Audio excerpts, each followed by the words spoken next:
让风扬起前方的路，命运在等我奔赴，穿越历练的远途。谁没有一身的热血起伏？不过把天赋阴雨灯火阑珊处。人生啊，哪会刀枪不入？对黑夜不屑一顾，何须锋芒来显露？偶尔绕一些弯路，就当活动筋骨。危难千钧一发，我挺身而出。暗涌上心间，我随机应变，只用双拳也不必一身凡险。暗涌上心间，又何惧深渊？不露声色，依然紧握手中拳。暗涌上心间，冷静理周全，先听心不照耀，无畏越天堑。暗涌上心间，若逆战难免，兵来将挡，水来土掩才稳健。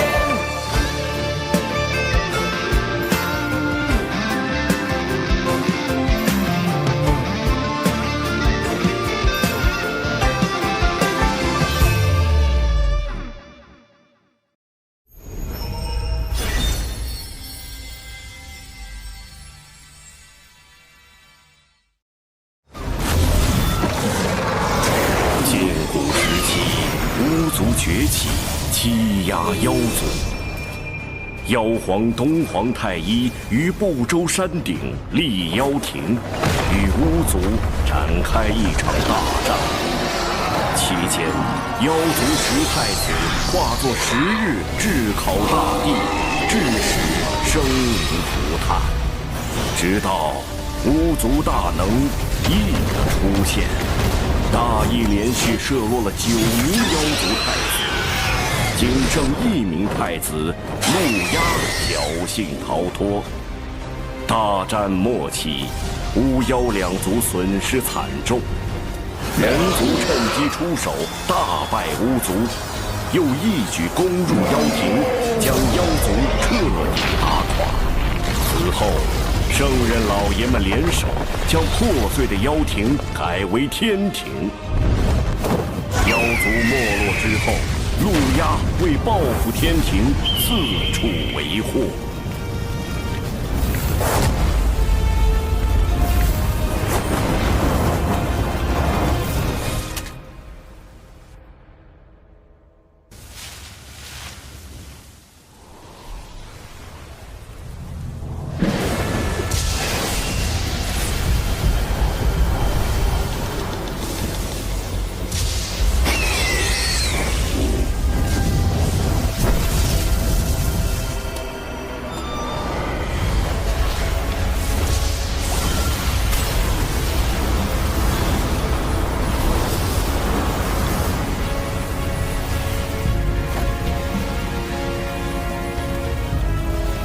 失礼了，我这儿有个小小请求。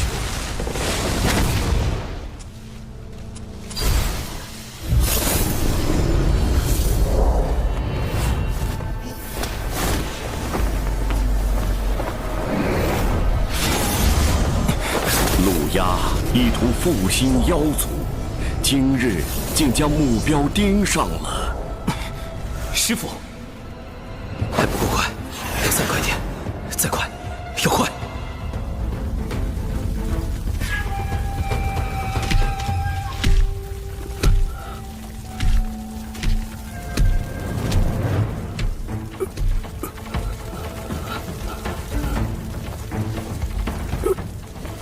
今日就让你这天庭小仙成为我妖族复兴大业的垫脚石。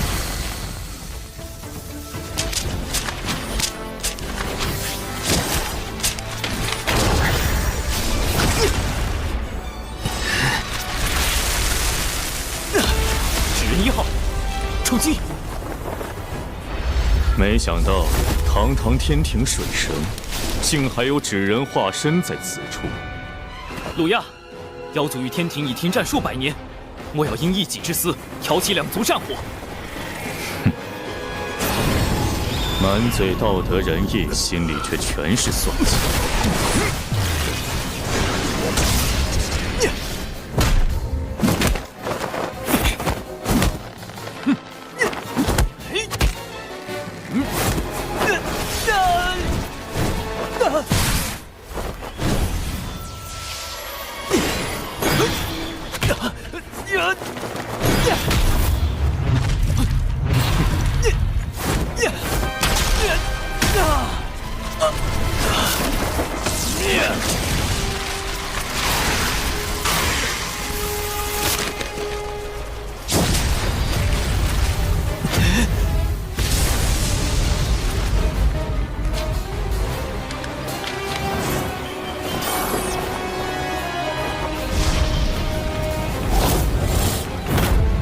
纸人2号，出动！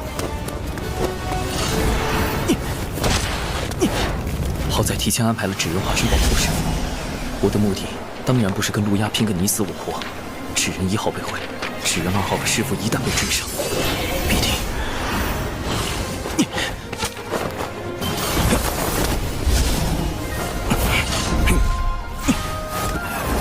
要再快点！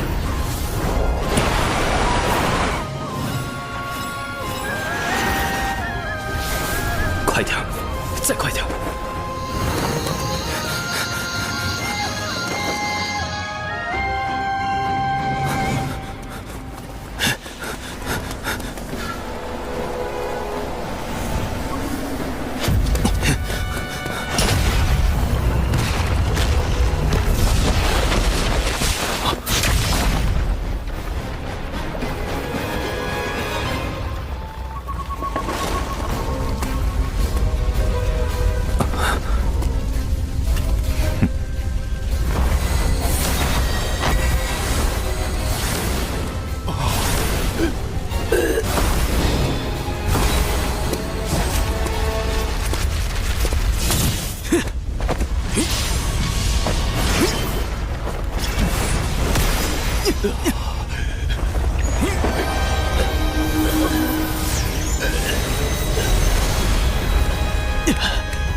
师傅，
灵娥，你且记住，咱们道城名为渡仙门，开山祖师乃是当今赫赫有名的渡厄真人。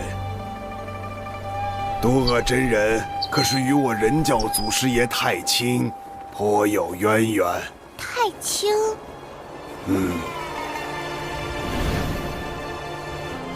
道门有3教，分别为人教、阐教、截教。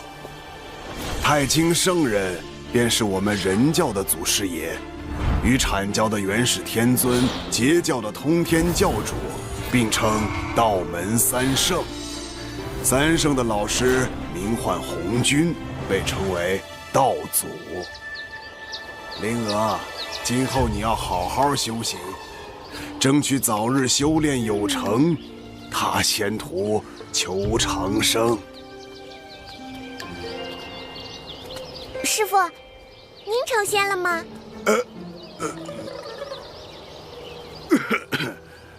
你还有一个师兄，为师100年前收的徒弟，现如今也算是能独当一面的良才了。就是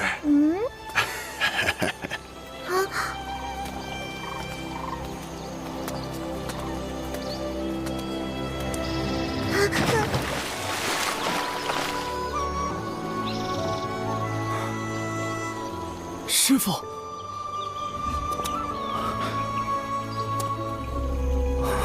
师什么父？你小子屁股又痒了是吧？正儿八经的术法不学，又在水里修炼遁术，刚才的都是梦吗？也不见你修为怎么还在长。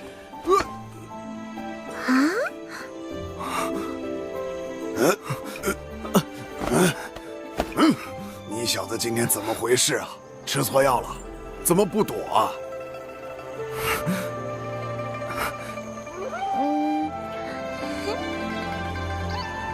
徒儿只是觉得能被师傅打，也是一件极为幸福的事。正所谓忠言逆耳，良药苦口。李长寿，你这是找打！你给我站住！非得好好教训你一顿！你别跑！你这臭小子！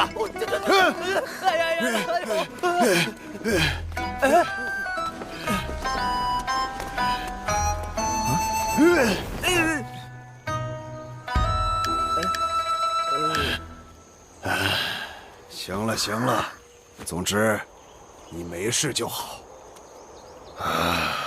为师这2个月要闭关，你师妹兰陵娥就交给你照顾了。记住，不许教她歪理。是，师傅。师傅再见。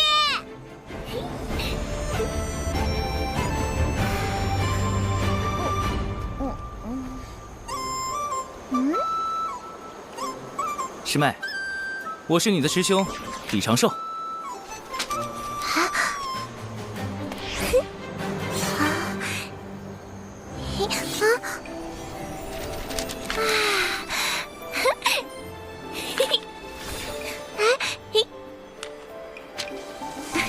我正在给你做体检，请不要误会我，因为我是一个价值观很正的男人。价值观，仙界的名字果然很高深。没被夺舍，没有魔种，没有被下蛊、下咒。考核通过。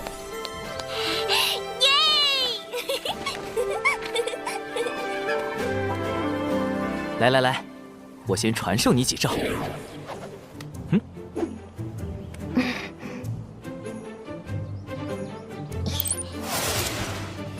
第一招，永远不要低估你的对手，在了解他的真实修为之前，不可贸然出手。冲上去弄死他！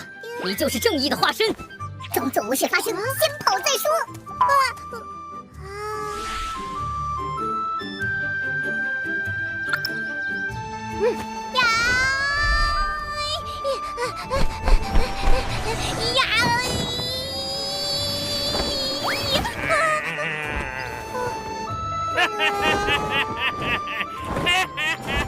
刚才你的对手使用的，就是我要教你的第2招，底牌，也就是你各种隐藏起来的能力。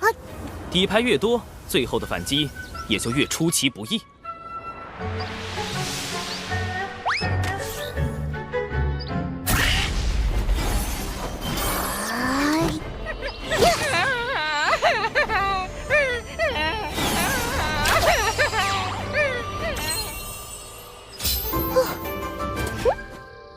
第3招，打不过就跑。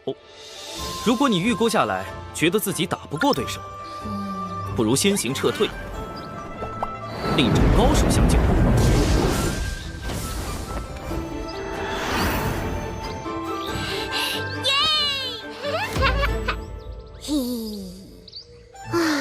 终于过关了。可是父亲教育我，路见不平应锄强扶弱。锄强扶弱固然好，但不可莽撞行事，需随机应变。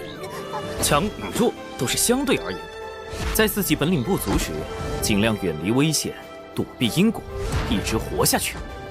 等你强到能改写整个洪荒的规则之后，再去拯救弱小的生灵。大声告诉我，遇到这种事，你该怎么做？装作无事发生，先跑再说。很好。李长寿，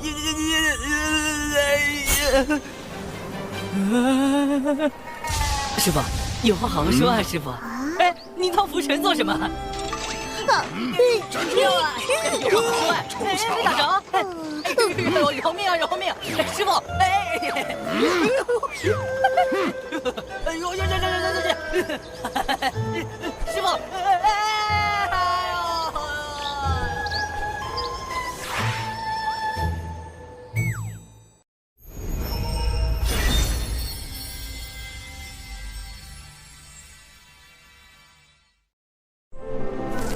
为师马上要进入长时间的闭关，灵娥就交给你照顾了。您不怕我教坏师妹了？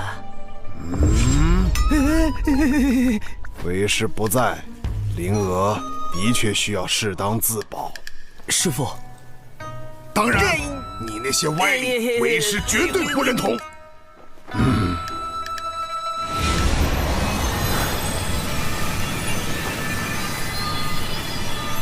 师妹，今天是你入门的第1天，距离渡仙门历练大会还有10年，也就是3650天。历练大会就是可以外出历练，提升见识。如果你去了历练大会，就能帮师傅和师兄一点小忙。想去吗？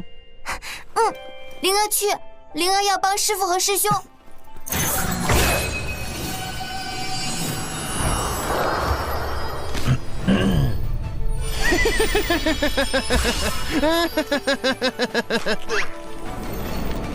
要参加历练大会，首先你需要在10年内达到炼气境。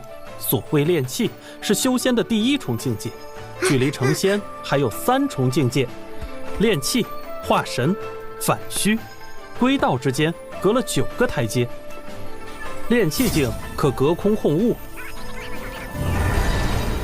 化神境可御空飞行，反虚境可修5行仙法，归道能被雷劈。归道9阶将会面临恐怖的成仙雷劫。若道基稳固，成功度过雷劫，从此便正式成仙，向长生不老迈进。若没能度过雷劫，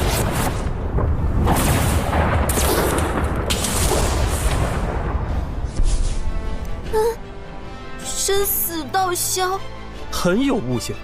相比起雷劫，目前你更应该担心的是历练途中可能发生的各种意外。来，我们开始修炼吧。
参加历练大会的弟子来百凡殿集合。此次历练大会共有4处场所，凶险程度不一。众弟子外出时需谨记门规。各长老，开始吧。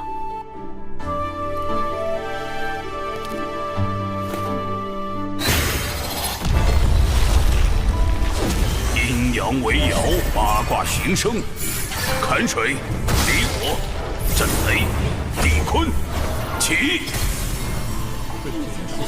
为方便遴选弟子，门内在坎、离、震、坤4个方位设置了关卡，分别对应东海之滨、中神州、南赡部洲、北距泸州4处历练，难度依次增加，众弟子需酌情选师姐，择。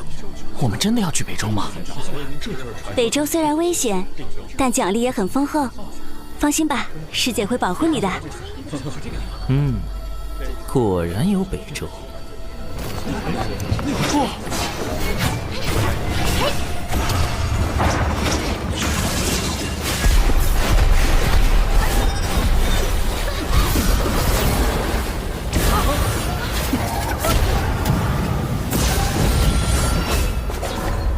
东海之滨通过。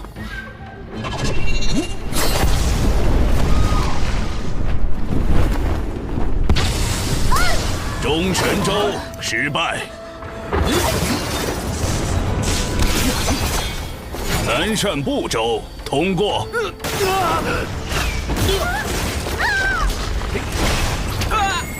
北距泸州失败。师兄，用风雨术传音。师兄，据说东海之滨最安全，奖励最丰厚，要不我们去那儿吧？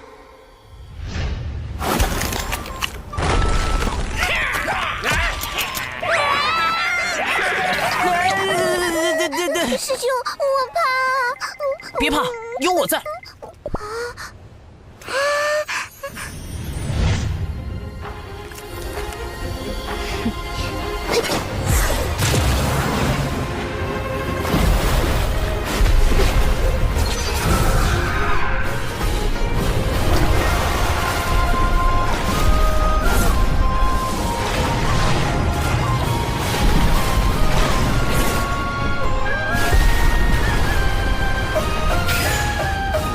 蓝灵娥，东海之滨通过。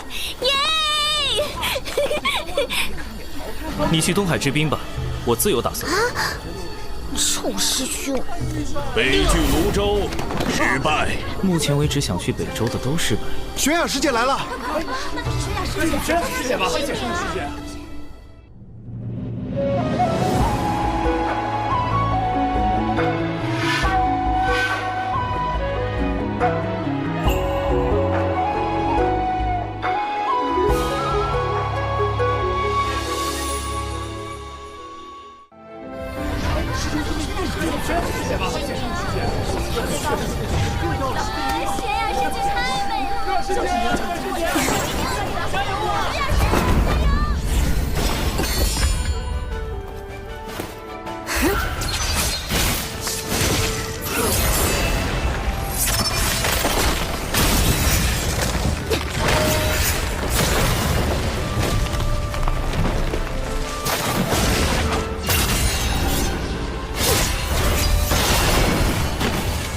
友情玄雅，北距泸州通过。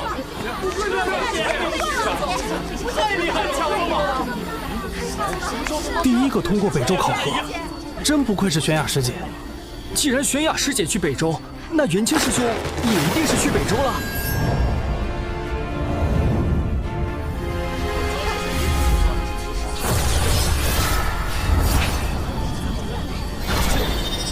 元清，北距泸州通过。快看！玄雅师姐，元清师兄，是呢，玄雅师姐，看呢！刘燕儿、王姬，北距泸州通过。好机会，让所有人的注意力在友情玄雅这个吸睛器身上。废巨龙舟，我来了！嘿嘿，小琼峰李长胜，你给我停下！你一个化神9阶还敢去北周？我看不用到北周，你直接在弟子关就挂了。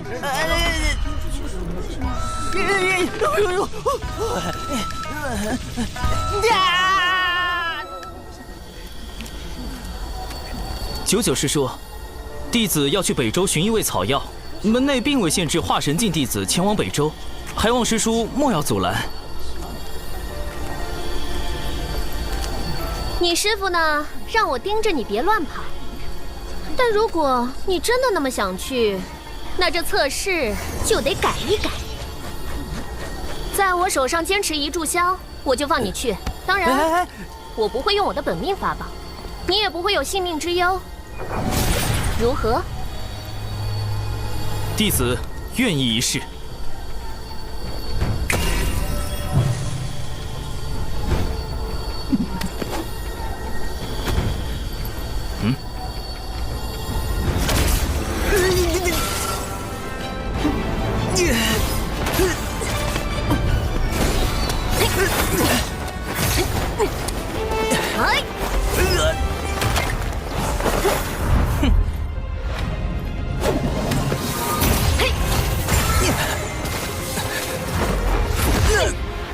金盾，木头，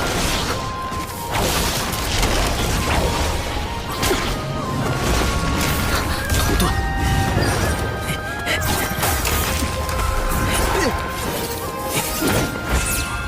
金盾，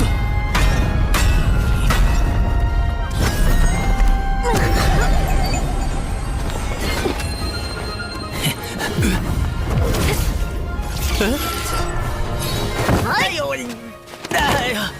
你，水遁，又是遁术，烦死了！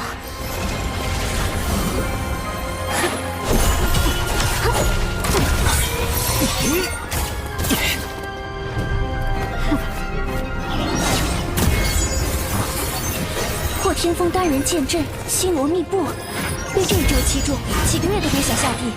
九九师叔出手也太狠了！游龙探云步，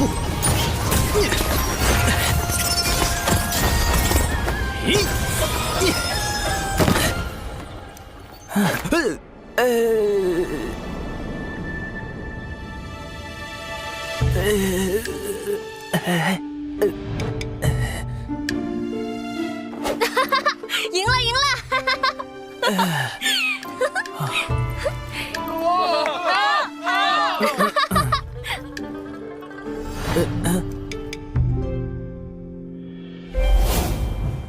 什么？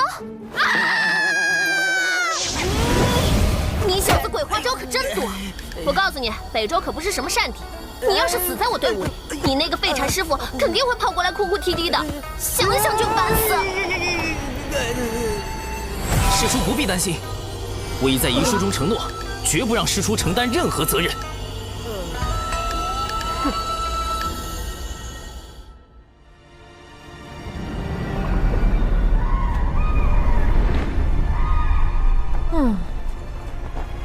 最终他还是跟来了北周，真是个麻烦虫。看在这小子样貌还不错的份上，就当放着养眼吧。总归不是一无是处。我说你小子，游龙探云步那么复杂的步法都能学会，怎么连个反虚都悟不透？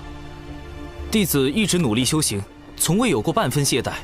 你呀，可千万别像你师傅那样，他道基受损无法补全，所以一直卡在归道境。近年也快成仙了吧？渡劫应该就在3、5年间了。啊，真是一笔糊涂账。手拿过来，本师叔看看资质。九九是真仙境的高手，被他碰到脉搏，我用法诀掩藏的真实修为就暴露了。师叔，男女授受不亲。我辈练气是追求无拘无束，管那些俗世礼法干啥？师妹，这一次我一定会助你寻到焰火明心草。这是我自身修行之事，元清师兄不必为我费心。师叔，弟子前几年突然有了被女子碰就会浑身抽搐的病症。真的吗？我不信。那是几年前的一场意外。还有这种怪病？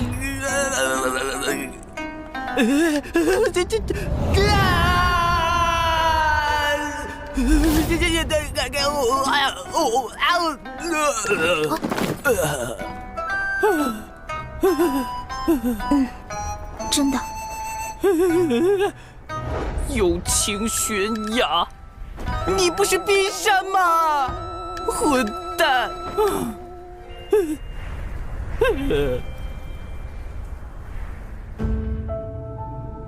蛊虫已经找到，就等此次六公主北拒泸州之行。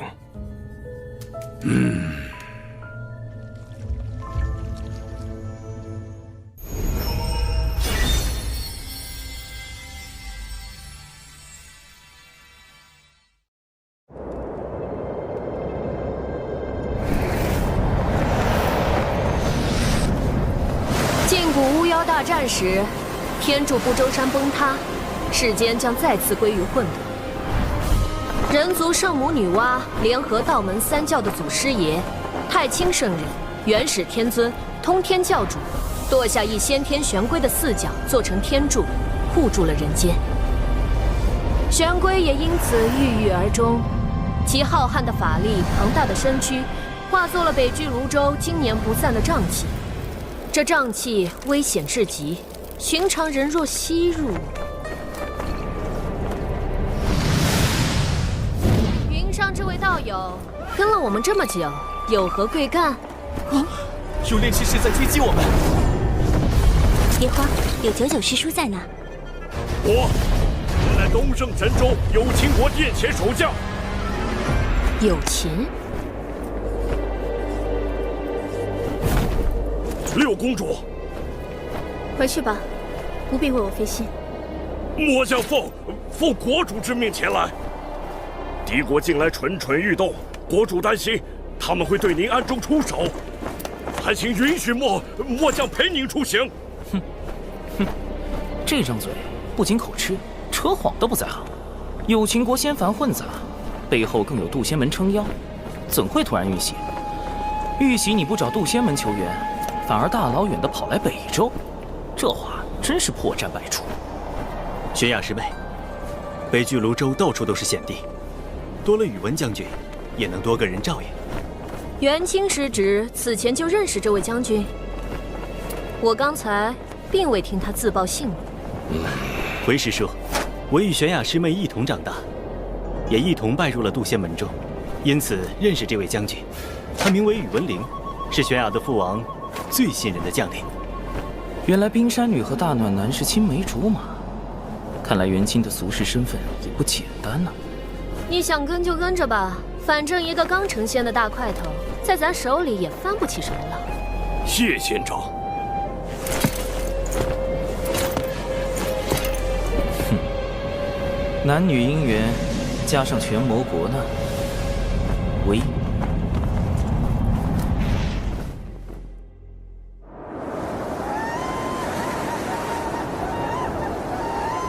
此次抵达东海之滨除妖，众弟子务必全力对战，不可懈怠。是。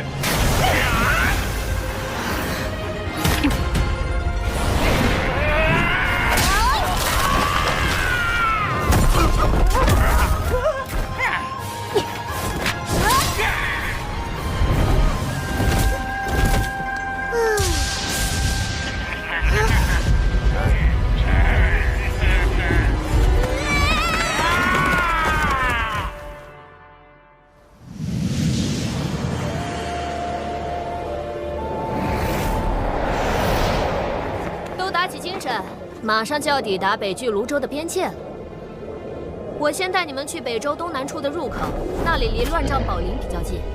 师叔，北周不是5大部洲之一吗？为什么会有入口这一说？问得好。巫妖大战后，大量巫族妖族逃往此地，久而久之，北周变成了他们的栖息之地。咱们人族高手屡次与他们交战，才强行开辟了几个出入口。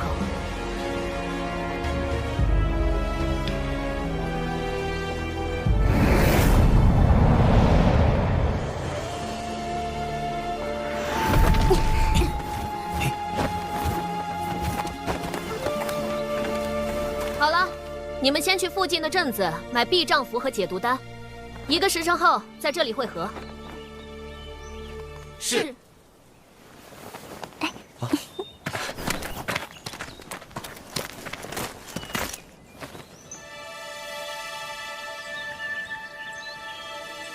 这家伙怎么不动？难道……算日子，师妹他们应该已经到东海之滨了。如果估计的不错，应该会给我惹些不小的麻烦，那就妙了。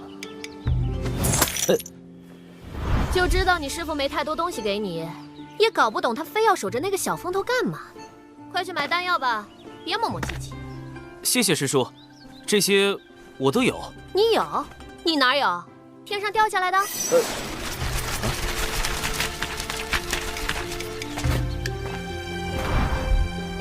算是给师兄的赔礼。之前，这冰山绝对名不副实。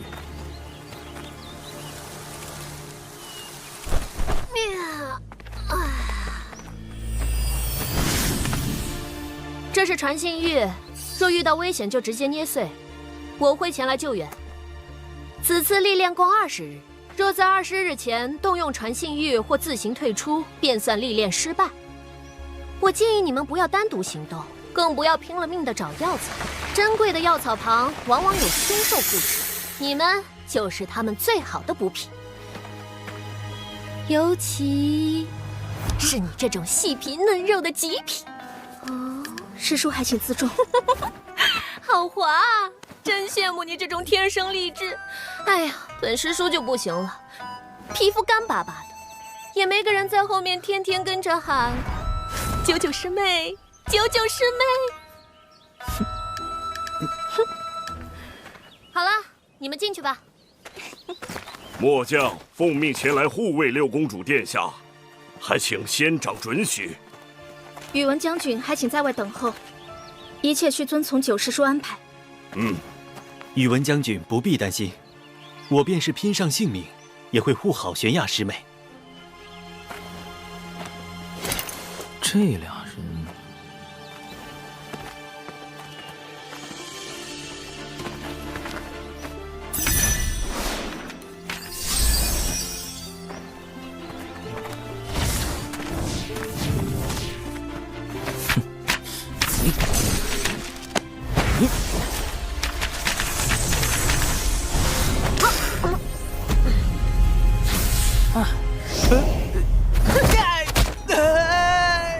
记得跟人跟紧点儿，你个化神九阶！师叔，你听我说。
小心，有东西在靠近。这我来。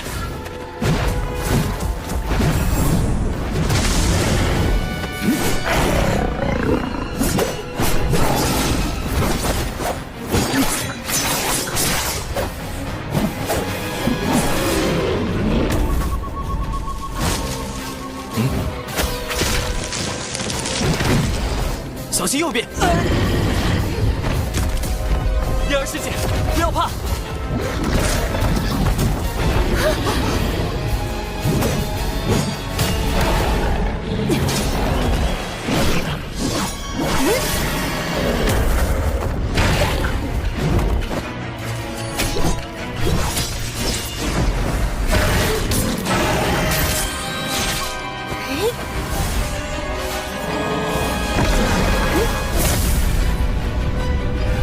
九连离火镜，这个有情玄雅竟然修成了。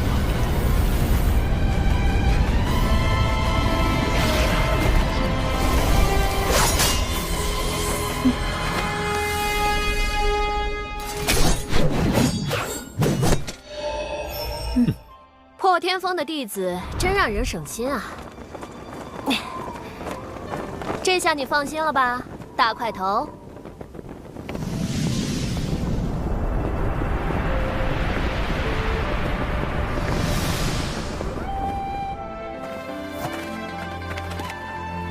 此地乃乱障宝林的外围边界，凭这几个人反虚境的修为便可应对，而我则要穿过乱障宝林。先找机会脱队，再设法摆脱跟在空中的尸树。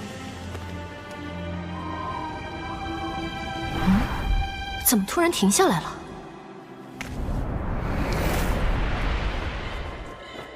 我和玄雅师妹要找焰火明心草，王姬师兄陪亚儿师姐走另一条路。长寿师兄，你呢？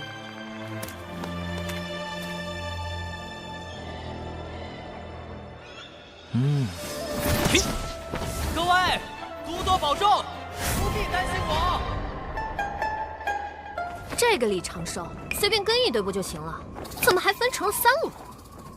仙长若感到为难，不如让末将去保护六公主一行。算了，3组先轮流尾随吧，让我先看看这群小家伙现在怎么样了。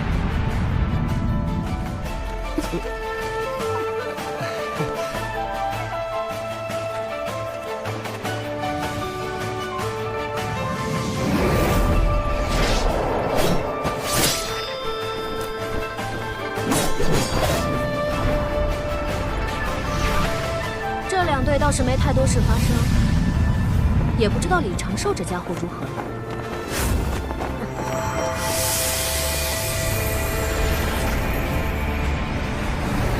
啊！消失了，这么快就被毒兽分尸了？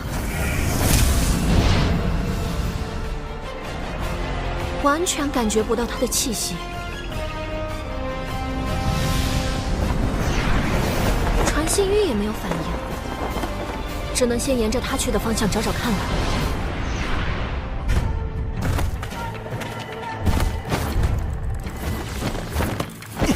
终于找到这小子了，居然已经跑得这么远，一个化神9阶的还敢往里横冲直撞，赶着去找死啊！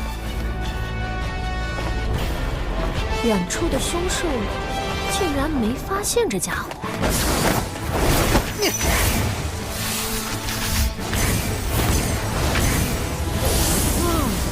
原来是用了影宗符屏蔽自身的气息。这游龙探云步还真是将他化神9阶的修为发挥到了极致。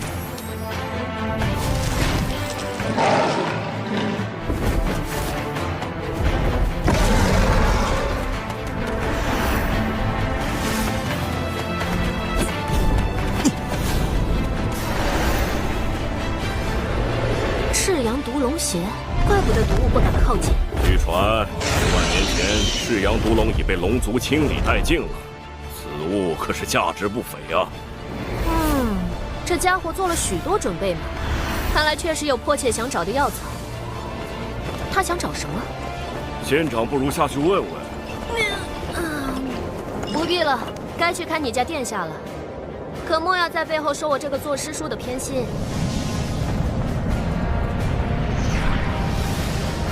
哼。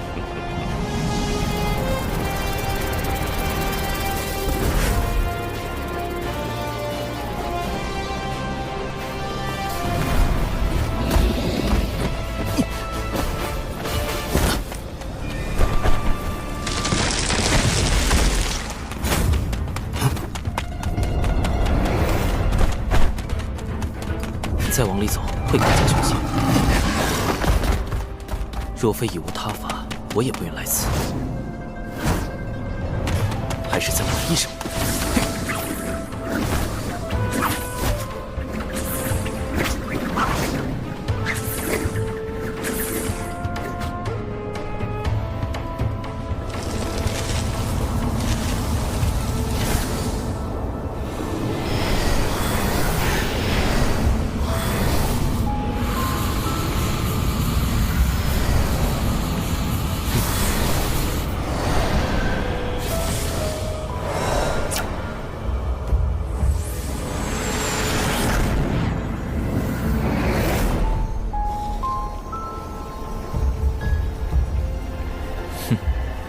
这就是蛛丝捕捉的杀意来源。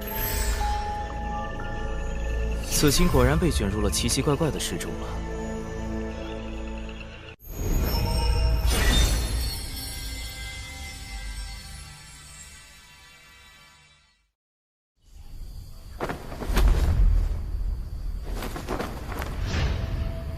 刺鸠那边已经开始行动，我们是时候对另外2个反虚境的下手了。昆龙阵准备的怎么样？布置完毕，绝对不会被渡仙门的人察觉。很好，此事关系到复国大业，必须让公子得偿所愿。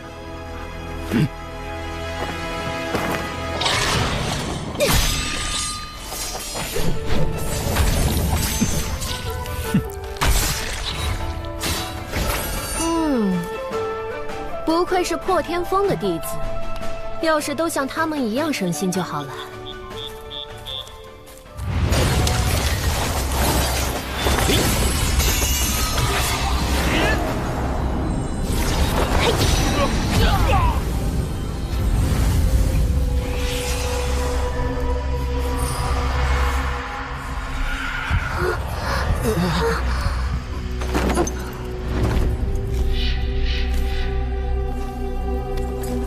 把他们带去昆龙阵。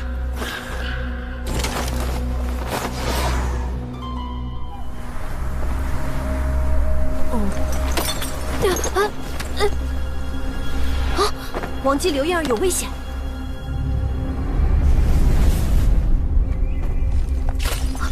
怎么元清那边也出事了？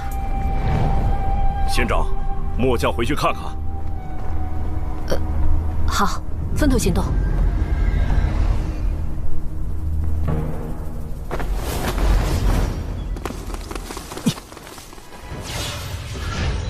此人身法利落，气息凶悍，应该是关于刀剑甜心之类。初步判定为反虚6境。这家伙可能隐藏了一些修为，但只用身法追赶，而非御空飞行，成仙几率极低。2次判定为归道6境。跟得这么紧，恐怕他有什么能追踪我的手段。嘿。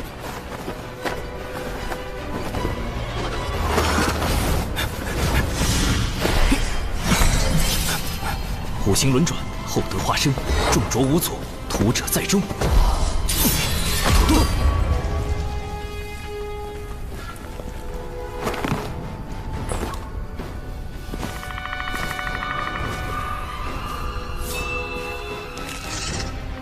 哼，倒是挺警觉。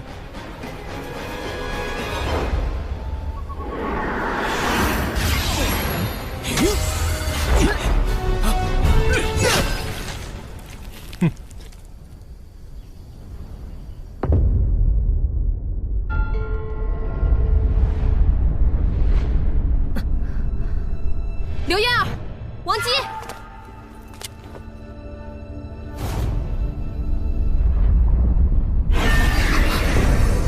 周围有股猛烈的法力波动。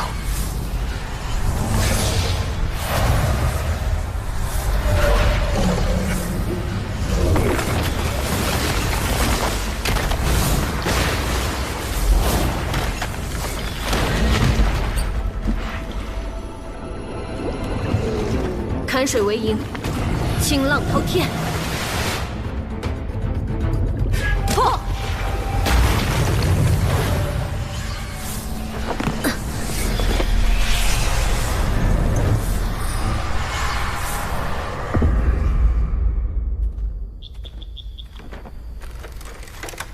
啊！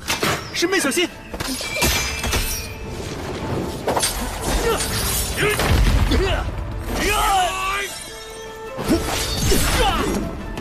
师妹，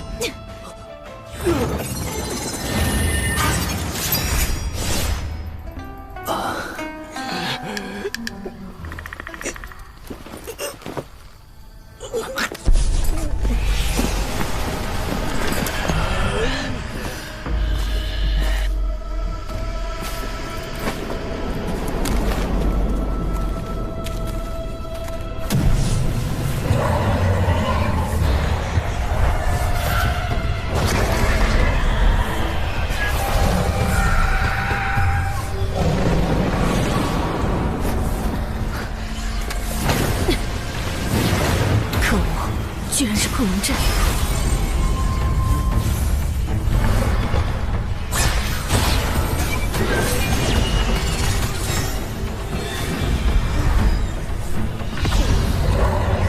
强行突破只会在迷阵里越陷越深，要出去，必须找到阵法的生门。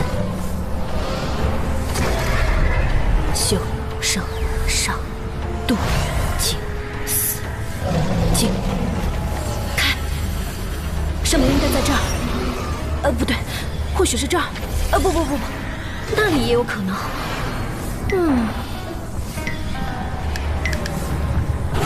哎呀啊！何方宵小，竟然用这种下流伎俩陷害本仙！有本事出来，跟本仙大战300回合！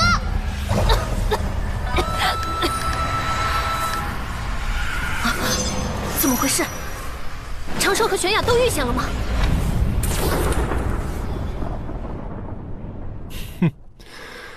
果然只是化神境啊！道门神通，减脂成人，不好，中计了！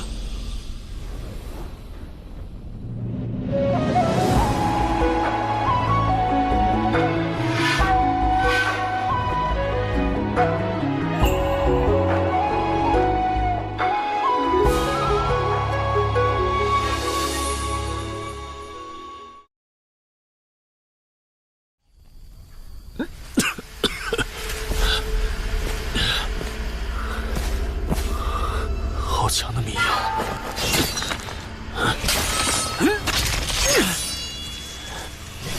小子藏到哪里去了？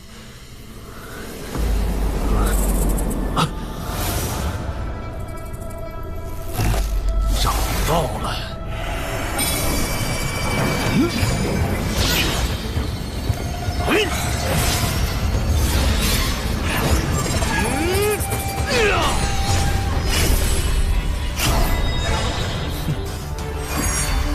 幻天宝伞，开！区区结界就想困住我吗？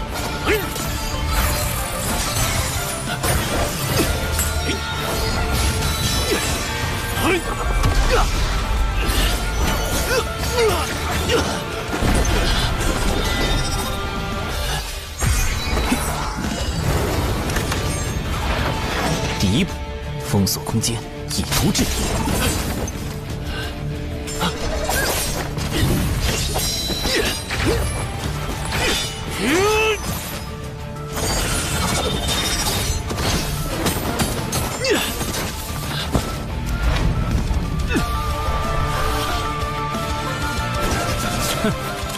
小子，死期到了！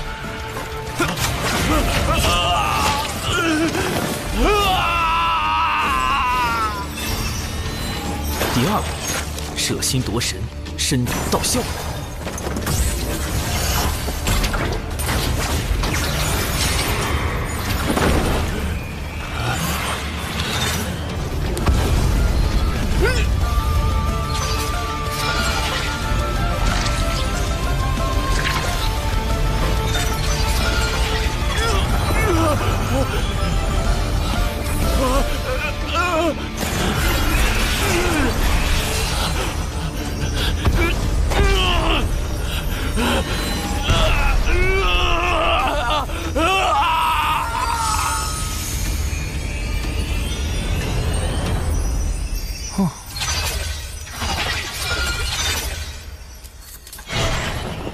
第3步，渡人往生，消灾祈福。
尘归尘，土归土，修行本是掠天地之灵气，如今也算归于自然了。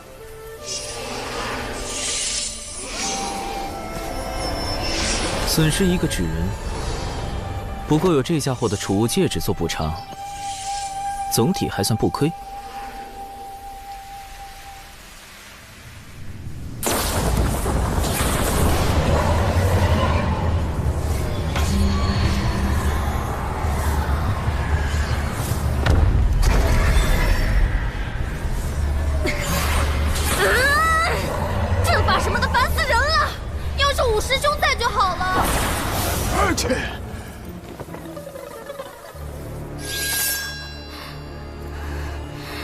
你们究竟是何目的？要怪，就怪你姓有情。竟然是你，宇文将军！哼，六公主大概忘了，100年前有情国灭掉了南赡部洲的数个小国，也灭掉了我的故国。我假意归顺，为的就是光复故国。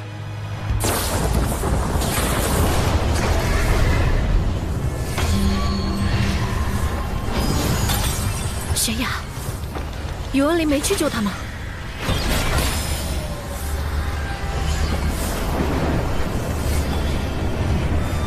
等等，我和那个大块头一分散，这个阵法就出现了。这么巧！师叔，你听我说，来路不明者始终有些可疑，不可轻信之。难道都是宇文林干的？我从一开始就上当了。哼，让我看看你元神里的记忆。公子，届时便由他们袭击其余弟子，用渡仙门的传信玉符调虎离山，将那真仙引入困龙阵。至于六公主，玄雅之事，我自会处理。如此，便辛苦诸位了。待我光宗复国，尔等都是开国功臣。属下誓死追随公子。还真是那个元清在搞鬼，想引开99师出之后，对有情玄雅下手吗？果然看人不能只看脸，暖男大半都是假象。不过，跟我无关就是了。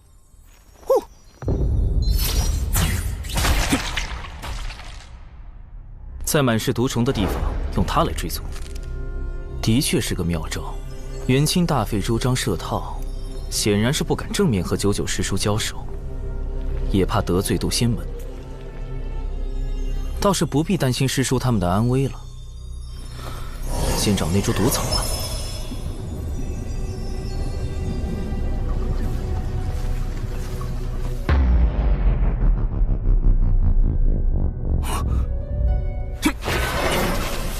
毒雨要来了，得抓紧时间搜查才行。不好，乾坤有变。道祖在上，保佑弟子百因不沾，诸邪必异。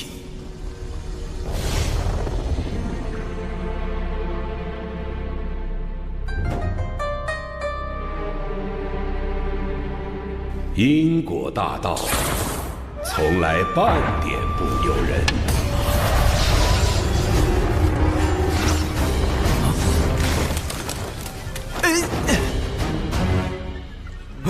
友情悬崖。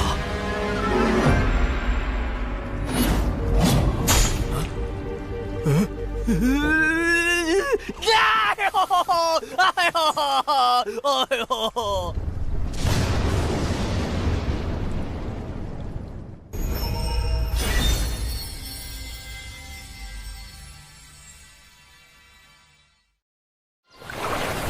此次抵达东海之滨除妖，众弟子务必全力对战，不可懈怠。是。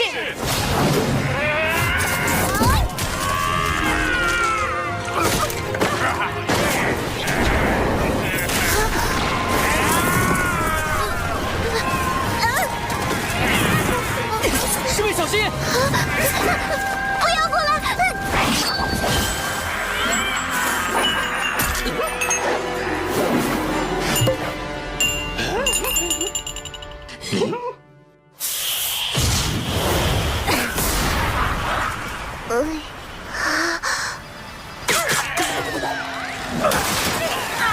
糟糕，洒多了。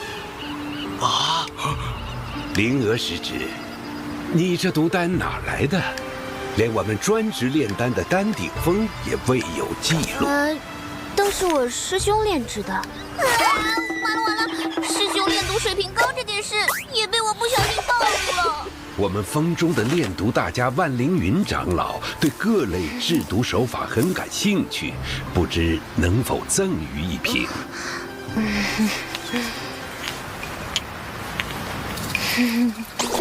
蓝灵娥呀，蓝灵娥，师兄这么低调，都被你给卖了。师兄，灵娥知错了。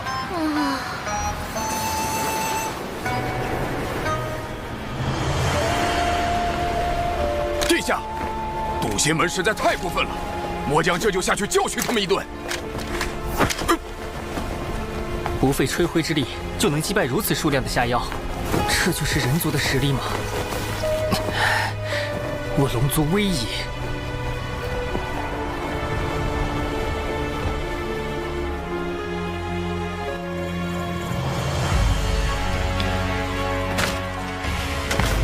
竟然是你，宇文将军！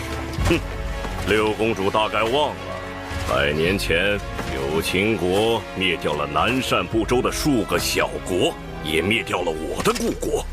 我假意归顺，为的就是光复故国。有秦国从未亏待你们，父王还曾说你是他最信任的将领。宇文灵，你枉费国主信任。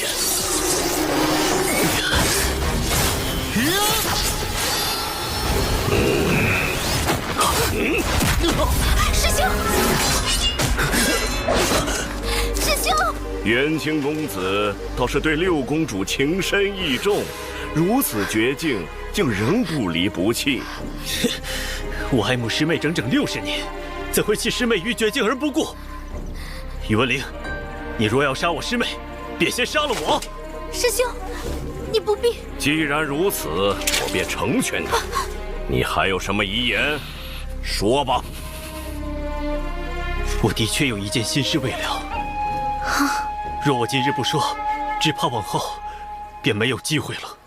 师妹，我只愿与子同学，共赴来世。你是否愿意？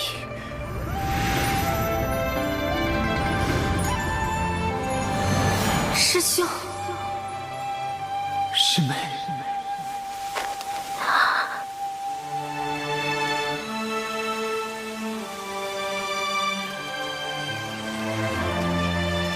我不愿。我不愿。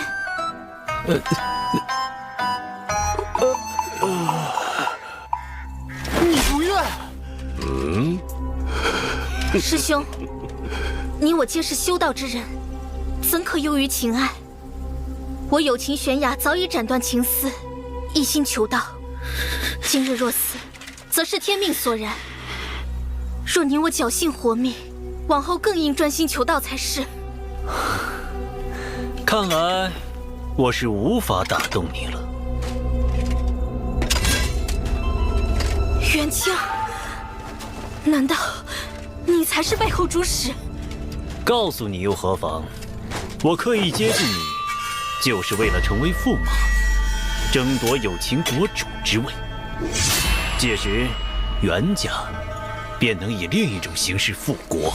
我兄弟姐妹众多，就算你成为了驸马，又怎可能有机会争夺国主之位？你的计划实在可笑。待我为你种下情蛊，你自会听命于我。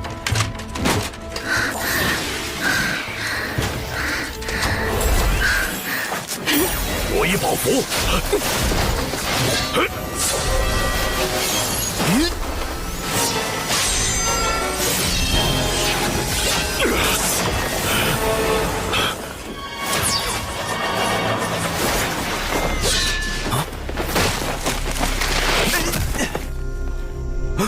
有情玄雅，创伤都避开了要害，暂无性命之忧。他应该是动用了什么逃命宝物挪移了过来。毒雨要来了，如果救他会耽误找毒草。师兄，快走！唉，相比起自家不省心的师妹，果然还是有情师妹靠谱得多。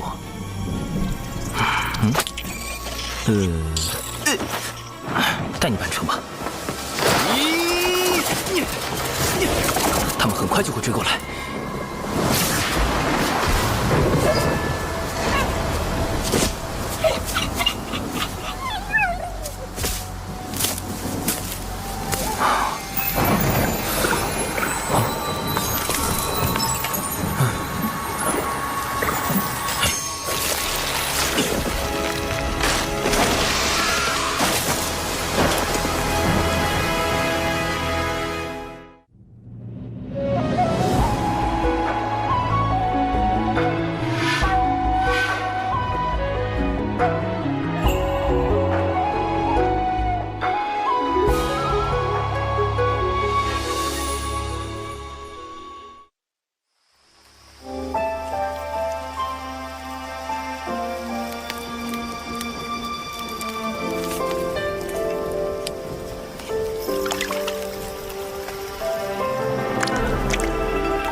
这里是……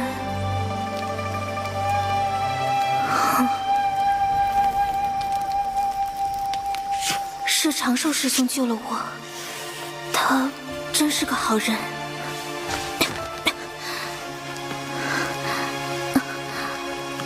这些伤口都是……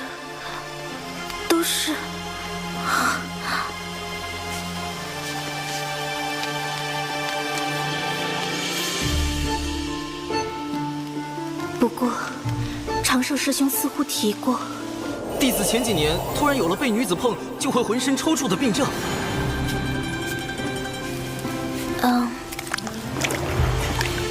师兄，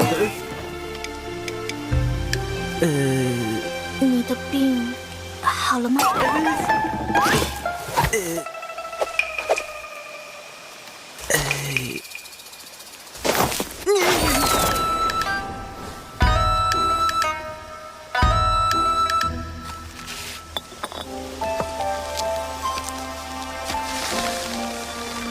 一言赠师妹，人心隔肚皮，不可轻信之。下附地图一份，可绕路离开此地。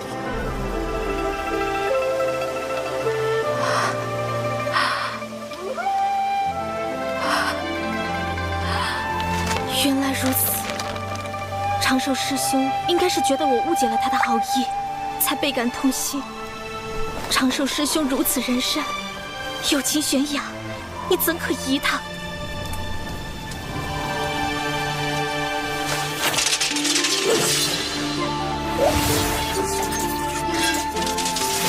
活下去，去揭穿元清的嘴脸，去报答长寿师兄这般仁善之人，去通知父王，提防恶贼，救援玉灵，牵连顾心。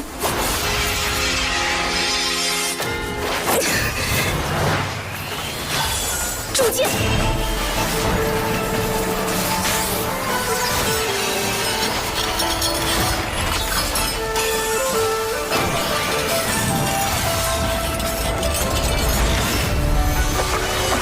火灵剑，起！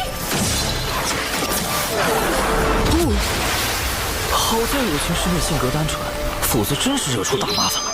往后还是远离是非为好，小命要紧的。凭直觉判断，这边应该是西南方向。只要按长寿师兄的地图绕路，立刻躲开恶贼，一定要活着回去。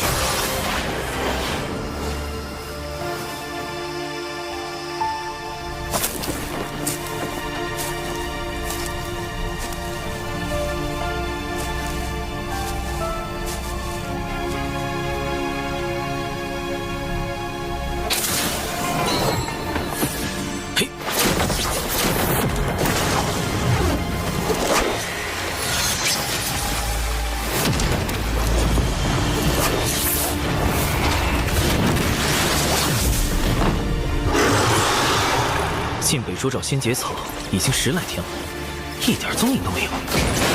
奇怪，古籍上说能毒死元仙的仙节草就在这附近吗？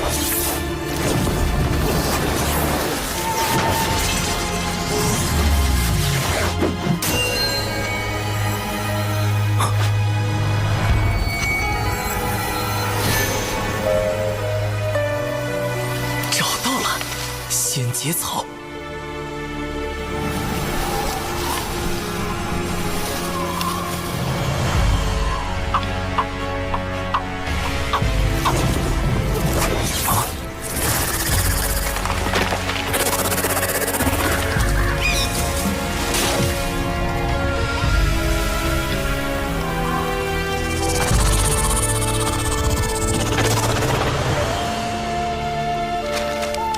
按照绘制地图，有情师妹此刻应该已经走远，相隔千里，我可以静心完成目标。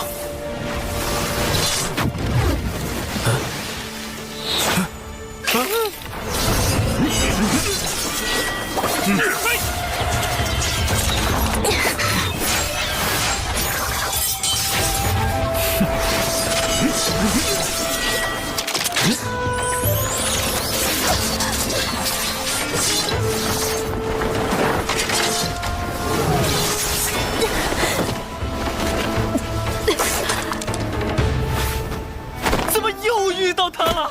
这个有情悬崖有毒是吗？干脆改名有毒悬崖吧。这里可跟我给他画的地图差了足足2000里。他是路痴吗？到底是救人还是救草啊？难道要我再犯一次大错？救人很重要，但成功后太高调，且仙节草会被那个大家伙吞噬。救草符合北周之行的目标，但有违良心。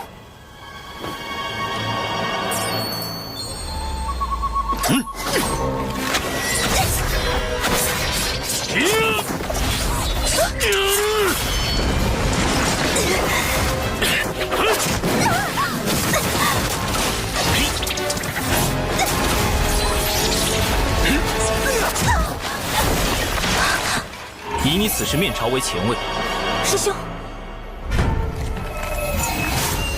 退向正位，8尺距离，专注灵体。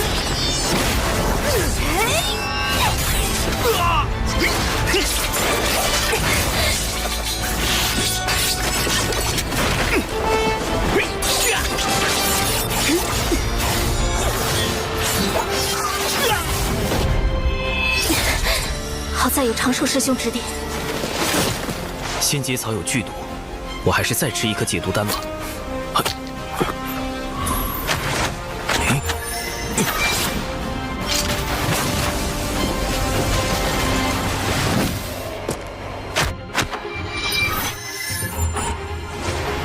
别发愣，引他们去悬崖。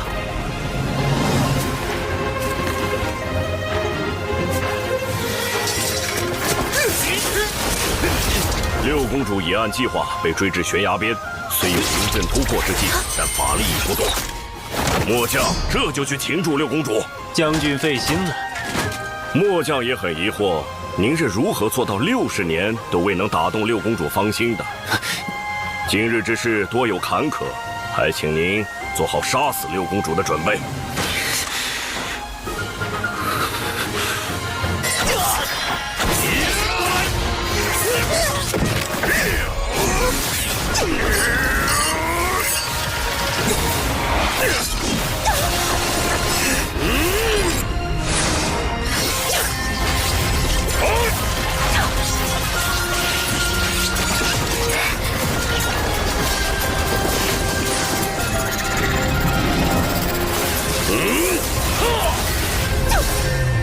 跳！火女炮！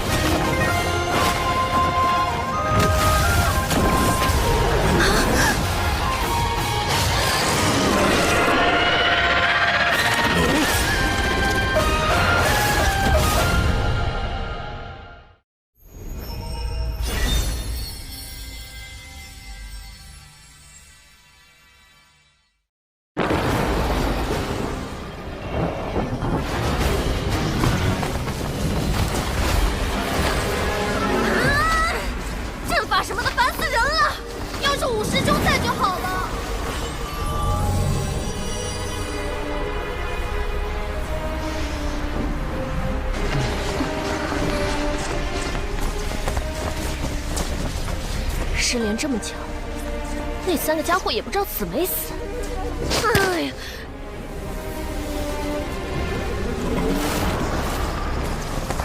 小九，你可知罪？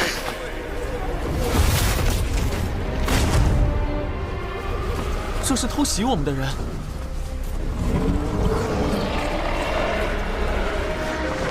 破了困龙阵，一掌震碎了2个原仙的元神。这修为，难道是师傅忘情上人来了？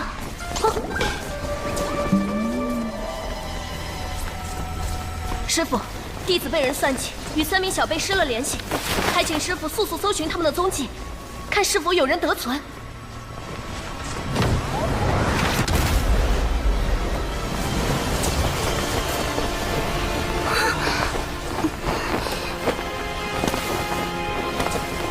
咱师傅没来，是我，你足智多谋又英俊潇洒的五师兄九姑啊！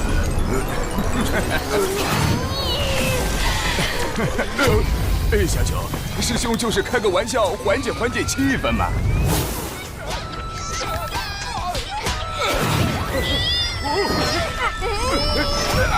我尚未成仙，在北周难有施展，还请助我寻找徒儿长寿的下落。萧清风一脉，不胜感激。启元师弟放心，我来时见着2名元仙不断修补阵法，应是算计小九他们的元凶之一。待我查看下他们的元神记忆，定能找到些线索。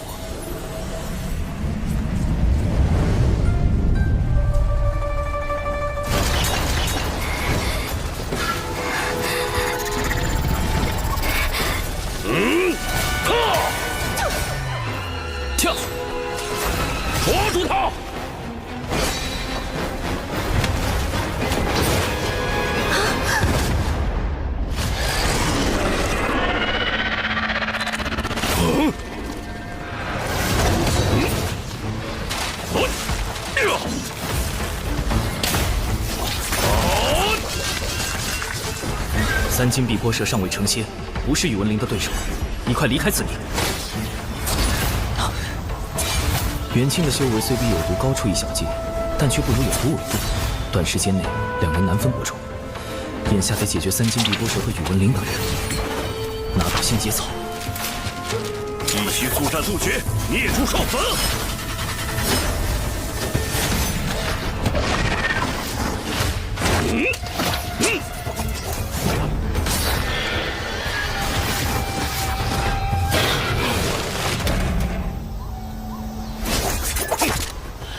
将军，我等。待我助公子抓到六公主，再来救。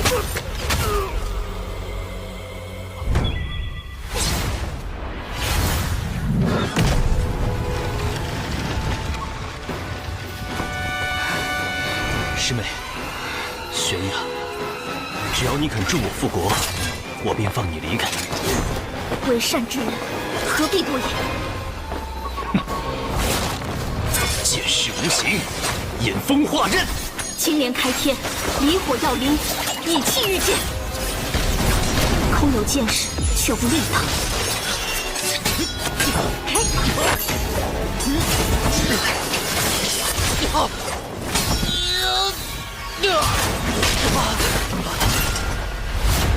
若非为了能跟上你，我又怎会靠丹药来提升修为？你急于求成，引入邪路，此后难登仙道。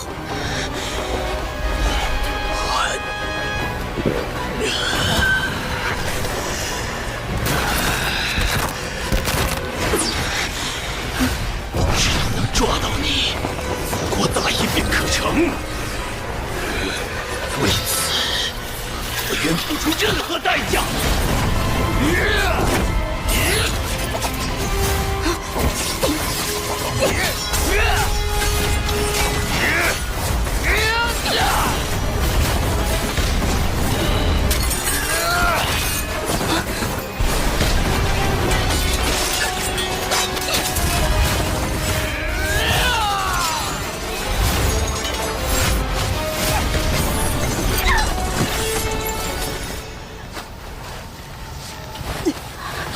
若你早就倾心于我，一切何至于此？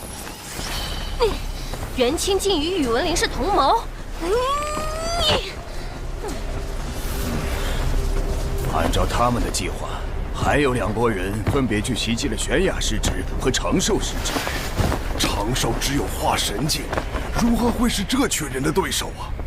师弟莫急，咱们先根据这2人记忆找到宇文灵，才能确定小辈们的安危。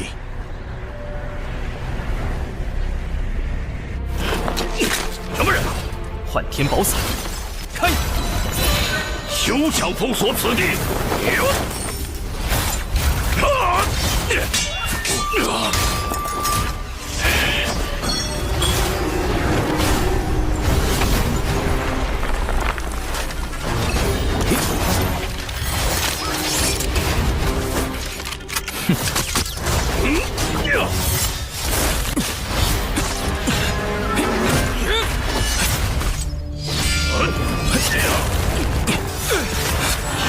对数。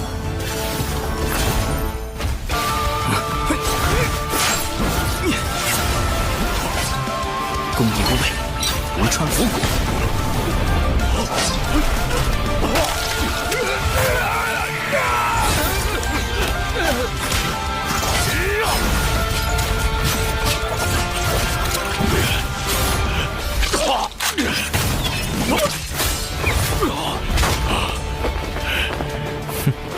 剑，是你！宇文灵至元仙境界，即便身躯受制，未尝没有其他术法，仍需小心。眼下先解决此人。绝学出鞘，幻天破魂！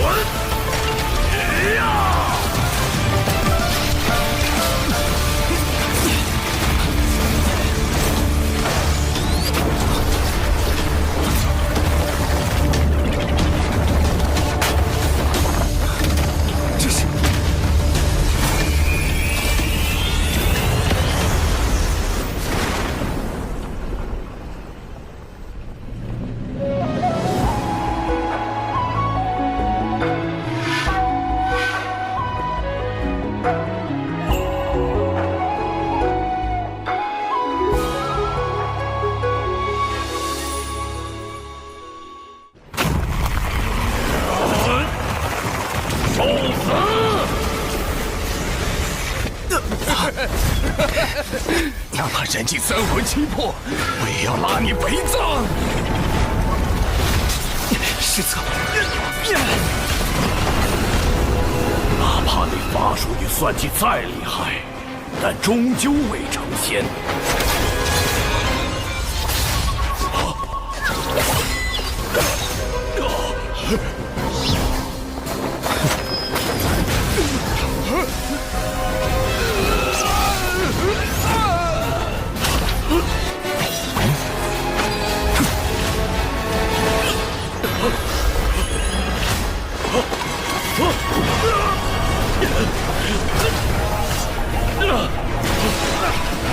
只要元神回到身躯，就能转生。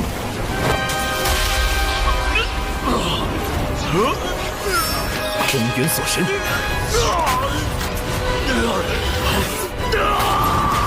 仙桃不去灭。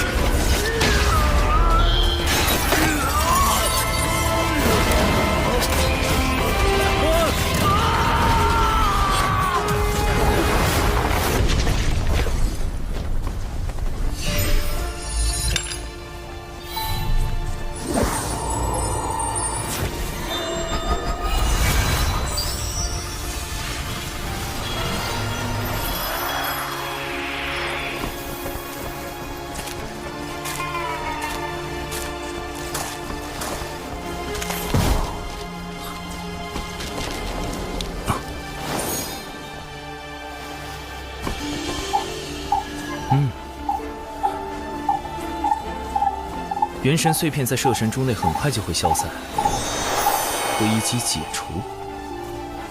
毕竟是能毒死元仙的仙节草，小心为妙。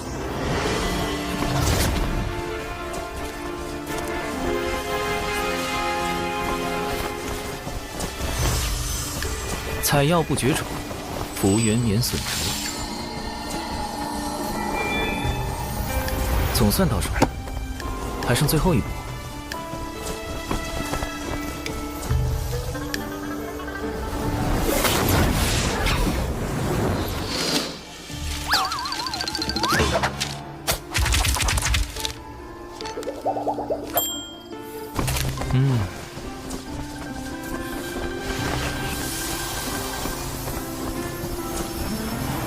杨辉这种有仪式感的步骤，还是要亲自来做才放心。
下手之精准，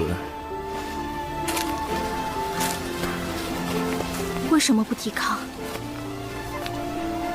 哪怕心恶如你，也会有一丝忏悔吗？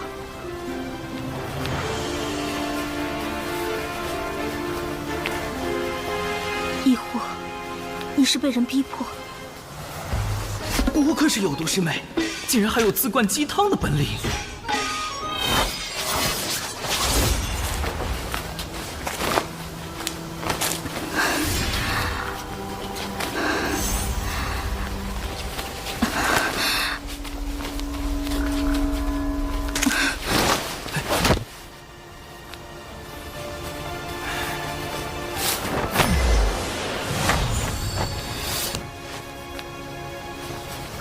灰就不养了，否则反倒不好向门内解释。接下来得和有毒对好口供。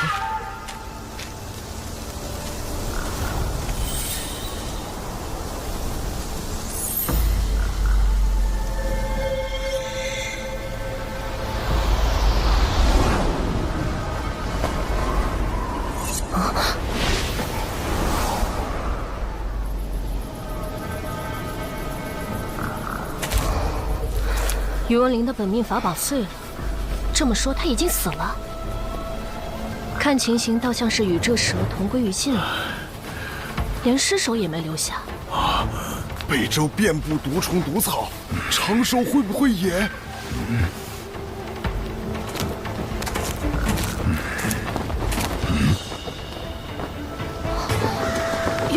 元清也死了。致命伤是破天风秘法九连离火镜造成，是玄雅下的手，此地也只有他们两人打斗的痕迹。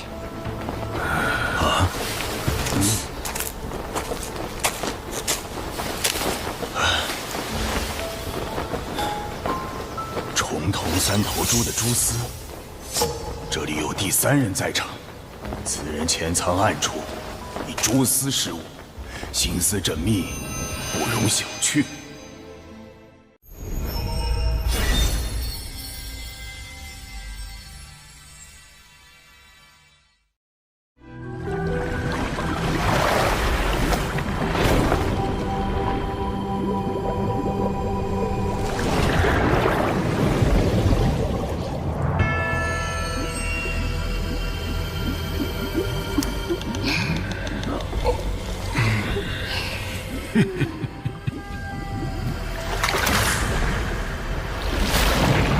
龙王陛下，渡仙门弟子欺人太甚，擅闯东海之滨，还损伤我军大半下药，请陛下为我等讨回公道。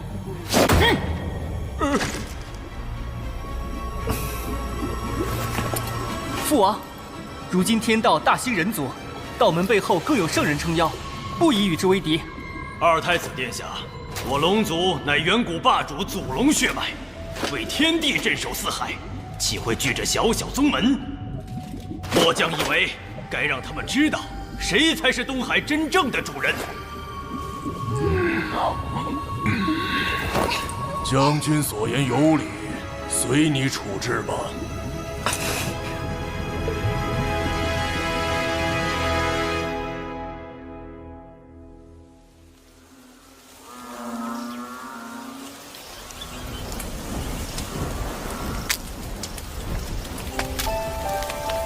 此次幸得师兄相救，我才能躲过元清与宇文林的围杀，留得性命。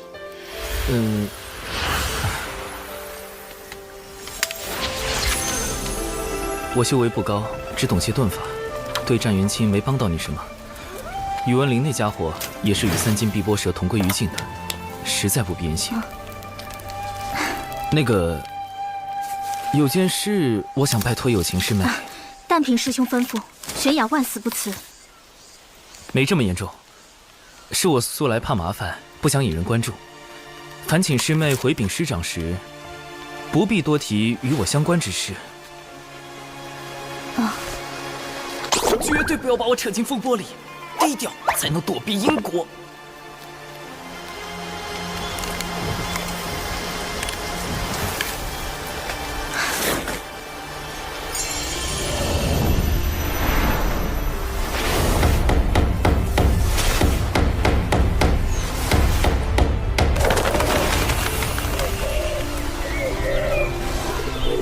若能与师兄这样的君子互相引为挚友，当真不虚此行。师兄放心，玄雅明白。真明白了？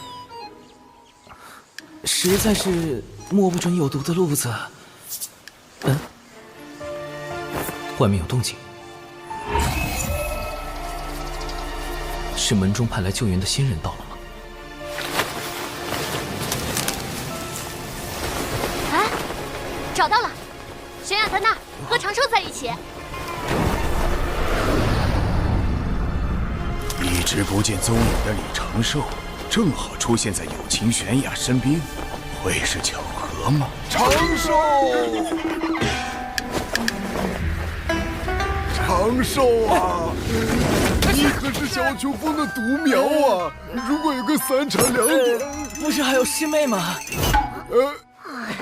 小秋风就你们2个独苗了。师傅，你的身体？不打紧。闭关冲击城先天劫时出了些岔子。师傅的道基损伤太重，保住性命已是惋惜，如何能抗过天劫？师叔师伯，弟子失手杀了元清，愿领门内一切责罚。师傅宽厚仁爱，99师叔也一向不拘小节，定会谅解有毒的防卫过当。不过，那位就不好说了。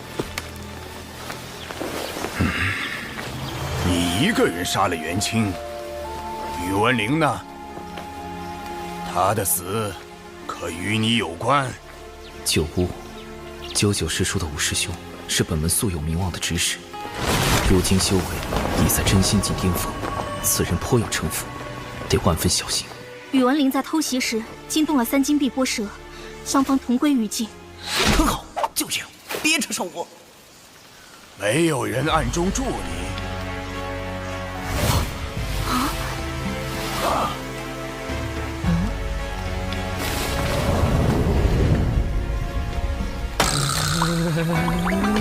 此事与长寿师兄无关，他只是见我被围攻，用遁术助我脱离危险，一切都是弟子的错。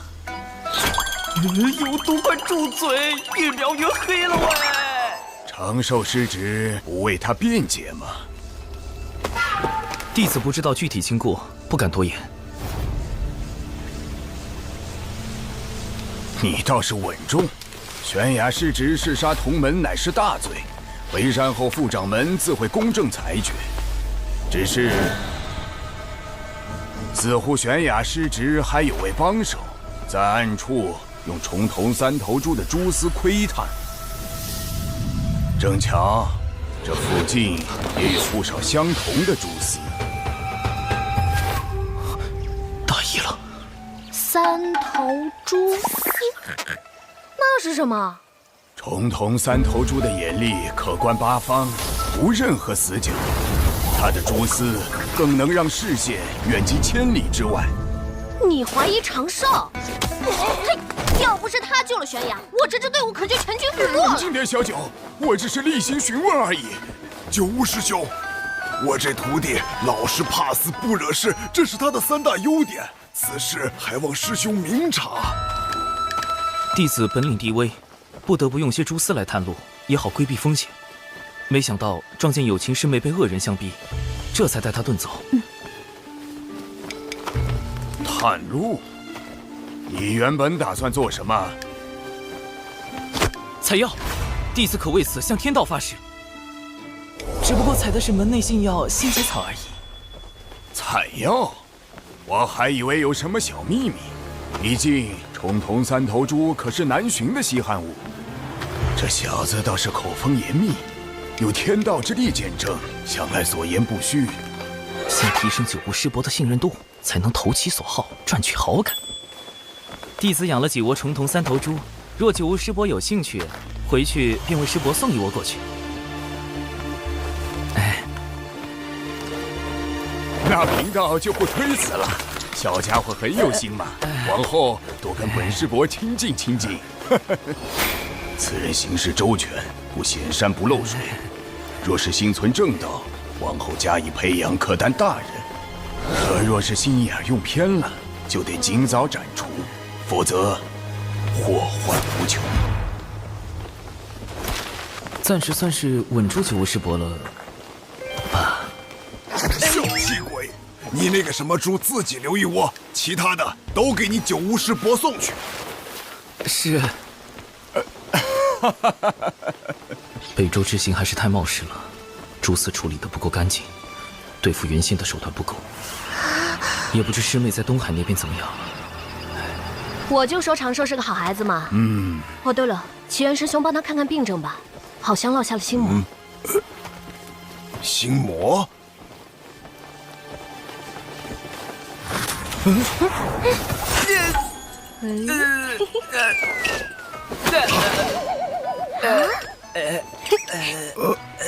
我去，这小师叔又有毒了是吗？不对，刀后里有9字的，就离谱。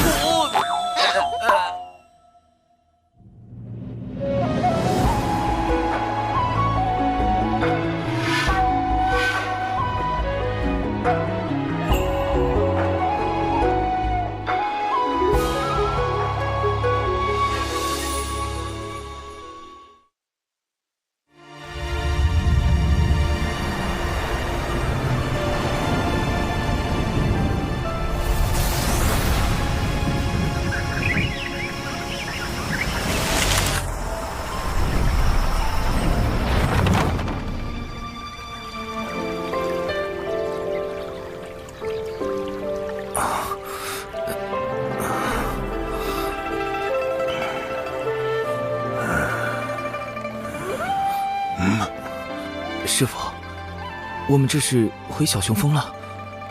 此次历练，你的心境出了些问题，好在并不严重。幸亏师傅还未成仙，探查不到我的真实状况，尚能糊弄过去。门内听闻历练之事后，打算如何处置有情师妹？副掌门体谅玄雅失职是被奸人所迫，只惩处他闭门思过2年。师兄，你受伤了。让你照顾师兄，不是吵扰他。这几日好好休养，稳扎稳打才能平和心境，如此也好让为师安心闭关。师父要继续冲击成仙天劫了吗？为师乃是门内众峰唯一没有成仙的峰主，实在无颜面对小琼峰列位师祖啊，总得在寿元耗尽前全力搏一把。都说天劫一刀，生死两判，万一……自古求仙渡劫，谁都不敢说有十足的把握能在天劫中活下来。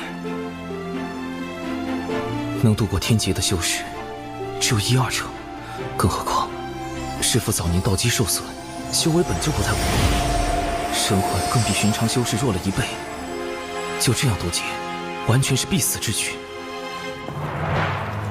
若为师撑不过天劫，小琼峰一应事务就交由你们打理了。师父，我和师兄一定会照看好小琼峰，你安心的走吧。嘘！呸呸呸！不准咒为师，万一真的死了怎么办？哎呀，年纪大了，刚才说什么来着？反正为师闭关去了。师兄，师父他……我们得帮师父渡过天劫。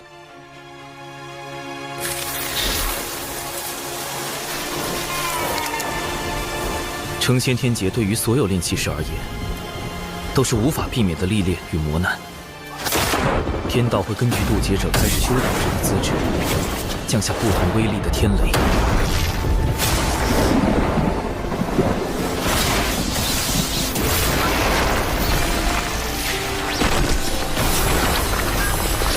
成则飞升成仙，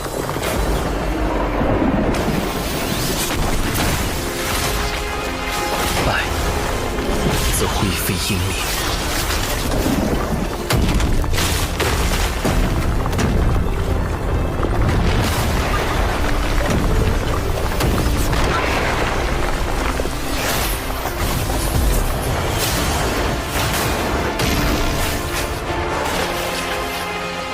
这么恐怖的天雷，师傅能扛过几道？按照师傅目前的状况，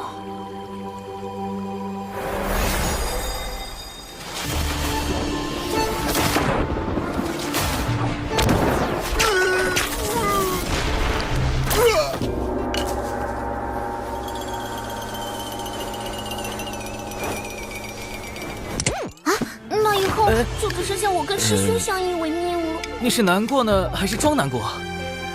这正是我冒险去北俱泸州的原因。只有找到他，才能在天劫之下为师父赢得生机。仙节草，这不是能毒死原仙的剧毒之物吗？哼，不错。但将仙节草加以炼制，就能成为骗过天劫的假死药——融仙丹。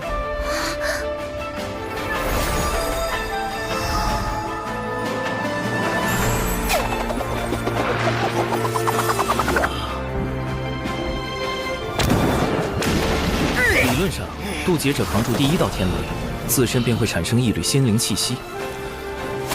若在这时服用融仙丹假死，冰解肉身，就能躲过后续的天雷，化作浊仙。虽然神通不如正常元仙，但寿元相同，还能继续向上修行。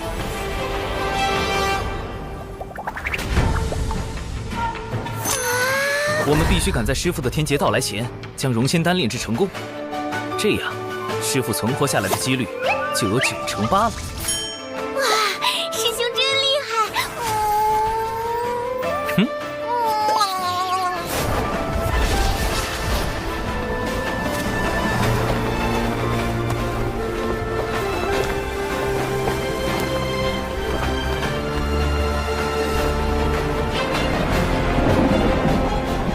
拯救师父行动开始。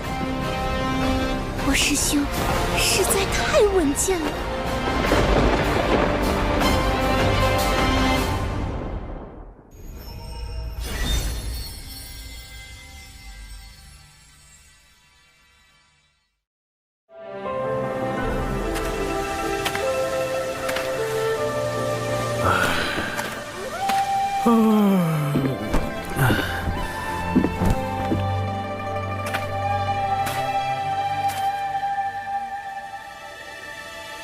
师父最近出关的频率好高啊！闭关都如此困难，渡劫只会更加危险。我们要加紧炼制融仙丹了。师父那么固执，要是知道我们炼制禁药帮他渡劫，所以不能让他知道。不仅是他，门内所有人都不能知道。等丹炉一事解决后，我们便要在丹房外布阵，防止泄密。丹炉？师兄，你不是有一个吗？那个丹炉等级太低，不足以炼制融仙丹这样的高级毒丹。据我调查，丹顶峰的万灵云长老有一千毒百金炉，最合适不过。万灵云，好耳熟的名字。万灵云，毒经一书的著作者，精于炼毒，据说平日不近人情，且极其吝啬，难以结交。我们峰中的炼毒大家万灵云长老对各类制毒手法很感兴趣。师妹，你是不是有事瞒着我？没有啊。哈哈，说起万长老，我还得感谢你呢。要不是你在东海之滨用了他所送的断魂丹，我根本没办法接近他。那当然，我可是把你给我的断魂丹都用光了，同行的弟子都被我惊呆了。兰灵儿，虽然我有意让你用断魂丹结交万长老，但也没有叫你把所有的断魂丹都用光了。你这个败家师妹！师兄，你炸我！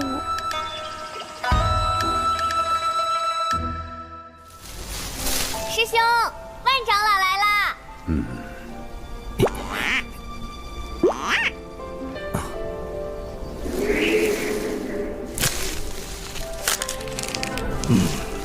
断魂丹怎么炼？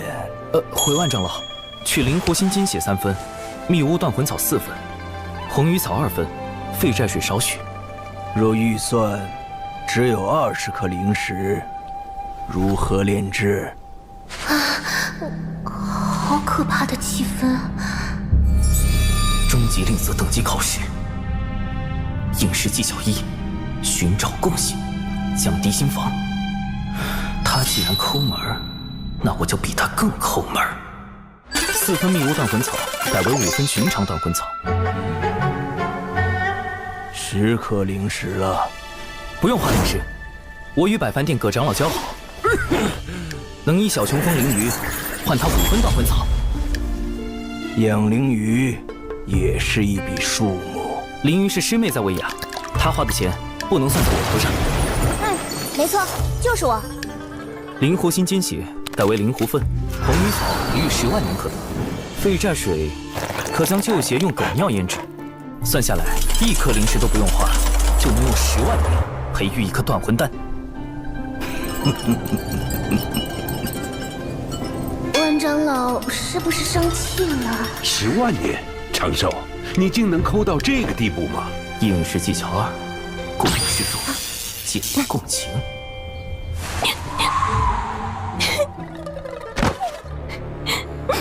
灵儿从不知师兄竟然这样节俭，想到师兄用旧丹炉好不容易为灵儿炼制了断魂丹，灵儿却在东海之滨肆意挥霍，都是灵儿的错。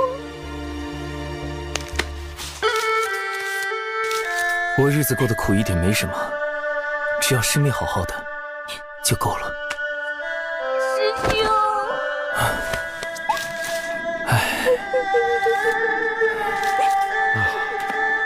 真是兄妹情深呐！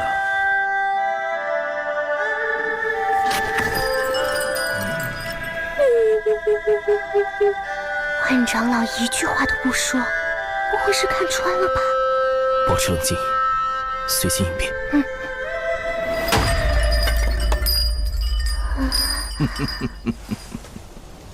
若论节俭，我还是不如你呀。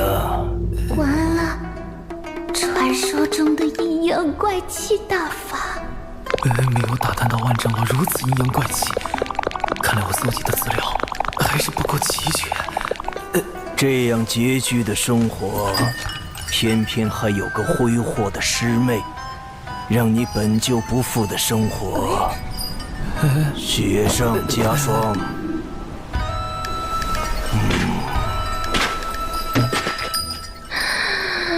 完了完了，千毒百金路无了，师傅也无了。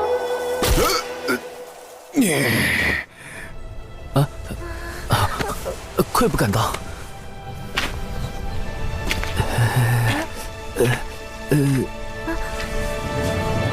万长老这啥意思啊？不知道啊。到底什么意思啊？这就是千毒百金炉。没想到我们真的打动了万长老。何止是打动，师伯说万长老对小琼峰的境遇倍感痛心，甚是怜悯。长寿不易呀！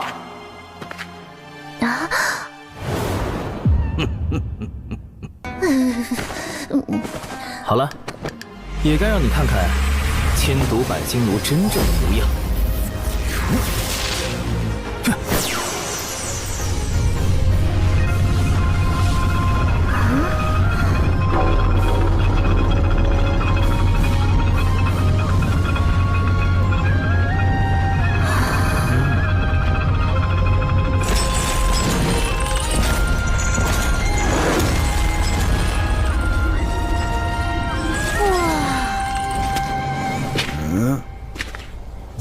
他们2个人呢？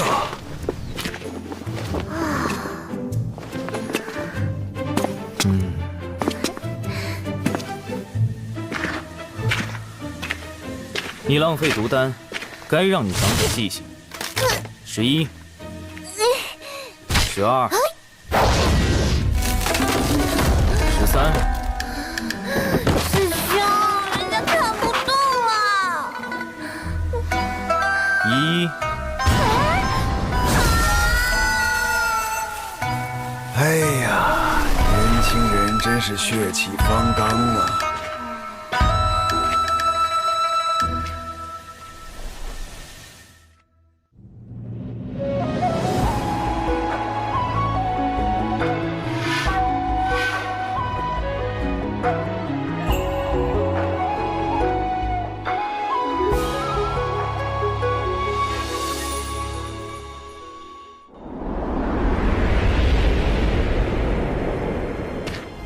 体复合型组合大阵？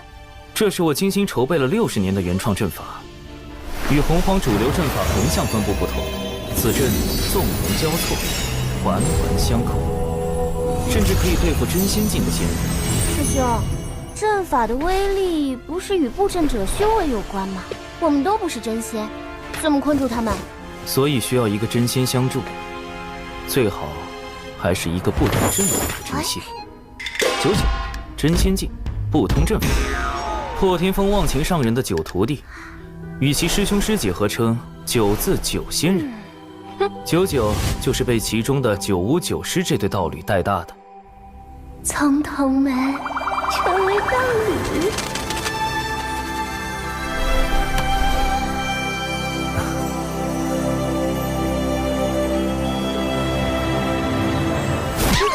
想什么呢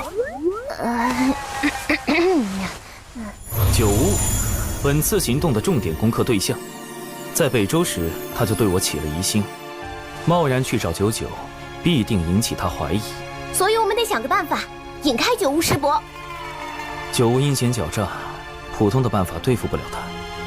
99最近因被门内责罚戒酒而发愁，每日睡不着，一早起来就找九巫撒娇，九巫对此无可奈何。我们不如算好时间。师妹，布阵和炼制熔仙丹都需要99，你去找九巫，只许成功，不许失败。九巫师伯，求求你了！我也想帮你布阵，但我这里的订单已经排到500年以后了。可是小琼峰真的需要真仙指导布阵，就要真仙，就要真仙！哎呀，真仙，我上哪给你找真仙去啊？师兄，小九要喝酒。真仙，他就是真仙，你找他。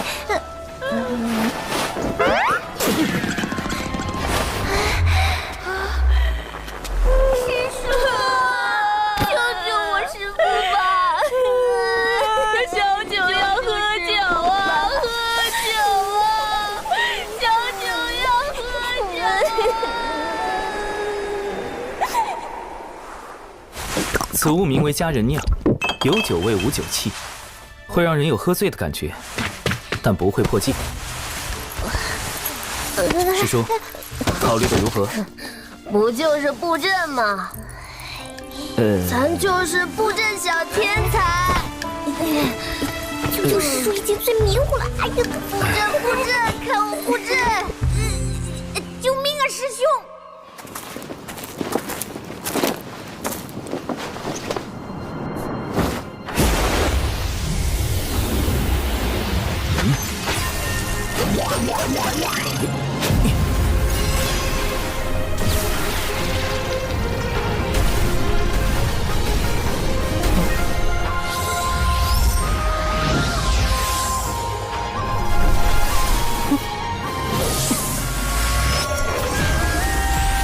正位冲一，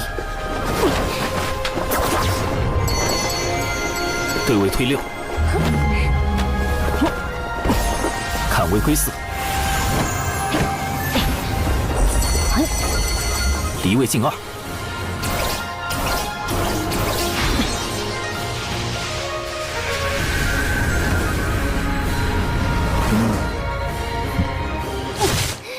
什么砍树做掩护，防止被师傅发现？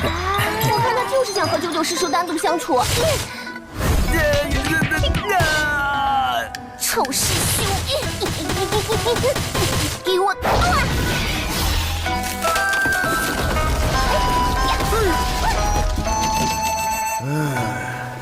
年轻人真是生龙活虎啊！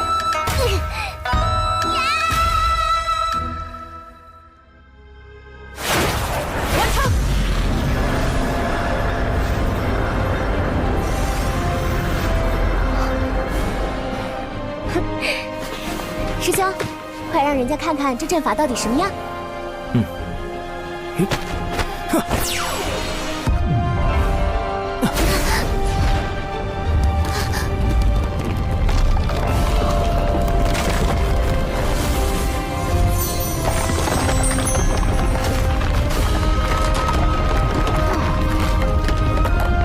多亏了99师叔用仙力稳固阵基，我这大阵的构思才得以落实。大阵已经建成，是时候炼制融仙丹了。可是，怎样才能让99师叔在不知情的情况下炼制融仙丹呢？他不懂阵法，不也同样打造出了这立体复合型组合大阵吗？上门到底在哪里呀？阵法什么的真是烦死人了！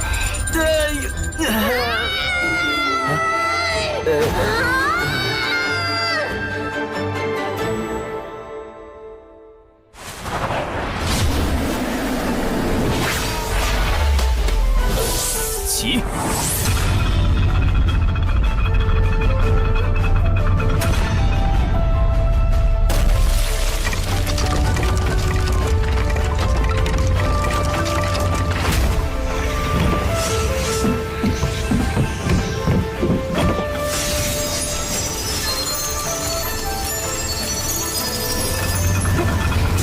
放心吧，培元丹的事交给我了。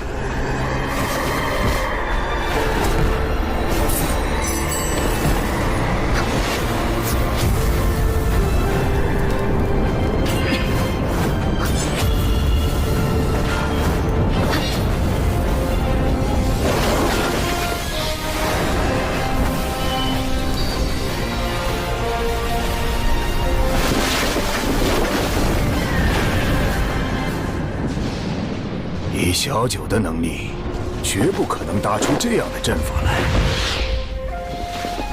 小琼峰既有缘会布阵，又为何需要小九相助？刘师兄，这是去往小琼峰。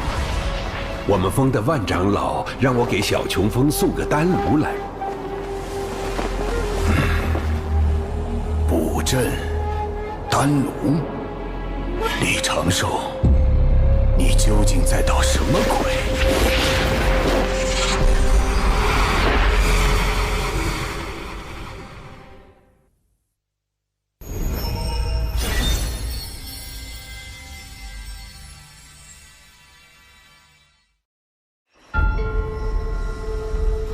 添加药材的顺序、药材的年份，甚至切块形状大小等，都已做到了精确。只要确保师叔保证稳定和纯粹的仙力支持，就能提高融仙丹的成丹率。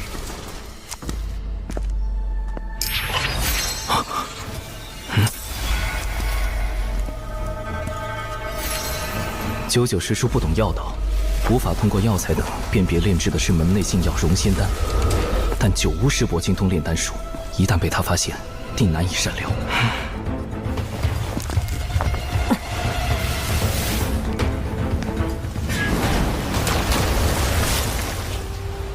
看来，得在丹药炼成前，将他拦在外面。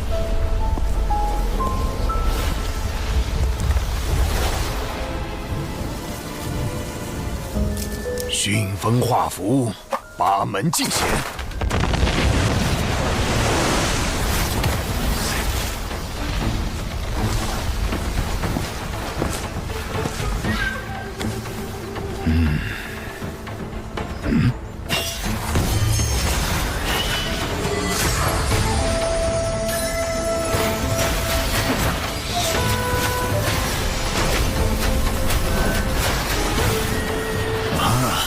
找到阵法的出口了。不过是个基础迷阵。一个基础迷阵，自然困不住主修阵法的九巫师伯。但若是有成百上千个，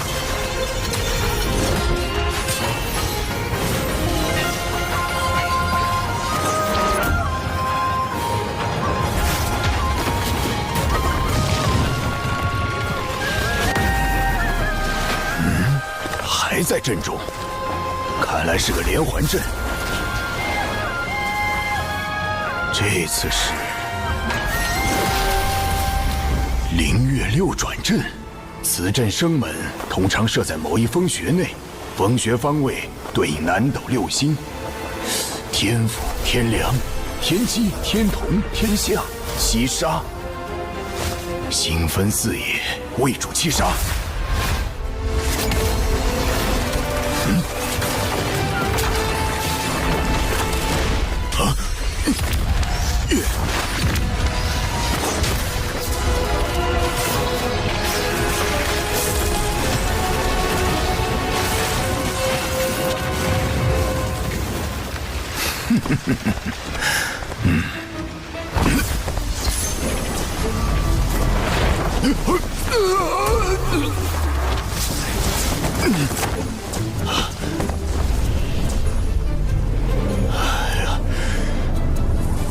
到底套了多少个祭出迷阵啊！虽然暂时困住了九无师伯，但时间拖得太久，定会加深他对我的怀疑。现在最重要的是尽快炼成熔仙丹。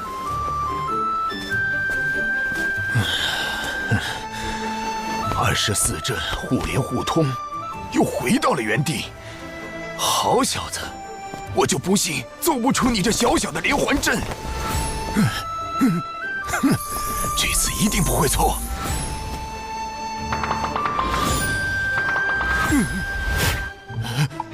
哎呦，这没道理呀！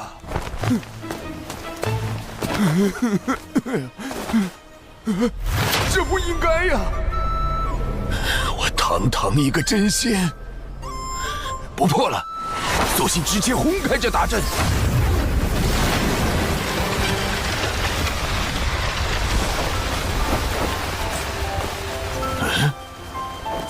这么简单就破开了？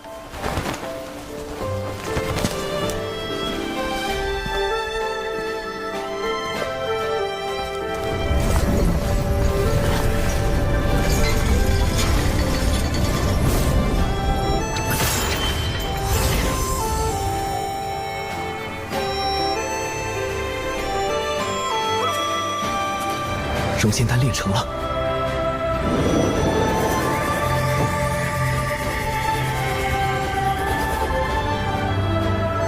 这就是培元丹啊！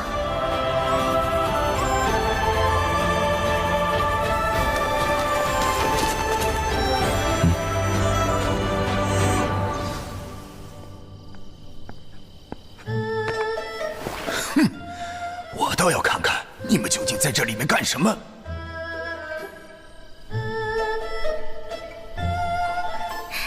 小兽兽，这不是我跟小石是情浓时才会有的称呼吗？他们好上了？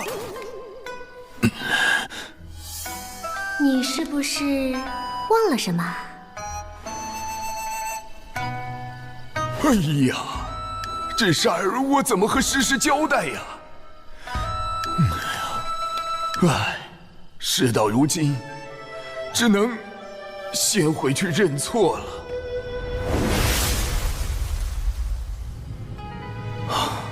总算走了，幸好在炼成熔仙丹时，及时解除大阵，避免了迷阵变成杀阵，暴露出我更多底牌。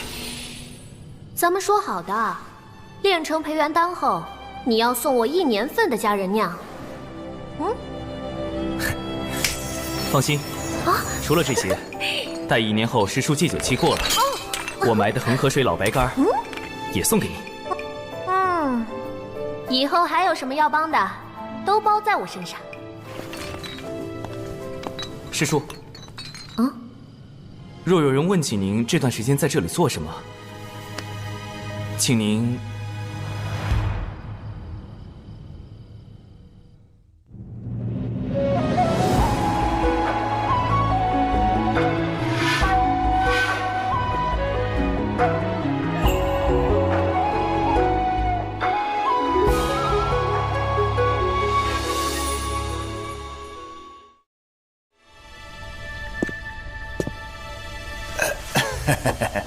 诗诗啊，其实小九是时候找个道侣了。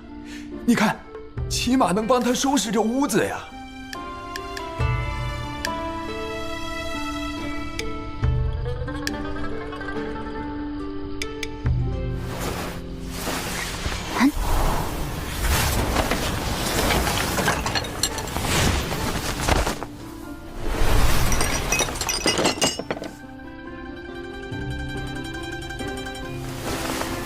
我们小九何须依靠他人？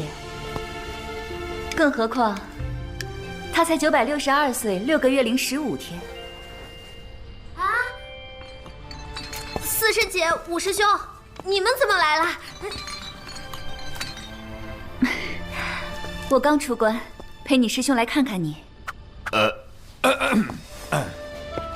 小九啊，你是不是对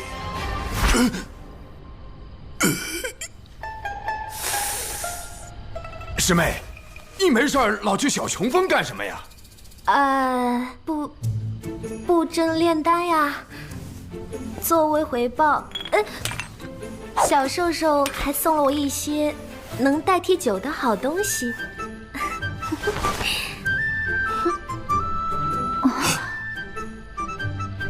判断准确。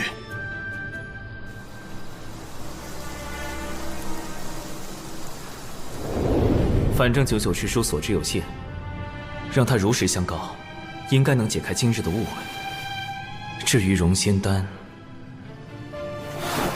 虽然炼成了，但服用此药的前提是，师父必须扛过第1道天雷。如今渡劫期临近，师父出关频繁，心境不稳，万一……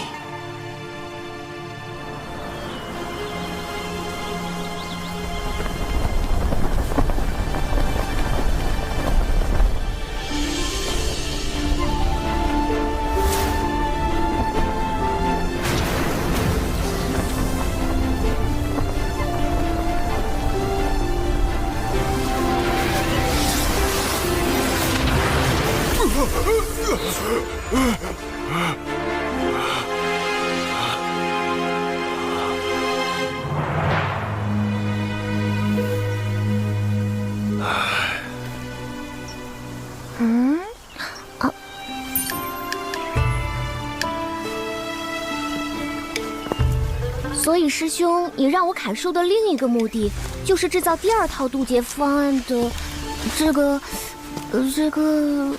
法拉，法野鸟笼，你不要小看我在9年义务教育下的成果。此物在师父渡劫时自有妙用。如此看来，此次师父渡劫定是万无一失。这是师父的天劫。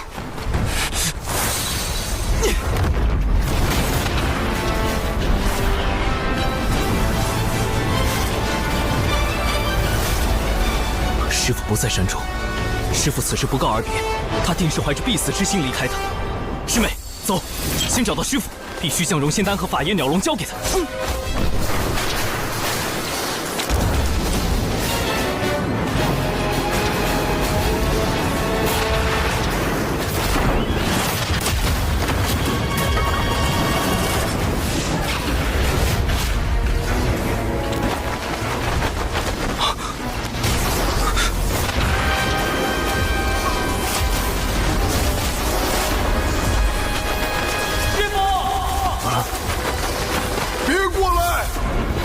被这雷光击中，你们会灰飞烟灭的。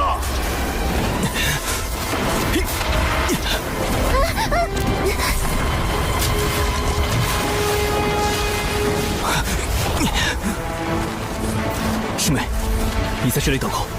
师兄，师父会活着回来的，对吧？会的，一定会的。师父。长寿，为师天劫将至，你来凑什么热闹？快回去！弟子有办法助师父渡劫。为师的状况自己很清楚，你快带着灵儿回去。今后小琼峰就交给你打理了。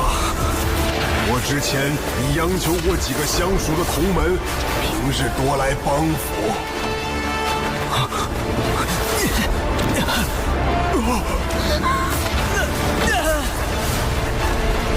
师父怀有必死之心，定会被天道认为道心不稳，怕是连第1道天雷也不能度过。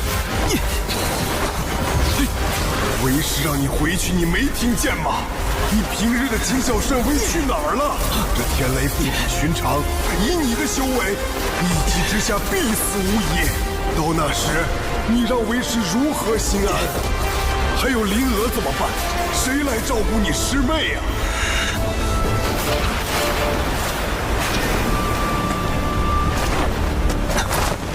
师父养育弟子，教导弟子100年，并引弟子入道，多年来从未有过苛责。弟子现在唯一能为师父做的，就是在天劫下为您挣得一线生机。这又是何苦啊？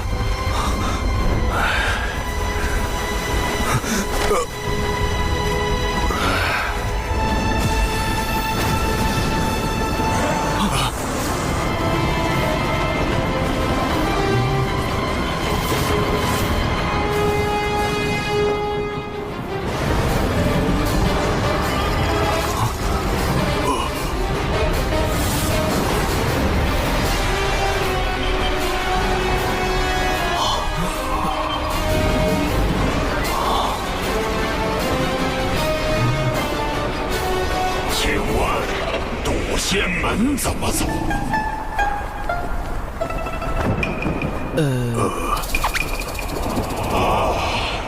多谢。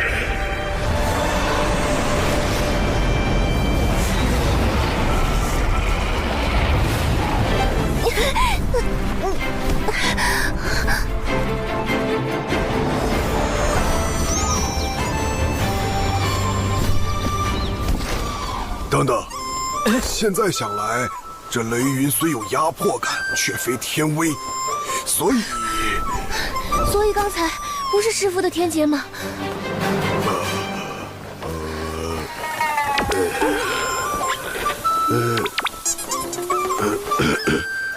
为师也是第一次渡劫，没经验嘛。都是乌龙。人家分明是青色的苍龙，怎么能说是乌龙？乌龙是黑色的。看那条苍龙的仙韵，修为已至天仙境。龙族一向隐居深海，与人族少有往来，而今竟派如此高手到渡仙门，恐怕会生变故，还是小心为上。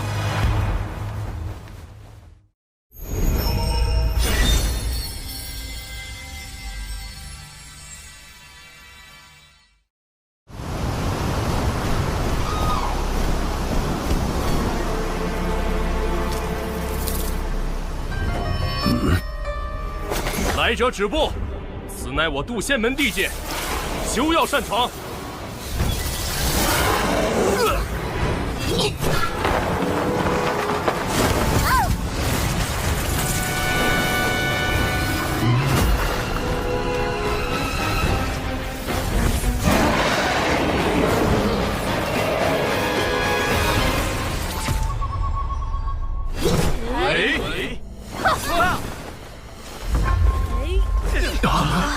嫡喜，众弟子即可，随我迎敌。啊！门内出事了，快回去增援！这么快就动手，龙族想做什么？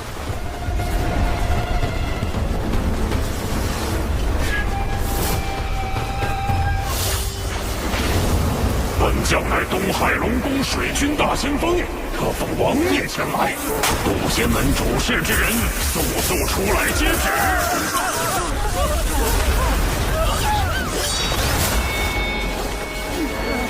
结阵。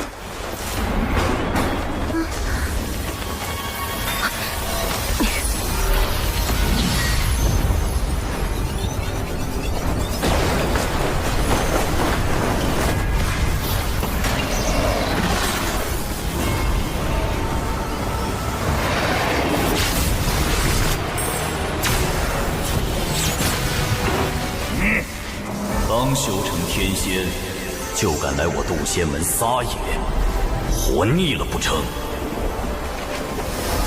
师父，师父，师父，是叔祖。忘情上人，忘情，你便是渡仙门掌门？贫道不过门内散人罢了。见你这小龙太过无礼，才出来教导一番。放肆！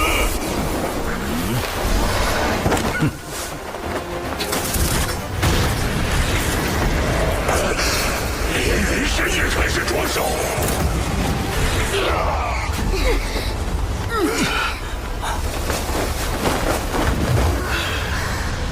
忘情上人的三元玄火功法真绝妙，若能习得一二，无论炼丹还是强身健体，都大有助益。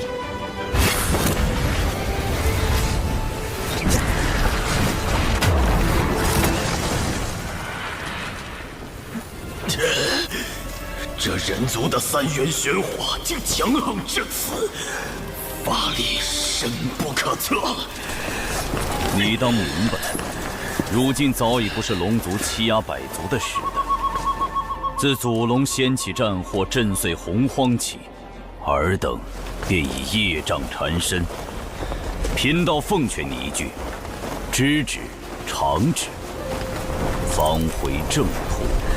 好个道貌岸然的渡仙门！先是打着除妖旗号闯我东海之滨，伤我水军虾众，如今又对龙族如此不敬，我定会禀明龙王陛下，不是点齐兵马踏平你这小小仙门。东海之滨。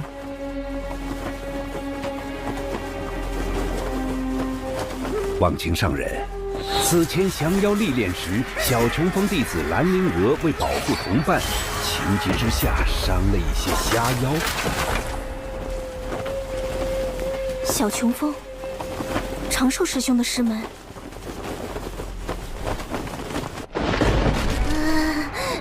师兄，我是不是闯下大祸了？人呢？虾妖怎么突然变成了东海水军？事有蹊跷。师兄，误伤东海水军的罪业，渡仙门定会查明缘由，倾力偿还。只是东海之滨乃五部洲交界处，有百族共享，何来闯入一说？看来是龙宫静守东海太久，让你们人族炼气师忘了。早在远古，龙族便已将东海划为属地，东海之滨亦是龙族门户，怎容人族随意踏足？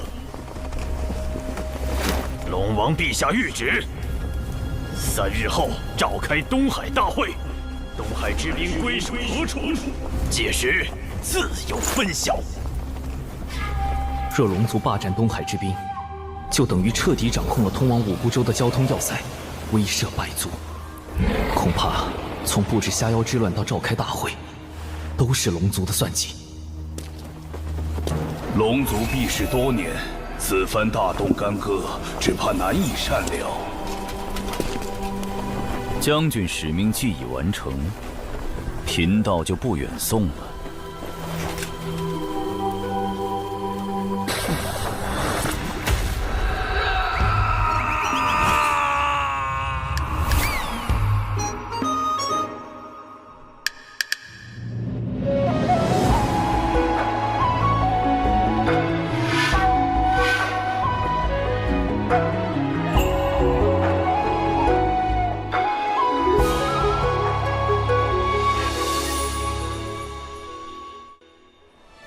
望秦上人，不愧是破天峰战力第1的剑修，强者的世界也太威风了吧！我要是成功渡劫，会不会有朝一日也能这般？师父。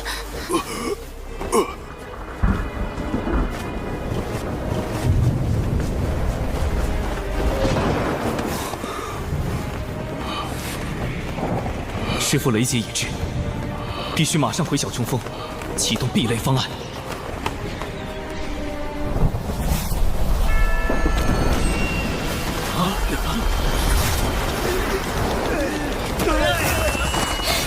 好可怕的威压，根本无法抵御。此乃大道天威，有人要渡劫了。你们暂且退避，莫要被天劫冲杀，神陨道消。劫云在小琼峰方向，难道是奇缘师兄？他道基残损，如何敌得过重重天雷？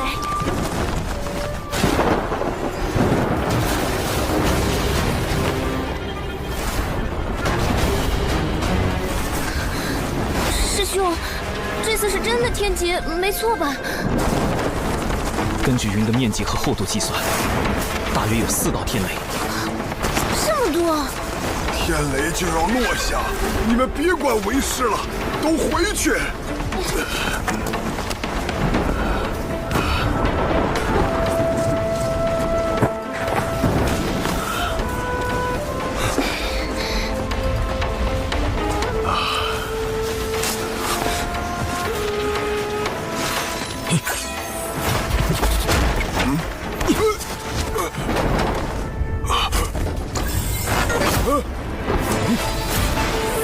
把为师关起来做什么？这是何物啊？一种抵御天雷的法宝，名唤法眼鸟笼。师傅待在里面，不要走动，不要接触围栏。快走，别白费力气了。天雷不会被任何法宝阻隔。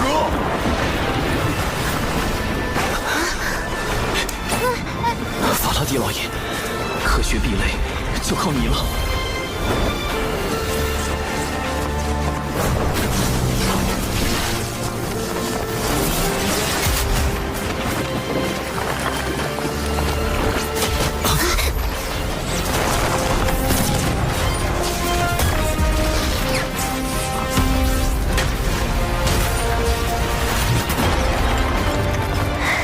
成功了！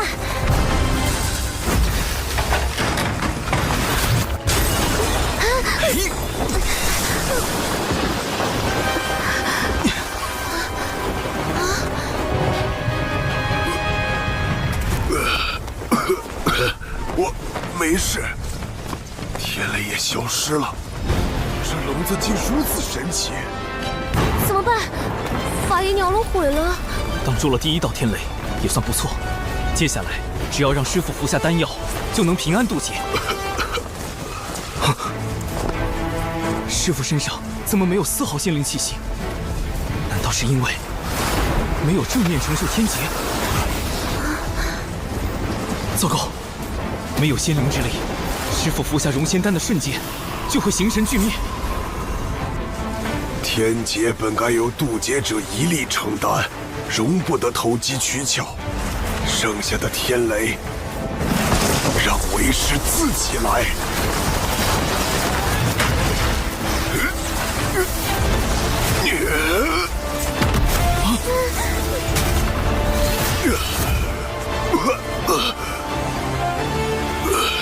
仙灵气息出现了。师傅，弟子有宝药，可助您渡过天劫。莫要浪费，留着你和灵娥渡劫使用。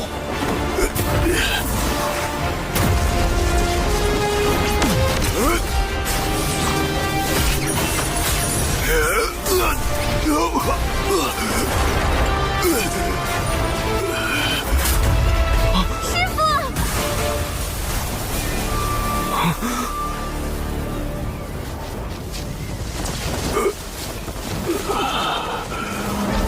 您的道基尚未修复，连受2道天雷已是极限，不可勉强。道基又如何？既是天命所为，贫道愿赴死一搏。天道，我绝不会躺在地上求饶，徒儿们就在一旁看着。哪怕他们的师父不中用，不能像忘情上人一样给弟子庇护，贫道也要站着死，给他们最后的荣光。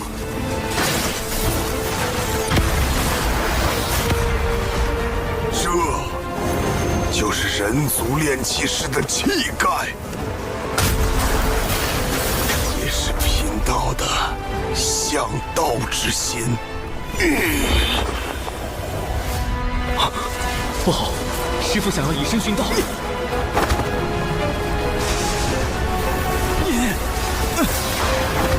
长寿！弟子与师妹千辛万苦炼制宝药，只求师父活下去。你这是干什么？快躲开！100年教养恩情，弟子心中早已将师父视若父母一般。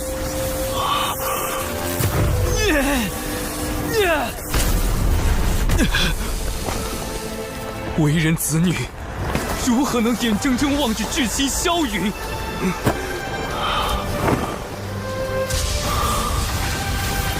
师傅，为了我们活下去吧！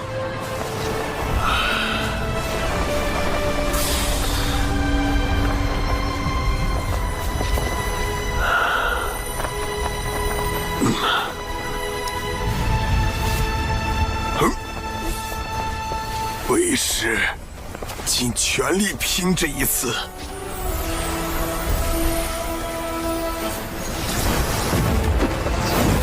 来吧，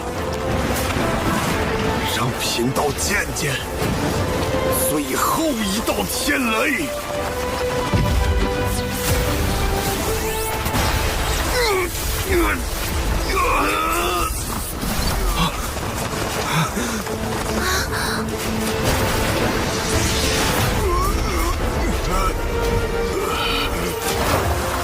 我怎么化掉了？道祖在上，此事什么情况？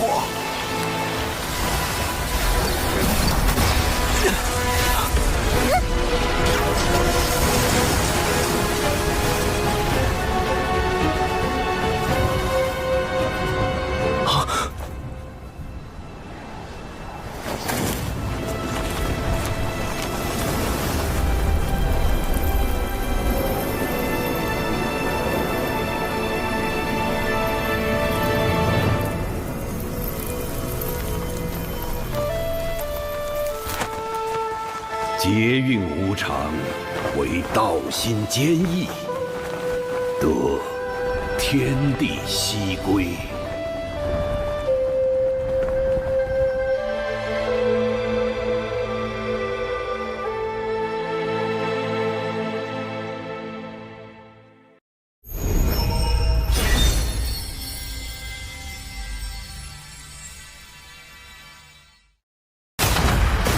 来吧，让贫道见见最后一道天雷。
师父他……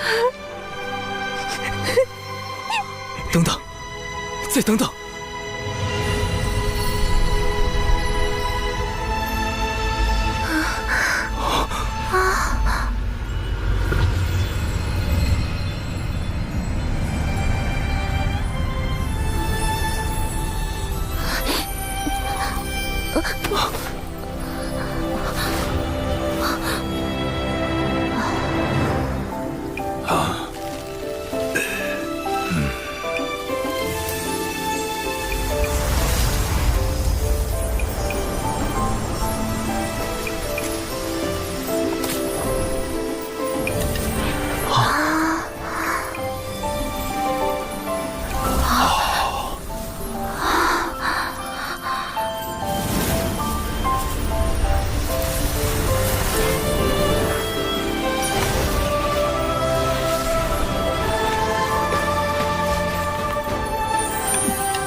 溶解肉身，却让元神飞升成仙，这是如何做到的？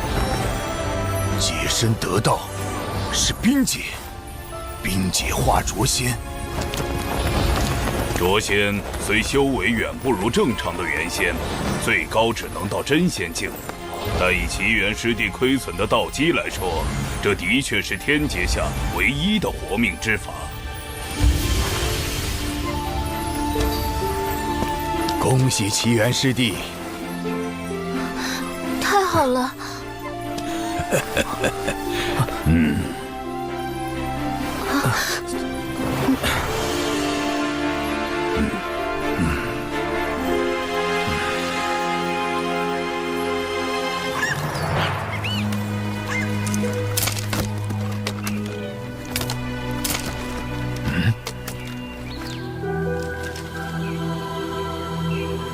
仙丹。回众与上人，望请上人，东海除妖之事已查清，当年确有下妖为祸。柳师侄带领弟子前去除妖，兰陵娥利用断魂丹重创下妖，在场并无旁人，更没有所谓的龙宫水军。倒是错怪他了。东海除妖之事已过去2年，他们为何现在才约定东海大会？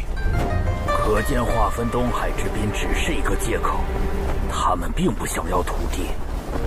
听闻近日龙宫有叛党生事，他们在此时约定东海大会，是想彰显威严，树立霸主形象。不错，东海之行必不太平。九乌，你挑一队机灵的弟子，随我们一同前往。届时若有表现优异者，可奖赏破天风秘籍。弟子领命。渡仙门道成无为经，还能另外奖赏破天风秘籍。怎么样，东海大会，考虑一下。若能得到3元玄火，对我渡劫确实大有裨益。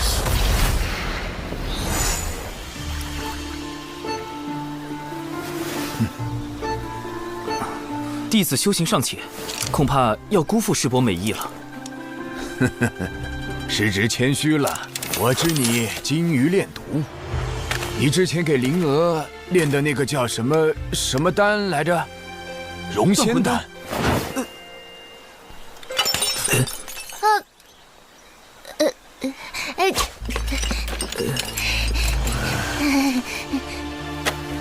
若我所料不错，你先是去北周找到了融仙丹的重要原材料，又设计获得了万长老的千毒百金炉，最后又哄骗小九为你炼制。我说的可对？这师兄怎么办？快想想办法呀！果然瞒不过师伯，长寿确实炼制了融仙丹。师兄，这是弟子的炼丹笔记，详细记载了融仙丹的配方及炼制流程。因师父道基有损，弟子不忍见师父命丧天劫之下，于是铤而走险，炼制禁药。唉，完蛋了，九无师伯全知道了。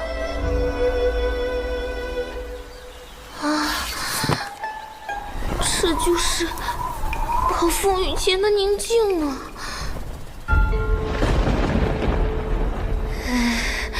救命，太窒息了！师兄，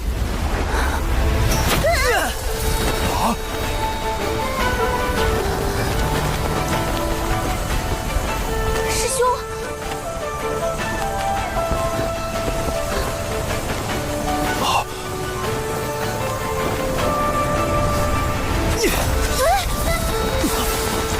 顿悟了，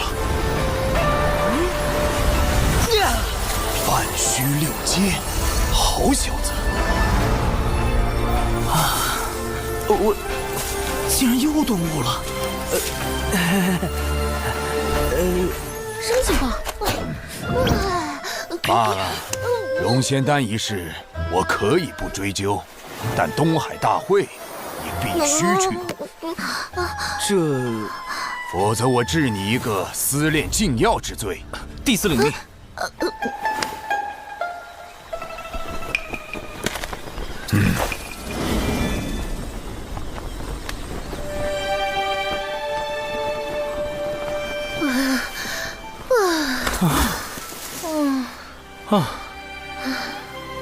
师兄，这到底怎么回事啊？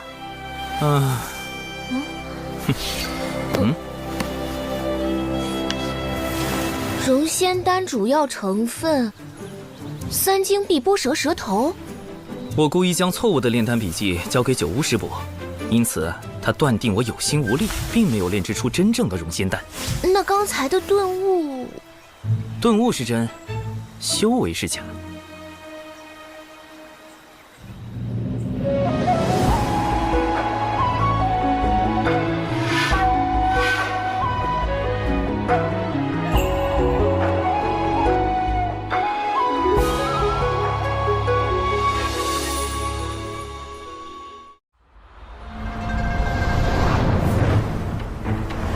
龙宫举办的东海大会，主要是为了借东海除妖之事大做文章。你们作为随行弟子，需与龙宫弟子以守类攻类的方式夺宝，届时龙宫定会找机会刁难。你们是当代弟子中修为最高，或是最为机警之人，需沉着应对，不可失我人教风度。是。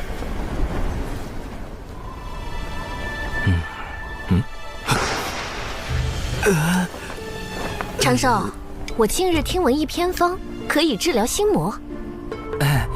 多谢师叔美意。弟子这心魔已持续了数年，只怕……我还没说什么办法呢。万一有用呢？师叔请说。那就是以毒攻毒。师叔不可！我看你和灵娥相处就不会有这心魔。我可是费了好大劲儿才找来的办法，你不许推脱。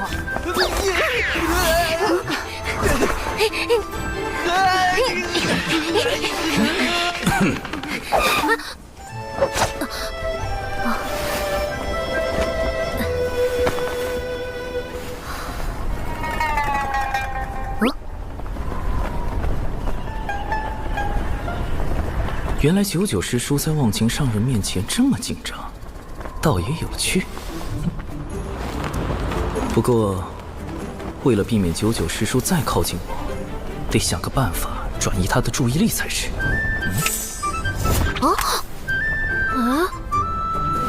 这是魔方，我教你口诀。这样。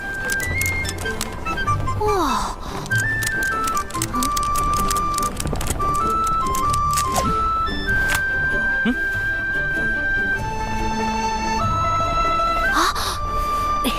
长寿师兄，我可以玩吗？当然可以。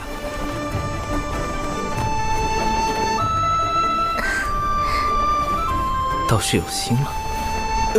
糟糕，这个洞，有毒识破我了吗？他是故意的吗？我要不要抽出？有毒，你不要靠近我！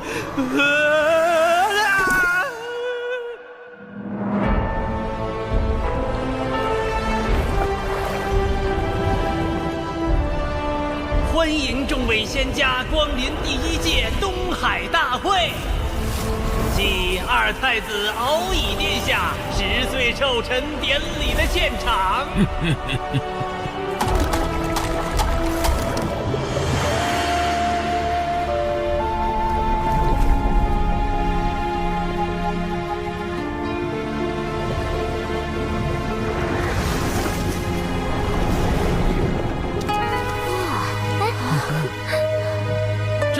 上人与忘情上人，请往品仙台洽谈，其余弟子去宴客区就坐。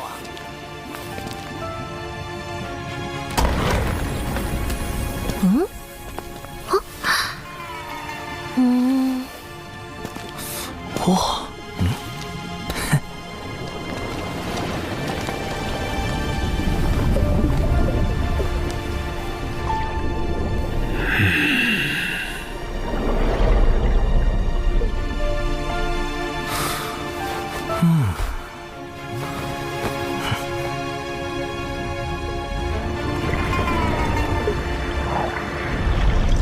龙宫可真气派。是啊。风雨术。风雨术不仅是一种传音艺术，还可以自行接纳周遭讯息。优点是不会耗损神魂之力，缺点是各类讯息一拥而入，需要甄别。刚才究竟是谁在暗中观察毒心啊？就是他了。看上去不像是普通龙族子弟。他看我干什么？难道是察觉了我的风雨术？哎呀，不应该啊！风雨术不耗神魂之力，并不会惊扰对方。算了，保持低调。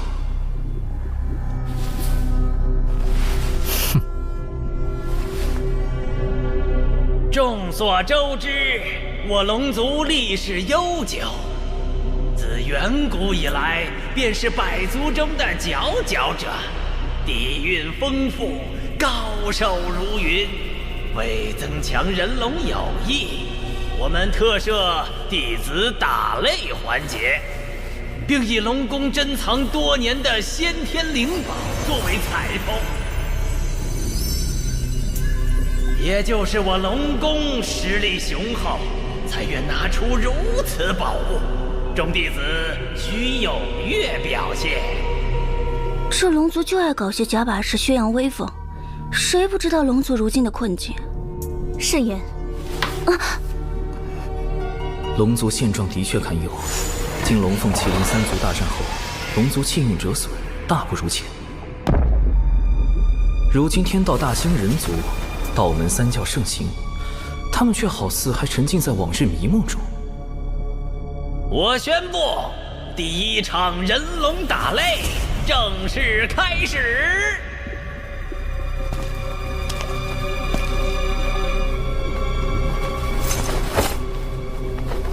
你与本太子切磋一二。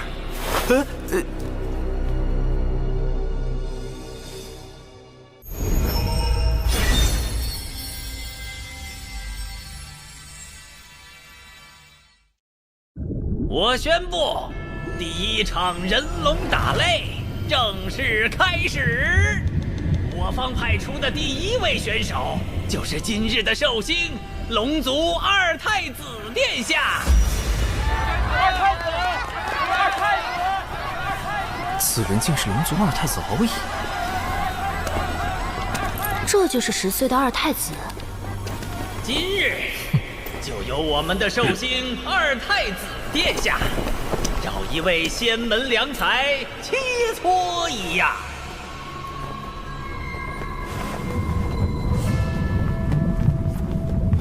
等等，他为什么一直盯着我？不妙。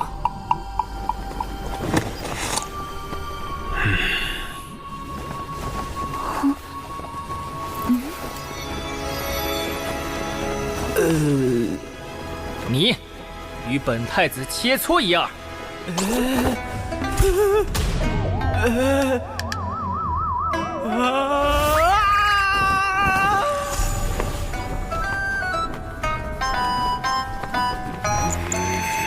殿下是不是看错人了？那人才子12阶，是这仙门里最弱的人。殿下，选那个女子，还有反虚8阶。这是殿下的策略。首战要赢得有气势，才能彰显龙宫威严。当然得选个最弱的。这小龙路子这么野。长寿才刚突破到反虚2阶，怎么打得过龙宫一个归到6阶的？这肯定是要羞辱我渡仙门。二太子，你是要与我长寿师侄切磋吗？不错，让他上场吧。欺人太甚！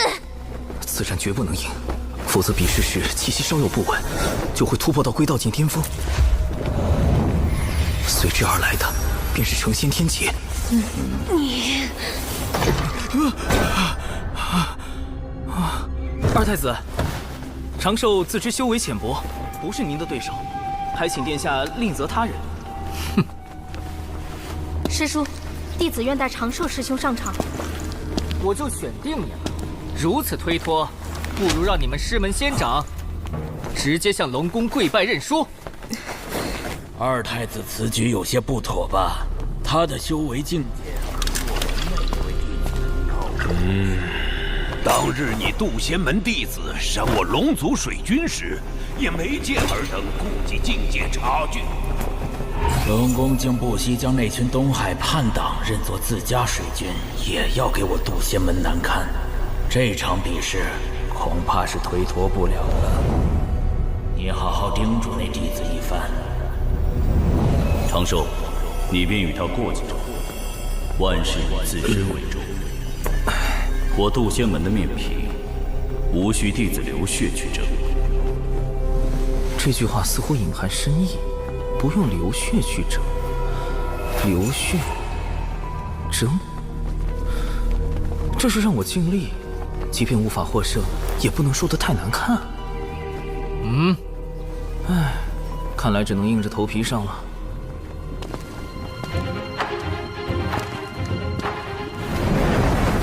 这次比试以水莲台为界，隧道外围即为认输，双方点到为止。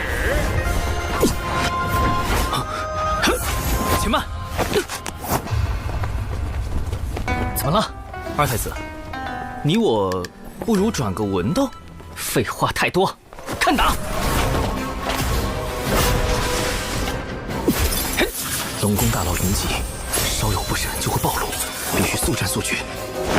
九龙探云步，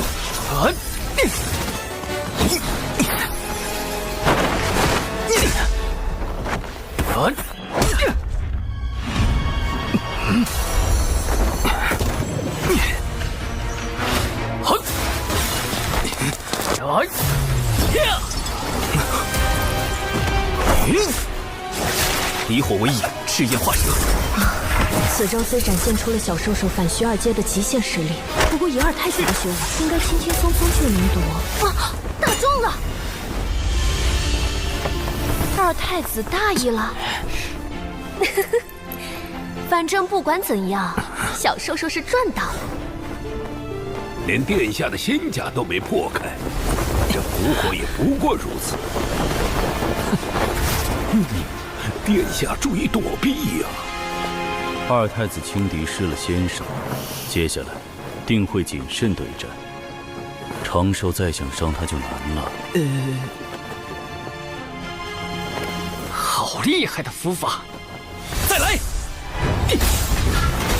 趁现在降低术法威力，只要这个敖乙一反击。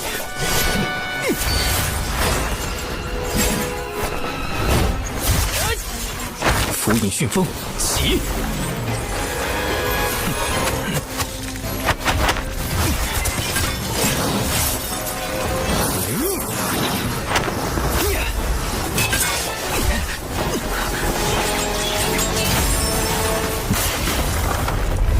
这怎么可能？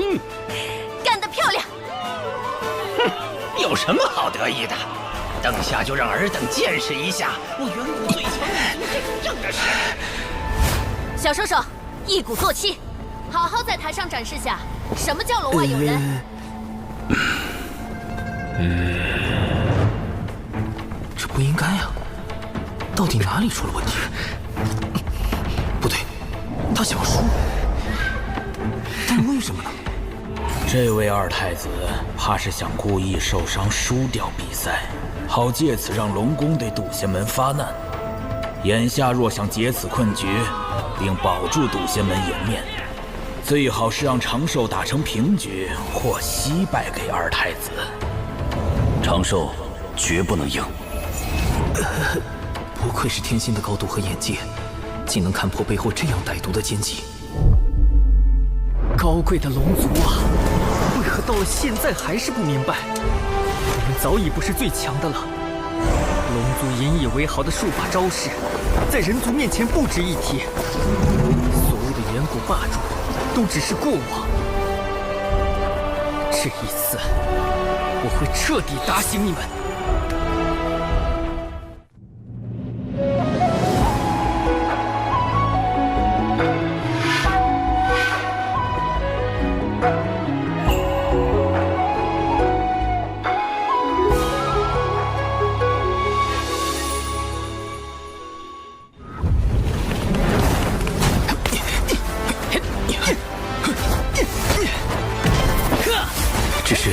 若龙宫真的想用敖乙受伤来生事，为何非要选择我这样一个最弱的弟子？躲不掉了。奇怪，此拳并无太多威力。无论如何，先设法退出水莲台。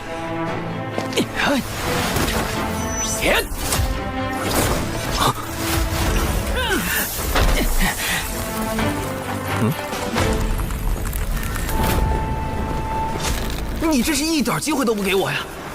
不过，我不会让你得逞的。好强的后劲！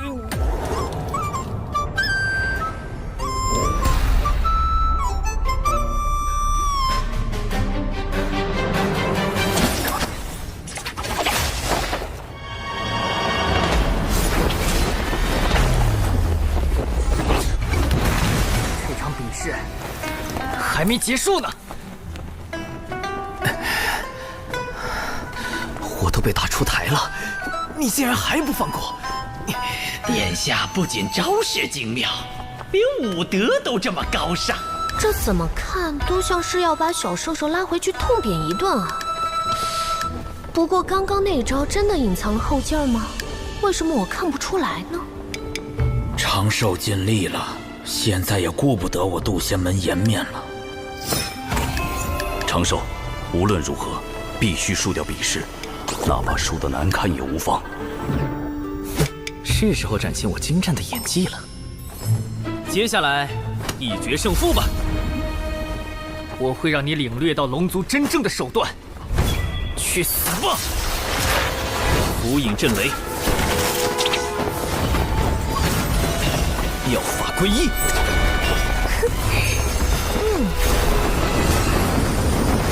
我要用这记耳光告诉龙族，如今天有圣人，一直可屠龙族；地有人族，其势浩然不可挡。若还不放下所谓的高贵，寻找真正的出路，那等待我们的只有死亡。醒来吧，龙族！醒来吧，那些沉醉在远古美梦中的同族们！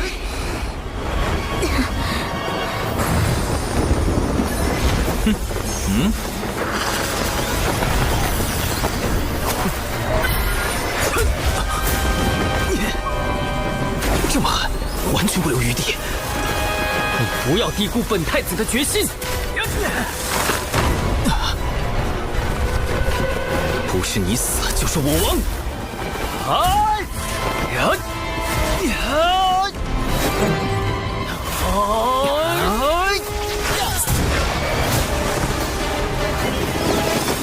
若长寿赢了，那这次的麻烦就大了。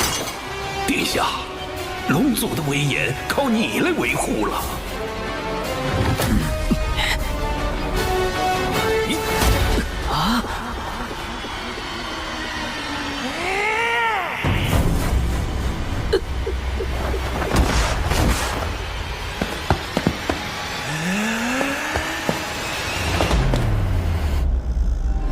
脚跟挪出边界约有1寸，渡仙门输啦！啊！殿下好帅好帅呀！长寿师兄输的也太难看了，果然还是输了。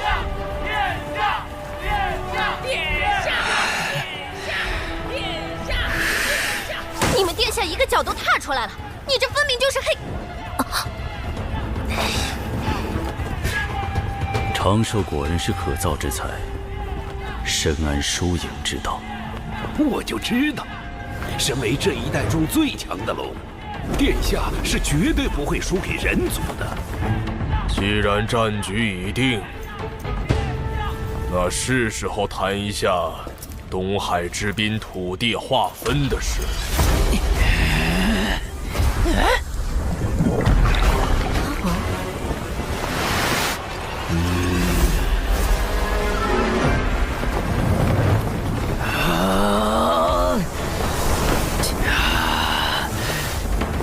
殿下放心，此战我龙宫必胜无疑。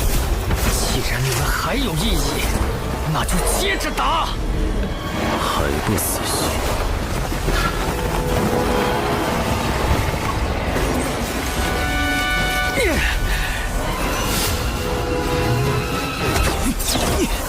失策，不由自主就挡住了。这攻击看似朝外，实则是将力道回转自身。难道他想，即使没人懂得本太子的决心，我也绝不放弃。哪怕是自镇元神，你终究还是输我一筹。完了！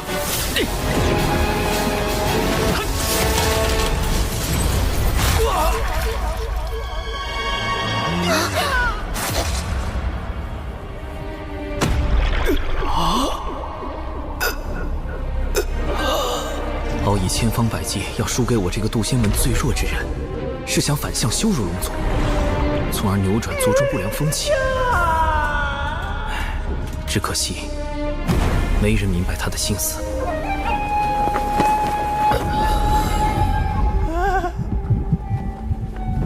住他！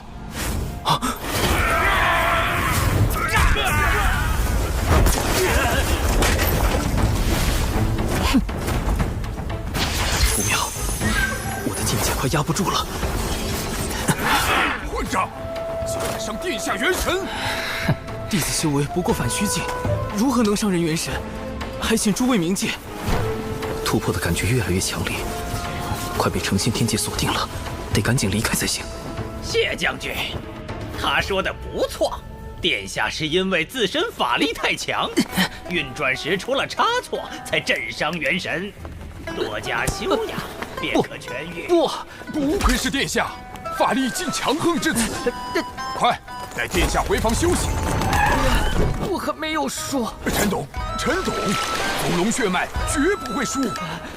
谢将军可别说了，给你们二太子留口气吧。等等，我也可以装伤退杀。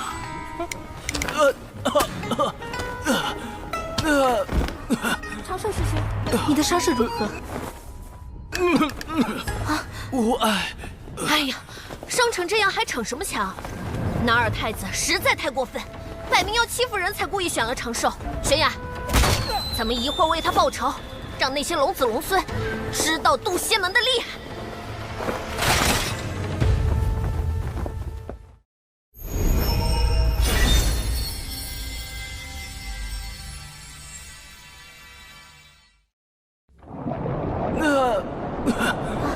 长寿师兄，你的伤势如何？无碍。哎呀，伤成这样还逞什么强？那二太子实在太过分，摆明要欺负人才故意选了长寿。玄雅，咱们一会儿为他报仇，让那些龙子龙孙知道渡仙门的厉害。收敛一点。龙宫那么多天仙还在看着。长寿伤势颇重，九九师侄速速送他回渡仙门养伤。不可以，万一途中突然渡劫就麻烦了。啊！弟子斗胆，请师叔留下，让弟子独自回门。东海大会波诡云谲，每少一人，仙门便多一分危险。若因弟子之私而令师门陷入险境，弟子万死难辞其咎。长寿，你……长寿师兄，当真是大仁大义的君子。如此，便依你所言。小九，将3元玄火传给他。喏，师傅让我给你，这功法能强化神魂和道躯，对你养伤极有好处。哼哼，总算到手了，渡过天劫的把握又多了1成。多谢忘情师伯祖。这个小辈倒是十分稳重，不知几位仙长是否也同他一般，能稳妥地了结东海事宜。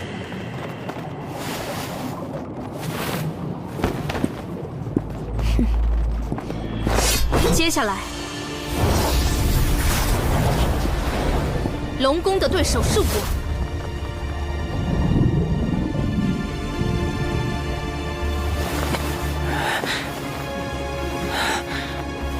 我儿，你元神未愈，不可妄动。母后，放我出去！孩儿想拜师渡仙门，修行圣人道法。龙族之法可是不够你学，龙族之宝可是不够你用。那渡仙门在道门排名不过中下，有何资格教导远古龙族？可是，此事不必再提。当年道门阐教收了一条孽龙做弟子，放在池子里观赏，这般羞辱，龙族如何能忘却？我儿啊，你还是静心养伤吧。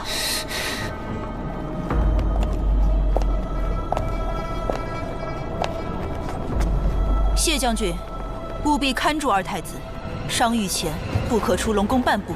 是。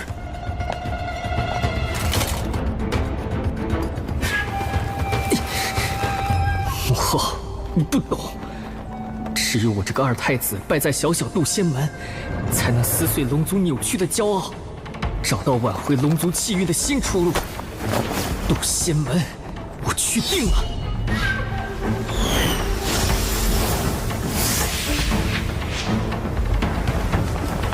劫云已经开始聚集了，来得这么快吗？此处距离渡仙门5000里，距离东海逾万里，龙宫应当探查不到天劫的动静。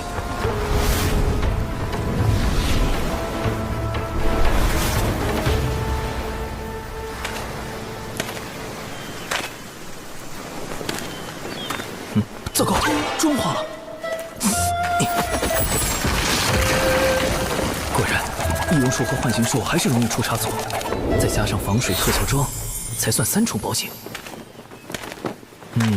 这个岛屿虽然足够隐蔽，但结构复杂，藏身之地反而太多了。不妥。这里构造简单，不会引起旁人注意。海流有点不对劲。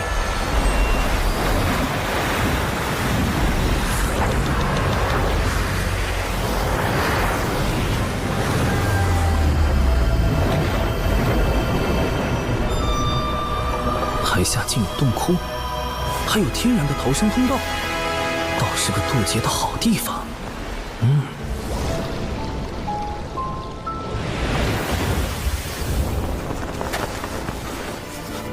哇！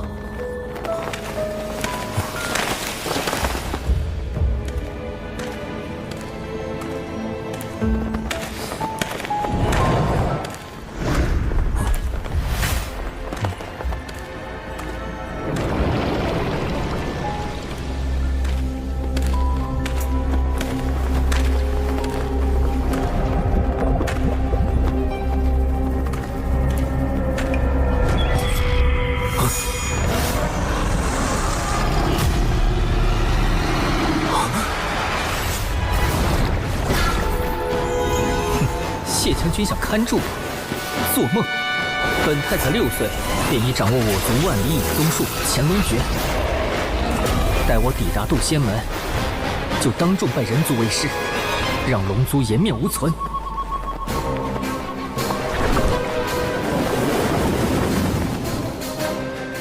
哪来的道人？莫非他探查到我的存在？龙族秘术乾隆诀已经落后至此了吗？不行，不能让他暴露我的行踪。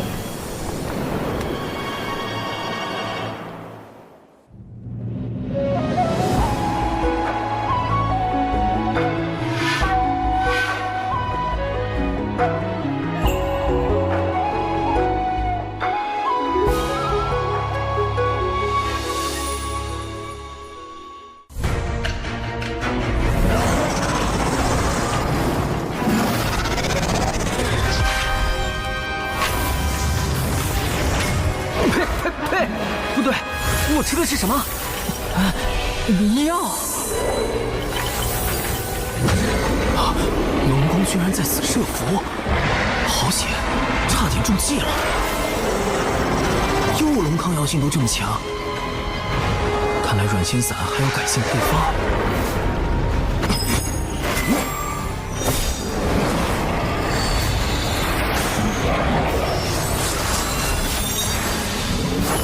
符阵，水源惊天印。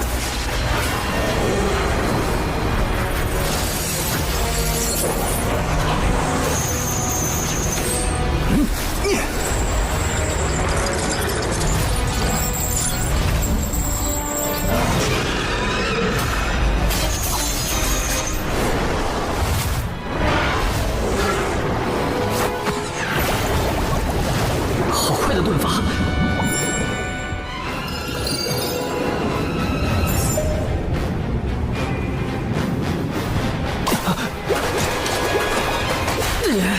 狡诈的人族偷袭，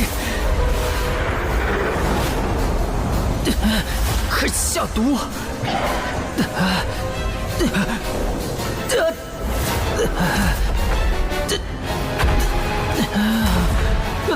不对，是酒。这声音是敖乙，他怎么跑到这里来了？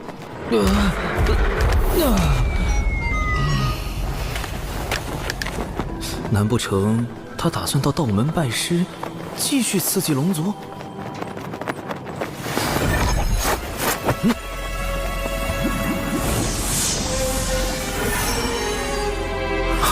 符咒，一旦有人对敖乙下杀手，就会被符咒锁定元神，遭到龙族追杀。万一龙族发现是人族袭击了他，事情越闹越大，牵扯到我的天劫就不妙了。既不能灭口，又不能放任这个隐患，哼，那就只有不理性洗龙灭迹。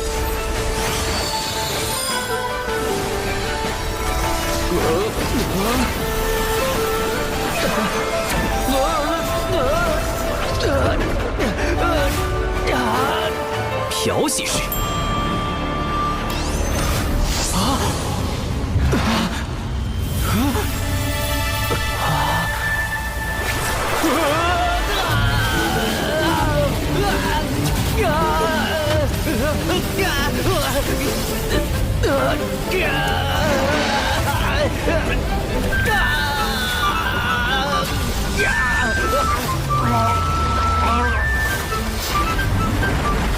滚筒式。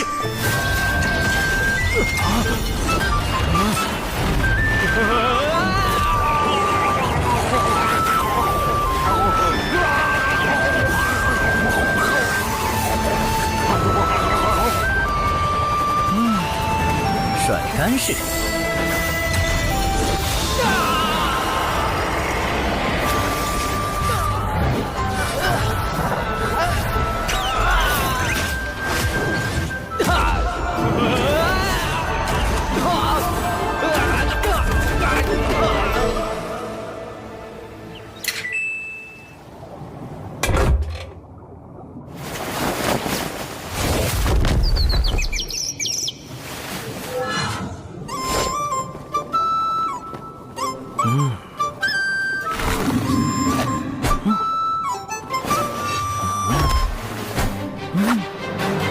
很好，残留的指纹、药物、纸人、法术痕迹都已清理干净。哼，敖乙，你我就此了断因果，往后莫要再见了。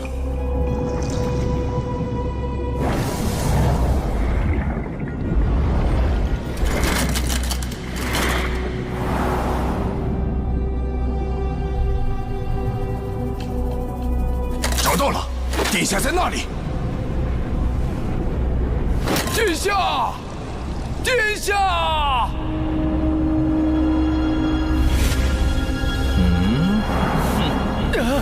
不要过来！不要靠近我！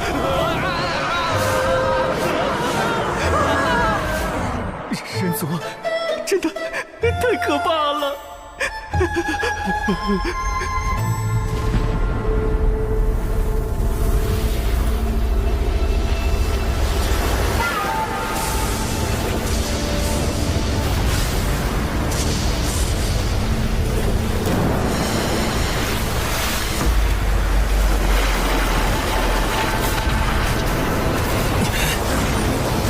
火星遁法，水遁。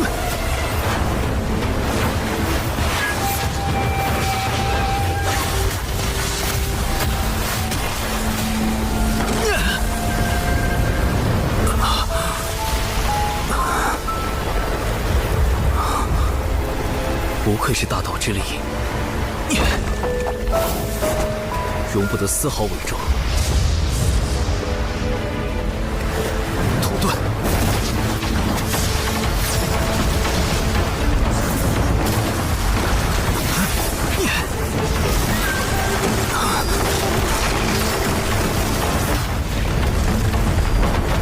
木遁。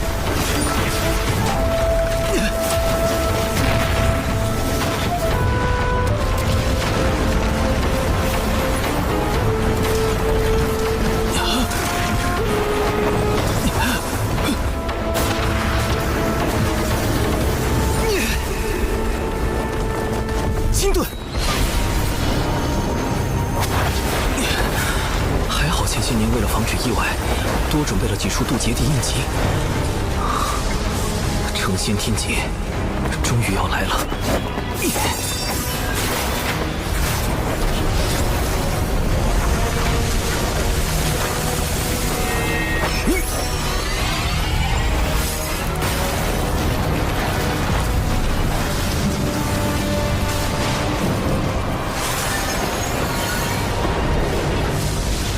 从师傅的渡劫经过来看，表成仙也是一个重要的步骤。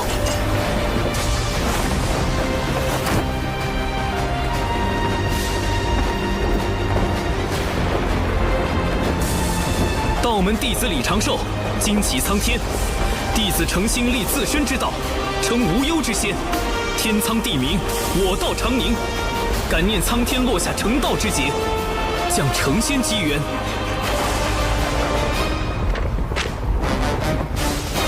这样算是礼数周全了吧？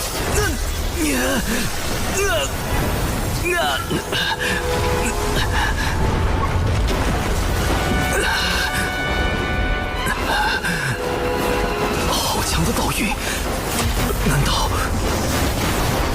这就是天道的回应？洪荒无量，劫灭生，唯道是存。李长寿，让吾看看你的道。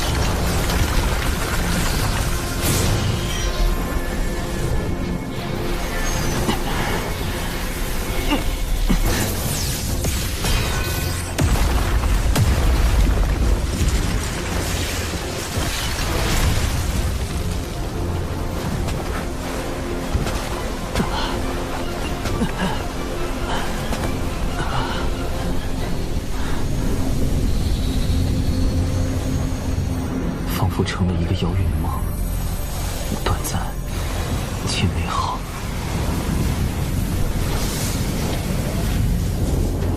兰心，我的家乡，一个再也回不去的地方。《封神演义》中，天道为完善自身，命道门三圣牵压封神榜，三教弟子因而卷入商周交替之乱，死伤无数。天道的完善，必须以生灵涂炭为代价吗？多年来，我一直利用计算机集群技术，不断融合东西方哲学，试图探索出一条适合众生的新秩序。成功了！6年了，我终于做到了。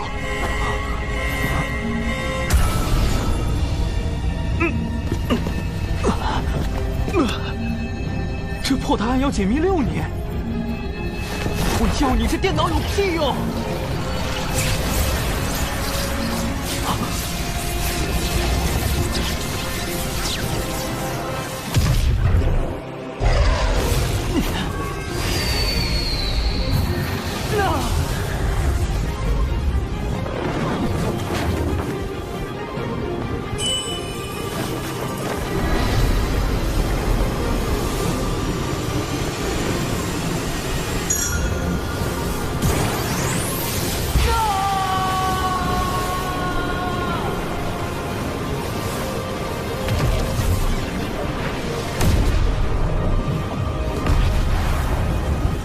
这是我来到这个世界的第129年。眺望洪荒的未来，天道为完善自身，必会开启封神。仙人一旦死后封神，便会被剥夺自由，丧失自我意识，彻底沦为天道的棋子。这根本就是一场劫难。为避免卷入封神大劫，我已暗中筹备数个方案，而眼下劫云来了。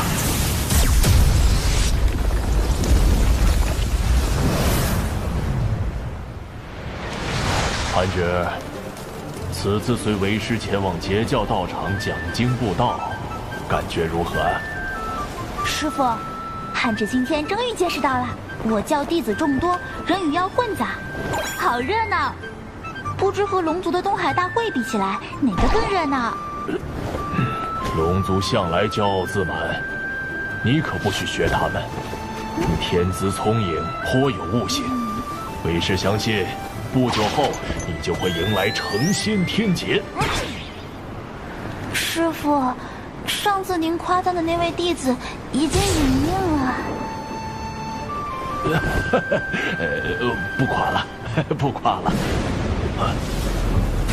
有人渡劫！快，汉之，这是观摩天劫的最佳时机。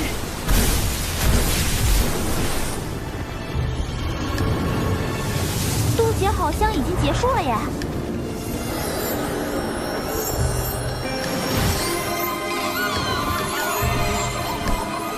我这是成功了。师傅，他要飞升了。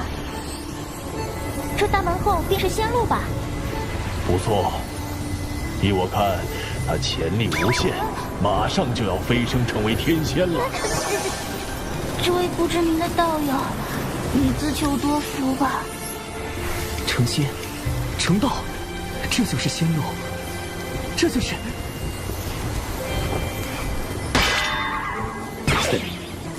这，等会儿。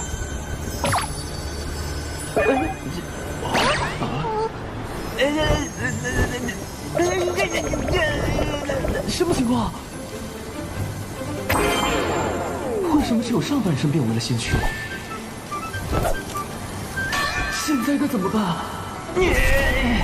主动截肢，让上半身飞升，下半身也很重要啊！又不是跟练辟邪剑法一样，有些东西能说不要就不要了。且慢！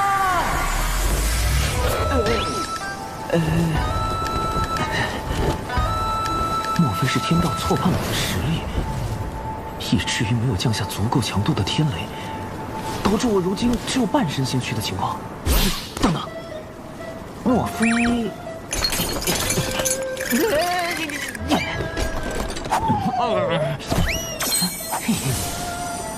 果然是火德玉遮蔽了天道。火德玉防推算，可以防止被人推算修为、来历。丢掉。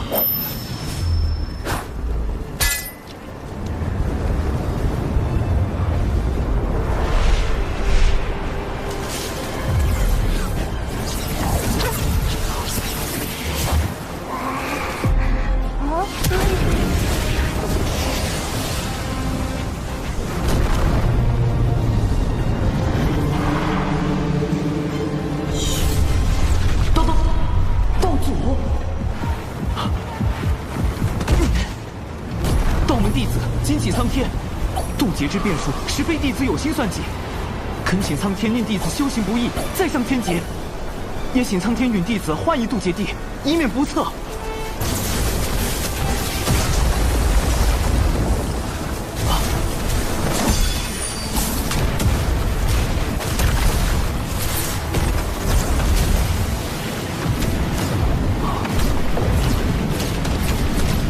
好在此前为防渡劫有人捣乱，特意多选了几处渡劫地。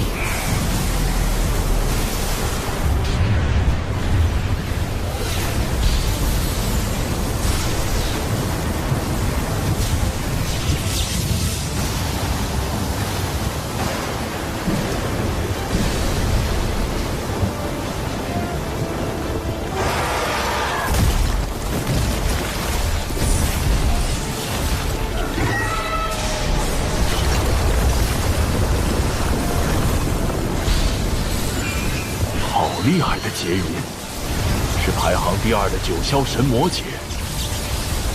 天道真是被我激怒了，麻烦大了。发野鸟龙虎。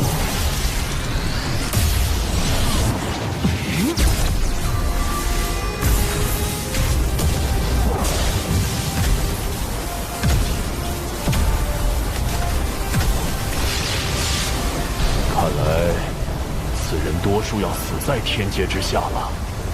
看来此人还有一线生机。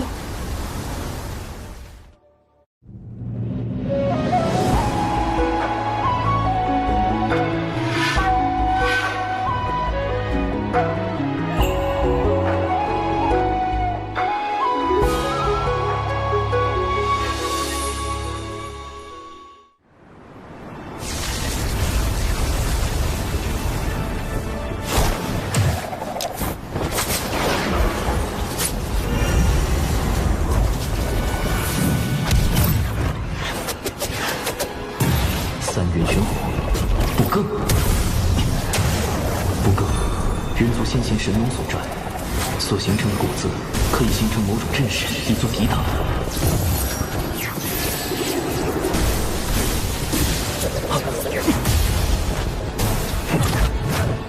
最后一道天劫不对劲，奇怪，除了天劫，好像还有其他东西。不急，在此地看看他能否撑过最后一道，理应是撑不过的。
完美度过最后一道天劫，师傅，您的嘴真是堪比天道法器。成仙，成道，这就是仙路，这就是……竟能撑过此劫，咱们可过去结交，说不定他就要直接飞升天仙。这，等会儿，什么情况？师傅，你快别说话了！哎，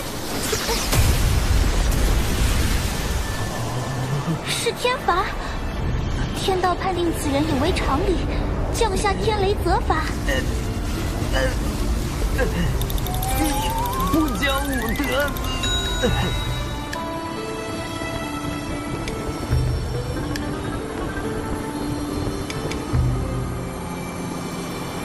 这3朵青莲道花，便是师傅您说的道门标识吧？3朵道花分别代表精气神，花瓣越多，则道基越圆满，潜力越大。历经此劫，我的道花瓣数由27瓣修至81瓣，但最后一道天罚让道花有了不小的损伤，我得赶紧找个地方疗伤。嘿，道友，吾师徒乃截教金鳌岛炼气士，无名元泽，无名寒指，特来为道友祝贺。金鳌岛寒指，难道是在封神大劫中死于大神鞭下，魂归封神榜的寒之仙？绝不能与大劫之人有任何牵扯。哎呀，恭贺道友飞升天仙！跑！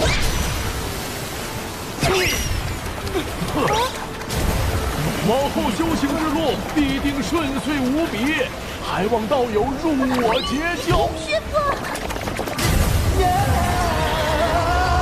可惜连道友的脸都没看着，就错过了。放过这位道友吧。仙路缥缈，世事无常，大道千载，终须自渡。万般因果，方显机缘。道花修复期间不可随意移动，这渔夫倒是个绝佳的修炼场所。好大的鱼！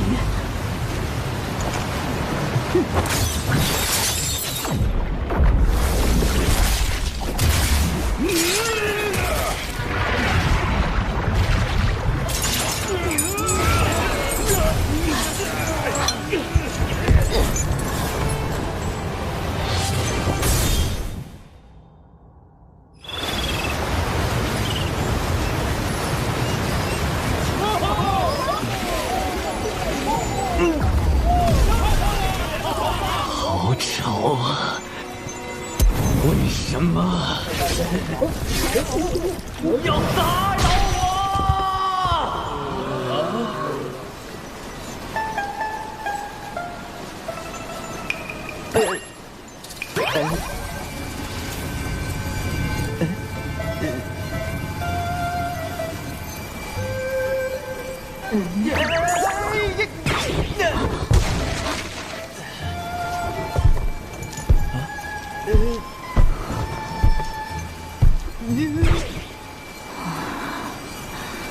这是海神啊！从鱼肚子里生出来的海神，海神，海神！快把海神送寨里好生供着，通知熊寨全体寨民，搭建神像，拜坛祷祝。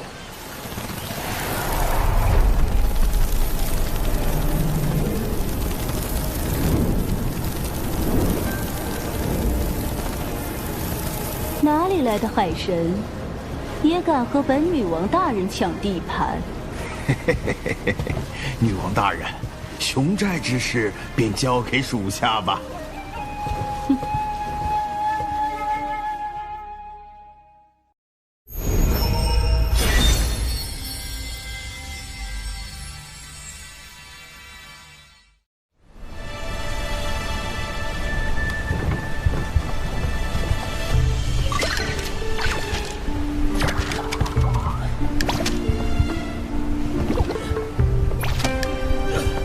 此寨地处南赡部洲西南部，位置偏僻，寨民多以捕鱼为生。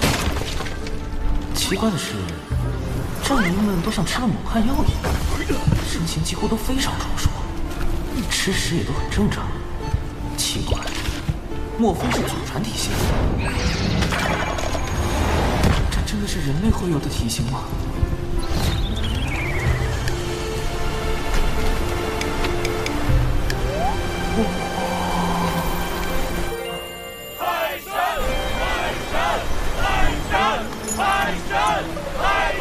好大的石像，竟然真的被他们打起来了！我又不是真海神，只要一直假装不能动弹，也就不会有人再信海神那一套啊。海神像也就变成了废石像。我还是尽快修复青莲道花，早日离开此处。不愧是我从鱼肚子里剖出来的海神，闪闪亮亮，看上去就很灵。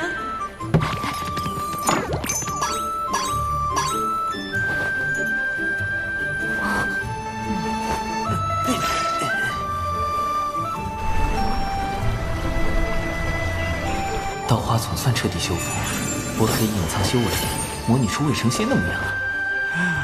得尽快了断与熊寨的因果，别惹上什么是非。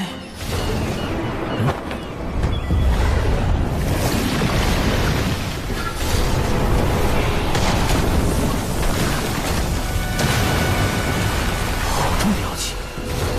寨主，快看那边！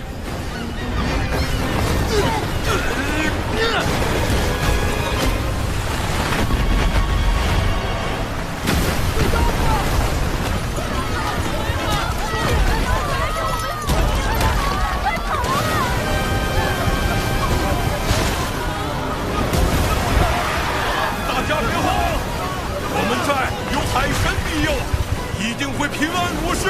没错，海神会保护我们的。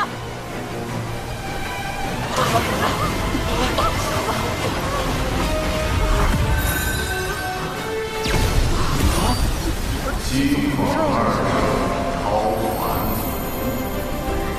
玄中妙法，传福泽。寨主，这是。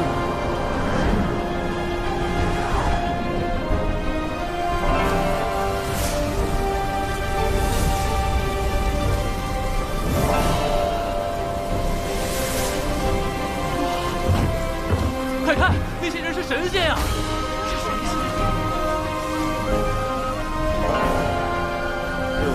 西法二圣是什么？与我们熊寨的海神里业吗？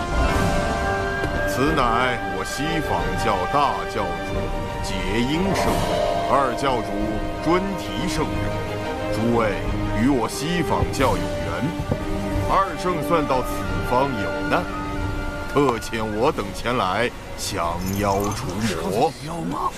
西方二圣，可是与道门三圣、圣母女娲并称道祖门下6大圣人弟子。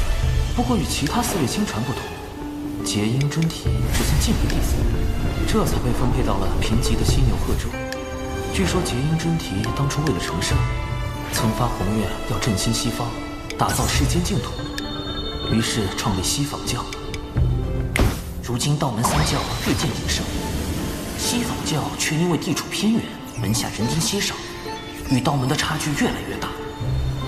西方二圣便开始推行广结善缘、招贤纳才的策略。但西方教弟子不远万里来到南赡部洲，对付一个刚刚出现的妖怪，时机会不会太凑巧了点儿？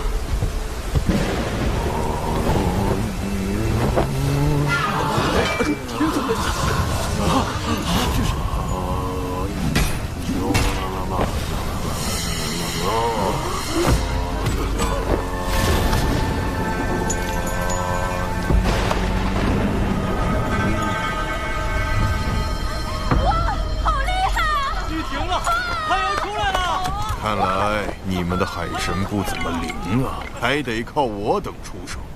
你胡说，海神会显灵的。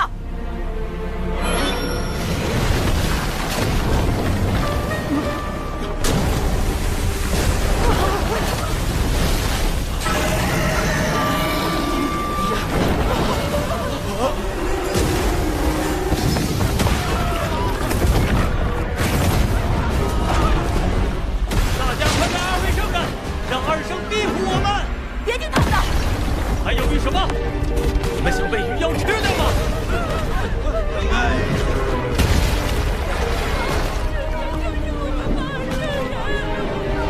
这鱼妖杀孽极重，已然业障缠身。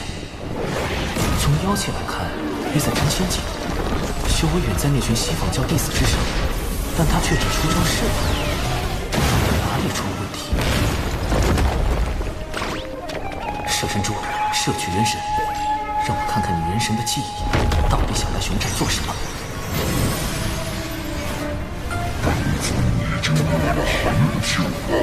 这次你的任务是袭击熊寨，你不是最喜欢人肉吗？只是记住，你最后一定要被我降服。原来都是一伙的，这鱼妖就是西方教豢养的大妖。西方教一边养妖害人，一边派弟子表演降妖除魔的戏码，就是为了吸纳更多门徒，壮大西方教。这可是两教之争，涉及西方二圣和道门三圣一共5位圣人，好大的因果。门徒细节，我得赶紧溜，千万不要回头看。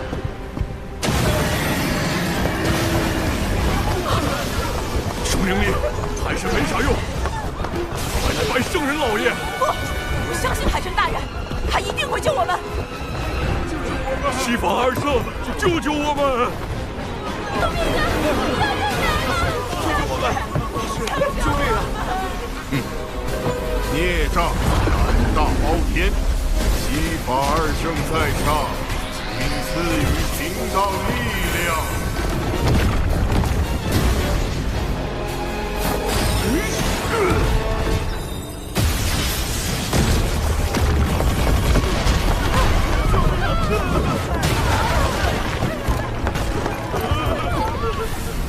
文杰，我本来就不是海神，不应该掺和这些是非。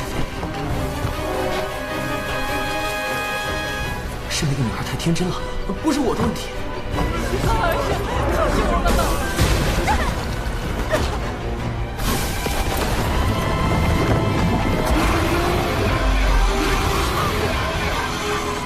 海神大人，求求你，快显灵吧！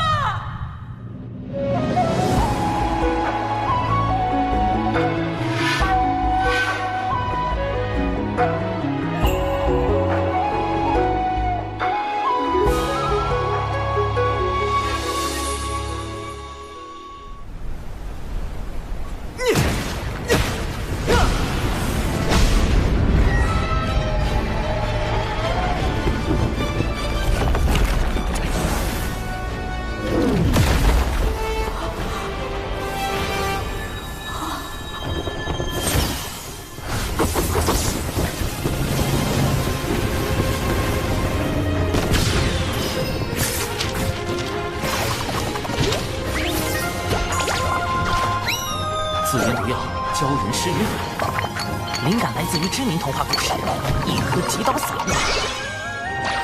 嘿嘿。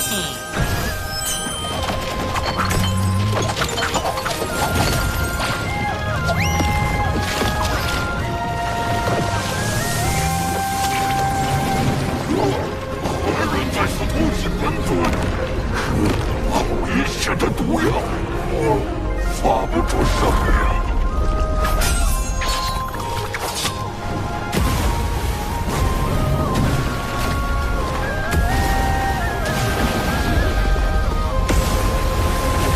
自研迷药升级版，注射型软身散，一针立马晕，2针双保险。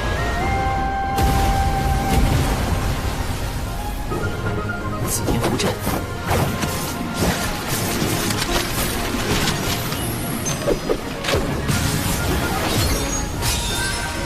，3元玄火剑阵，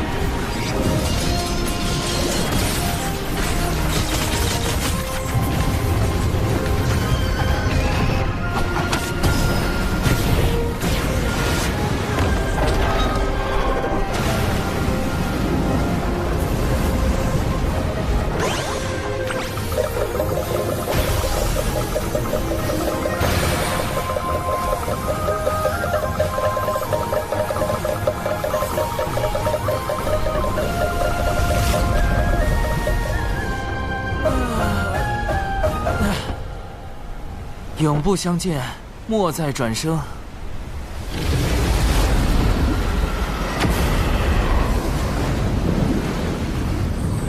这个鱼妖找对了，演得太逼真了，下回还找他。咱们熊寨能不能入西仿教，供奉2位圣人？当然可以，往后尔等就做我西仿教弟子。西仿二圣，西仿二圣，西仿二圣！你们怎么可以背叛海神呢？西仿二圣！老师不要怪他，我妹妹年纪小不懂事。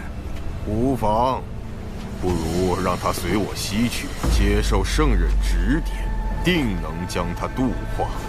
我就这一个妹妹。哎呀，这可是天大的好事！这么雄壮的小姑娘，鱼妖一定很爱吃。这哪是渡人往西，分明是送人归西。跟着他走，可就变成大妖们的口粮了。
这么厉害，难道真有什么海神在助他？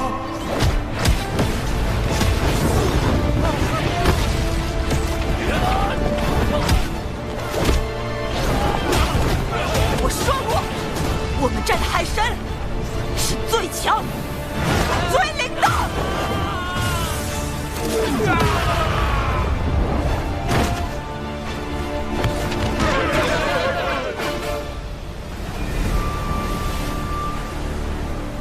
妹妹你怎么变得那么厉害了？刚刚身体里突然出现一股神奇的力量，一定是海神大人显灵了。赶紧跑，就没有人发现。等等，熊寨里还有一个我的神像，万一被西仿二圣看到神像找到我头上，发现是我破坏了他们的计划。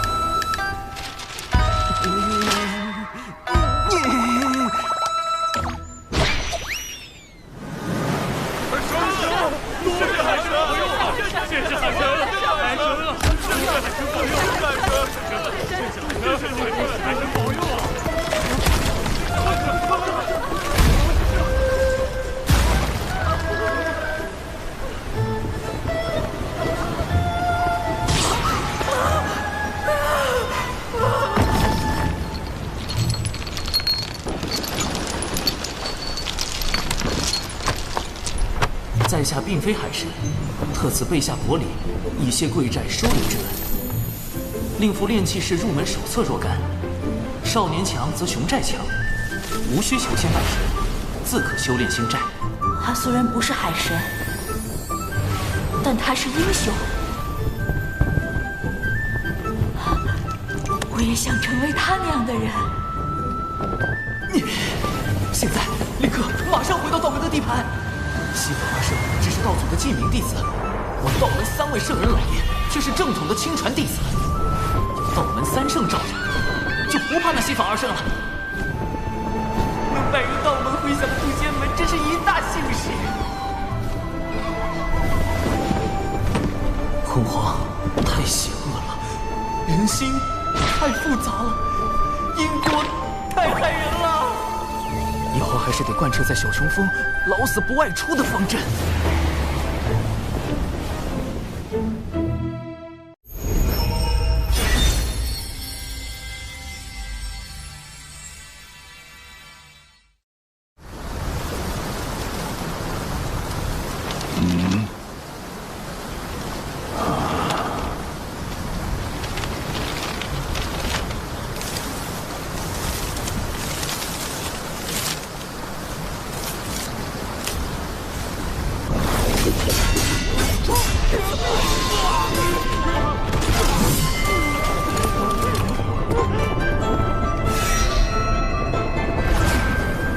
此前龙族2太子为立威重创长寿，如今玄雅击败众龙族高手，也算为长寿出了口恶气。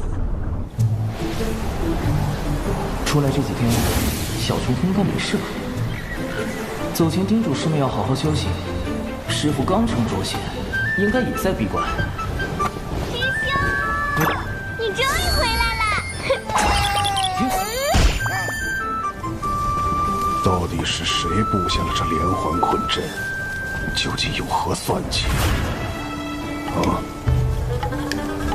这字有些眼熟。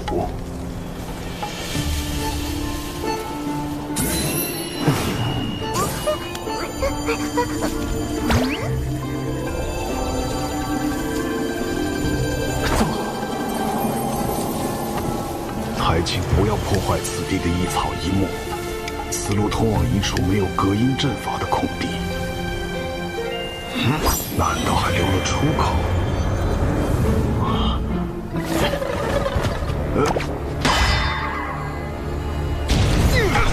没化血可以不血，怎么控制不住就上头了？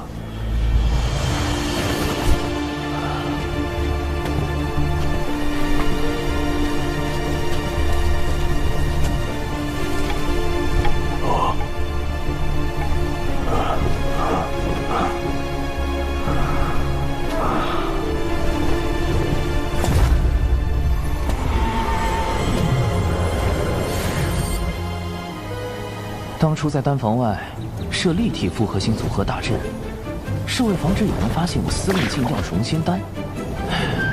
没想到把师傅给坑进去了。幸好师兄早在阵中准备了待客间。现在来说说师傅为何会在阵里吧。我发誓，我真的叮嘱过师傅不要靠近丹房，但他可能在想信的事，没听到。师傅在外根本没有朋友，连朋友都没有，师傅真的好惨心。心有落款吗？好像是晚江雨。啊，师兄，你知道这个人吗？他是钱师伯，还是师父青梅竹马的师姐。本来也许是我们的师母。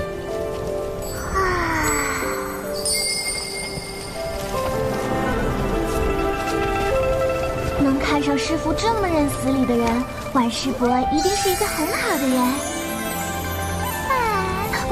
但为什么他没成为师母呢？900年前，晚师伯还是咱们渡仙门的门花，在门内拥有很多爱慕者，而其中有一人因苦追10余年不得，便迁怒于师父，暗中偷袭，致使师父道基损毁。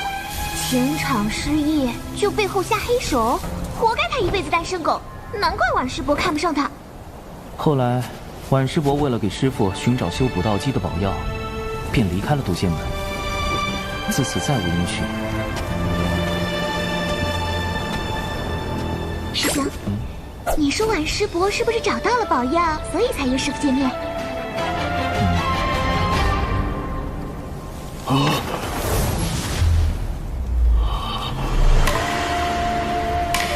这阵是我设的，自己确实是我的，但我为何全无记忆？难道我所经历的都是假的？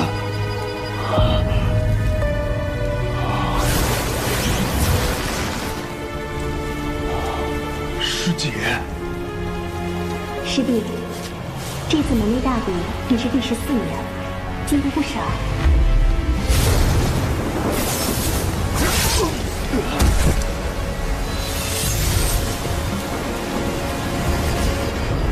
师弟，你在门内好好养伤，我一定会为你找到修补道基的宝药。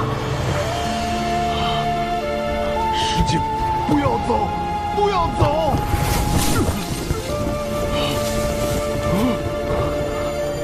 师傅这是道心失衡，生了魔障。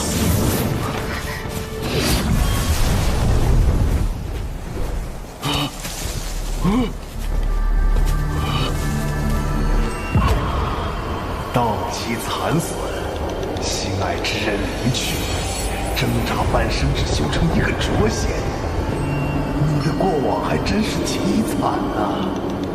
你是谁？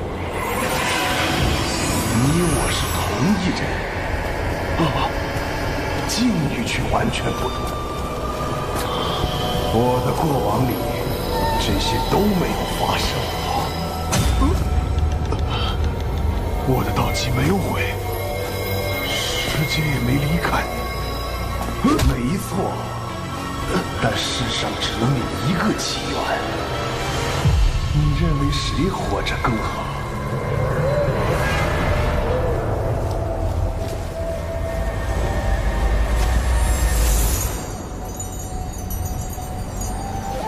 那么，只要我不在了，一切都会是最好的样子。只要我不在，只要我不在，只要我不在。静气凝神，心念归一。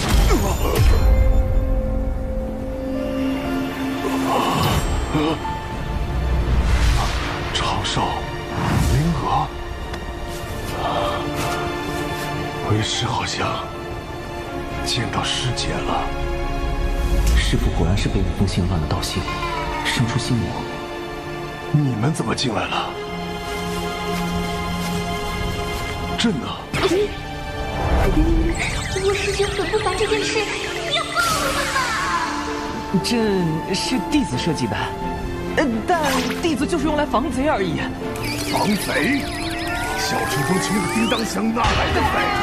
我敢正面对贼不贼老！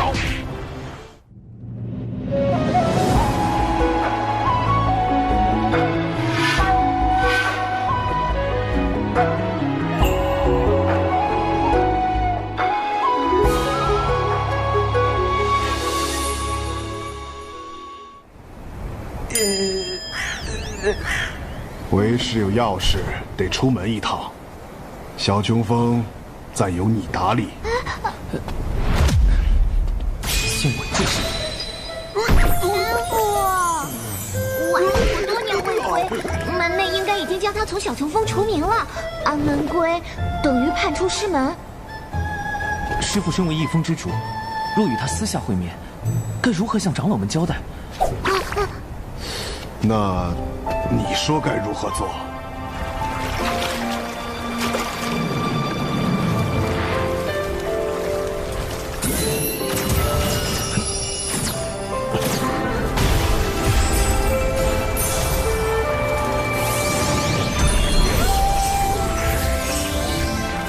师傅，隔绝大阵已开，不会有人打扰您给婉师伯写信。师兄，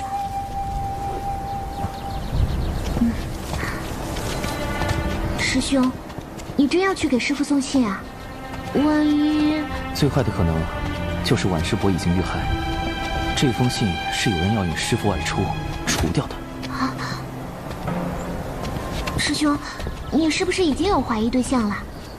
不错，此人就是毁掉师父道基的那个情敌，如今就在新南峰。一个武力仅次于九次九仙所在的破天峰，但财力第一的封号。门内不会因为小穷风穷，便任由他封欺负吧？事发时并无旁人，门内无法判定事情经过，只能略作惩处。我本以为这段恩怨已随婉师伯的离开就此了断，可没想到，如今师父修成浊仙，更有望突破真仙境，对此人便是一种威胁。如果幸的是真的是有人在背后算计，那么他的嫌疑最大。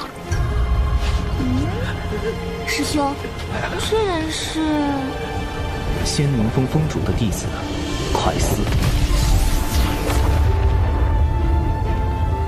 原来是他，他不是已经修到真仙境巅峰了吗？师父却因为他苦修900年才成浊仙，还险些惨死在天劫下。我会盯紧此人，一旦发现此事与他有关，那么我会连同当年的恩怨一并清算。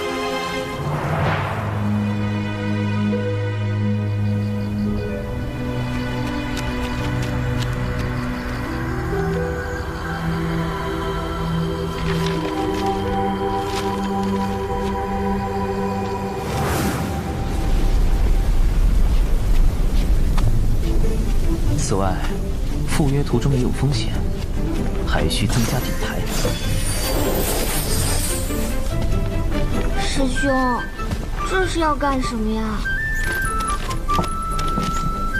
此物名为侧感石，涂上寒色花的枝叶，遇到神石就会变色，可监察是否被窥探，以及窥探者的修为。这事小纸人不也能干吗？给你增加点参与感。这丹炉里炼的什么药？天仙版软仙散。为蒯司这个真仙准备这么高品阶的药，有点浪费啊。真仙境距天仙境虽远，但万一人家是个隐藏大宝。再者，仙灵峰善炼器，若蒯司有厉害法宝，一刀下去999。稳妥考虑，还是按天仙境应对，有备无患。这段时间你就和师父闭关不出。温师兄实在太稳健了。可对方若见赴约的是你，改变计划呢？所以，我绝对不能露出破绽。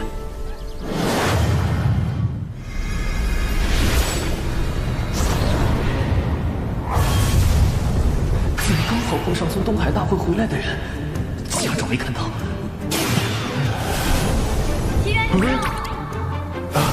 99师妹，你们这么快就从龙宫回来了？别提了，龙宫那位二太子敖乙不知道又发什么疯，所以结束的仓促。不过我师父说，这次长寿对战敖乙有大功劳，我就趁机要了些法术典籍给小琼峰。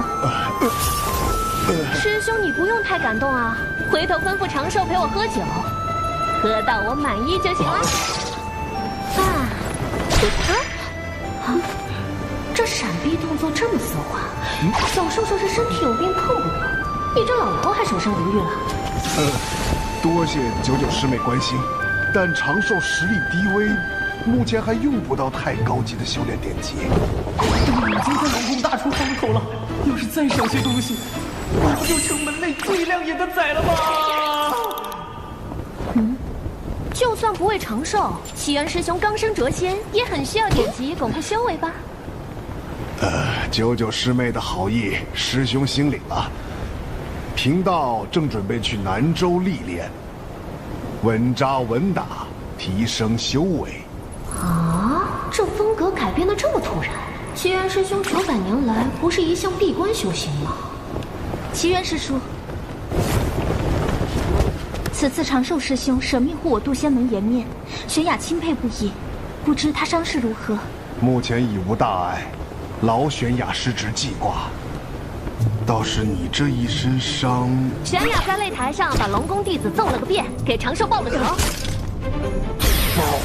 报仇？有时你也太冲动了，总要低调啊！龙宫不会把这笔账算我头上吧？玄雅师侄如此顾念同门之义，贫道很是欣慰。是谁在生气？西元师兄这是不开心呢？怎么脸这么狰狞？长寿师兄高风亮节，至仁至善，乃我辈之楷模。能与他相交，是玄雅之幸。别夸了，让我走吧。九九师妹，你们一路奔波，还是先回山安顿，咱们就此别过。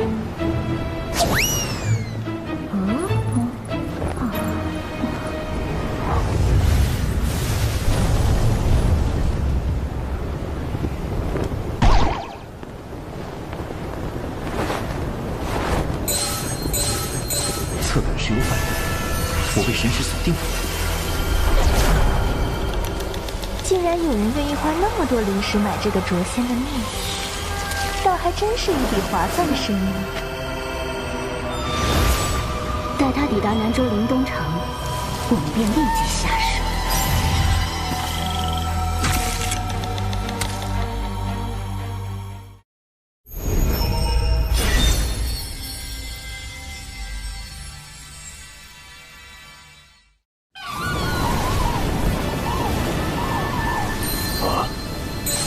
根据测反时的反应，共有3道神识锁定我，2个元仙境的不足为惧。不过真仙境的这位，如果隐藏了修为，就可能是真仙境巅峰，甚至更高。信息太少，暂时无法确定跟踪之人。也罢，我已经备好了15种应急预案，方便及时应对。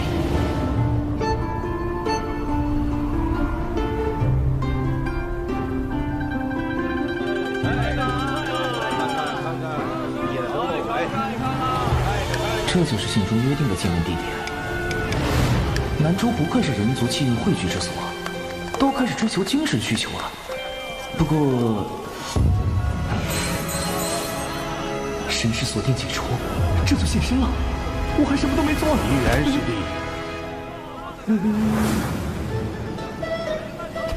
九五，师兄，怎么是这个老狐狸？他跟着我，不，跟着师傅做什么？而且那2个元仙境的也消失了，这又是怎么回事？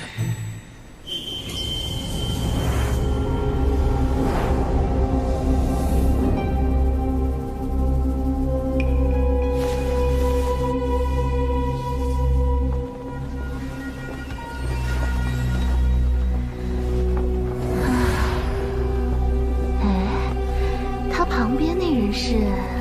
不知道，他是在城中与目标碰头的。之前我们一直小心隐藏在地面追踪，没有发现别人，应该也没有暴露。保险起见，我们得掌握主动。有这个法宝在，2人一并杀了也不是什么难事。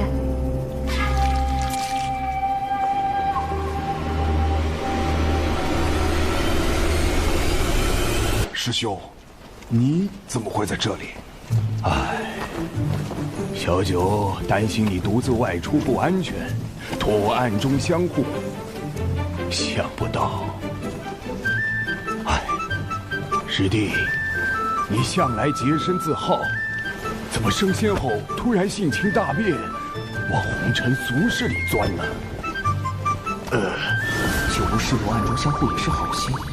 如果他跟踪的不是无理长说的话，危险！他对师傅十分了解，果然是露出过错，底盘就藏不住了。幕后之人也会被惊动的。师兄，你误会我了。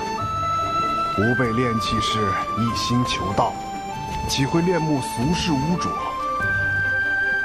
我停在这里，是另有原因。什么原因？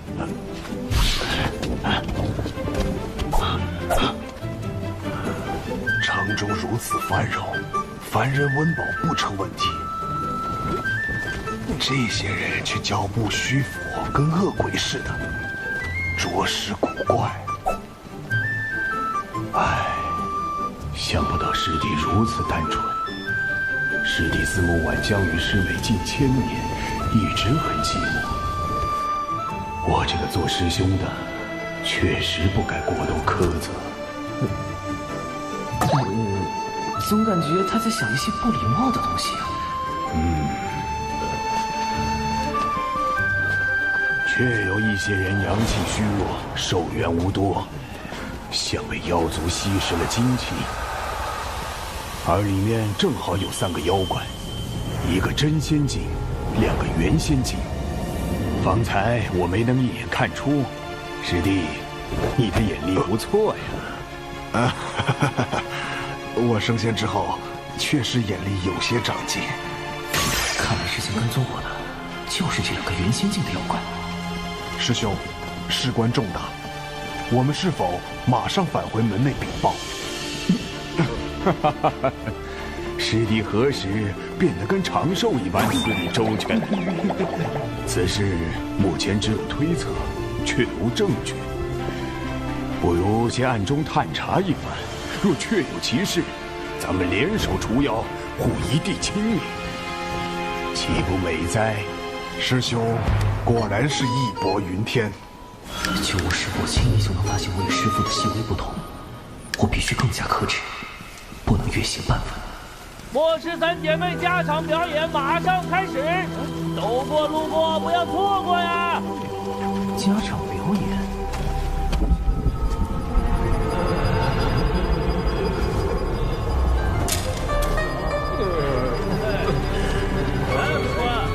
看看这个，新鲜的。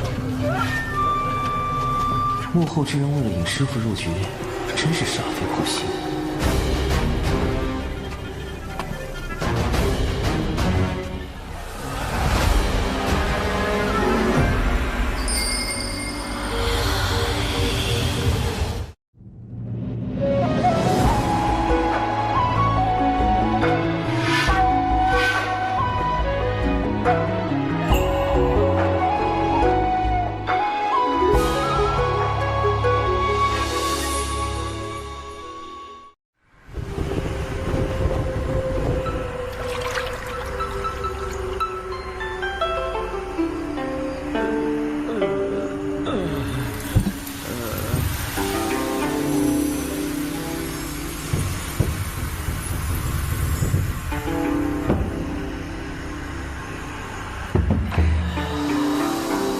跟九无师伯一起行动就是暗器，竟然抓到了妖怪吸食人族精气的现行。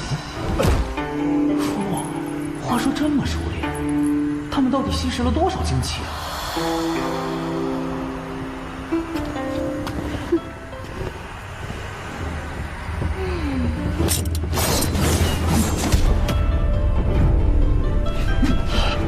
你们没中姐姐的万香迷魂物，难道你的修为比姐姐还高？那至少是真仙境巅峰，怎么会跟一个浊仙在一起？妹妹们，先杀了那个浊仙！师弟，保护好这些凡人。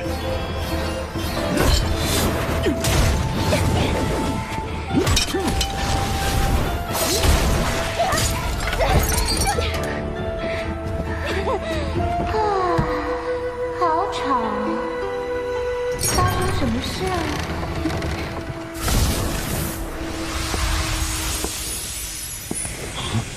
竟然还有一个妖怪，难道他有什么隐藏妖气和修为的法宝？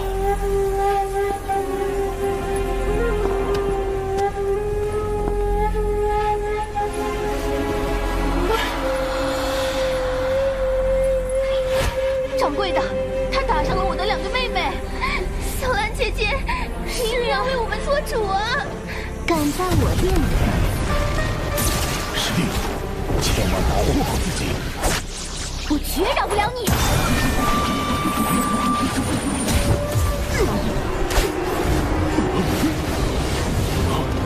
九无师伯应付得了吗？不对，现在好像我比较危险。该死，离得这么近，我要是使出浊仙以上的本领，肯定会被九无师伯发现端倪。也就是说，要用师傅的元神跟3个妖怪对战。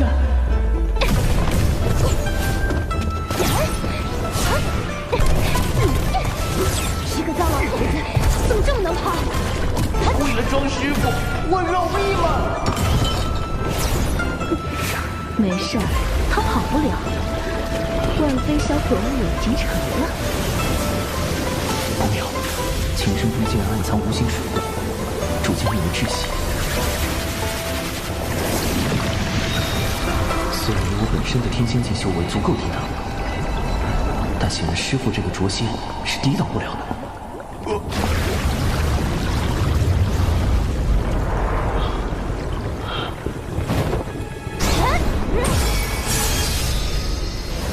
九师伯，你怎么还不回来？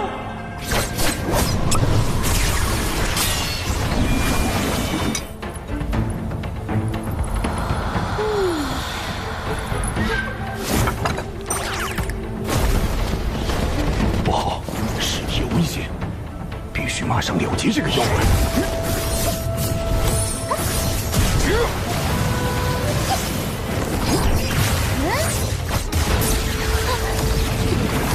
别以为我拿你没办法。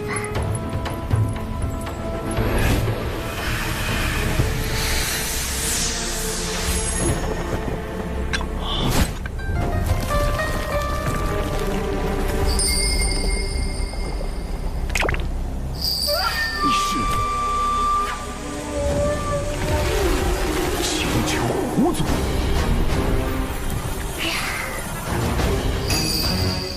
这下可麻烦了。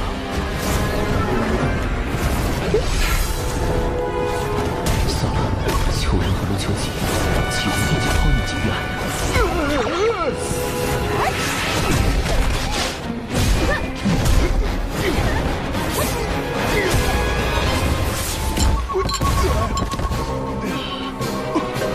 没用的，这万飞销魂物以我的法力驱动，凭你区区一个浊仙，根本不可能破解。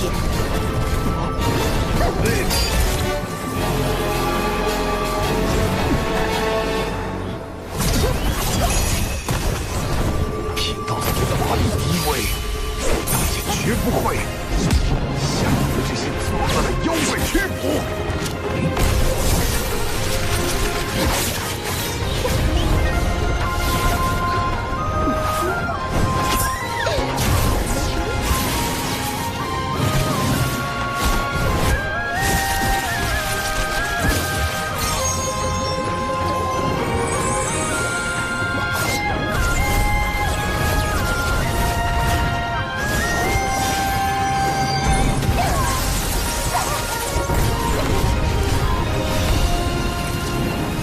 1号、2号、3号，出动！4人图阵，进体离宫。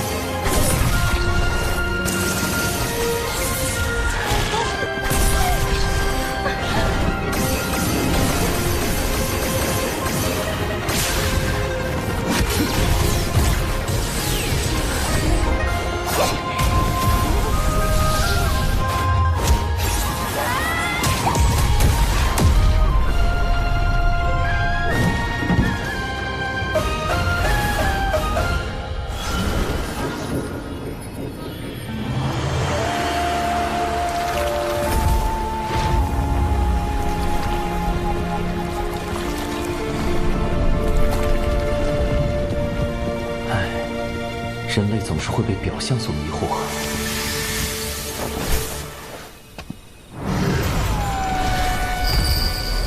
青丘狐族帮圣母女娲硬币送来与人为善，为何你却自甘堕落，干起了吸食人族精气的勾当？要你管！束手就擒吧。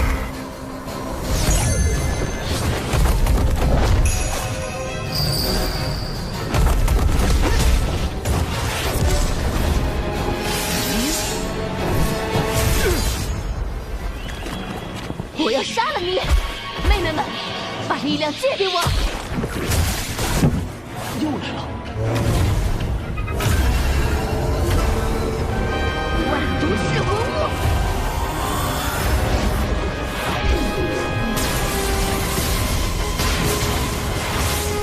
如果我往下攻击，就会暴露远超卓仙的实力，引起九无师伯的高度怀疑。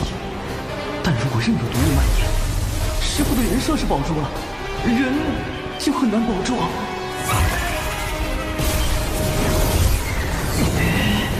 不能，千万不能打！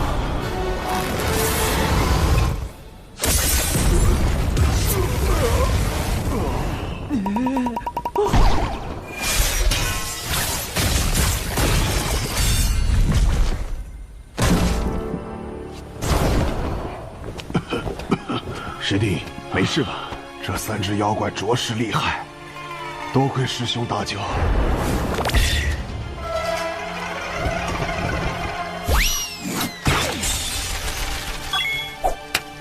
师弟太谦虚了，没想到你竟能和3只妖怪纠缠到这种程度。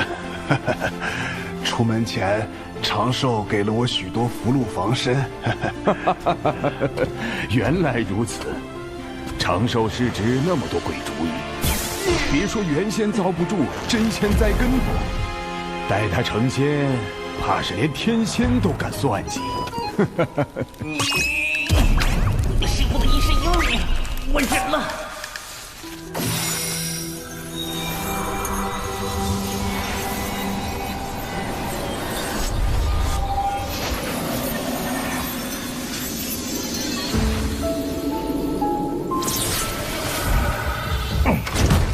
下在琴上的禁制破了，暗杀失败。奇缘呐，奇缘，你当了900年的废物，一朝成仙还是如此能干。越是如此，我越是留不得你了。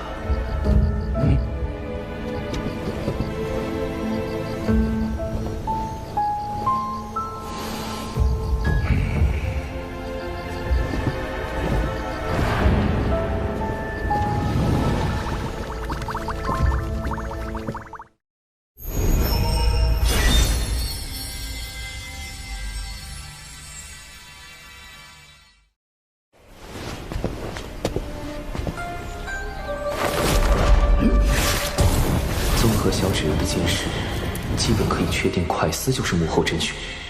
他以挽江雨为名，引师父前来灵东城，欲买凶除掉师父。如今快思得知蛤蟆药失败，已在赶来的路上，他最快1个时辰就能到。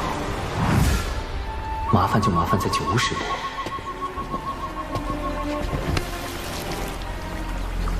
蛤蟆妖身上的业障真多。这狐妖隶属的青丘狐族，与人族圣母女娲颇有渊源，不太好办。先想办法引开九无师伯。不如等他醒后再拷问。附近有个偏僻海边，正合适。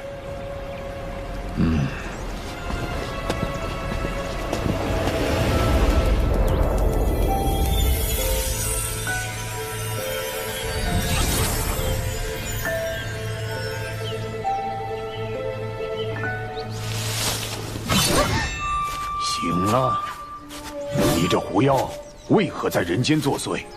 与那蛤蟆妖又有什么关联？奴家，您幻想来。好厉害的媚术！好在我常年研习清心咒，问题不大。九无师伯应该也……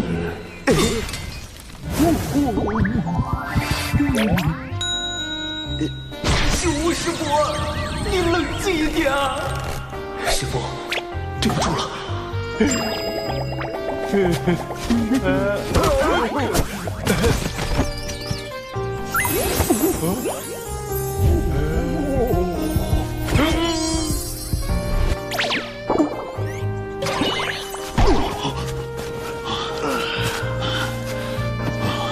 还好有这东西在。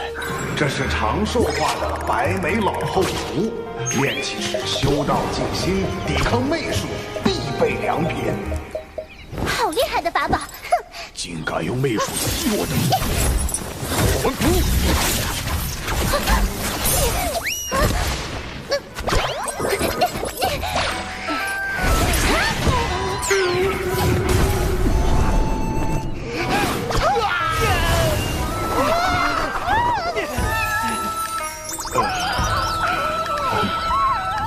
趁此时。哎呦，哎呦！师弟，你怎么了？师兄，我鲜少前往此等场所，刚被蛤蟆妖击伤，又遭遇狐妖媚术，似乎产生了心魔。师傅，你千万别怪我。赶紧休息调养一下。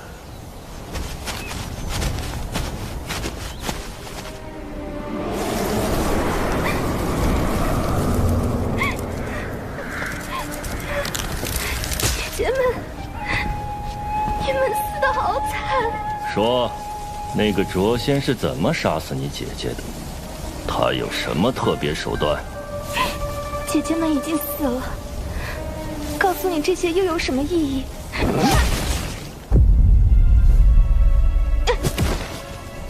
那你也没什么留在这个世界上的意义。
天仙版软仙散，看起来效果还不错。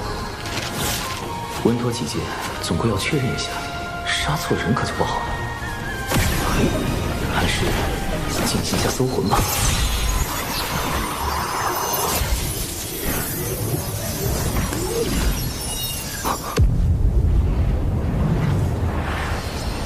师傅。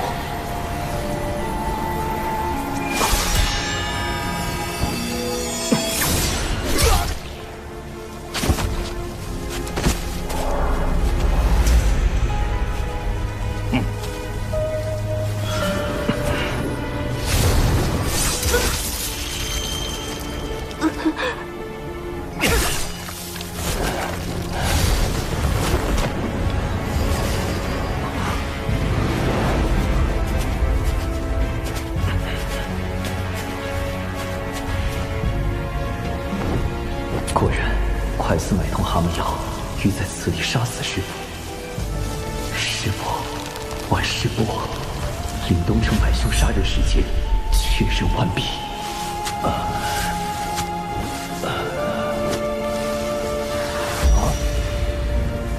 你是什么东西？你沦丧良心！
追日破云梭。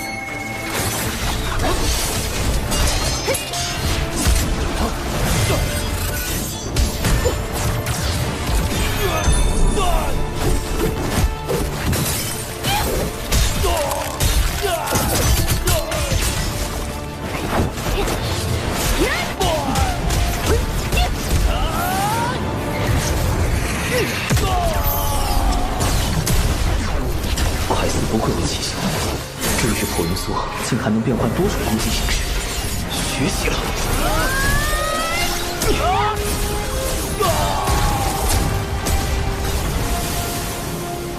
怎么可能？你不是卓仙，你是真仙。错，我是天仙。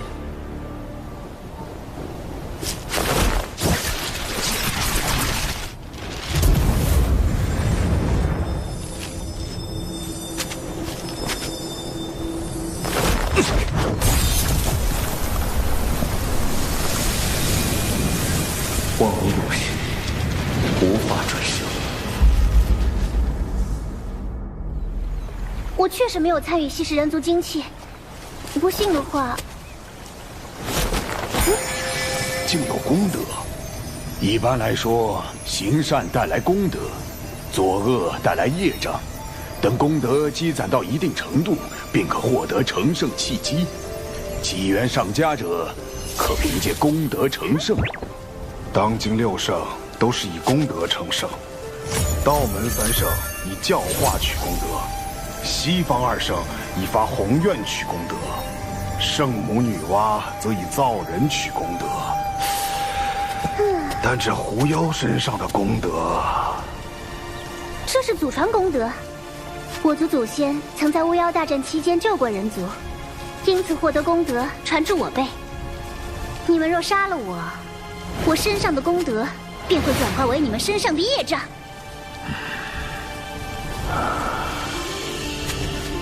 师兄，此女虽狂妄，但所言不无道理。只有将她带回门内发落。我出来的太急，没带能收束活物的宝囊。啊，我带了。出门前，长寿特意为我备着的。符箓、宝囊，气元师弟似乎谨慎过了头。这些东西真是长寿师侄给他的，还是说……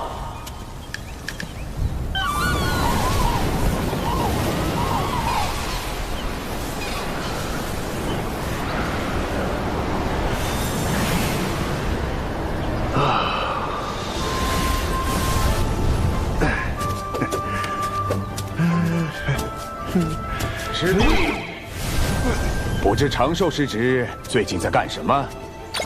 师兄啊，你怎么来了？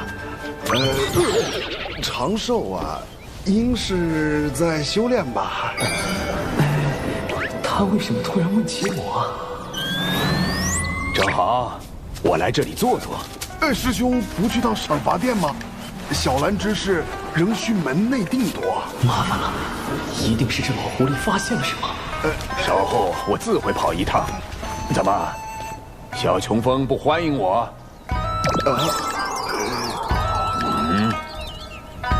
那怎么会呢？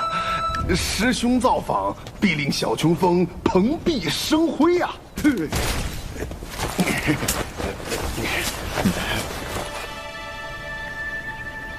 天亮，请睁眼。昨天晚上死的是99师叔。玩了一天了，每次都是我先死，不玩了。99师叔，你耍赖！我就知道，李长寿呢？他哪里去了？五师兄，你怎么来了？哼，坦白吧，师侄，我早就怀疑你了。跟我玩这一出，怎么可能瞒过我的眼睛？九五师伯，一起玩狼人杀吗？李长寿竟然在这玩什么狼人杀？那起源真不是他假扮的。保险起见，还是用法术查探一下。身世为引，虚实尽显。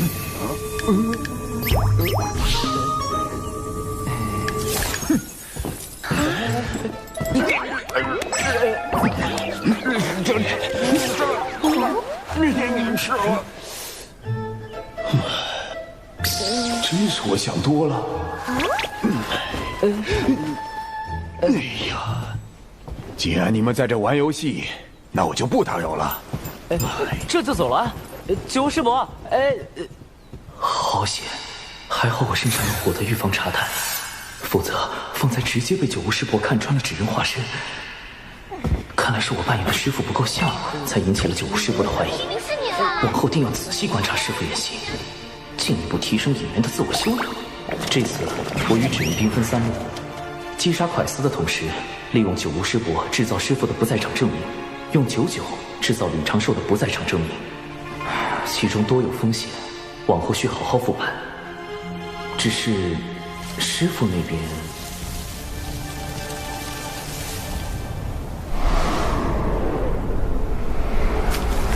西元那个废物，为什么只等你花那么多心思？我到底哪里比不上他？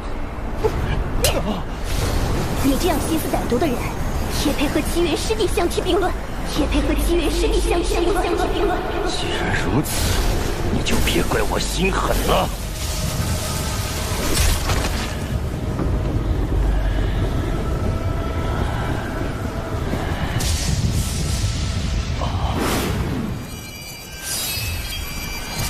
师傅，临东城之约也是蒯斯的阴谋，他欲买凶除掉你，后双方因私怨大打出手，同归于尽。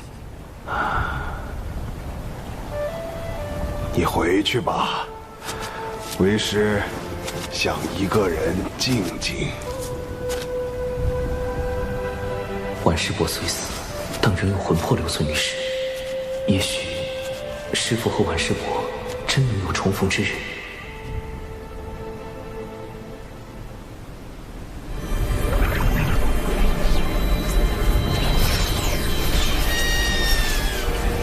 贫道代表金鳌岛来访，与贵门论道切磋，此为拜帖。我渡仙门与金鳌岛同属道门，却应增进交流。看来这一次又要挑选优秀弟子与金鳌岛切磋了，不如……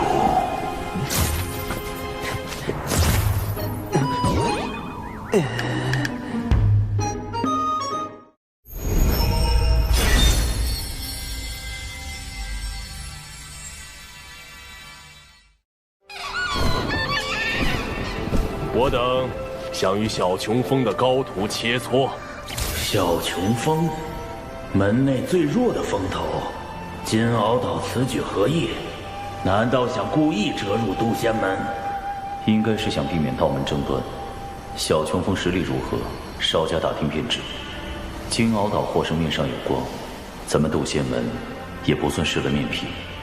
小琼峰有师徒3人，不知道友想与哪位切磋？李长寿。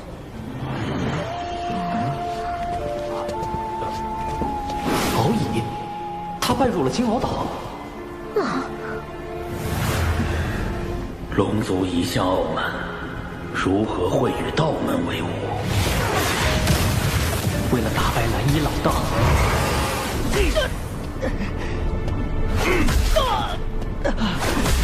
我要去道门拜师，修习圣人道法。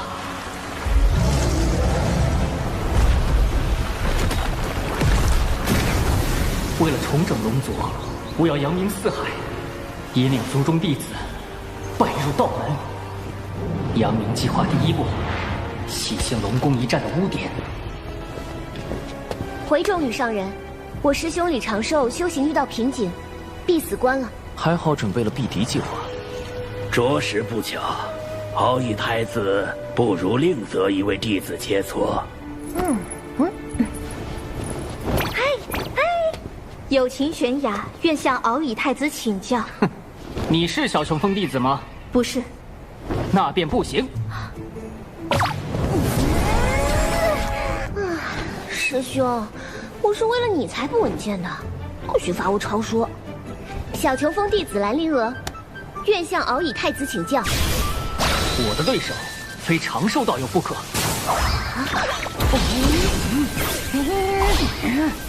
否则心魔难消。龙宫一战输的是长寿，你为何会有心魔？心魔这种事，懂的人才懂。我给蓝衣老道写了后，怕老道这件事实在丢龙现眼。他既然闭关了，在门外等他。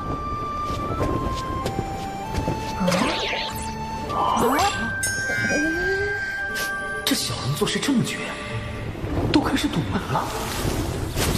事关龙族兴衰，我绝不会放弃。那就这么耗着吧，看谁熬死谁。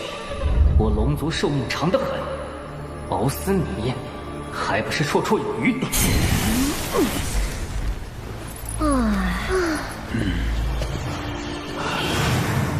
他俩这是要熬死我呀！实在不行，只能唤醒长寿了。哎，启元师弟，你与蛤蟆妖一战后，伤势如何呀？蛤蟆妖？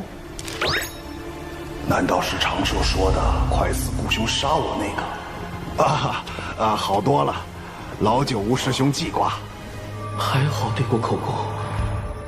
敖乙一直赖在小琼峰也不是个事儿，要不夜里偷偷砸晕丢出去吧。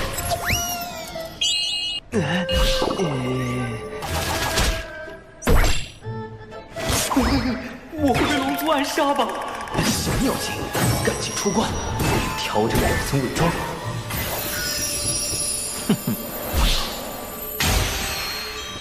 既然突破瓶颈了，便出来吧。敖乙又来找你切磋了。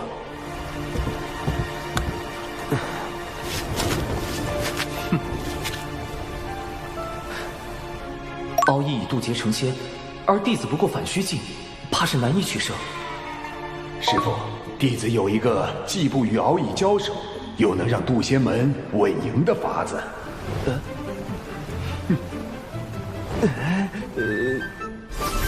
阵法切磋，倒也可行。九你也太毒了吧！这阵你都破不了，还让敖乙破？唉，师兄，你这次稳健不起来，要露馅儿了呀。长寿师兄，没想到你不仅善炼丹，竟还精通阵法。长寿，你那破阵我进去就晕，敖乙肯定闯不过。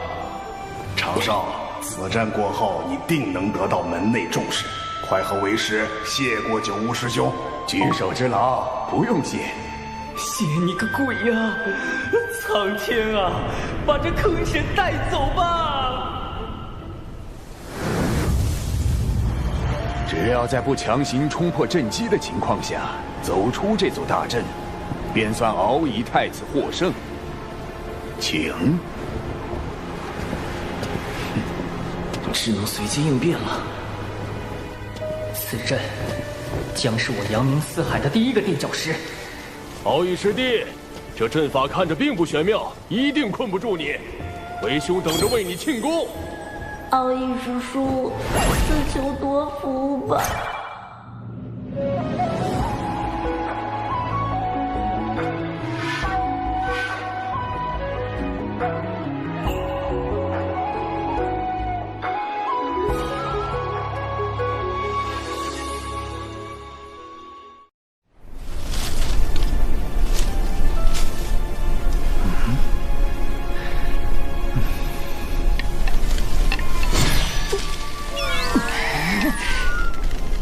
回来了！水灵灵珠，给我封住这连环困阵！竟是生于人骨的先天法宝，难怪能阻断大阵运转，令生门显现。但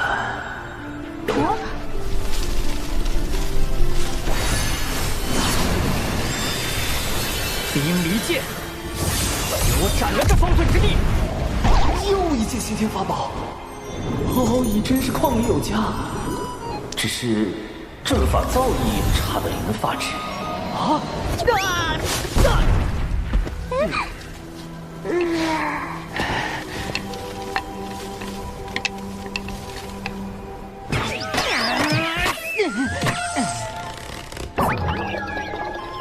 我龙族在阵法之道有这么不堪了吗？此阵颇为玄妙。想当初，我也险些出不来。九无师伯说笑了，这就是最普通的迷阵。师傅，敖乙师叔入岛尚短，所学有限，弟子们倒是学过些阵法之道，想去试试。为师相信你们一定能破阵。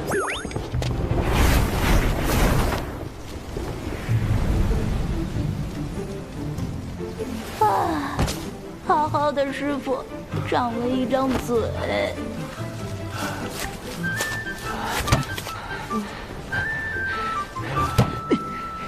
我定能破此阵。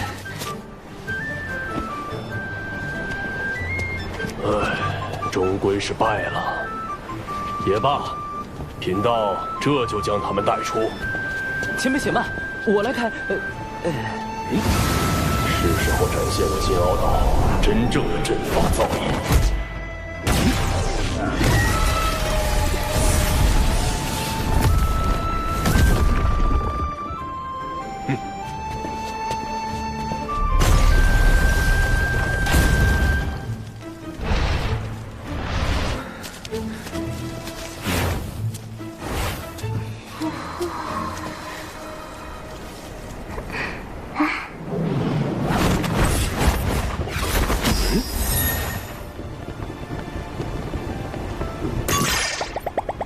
我居然也迷路了，不能被看出来。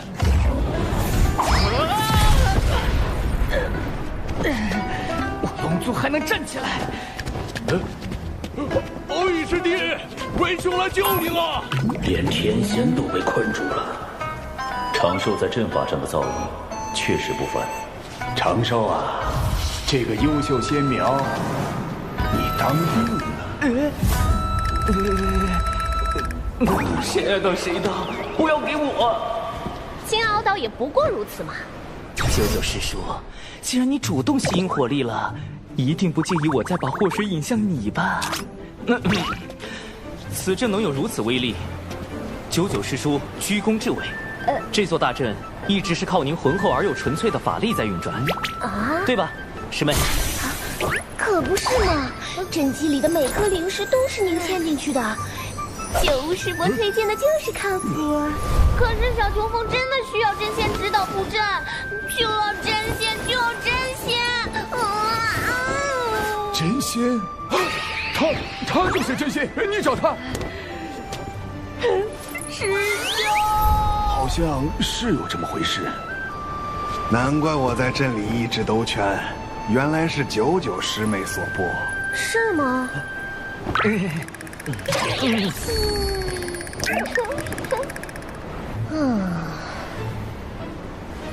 我也没想到自己这么厉害，这大概就是天赋吧。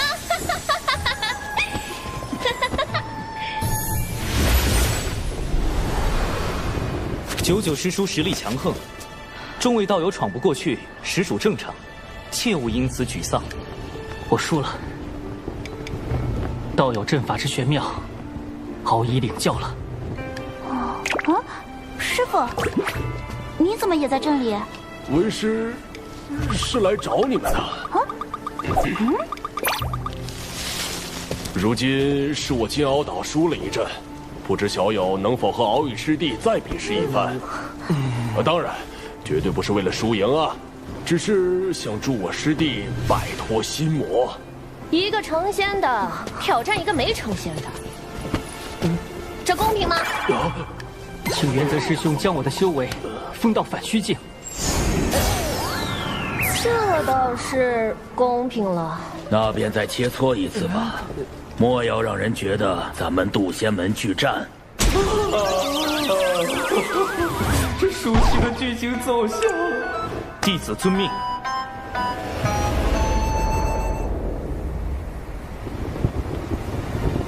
敖乙太子，今日与东海大会有些不同，我或许会胜之不武。道友于阵法之道已经胜我，这一战是敖乙强求得来，道友尽管出手。为了渡仙门的面皮，此战必须赢，但如何赢才是重点。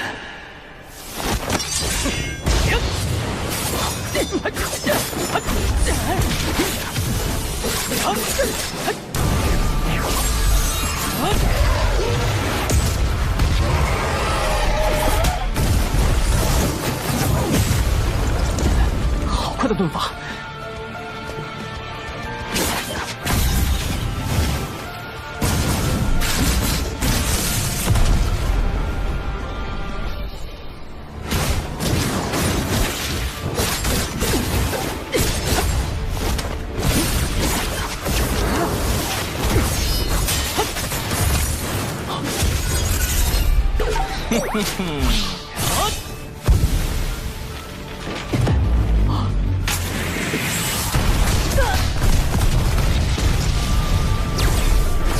原来胜之不武，指的是避开正面交手。既如此，便逼你现身。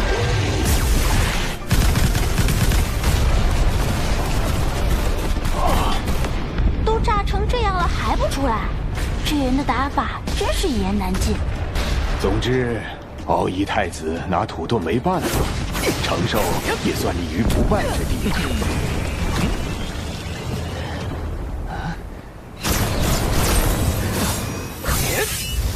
用遁法避开正面战斗，就算获胜，旁人也觉得是取巧。师兄够稳。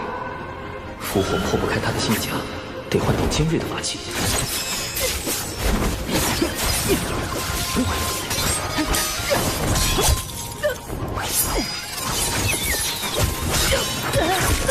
攻击如此密集，来不及细查此人踪影。再这么打下去，敖夷师叔要被炸成刺猬了。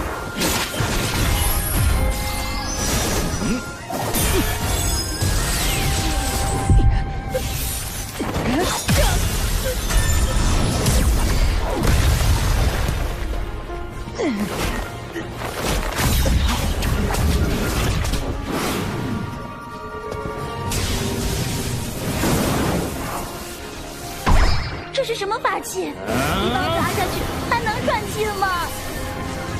敖夷师叔本来就不高。我们认输。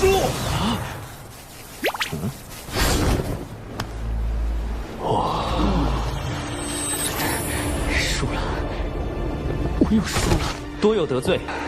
这次可否算作平局？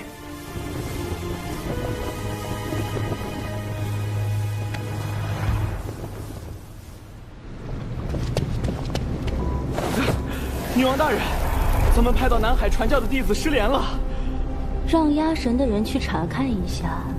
另外，道门可有异动？听闻金鳌岛正在渡仙门论道切磋，倒是个挑拨道门关系的好机会。渡仙门。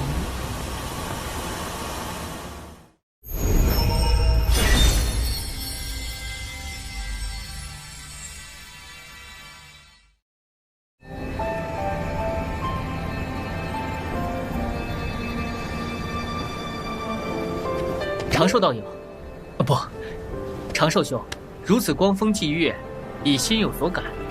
此番回师门，定会好好参悟。敖夷兄客气。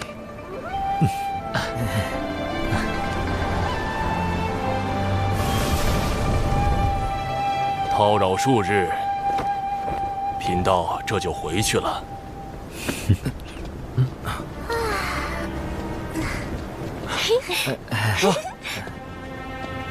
禀众羽上人，望秦上人，人教逍遥仙宗借来传信玉符。见信如晤。近日，阐教云中子与截教多宝道人于中神州起争执，两教弟子到场助阵，火宗调停无果，盼贵门来援，逍遥仙宗锦旗。人、阐、截三教同属道门，阐教和截教多年来纷争不断，都是咱们人教在调停。我们确实该应下逍遥仙宗的邀请，前往平息此事。阐教又与我截教吵起来了，不多说了，贫道这就前往中神州助我截教。三教终究是一家人，今日天色已晚，元泽道友不如在此留宿。明日我派人与你一同前往中神州，平息纷争，如何？这也好。明天你们俩就先回金鳌岛吧。九乌，明日你随元泽道友一行去中神州。是。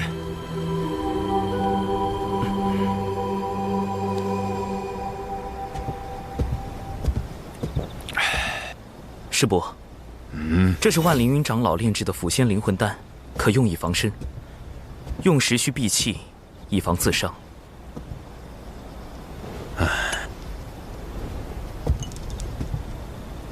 你小子有心了。师伯切记，此丹毒性甚烈，非危及生死，不可擅用。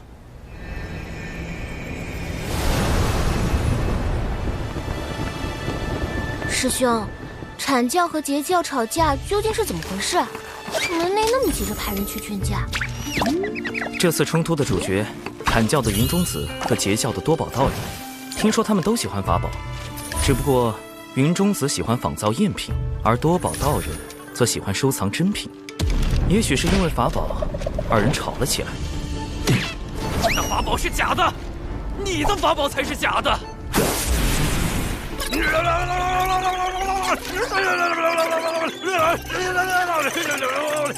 总有人嘴笨吵不过，于是很快进入了洪荒吵架的必备流程——骂人。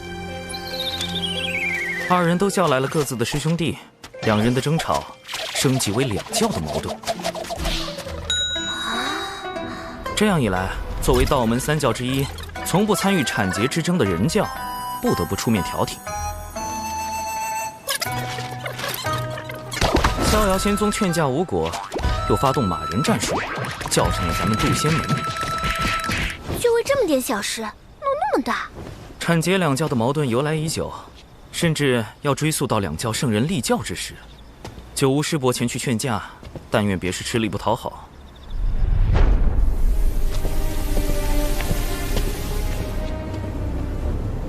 回女王大人，渡仙门和金鳌岛派人一同前往中神州，为阐截两教劝架。阐截两教的矛盾，或许可以升级为人、阐、截三教的矛盾。属下明白了。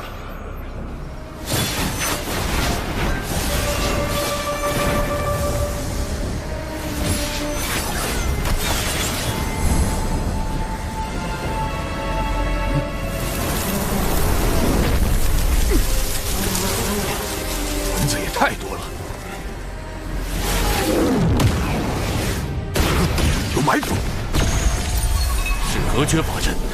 趁法阵还没彻底结成，冲出去！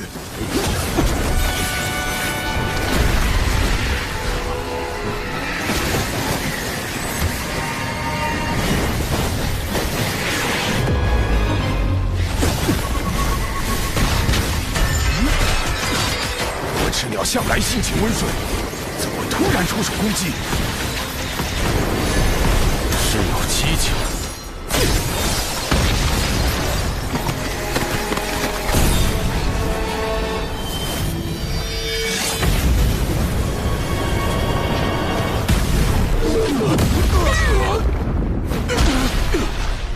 我赤鸟来势汹汹，带头那只的实力将逼近天仙境巅峰。我虽也是天仙，但不是他的对手。隔绝法阵困住了我们，必须想办法尽快破阵。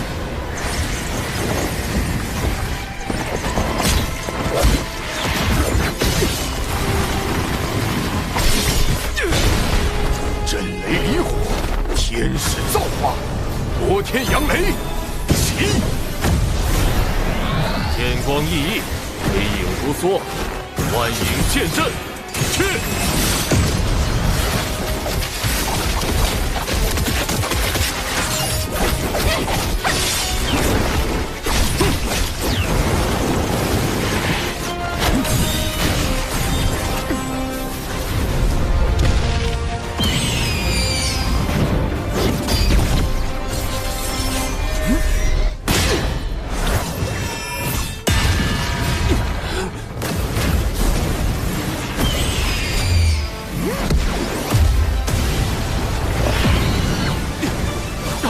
隔绝法阵破了，妖物太多，分头突围，你们小心！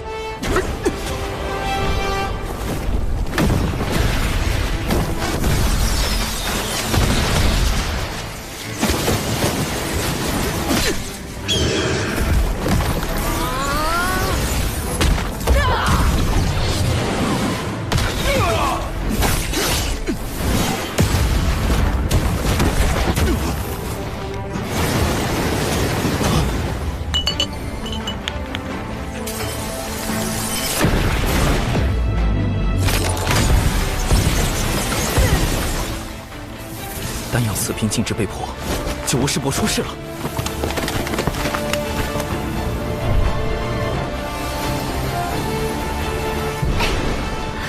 我也联系不上无误，一定是出事了。我现在就去找师傅。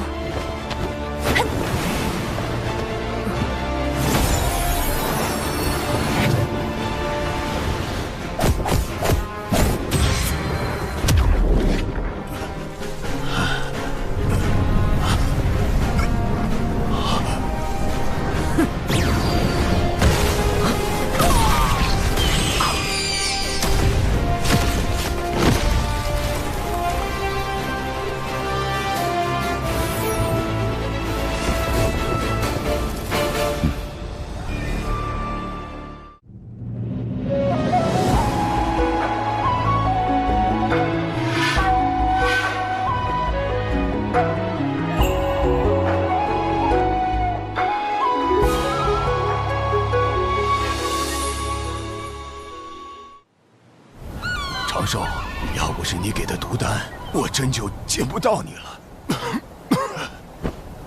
当时究竟发生了什么？九无一行因是遭到了火赤鸟伏击，2位渡仙门长老殒命，九无受重创，元泽等人不知所踪，金鳌岛也没有他们的消息。火赤鸟，他们怎么会突然对渡仙门和金鳌岛的人下手？此事不简单。这些火赤鸟被我们击毙后，身上闪过一缕血光。我仔细检查过他们的尸身，发现其元神被抽空，早已死去多时。看来，他们的元神被操控了。操控元神，竟有这种邪术，简直闻所未闻。后来我虽被师父救回，但性命垂危。好在有麒麟长老出手，才捡回一条命。麒麟长老，常年镇守道藏内殿的那位。他是门内唯一的太上长老，也是门内2大金仙之一。他似乎见过这些操控元神的邪术，不，应该是族群。他们被唤作血赤黑纹。血赤黑纹，麒麟长老，麒麟长老，他们神秘，嗜血，来去无踪。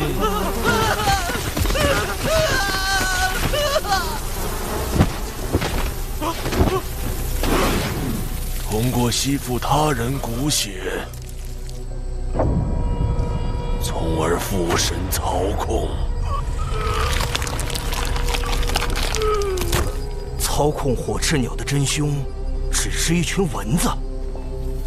千万不要小瞧了这群蚊子。远古时，他们曾经用类似的手段挑起了一个族群的内部纷争，甚至引发了族灭。灭族于无形之中。没有任何判别的方法吗？灭一个族群都这么容易，那我渡仙门，近日有血赤黑纹作祟，此纹凶猛异常，请各峰严加戒备。门内也开始戒备血赤黑纹了，这日子真不太平。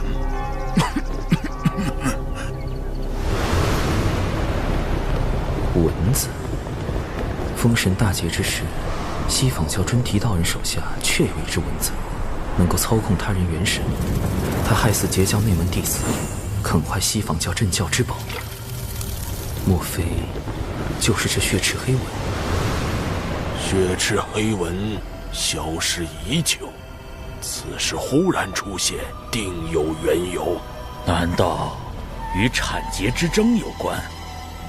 渡仙门与金鳌岛派人前去调节纷争的路上遇袭，显然是有人与其勾结。原则，也许他并不希望产劫握手言和，所以暗中除掉九无。如果真是这样，原则在重创九无一行后，应选择将一切推给火赤鸟，反正一切死无对证。但很奇怪，他失踪了。不错，他有可能是畏罪潜逃，也可能是隐藏在暗中伺机出手。真相到底是哪一种？破解谜题的关键在于原则。九屋一行遇袭后，金鳌岛也没有找到原则的下落，可见他并没有死。既然没死，他去了哪里？为什么毫无消息？如果是被俘虏了，俘虏他的只可能是血池黑纹。血池黑纹为什么要抓原则等人？如果没有腐现灵魂丹，九屋极有可能会死，因为同行的2个长老都死了。显然，血池黑纹是想对渡仙门下死手，可是为什么？产劫2教发生冲突，幕后主使对前去劝和的人教渡仙门是杀，对截教的金鳌岛却是不杀。他们到底在谋划什么？原则的失踪，加上血池黑纹的特殊能力，渡仙门也不再安全了。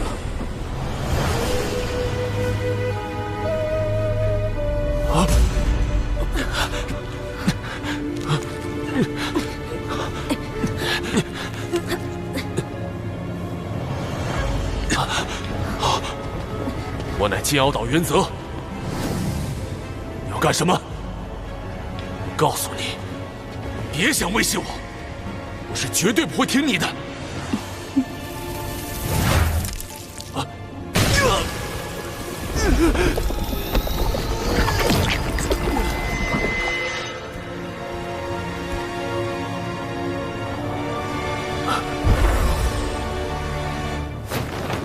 拜见女王大人。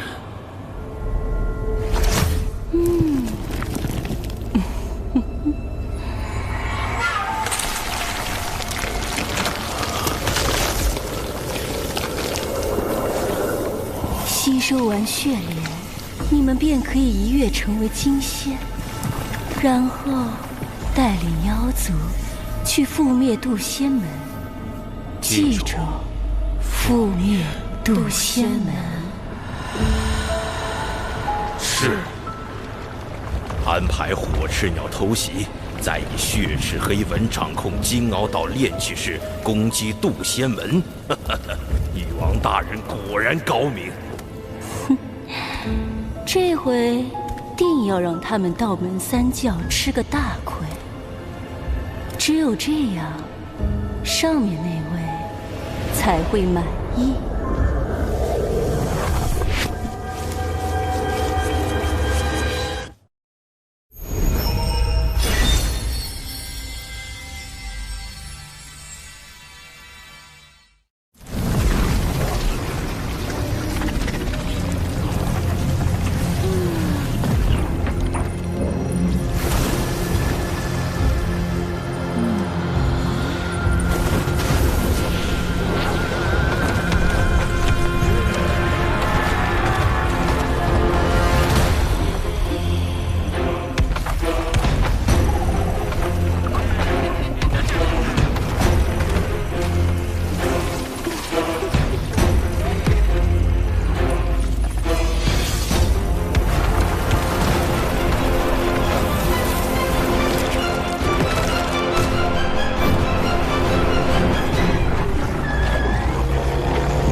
所有人誓死守卫渡仙门。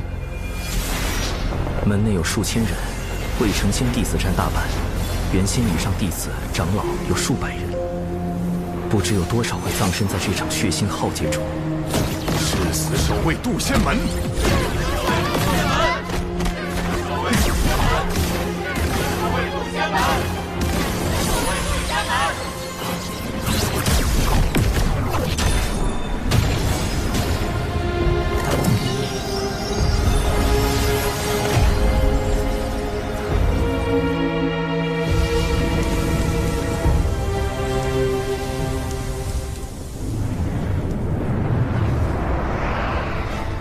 为应对血池黑纹，我紧急组建了一支纸人军团，将所有纸人按实力由强到弱分为鬼、神、天、地、人5个大队，安插埋伏在门内各处，可随意变化各类形态。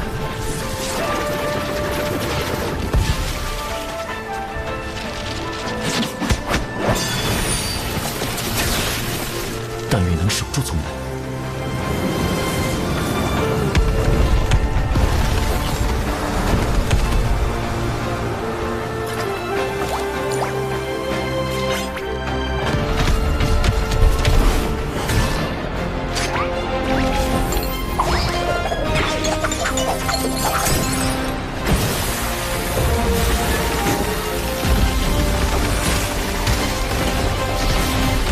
好在提前安置了重瞳三头蛛蛛丝监控，弟子只人善独战和阵法，是我埋伏在门外的第一道防线。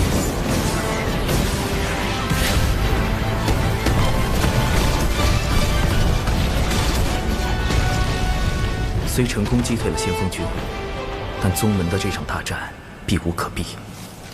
敌军尸体就交给你了，人字指人。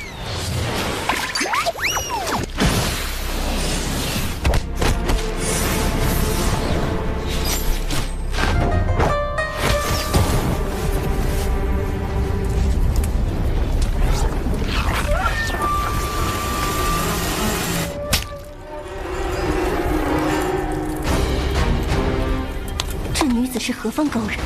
我竟无法找到他的原始。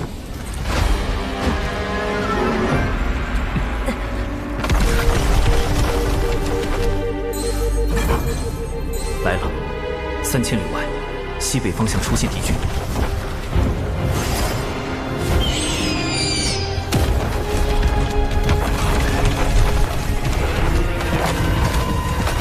看来被控制了之后，这些家伙的神智也出了问题。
全都被突破了。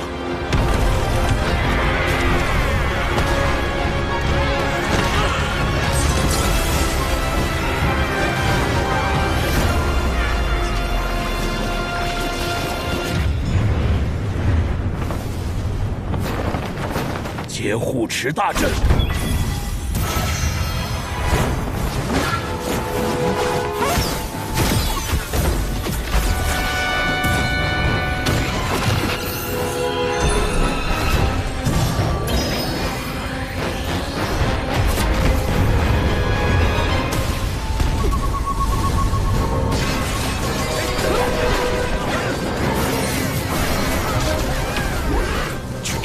恶妖，师父，对不住了。完了完了，我师兄同流合污了。此次来袭的大妖，修为都在元仙至天仙境不等，师父只是着仙，恐怕难以应对。到时我自会和师父解释。快走。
渡仙门。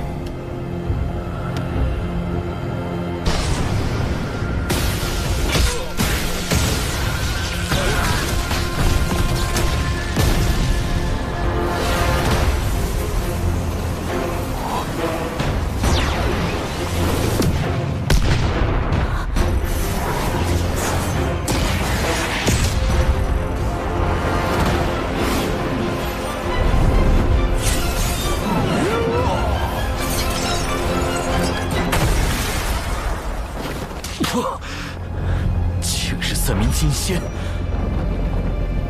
金仙一击，竟能击退门内那么多天仙。金仙之道早已得天道认可，可半道而生，长生不死。面对金仙，我再多的算计都是徒劳。今日就算门内天仙全部冲上去，也只能是送死。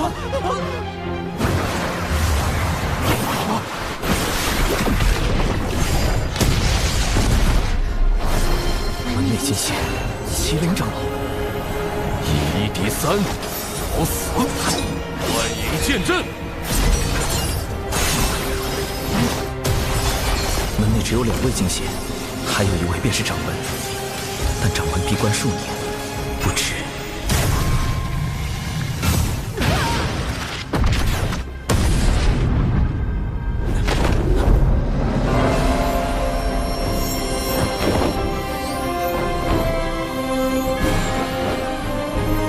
何方宵小，胆敢来犯？掌门出关了。掌门代表着渡仙门最后一道防线，一旦掌门落败，既无忧现身，渡仙门无计可施。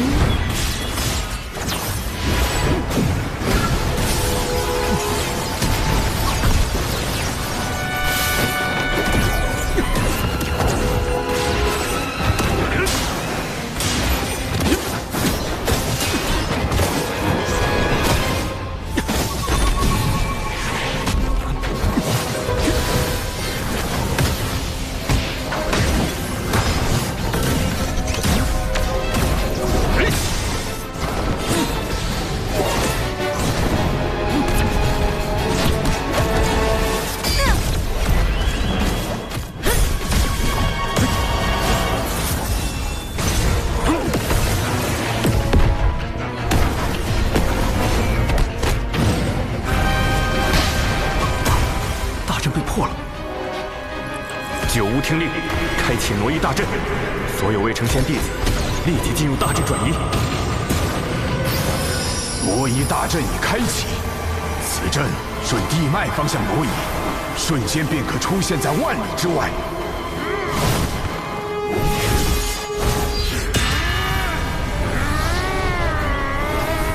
快走吧，多逃一个，渡仙门的未来就多一份希望。快走吧。灵娥，你带着师傅先走。你不走吗？快去！宗门岌岌可危，只剩下一个办法了。有情师妹，你有一项重要的使命。什么使命？我愿誓死捍卫。不是要你死，而是要你去哭。渡仙门弟子有情玄雅，今起本门道成之缘，人叫太清圣人。师兄，我早淡了凡尘情欲，哭不出来。想象你有一只心爱的宠物，某天它被山石砸到，不幸离世，你将它埋葬，却发现它的尸身被人挖出来烤了。就是这样，继续往下说。渡仙门封渡尔真人为开山祖师，因渡尔真人师承太清圣人，故渡仙门以人教正统而居。可渡仙门惨遭寻妖算计，望太清圣人明察。无论血池黑纹背后是否为西方教，其目的都是挑拨道门三教。此事涉及圣人之争，唯有人教太清圣人才能化解。有情心思澄澈，是哭拜太清的不二人选。但愿太清圣人真能听到。是挪移大阵，竟想安排弟子逃跑，做梦！进攻挪移大阵！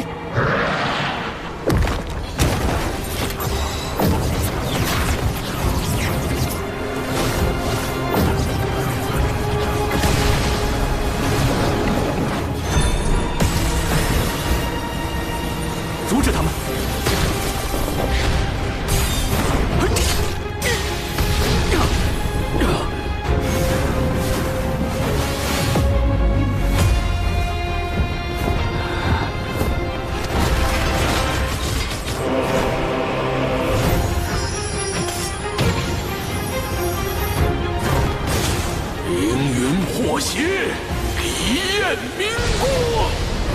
麒麟长老亮了麒麟本体，这是准备以死相拼。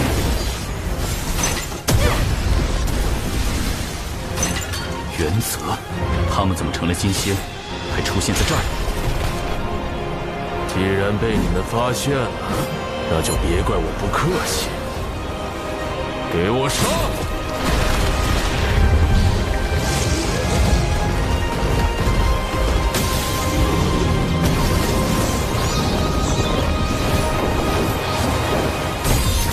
必须拦截他们！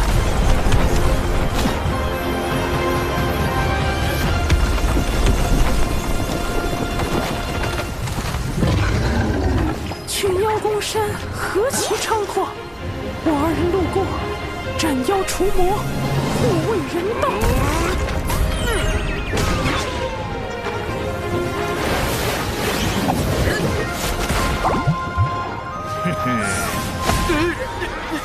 你们有本事正面战贫道，老子逼毙了你们妖祖宗！老子逼毙了你们妖祖宗！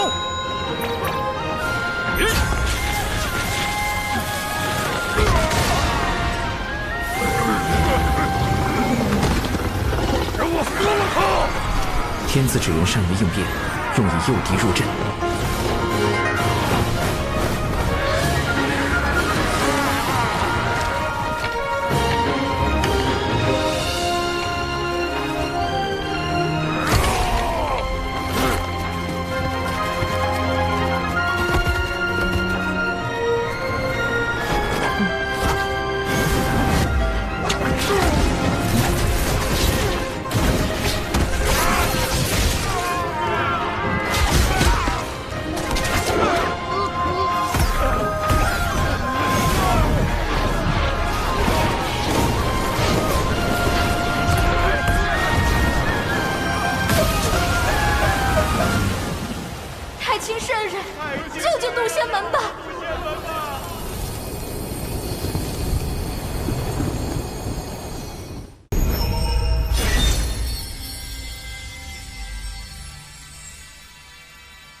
群妖算计，望太清圣人明察。太清圣人要出现了吗？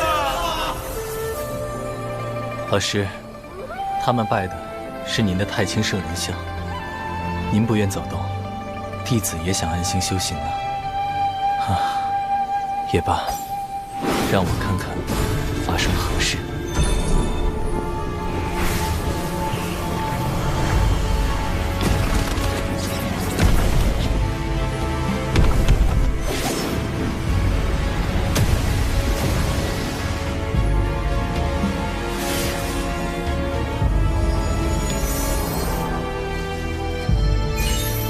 人教奉无为之道，旨在少沾因果，专心修德修行，却不代表事事无为。渡仙门是渡恶师弟所创，倒是可带上他一起过去。华夏不反应，渡仙门有救了。此事已成，人教高手定会来援。这段传音，望有情师妹勿对旁人说起。长寿师兄还是这般不慕虚名。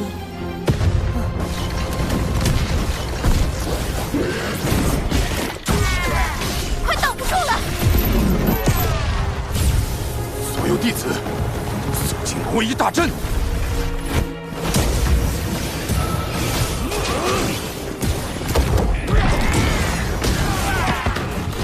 爷爷，我又回来了！开启第2波诱敌行动。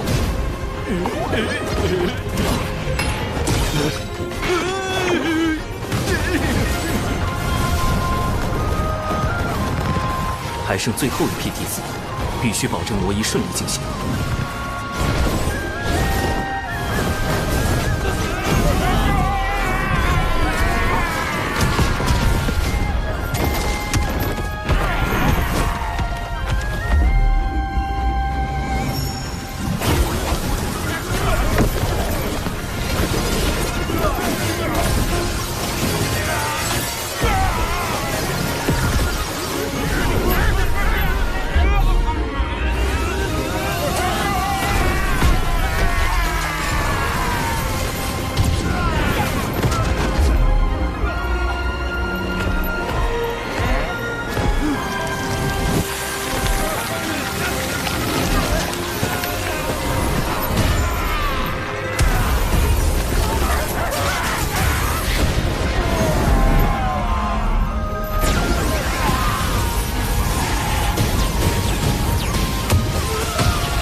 天子指人配合阵法，歼灭敌方1/3战力，总算拖够了时间。死这么多傀儡，什么都没干成，废物！看来本女王大人得冒一次险。群妖听令，全力进攻，绝不能放走一人。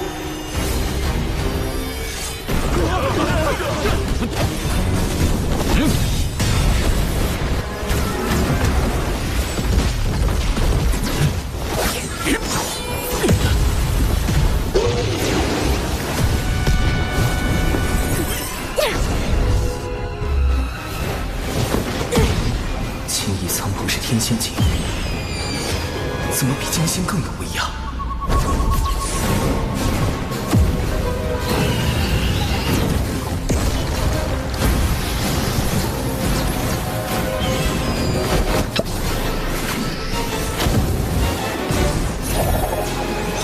这两人是真仙境，为何术法威力堪比天仙境？这并非本体。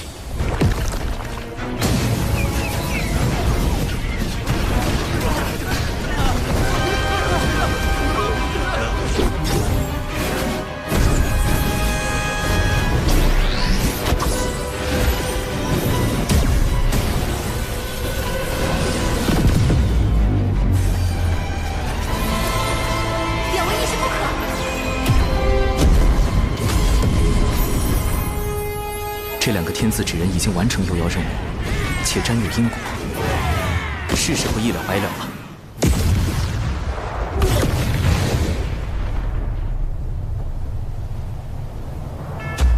竟不惜神魂俱灭，护我门中弟子。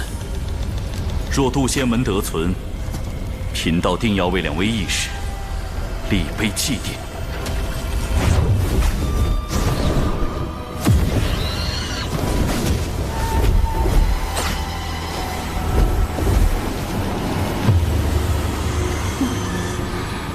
以为炸阵就安全吗？地脉乃天地间唯一的大道会员无极圣人，盘古的经络所化，走势朝向有迹可循，而被挪移大阵连通的地脉，定有法力残留。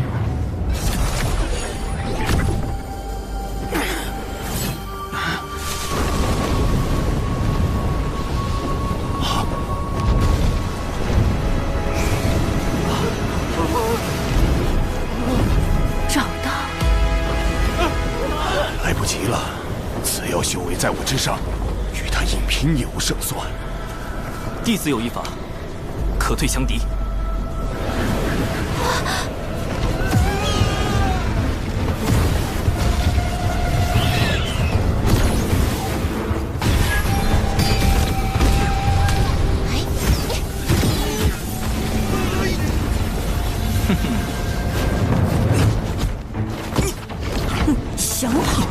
渡仙门一个都不能放过。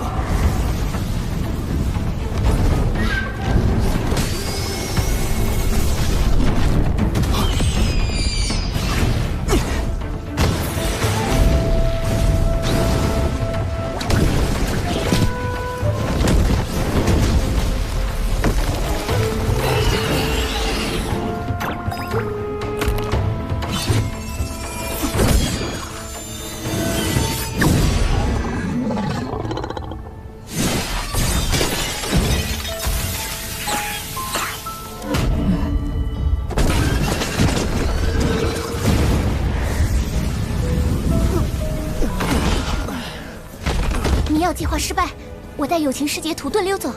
师妹，实战体验结束，放行云吧。师兄，你过来。现在达成了大家一起昏过去的假象，或可引轻易苍魂靠近。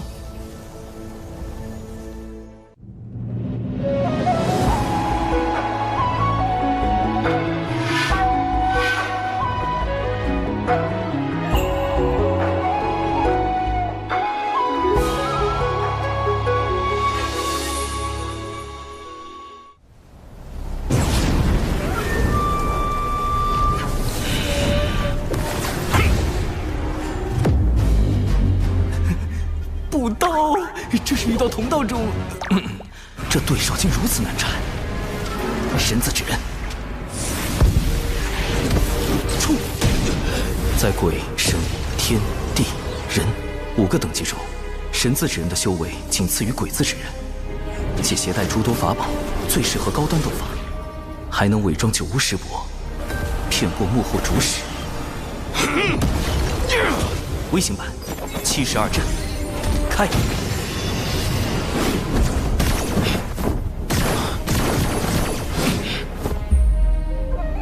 趁现在，将大家转移到地下。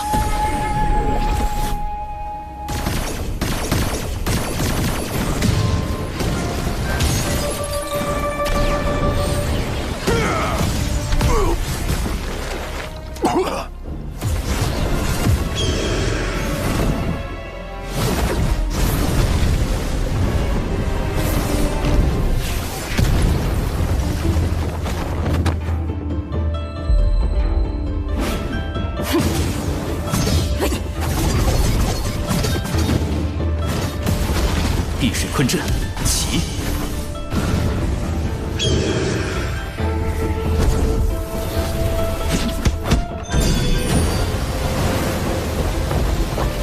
风寒杀阵，开！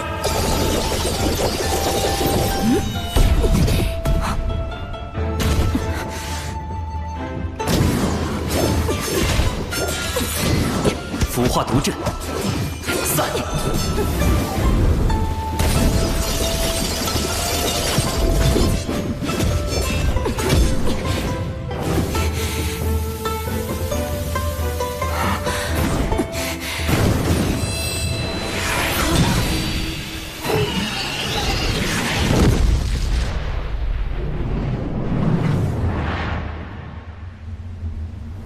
三元玄火，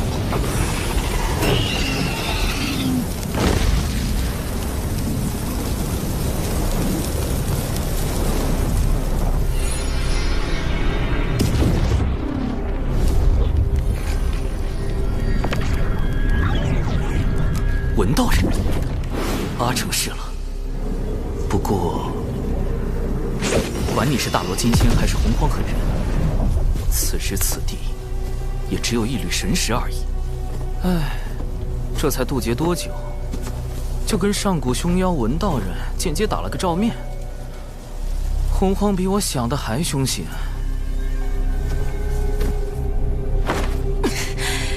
本女王大人神识清零，还什么都没做，就被烧成灰了。谁在说话？算了一路，也算不出你是谁。竟能逼出少爷为我设下的遮掩法术，借了太极图的威能，还算不出你的身份。果然是某位圣人师叔在为你遮掩。太极图，那不是太清圣人的至宝吗？难道他是？贫道玄都，人教太清圣人座下大弟子。这可是连妖皇都敢做的玄都大法师啊！道友平白无故害我人教道场，用心险恶。好在渡仙门尚存。尚存？怎么可能？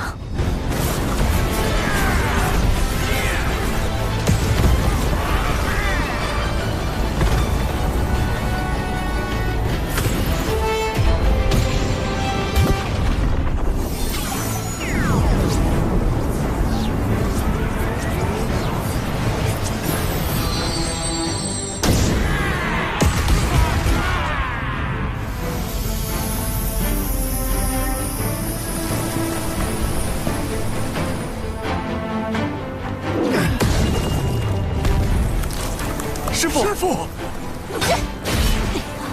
掌门的师傅，那不就是咱渡仙门开山祖师？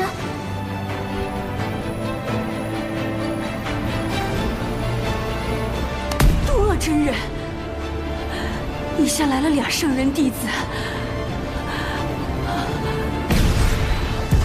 闻名休矣。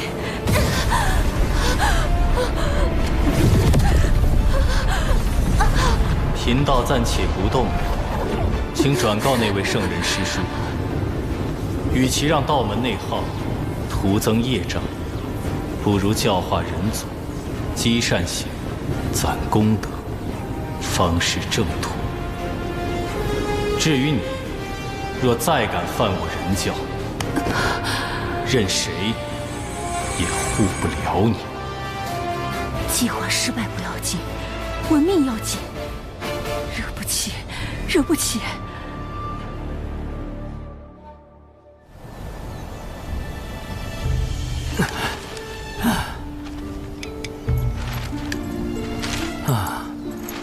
四周确认安全，本体可以出来了。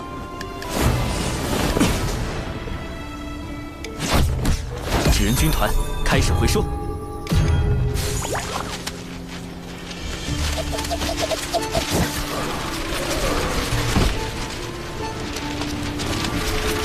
接下来，保持晕倒状态，等门内接应。怎么全躺着了？其他弟子呢？你，五师兄、灵娥、玄雅，你们怎么了？长寿呢？怎么全来了？现在装晕还来得及吗？玄都师兄。如你所言，这三人元神枯竭，早已成了傀儡。咱们先去趟金鳌岛，说明缘由。都恶师弟，事关圣人，最好不要外传。据说这事儿和圣人有关。玄都师兄放心，我渡恶最是守口如瓶。渡仙门什么都不知道，现在已经去接应弟子了。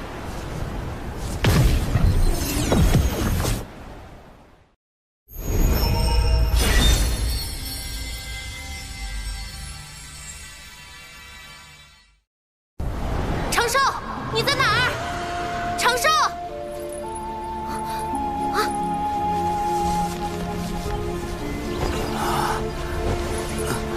师叔，我们中了迷药，其他弟子在农医大人出口旁的树林里，你们快去！长寿！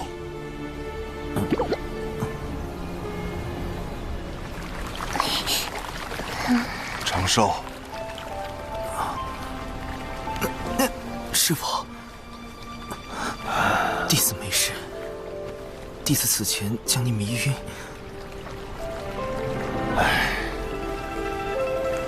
你也是为了为师着想，为师不怪你。师父，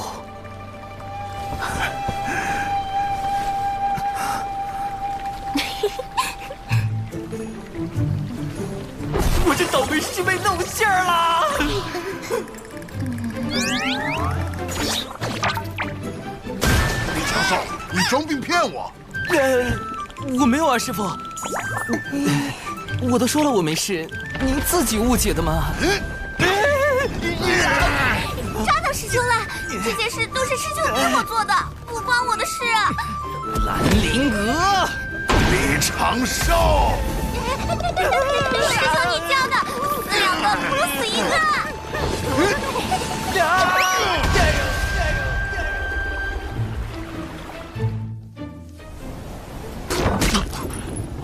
掌门，无事，我修习师父新传的法术，不得要领，吐吐血而已。此战我门内长老风主损失惨重，所幸未成仙弟子得以保全。日前，师父与大法师为我等去金鳌岛走了一趟，算是彻底查清了其中缘由。西方二圣为大兴西方不择手段，手下控制了许多大妖，其中就有挑起三教纷争的元凶文道人。此事必须通知门内，加倍戒严。师兄，西坊教让文道人挑拨道门，有什么好处啊？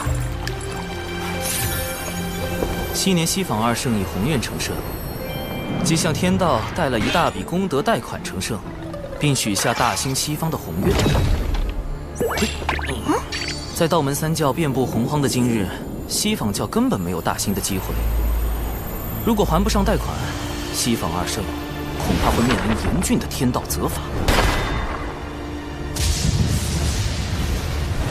既然走正途无法大兴西方，二圣便使出了捞偏门的方式，招揽文道人，挑拨道门三教，削弱道门影响力，从而赚取功德，壮大西方教。他们为了赚功德，竟能做到如此地步。师弟，眼下我们该怎么办？此战既有圣人始，亦须有圣人终。有师父和大法师处置，西坊教短期内不敢作祟。如今，元泽他们的魂魄已被送往六道府转生，三教之争也得以平息。我们只能督促宗门上下勤加修炼，以防西坊教再出手。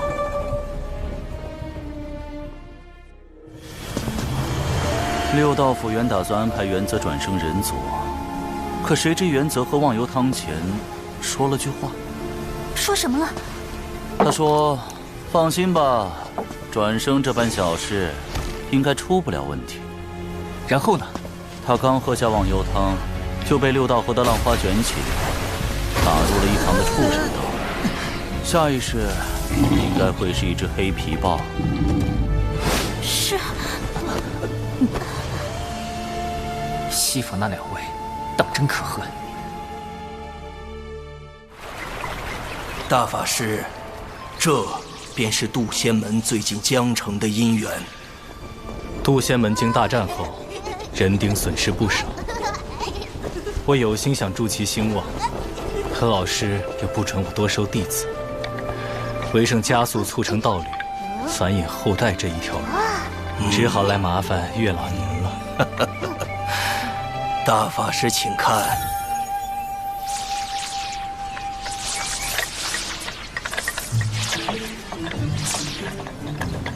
大家都生了情愫，唯独这三星拱月的男弟子没有变化。月老，不如帮帮他。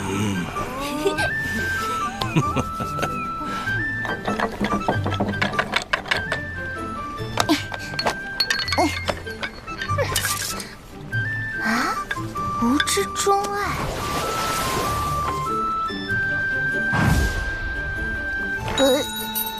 原来师兄喜欢这样的。灵娥，把我最新研发的吻字经抄写300遍。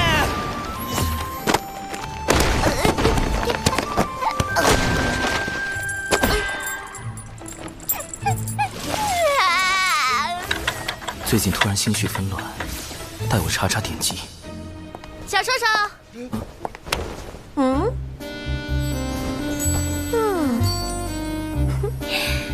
咱这新裙子、新妆容，好看吧？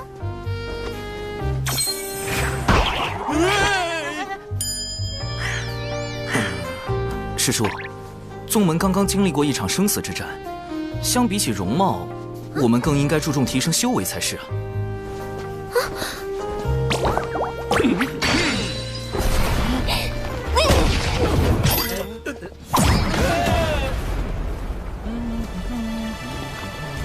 长寿师兄，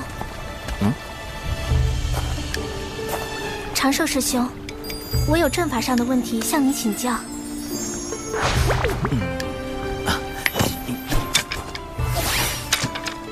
有心师妹，我急着闭关，这是我收藏的阵法典籍，或能为你开导一二。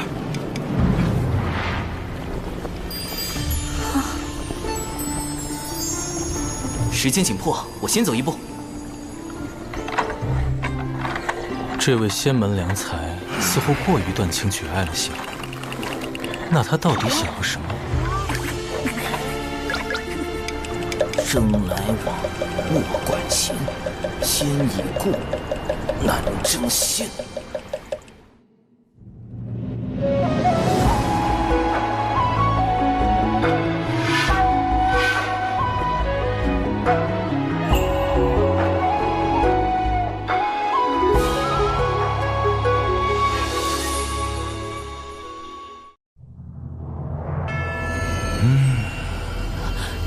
文静知错，文静办事不力，还请您暂且放过文静一马。文静保证，下次一定完成您交代的任务。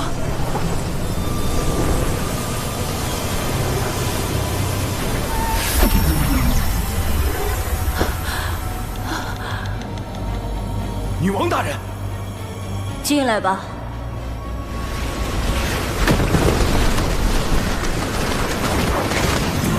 南海那边情况如何？属下奉您之命，在南海打探得知，近日出现了一个功德兴旺的新教派。道门强盛已久，不好对付，不如从这样的新教派下手。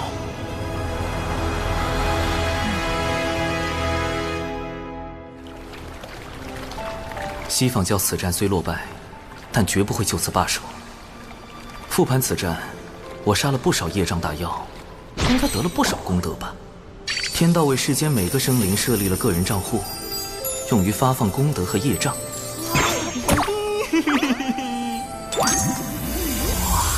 为确保安全，我一直随身佩戴火德玉，防助他人推测来历的同时，也将天道发放的功德和业障拦截在个人账户外，待来日一次性接收。业障！我造什么孽了？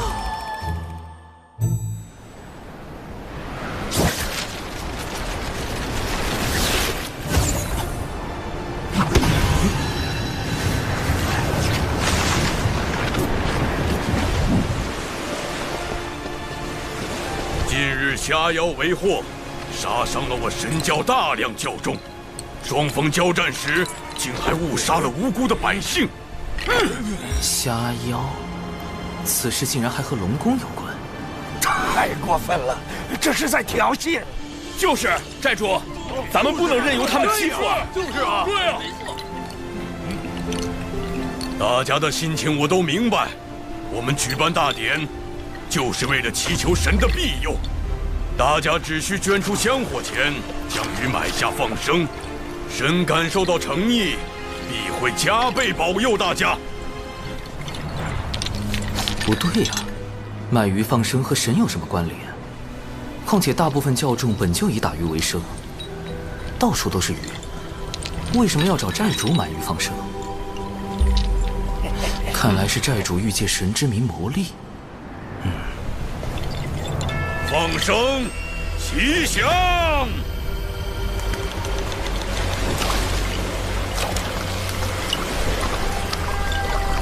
这是妙珠吧？怎么鬼鬼祟祟的和这乌鸦碰头？我们安排在南海龙宫的内应来报，南海龙宫已整装待发，很快就能攻来。亚神，您放心，经过我的努力，他们现在对南海龙宫可是满腹恨意，定会与之以命相搏。很好，等到双方混战无暇顾及时，我们再派出血赤黑纹吸走功德。届时，女王大人此计真是高明。血赤黑纹，女王大人，又是文道人和西方教的阴谋。他们在熊寨和龙宫分别安插内应，先挑起双方战事，再借机夺取功德。好歹毒的算计！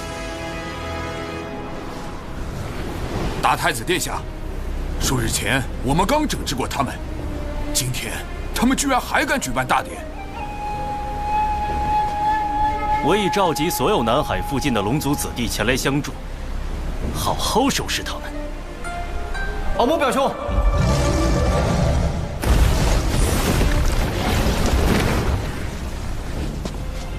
你这小矮子怎么来了？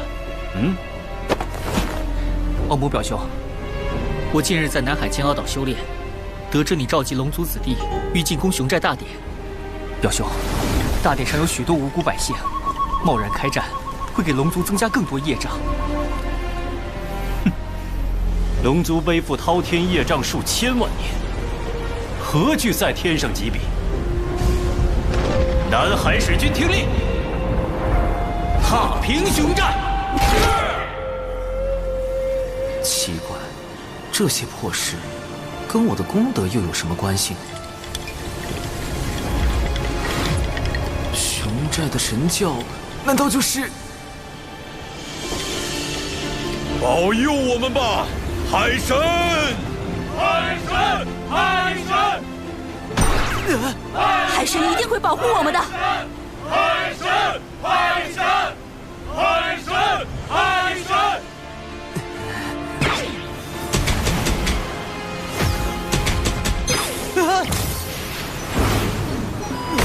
这雕像我不是已经毁了吗？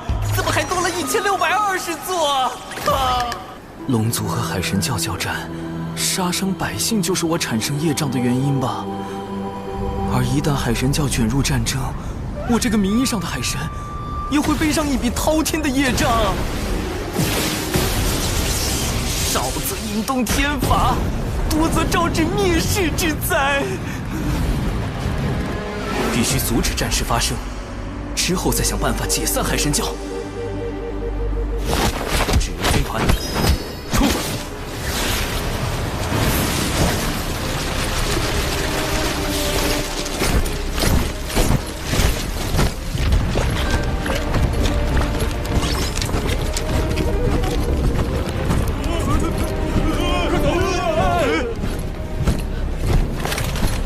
凭你们也敢自称海神教？那个海神像就交给你砸了。表弟，敖乙，不能砸！他怎么跑到南海来了？糟糕，他认识我的真容，现在海神像上还刻着我的大脸。完了，我的身份要暴露了。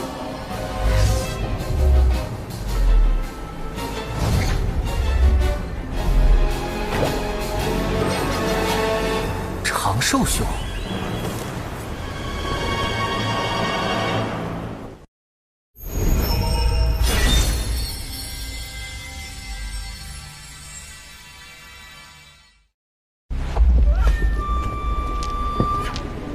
倘若敖乙将海神是同心门弟子李长寿的事泄露出去，文道人、西方二圣诸多恶果找上门来，我怕是要身死道消啊！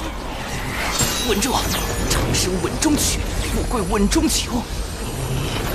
其路，退则进。长寿兄虽说十分优秀，但尚未成仙，更不可能成为什么海神。敖乙兄，不要声张。为了妥善解决南海龙宫与海神教之间的矛盾，请前来详谈。忽悠小龙第一步，以和为贵，方成大业。成什么？海神像你还砸不砸了？长此以往，争端难消。我现在就去见海神。表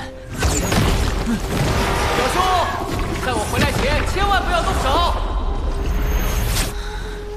可笑，龙族才是海上霸主，难道要让这个不知所谓的海神指点我们做龙？多谢长寿兄指点，我竟不知西坊教从中挑拨，险些犯下大错。忽悠小龙第2，知我心者，我如长寿。龙族世代背负震碎洪荒的庞大业障，我深知你为解此困境付出许多。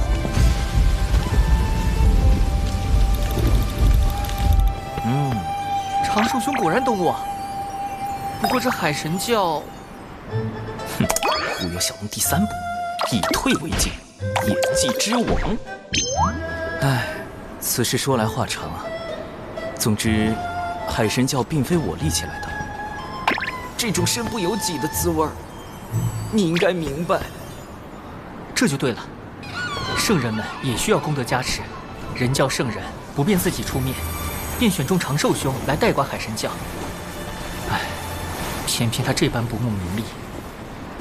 长寿兄放心，我向天道起誓，此事我绝不会泄露分毫。成了，果然面对敖乙这种想法很多的龙，留白就是最好的答案。我有个不情之请，不知我能否加入海神教？行善立功，为我族攒些功德。唉，南海龙宫与海神教又起冲突了，请与我一同平息干戈。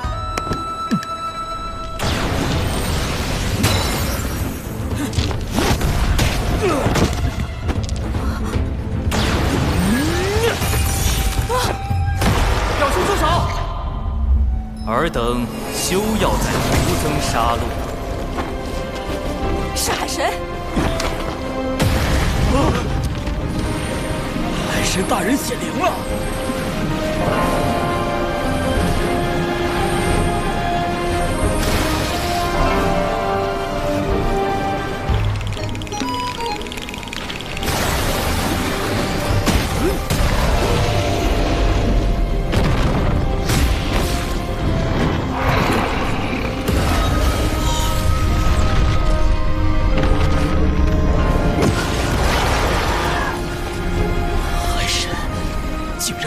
这么多！海神大人容禀，南海龙宫与海神教的纷争，皆是受奸人挑拨而起。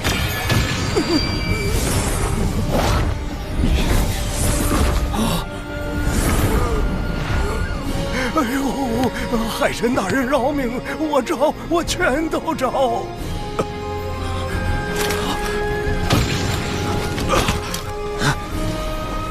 你敢背叛我族？说，谁收买了你？南海龙宫大太子，本座无意统领海域，功名利禄皆如浮云过眼，唯有导人向善，方是正道。这2个奸人交由你处置，望南海再无纷争。海神大人已与我说清，这一切都是西坊教的阴谋。我们可以顺着这2个内应继续追查。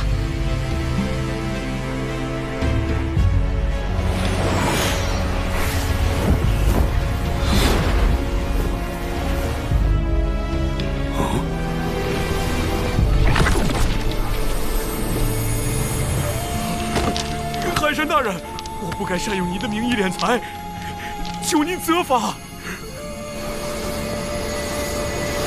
念你尚未酿成大祸，解除债主之职，以作惩戒。今后债主便由熊不憨担当，首要任务便是将不法获利尽数归还，可有异议？海神大人看得起我，我一定好好干。总算处理完了。虽然不得已忽悠了敖乙，但避免了冲突和杀戮。也算阻止了龙族的业障加剧。至于他需要的功德，再另为他想办法。总之，先解散海神教再说。今日种种，本座自责难当，力教本非我意，不如……圣人！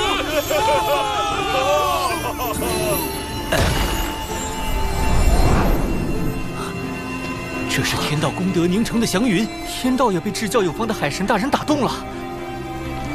吉兆啊！天佑海神，天佑海神教！海神，海神，海神，海神，海神！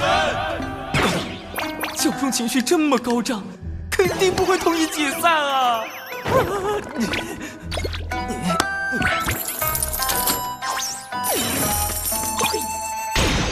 天道降下这么多功德，看来是要大兴海神教。我再不拖，恐怕会得罪天道老爷。这个海神，我是不当也得当了。稳住！谁说做海神一定要高调？我可以找个形象代言人啊。这个声名在外的小龙就很不错。哼哼。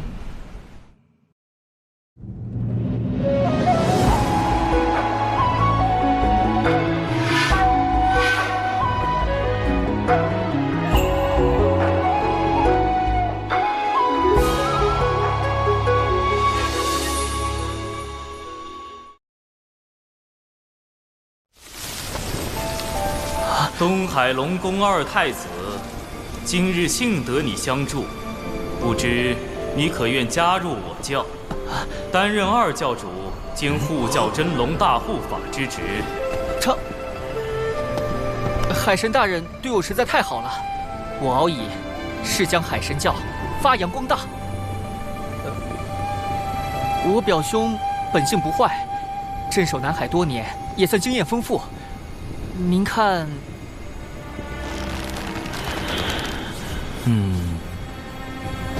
敖乙作为二教主发光发热，给他找个助手也好。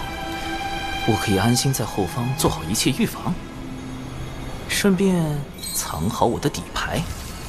南海龙宫大太子，你可愿担任我教真龙二护法之职？开什么玩笑！敖某定不辱使命。海神不计前嫌，当真大仁大义。希望教众谨记本教教义，勤俭友善护老幼，不惧艰难得幸果。最重要的是，不要再招惹业障了。海南星，四海平，自家不齐，一定赢。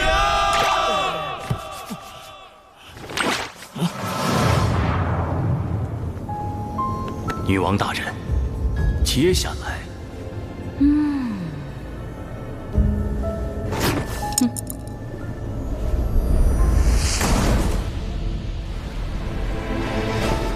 为了像海神大人一样潇洒，我这就启程寻仙拜师。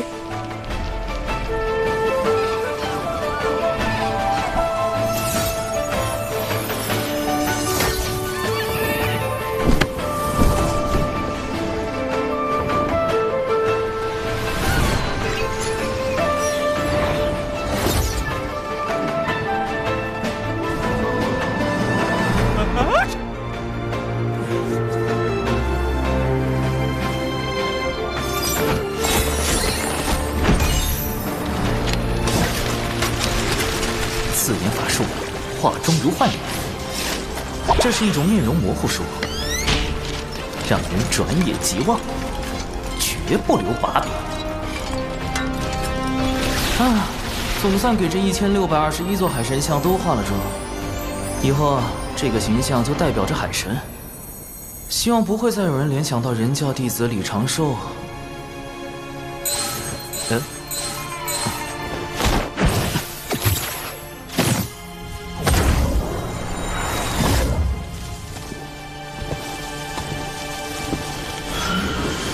位大仙是谁呀？侧感时都乱码了，他的修为极高。天庭东木宫道坊，阁下为何藏头露尾？东木公，纯阳仙人吕洞宾的前世，如今的天庭南仙之首。我何时招惹了这种大人物啊？你。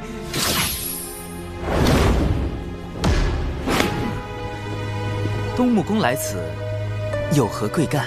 天庭授我监察各地宗门教派之职。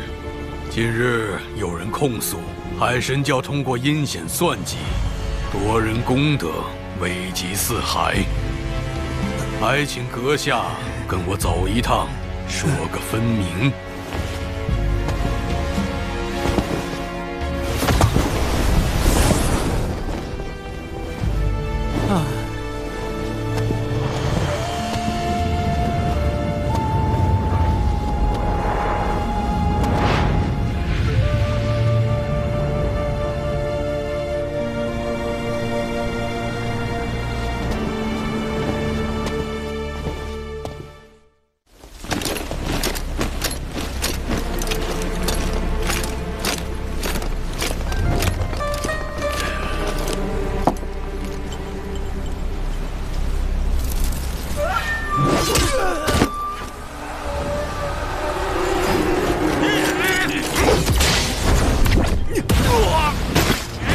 这两个内应果然掌握了关键信息，你的幕后主使杀人灭口。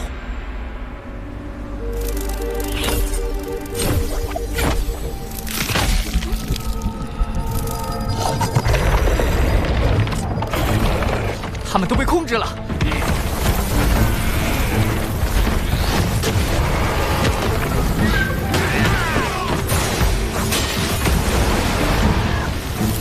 好。女王大人英明，一封无名送状，便令天庭出动牵制海神，再以血赤黑纹控制南海水军，实施灭口。好一招声东击西，死无对证。纪番失利，上头已经逐渐对我失去信任。只有阻止内应暴露我们的秘密，才能补救。无论如何，我必须成功。鸭神，你亲自去。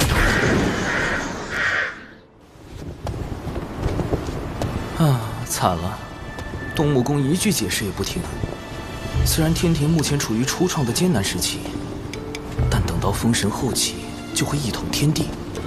要想对付我一个小小的海神，简直易如反掌。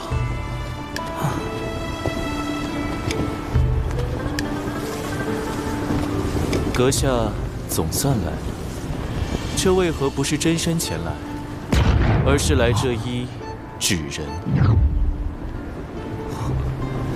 一眼就识破了，他是谁？身份实力皆高于东木公的，只有从前道祖座下的童子，圣人们的师弟，如今执掌天庭的玉帝陛下。好天！在下以纸人行走洪荒，正如陛下以分身降临凡尘，皆因身不由己，望陛下海涵。阁下如此洞若观火，难怪能被万千教众奉为海神。得天道功德庇佑，又有龙族从旁辅佐，不知这身不由己，从何而来？是谁向天庭举报了我？把玉帝这么难搞的大人物都给招来了，给我惹这么大的事，底牌都要被掀翻了。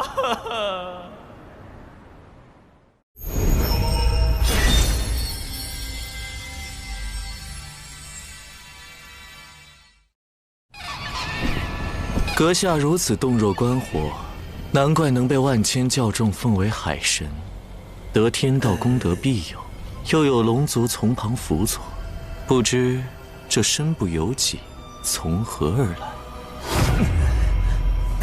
陛下，我故乡有句老话，能力越大，责任越大。你想夸我，还是夸你自己？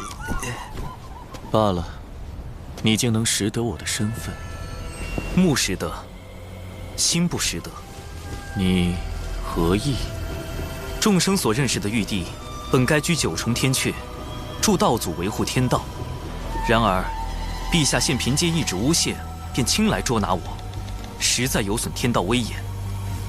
所以，心不识得。在海神心里，我因为何故？壮大天庭。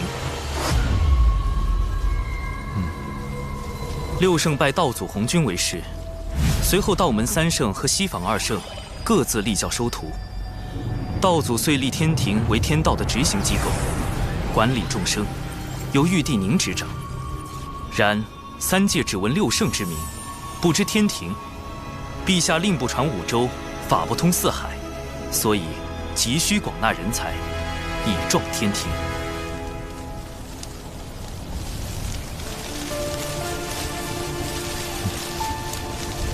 知吾者，南海海神矣。不错，我曾亲访凡间，发现你备受爱戴。那宋状确实是诬告。我此行是否来对？在下斗胆。你懂兵法？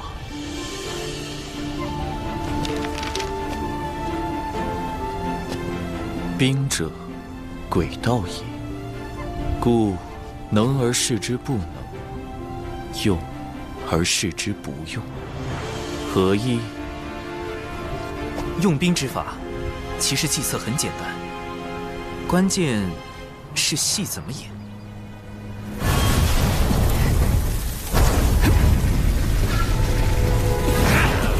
交出骄兵将领，饶你们不死！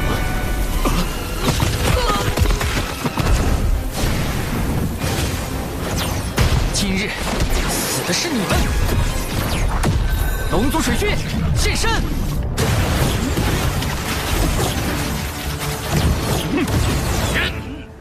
啊！有埋伏！接9天10地阵，反围攻！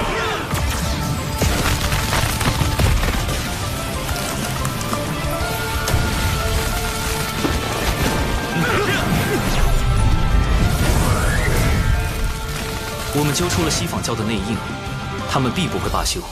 到时候，我们用这套兵法对付他们。长寿兄的退敌之法很是周全，此战结束后，我便整理成册，献给父王和节将，尤其是我那个颇为鲁莽的师叔赵公明。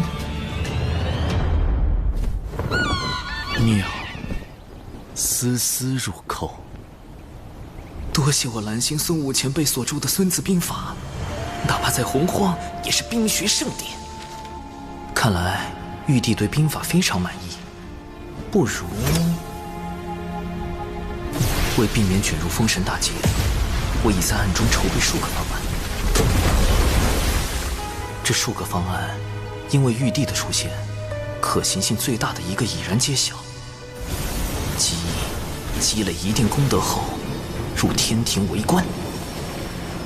只是结交玉帝有暴露自身不够稳健的风险，但此时可是抱上天庭大腿的最好时机呀！天地不仁，以万物为刍狗。陛下，早前得闻圣人为三界苍生立天庭，不求回报，在下深受感动，遂匆匆写下12件，唯愿献给天庭，效微薄之力。有劳。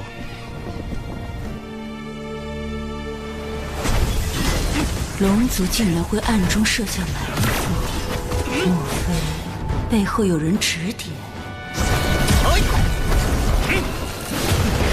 既然你们执意都到底，我的孩儿们，化形，把他们全部杀光。鸭神，你知道该怎么做？明白。多谢女王大人多年教化，今日一定完成任务，以我之血肉助大军之躯。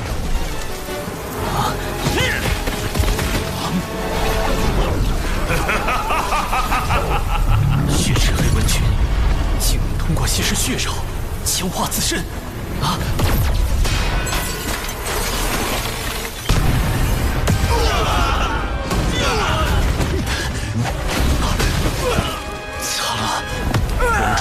你都死了。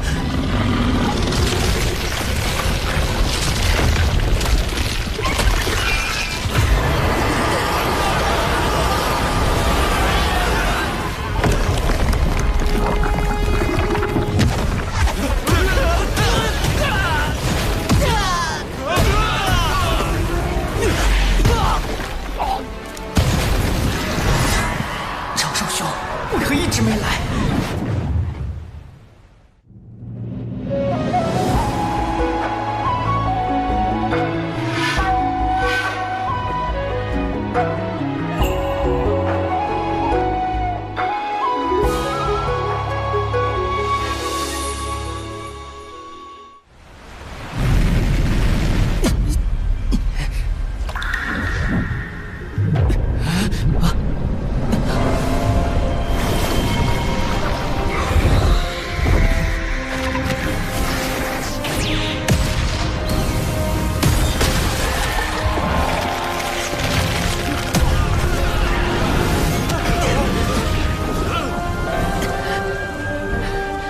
天庭在此，血赤黑纹，勿再放肆。天庭竟然会救我们！龙族上天，龙族罪孽滔天，且还在怀念远古其霸主之姿。天庭为何要收复龙族？他们又如何能被收复？敖乙那边形势不明，既然我脱不开身，只能说服陛下。收复龙族有2例：四海3界之重地，龙族远古之大族。虽有天地罪孽，然高手众多。若龙族能入天庭效命，则四海尽归，此1例。若是龙族掌管江河湖海，可扬天庭之威，此2例。想必陛下也已推算到，今日诬告案表面针对我，其实针对龙族。龙族此刻处于危机中，不如……天庭怎么会插手龙族之事？南海海神，又是你，抢我南海功德，又坏我图谋龙族之计，现在还联手天庭折损我大半孩儿。天庭我动不了，一个野神我还杀不得吗？老师又传话了，命运发生了微妙的变动，起因竟是一个人教小弟子。老师，您的意思是，龙族上天是他？还不知海神道号是？唉，如果让玉帝知道海神只是一个人教小弟子，就没神秘感了。但也不可骗。东有启明，西有长庚，长庚行，长庚一同长寿。嘿，好主意。在下道号为长庚道人。长庚。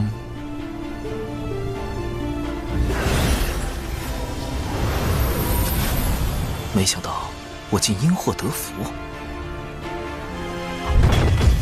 文道人，他怎么亲自来海神庙了？南海海神，受死！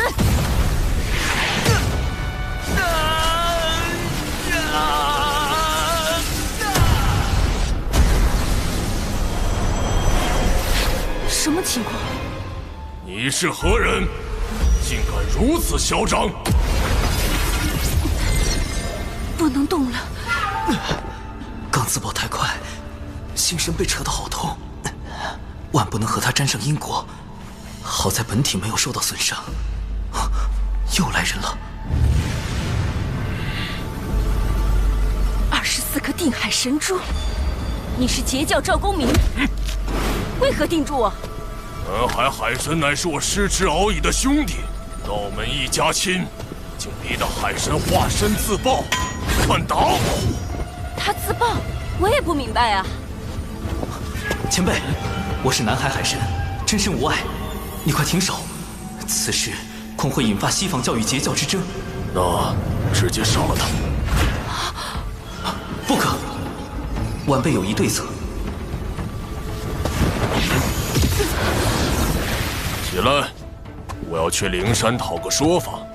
灵山便是西坊2位圣人的居所，一旦闹到那里，2圣为保全西坊名声，一定会将我血池黑纹一族尽数灭杀。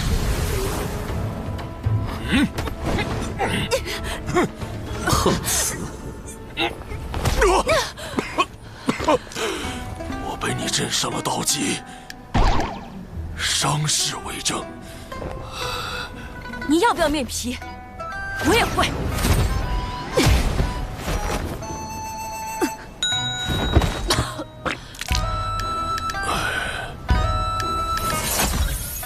这是海神的法器生影球，恰好记录下你的自残。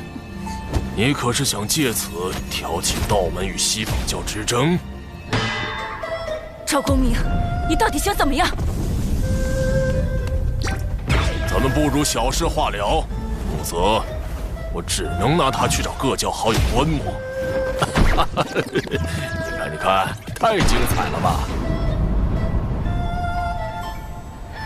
好，我立大道誓言，此事作罢。人教，南海海神，这个弟子有点意思。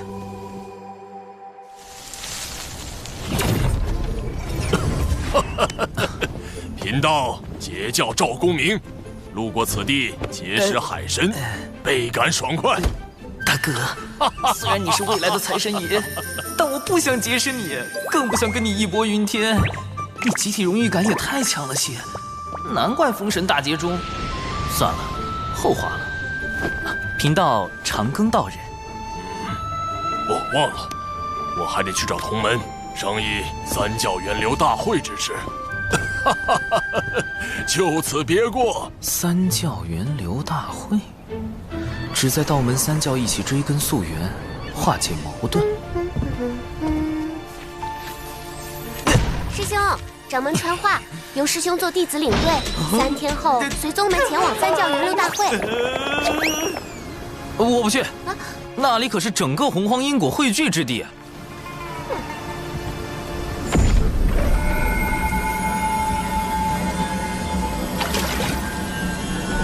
去。前辈是？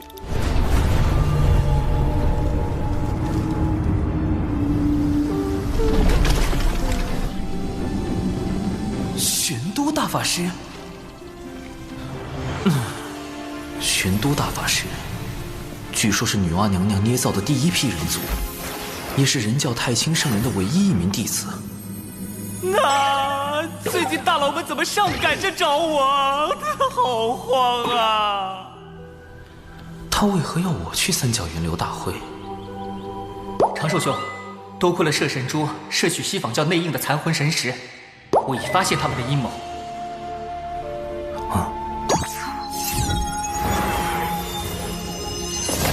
四海海眼的位置尚未找到，他们竟在打四海海眼的主意。海眼凝聚着天地间的业障，每隔数年便会爆发，吞噬生灵。龙族为偿还业障，一直派高手用身躯填补海眼。海眼是龙族软肋，一旦暴露，轻则龙族受制于人，重则有灭族之祸。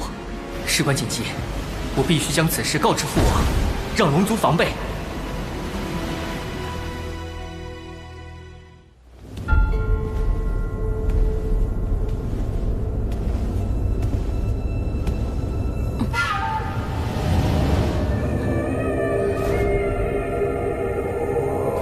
文静无能，竟给龙族留下把柄，文静一定将其除掉，消除后患。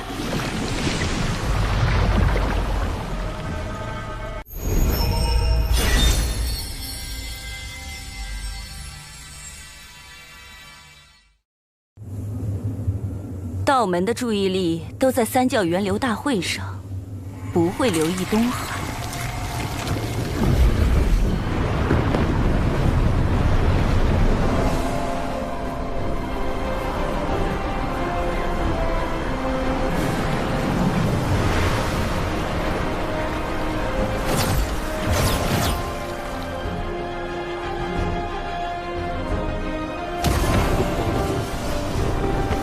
三教缘由大会本是想缓和产劫关系，但从封神大劫的结果看，三教弟子都被卷入了血战。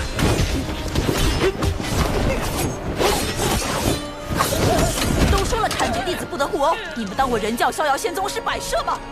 有点眼熟。熊灵力，他怎么拜入逍遥仙宗了？这么多人在，也不能把他扬了，只能……表妹，终于找到你了！你若暴露我身份，熊占威仪，快喊表兄！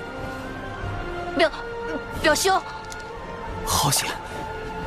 表妹，难得遇到，以后跟着表兄混，修炼吧。长寿师兄的表妹，竟也如此优秀。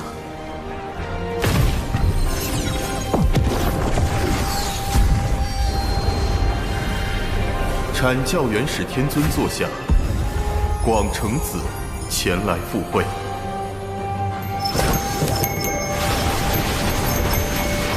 阐教元始天尊座下，云中子前来赴会。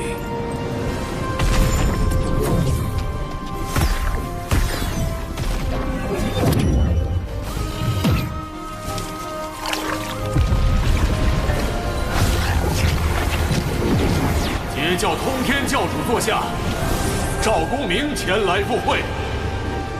截教通天教主座下，多宝前来赴会。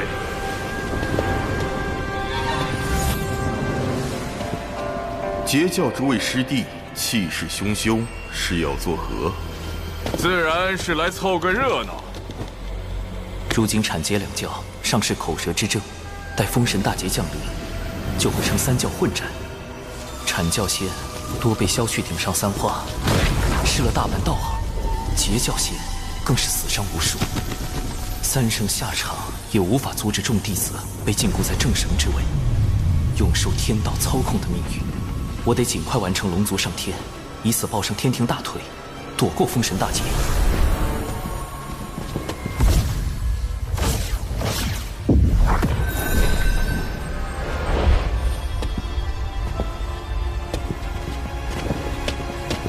阐教弟子随我见过玄都师兄，礼拜人教太清大师伯。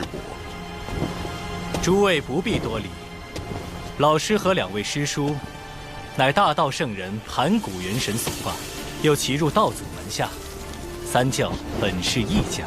师尊收福德深厚者为徒，乃顺天而为，教化众生。众生指所有生灵，凡有向道之心，就该有修道求长生的机会。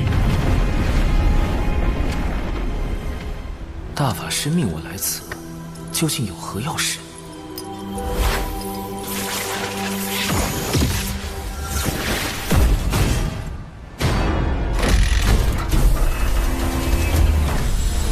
此乃江山小设计图，内藏数百法宝，三教年轻弟子皆可入内搜寻。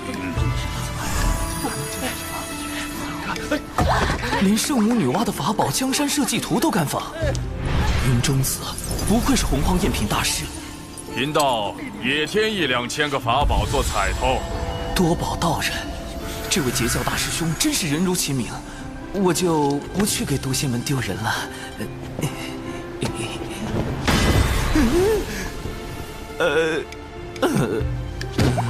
老师推算出，龙族上天对苍生有利，而吕长寿是促成此事的关键，正好借大会探下他的品行和实力。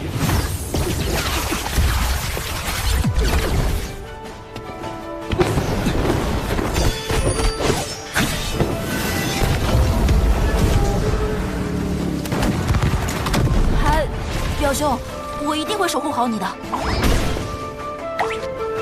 想一直躲着可不行。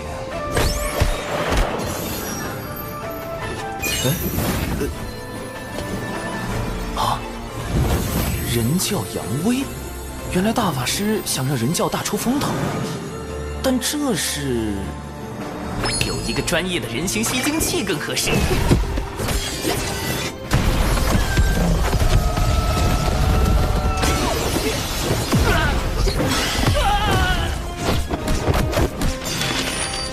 菩提素，法宝锤做武器。人教弟子前来相助！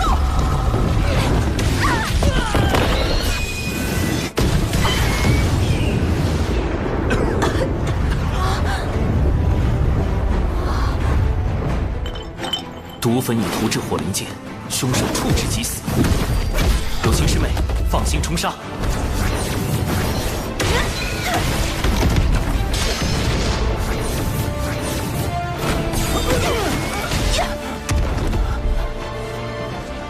这2位人教道友太强了吧！西北20里有凶手出没。长寿师兄总是默默做下所有事，却把功劳推给别人。有情玄雅，你要竭力出扬，扬人教威名，绝不可辜负长寿师兄的嘱托。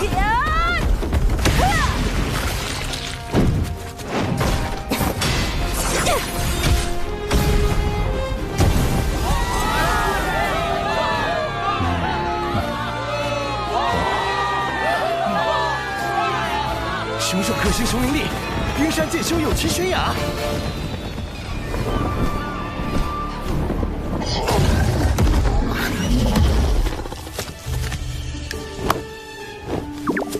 攻防得当，配合默契，人教这2个小弟子未来可期。人教真是出了2个优秀仙苗啊！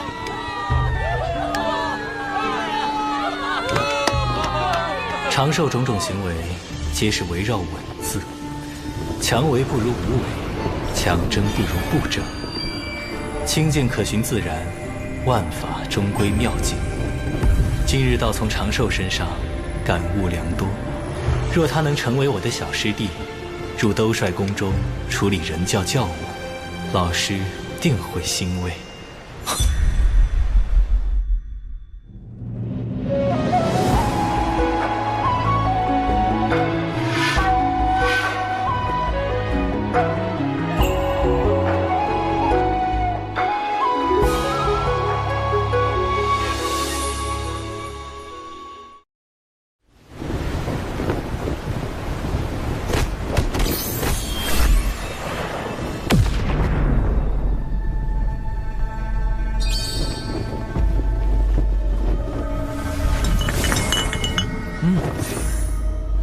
龙族有变，速去救你的2教主。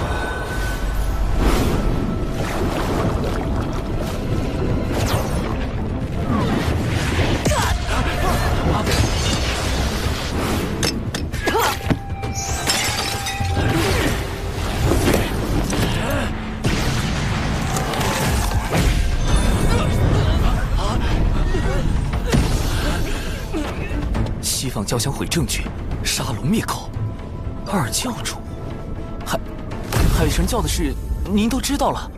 你以为仅凭自己的火德玉，就能拦住所有圣人的推算吗？老师早已知道了你的事情，并亲自出手为你遮掩，否则你早就暴露了。多谢太清圣人庇护。大法师，容弟子留一化身在此，本体随您前往。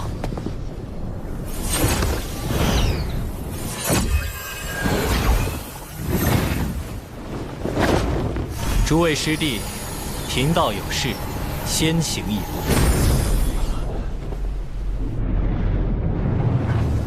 顾家，摄神珠已碎，我如何让父王相信西方教在查海眼之事？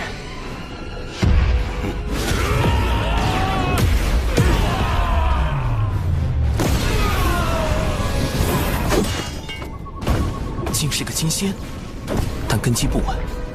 与渡仙门一战中被血灵强行提升到金仙境的原则一样，看来又是血赤黑纹的算计。虽是伪金仙，但实力远胜你。若能救下敖乙，我便说服老师收你入兜率宫，如何？兜率宫，太清圣人的化身，太上老君的居所，这大腿必须抱。弟子愿往。这是老师的防御至宝，天地玄黄玲珑塔，将它威能借你半个时辰，有它护着，哪怕是大罗金仙，手无先天法宝，也伤你不得。缩写外挂体验版，水遁。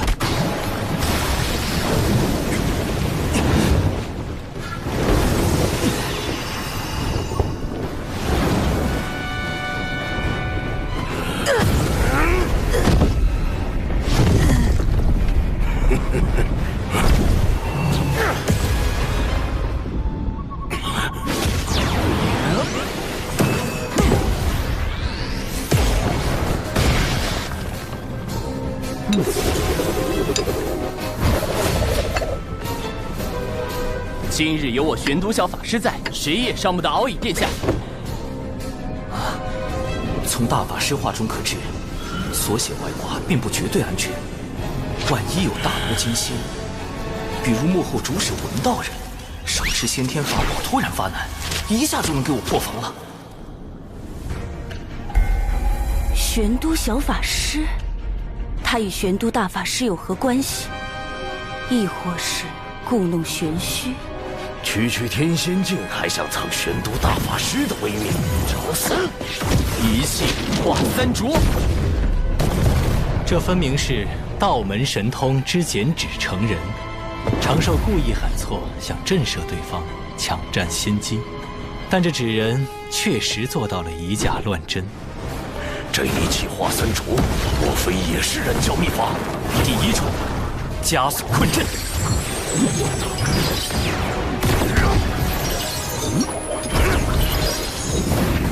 鬼字纸人善各类奇鬼神通法阵，且是纸人军团中最高战力。第二重，灭魂杀阵。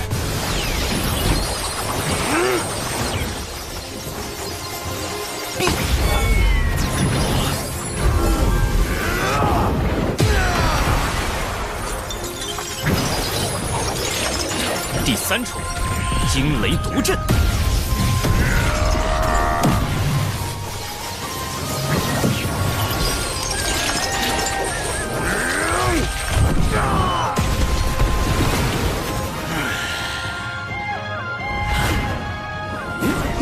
只有他用的是上等法宝，应该就是本体。道门神通，血金成法，急！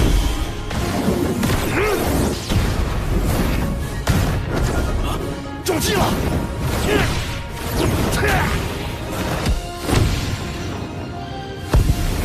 纸人放纸人，纸人何其多。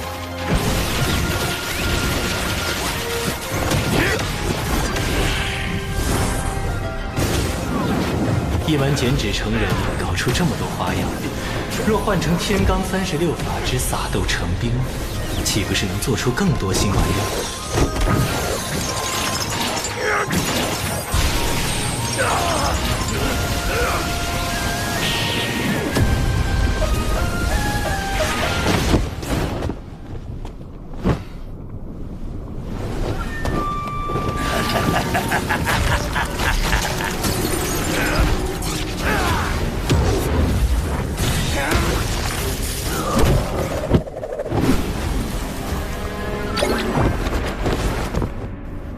看来在渡仙门坏我好事的，也是这位玄都小法师。区区妖物，也敢在我玄都小法师面前逞凶！三位护法，处理残魂。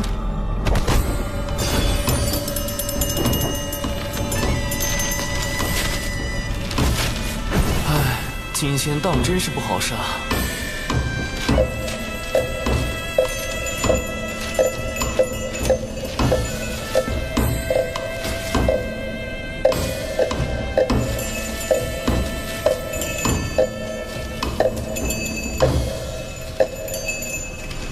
除掉伪金仙，救下敖乙，总算完成了大法师交付的任务。首先，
皇玲珑塔。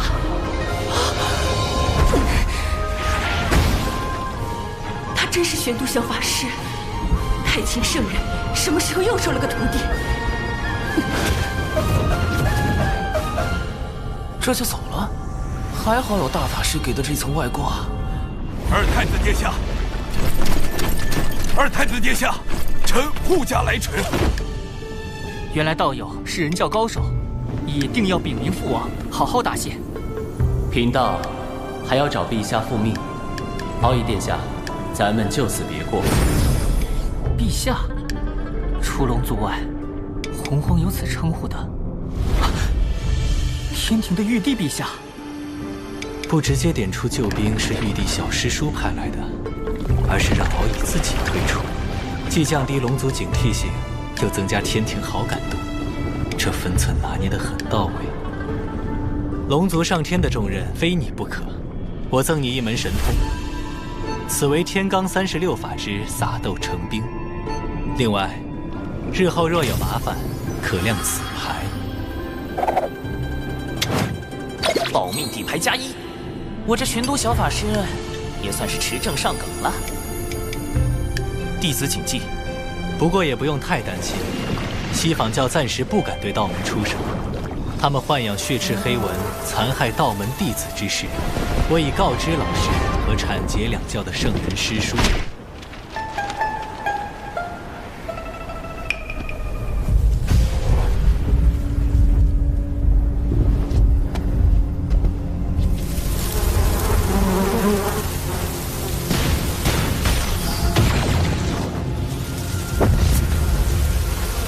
大批血赤黑纹突然出现，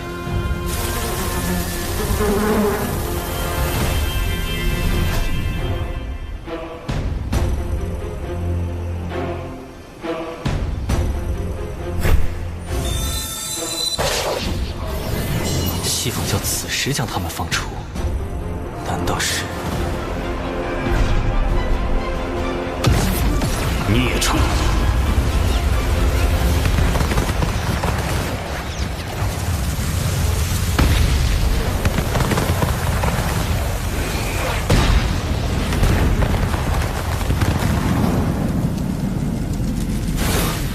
准提师叔竟亲自出手灭杀了血赤黑纹，既撇清了他们与西坊教的瓜葛，又给道门一个交代，真是好算计。如今圣迹昭显，三教弟子应该都已知晓。族文被害，文道人绝不可能无动于衷。你挑拨道门失利，攫取功德不成，还暴露了龙族内应。如今刺杀敖乙也失败。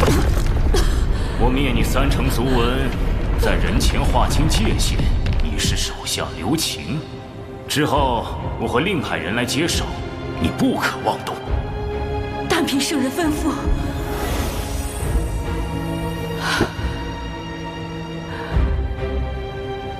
我受尔等驱使，去反造灭族之嫌。那不如拼死一搏，救出族文，离开洪荒。杀点蚊子就算完了，必须让西坊教付出点代价。多宝师兄，大会快结束了，师弟先行一步。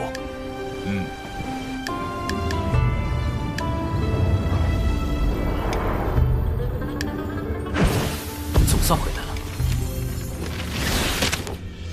多谢表妹和友情师妹为我护法，我们出去吧。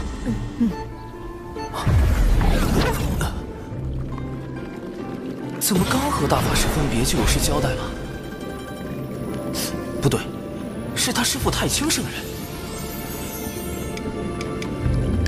这对师徒怎么都爱突然传信啊？不过大法师只会发短信，太清圣人已经开通5级发视频了，修为高低一目了然。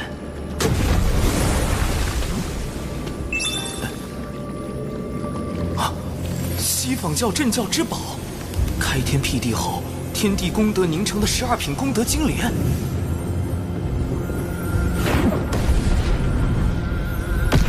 这不是封神大劫中文道人啃金莲的情形吗？太清圣人这都能推演出来，不愧是洪荒战力天花板级别的大佬。但为何把画面传给我呢？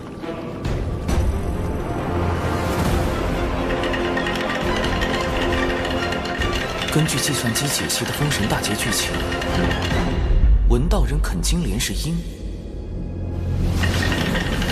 道门得存是果。难道是我多次破坏了文道人计划，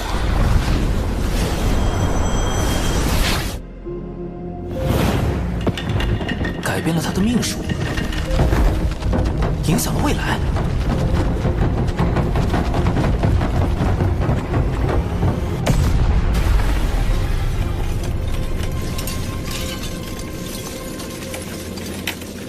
渡仙门，太清圣人定是算到了这个变数，才让我出面干预。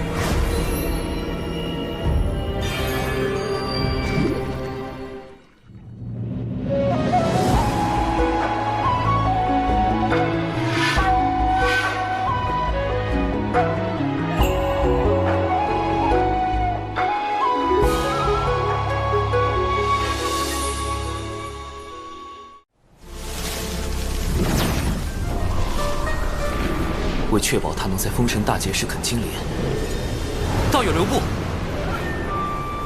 我最好将他收归己用。南海海神，那天我去海神庙杀你不成，已经自己送上门来了。道友被西坊教当众割席的滋味，如何？怎么，你是来落井下石的？不敢，道友只是明白，我们有共同的敌人，不如联手。区区一个南海野神，也有资格和我谈合作？道友曾3败于我，我算计你海神教只有1次，何来的3次？胡搅蛮缠！数个时辰前我们刚见过，道友莫非忘了？你是玄都小法师？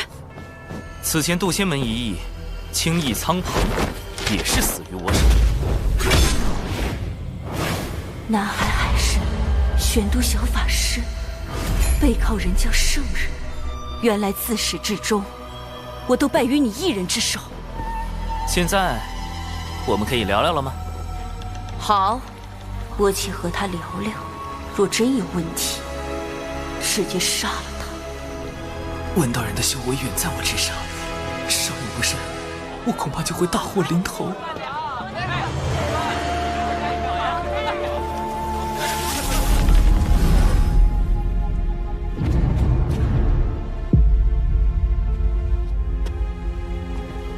他为何带我来人族地盘？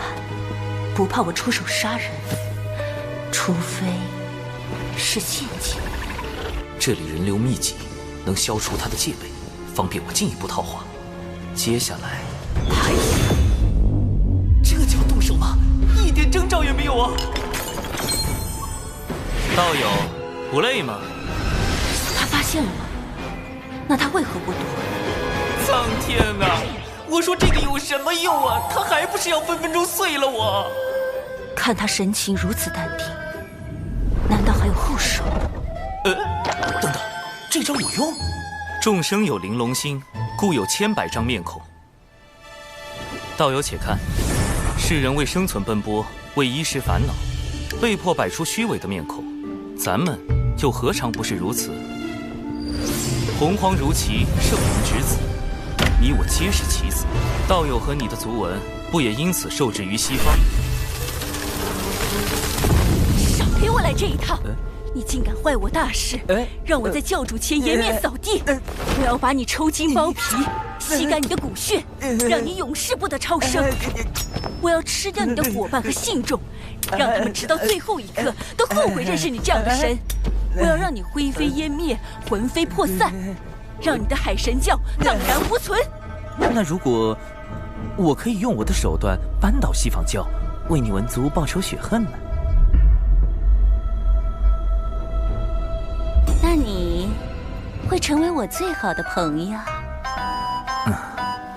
既如此，那就让我看看你的筹码。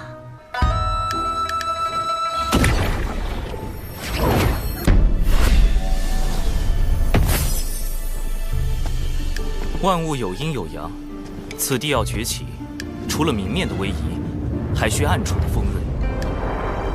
你若能回到西方教，与我里应外合，我自可助你脱离苦海。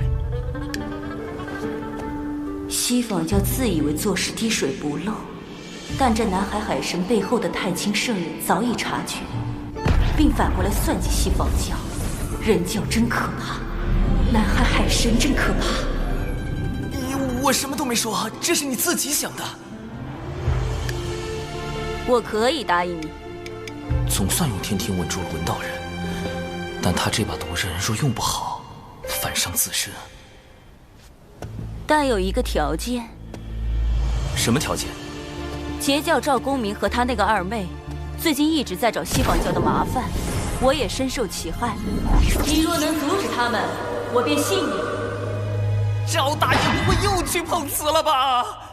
二妹、琼霄、三霄中的老二，这仨姐妹可是在封神大劫中削去阐教12金仙顶上3花的大狠人啊！看来要去三仙岛走一趟了。如果赵大爷和琼霄继续搞事，不但会影响到与文静的合作，还会激化西方教与道门的矛盾。我请不动通天教主，多宝道人威慑力不够，那就只有三霄中的大姐，赵公明的义妹云霄仙子。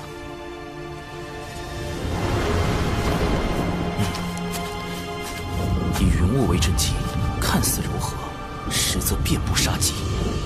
三霄不愧是能布下九曲黄河大阵硬刚圣人的大能，这阵法，神识探进去也只能看到一片白茫茫，根本找不到入口。在下海神，字号长庚，求见云霄仙子。在下海神，字号长庚，求见云霄仙子。无人应门，只好噪音扰灵了。人自制人，吹拉弹唱小分队，出！公明道友，琼霄仙子，你们好惨呐！呸呸呸！晦气！我大哥和二姐好得很，何须你们哭丧？碧霄仙子，在下已将事情经过写在拜帖中，还请转交云霄仙子。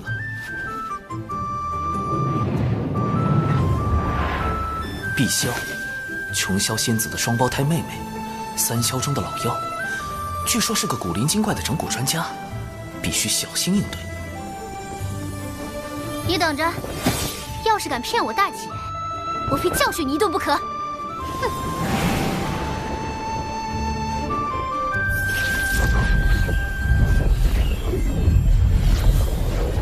这是在给我指路？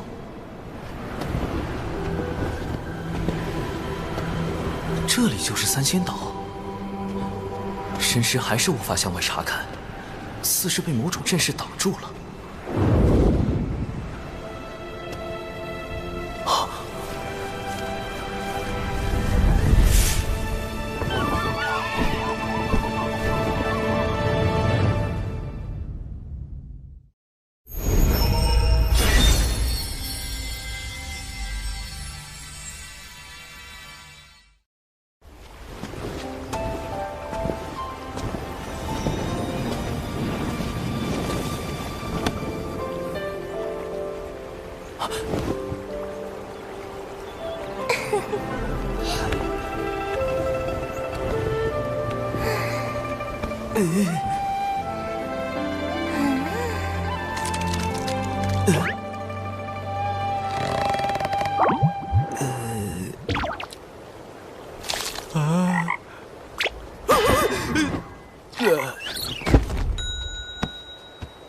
这就吓死了！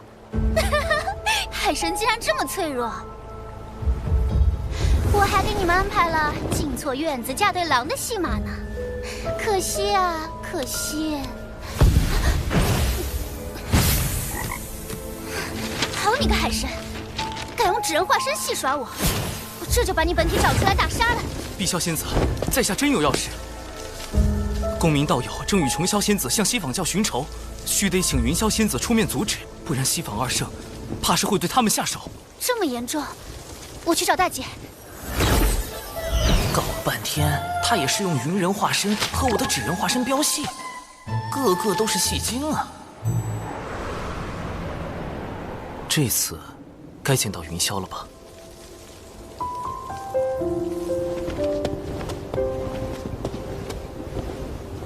海神长庚拜见云霄仙子。北方有佳人，绝世而独立。这就是三霄之首，截教第一仙子云霄。拜帖我已看过，劳烦长庚道友特来告知。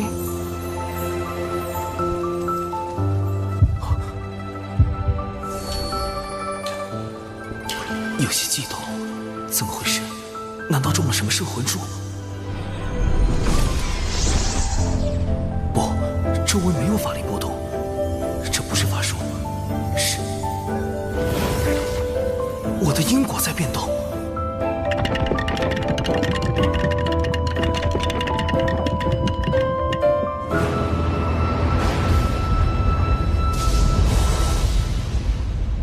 避开！必须避开这个大因果。长庚道友真是洒脱不羁，正说这话，怎么突然躺下了？在下多有冒犯，望仙子恕罪。无妨，还请长庚道友带路，我这便寻回大哥二妹。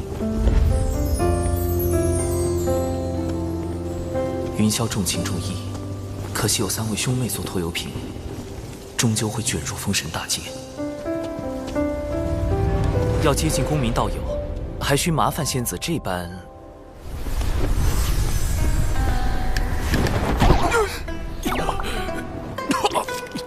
西坊道友，何故偷袭伤我？我并未碰到你分毫，大哥，大哥，大哥，你伤得好重啊！西坊教欺人太甚。我兄妹定要找西坊二圣讨个公道，这次就拿你来祭旗，拿命来！穷霄，三霄中的老二，人称洪荒滚火暴徒，连碰瓷都能被他搞成火拼。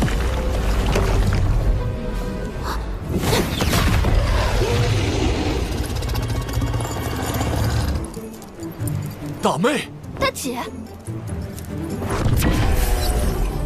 跪下！四面树敌，徒增冤孽。你们2个都给我回三仙岛，闭关思过。干脆利落，不愧是云霄。解决完赵公明他们，应当能和文道人初步达成合作意向了吧？能把赵公明和琼霄关在三仙岛，那海神倒是有点本事。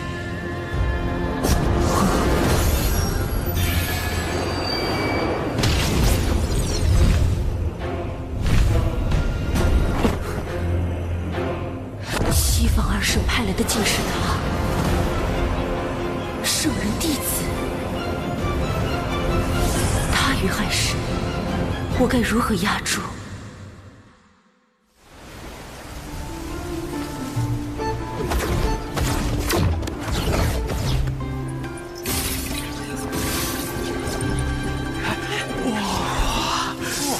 好。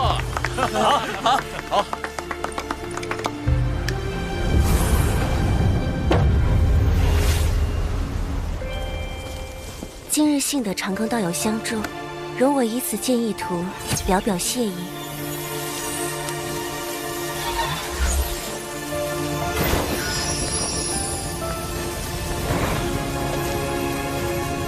好妙的笔墨，里面隐隐透露无穷道韵。高尚动源，物生九天，截教圣人，通天教主。莫非图中剑意是出自通天教主的杀伐至宝——清平剑？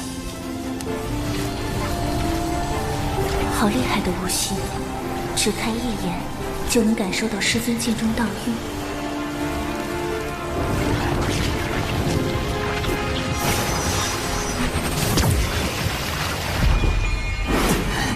道韵不断涌入体内，修为暴增。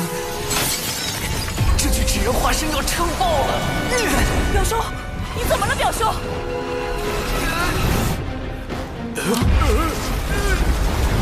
不好，修为已至天仙境巅峰，再这样下去，可就要冲击金仙劫了。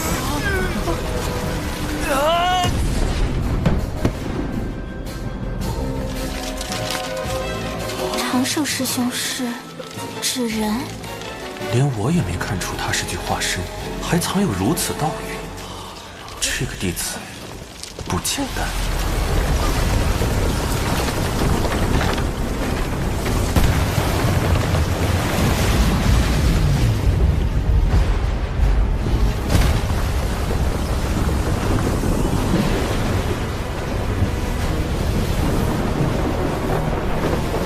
浩瀚天威，劫云将至，长庚道友这是要突破了。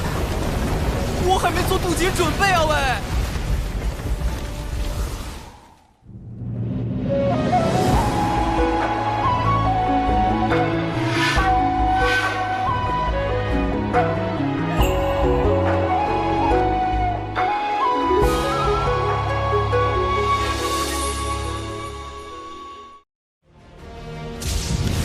绝对不能突破！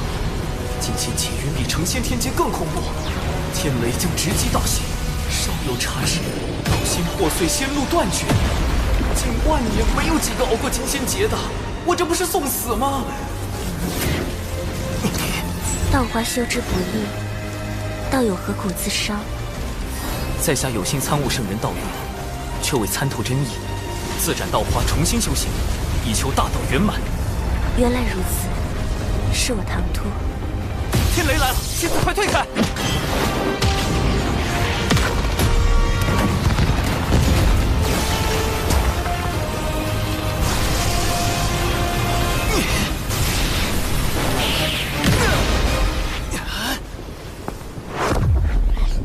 长庚道友莫怕，我来助你。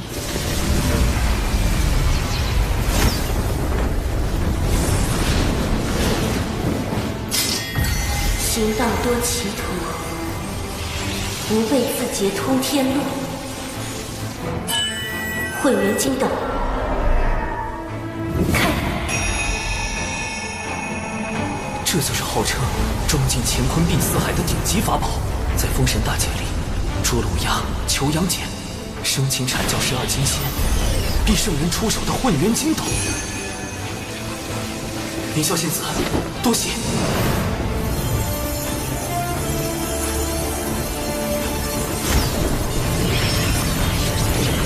斩道明本真，一斩道基错漏之处。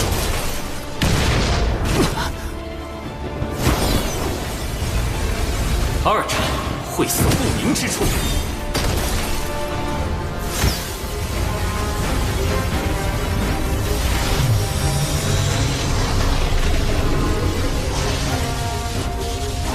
三斩虚浮不定之处。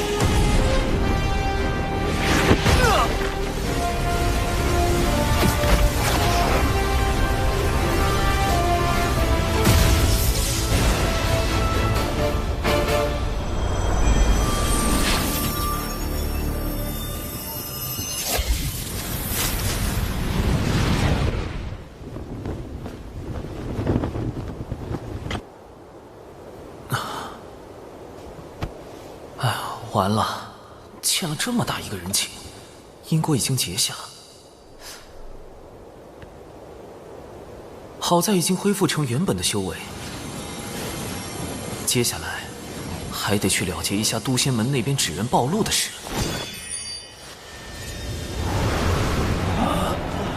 掌门，弟子刚刚有所感悟，恐惊扰到诸位，就放置了纸人在此地，自身遁去云中参悟修行。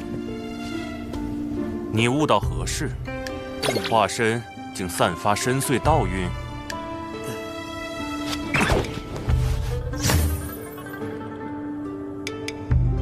长寿竟有此渊源。放心，贫道定会为你保守秘密。启动玄都大法师保护伞。问，盗墓就是大法师的？掌门倒是意外的好忽悠，但有毒这家伙好像又发现了什么不得了的东西。怎么突然传音过来了？长寿师兄，当日渡仙门遇袭，有2位义士救渡仙门于危难，他们自证神魂时的反应与纸人很是相似。这2位义士可是师兄的纸人？今天累死了，好险了。是。我本以为刻苦修行，便能在前路等师兄，却不曾想，我从未真正看到过师兄的背影。今后，师兄依然是玄雅的指路明灯。太社死了吧！以后还是得多准备底牌，以防纸人身份暴露。海眼关火龙族命脉，岂容西坊教觊觎？陛下，末将这便调遣大军严守海眼。不可，西坊教内应已渗透龙宫，万一军中也有内应，反而会暴露海眼所在。万无旨意，召开四海盟会，集结四海真龙，共布万龙阵。陛下英明，万龙阵乃祖龙所创先天大阵，有移海擎天之能。一旦结成，西坊教休想染指海眼。第二，届时将那南海海神也请来，他既敢顶着海神名号，便该为四海出一份力。将通天教主的敬意图挂在庙中，有圣人之威罩着，海神这个身份又安全了许多。通天教主的道运，海神背后除了人教圣人，还有截教圣人。难道太清通天教主在利用海神算计西坊二圣？好大的阴谋，但亦可利用。哼，南海海神，今后是你收服我，还是我取代你，尚未可知。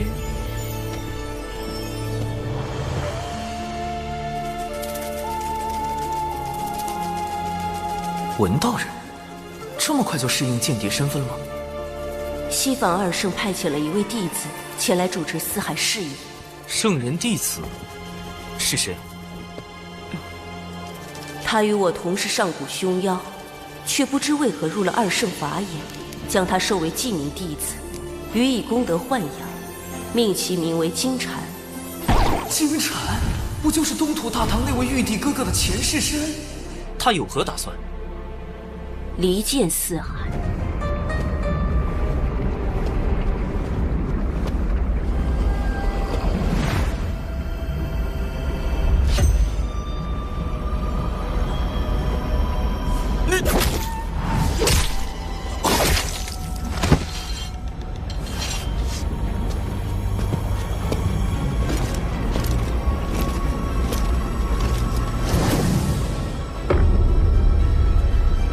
东海二太子，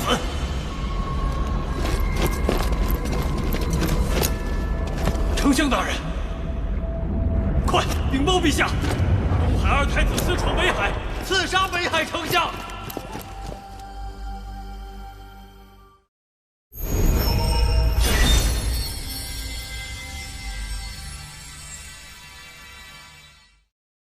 陛下，北海在东海龙宫外陈兵3000。勒令交出二太子殿下为北海丞相赔命，否则便踏平东海龙宫。四海龙族之间向来关系和睦，而陛下您因年纪较长，四海龙族都以您为尊。如今北海丞相遇刺一案尚未确认真凶，北海却直接发兵，陛下这不合合理呀！不合理的不止这一处。女儿日前还在与我商讨筹备四海盟会，不可能去北海行刺。我等寻找数日，仍然没有下落。北海那边也加紧了搜查，务必在他们之前找到怡儿。是。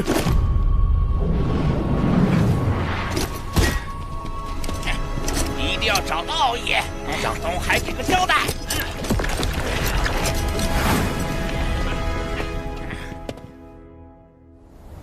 长寿兄，我没有杀北海丞相，有人要毁我名声。西坊教制定了离间四海龙宫的毒计，此事必是他们所为。你的凶手身份一旦坐实，北海、东海便会反目，不仅四海盟会开不成，四海还会分崩离析。西坊教，对，四海不稳，万龙正未成，他们便可趁机图谋海眼。四海分裂，龙族上天一事也会落空，我就上不了天庭。那封神大劫，必须抓住真凶，洗清你的嫌疑。长寿兄懂我。事发后，我曾暗中追查假扮我的贼子。他最后一次现身是在天涯阁，我原想进去直接拿下，可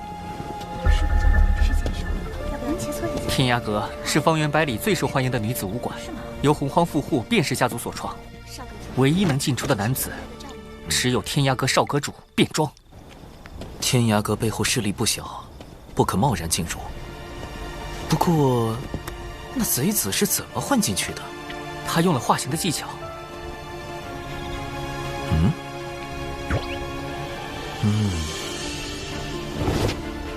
不会吧，长寿兄，你不会是要……事到如今，这大概是唯一的办法。我奥义绝不可能你。长得好好看呀！是啊，好好看。记住，现在开始，我叫姜思儿，你叫科勒尔。我们听闻天涯阁大名已久，想进去观摩。姜思可乐，驱寒暖胃，好喝不贵。知道了，长寿兄。姜思儿。原来不是武馆，是武馆。我天涯阁意在聚集洪荒女炼器士，切磋对战，共同进步，增强对大道的感悟与理解。天涯阁当真只接受女兵？当真。如果有男兵进来了呢？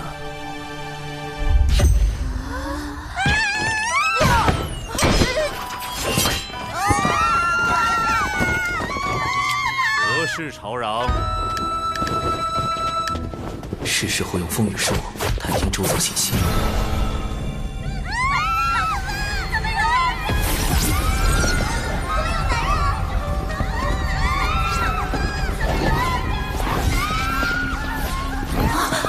他不是死了吗？你的慌乱与别人都不相同。是否以为你剑下的亡魂重现于世，你就是凶手？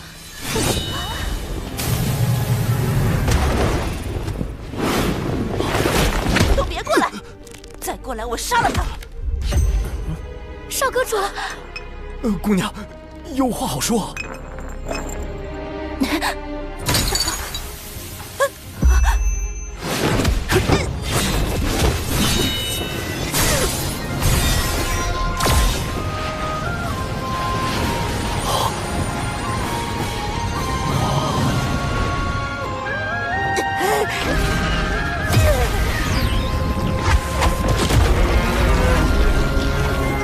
是八爪巨伤，难怪能变成别人的模样形似。快随我与科勒尔返回天庭，听候发落。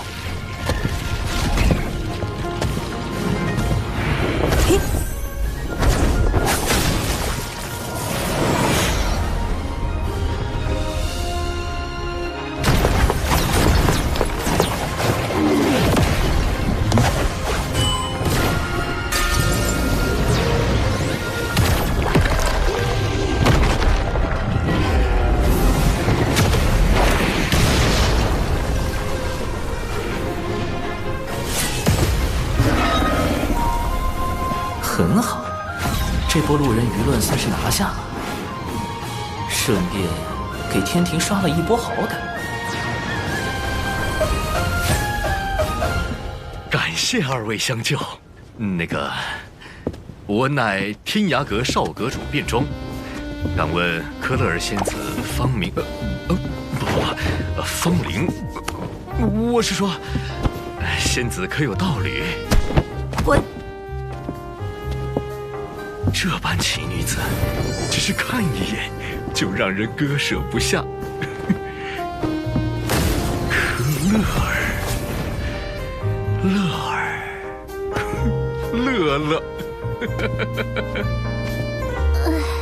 真是病得不轻。什么北海丞相？我不知道。此物唤作摄神珠，可以搜集元神内的所有记忆。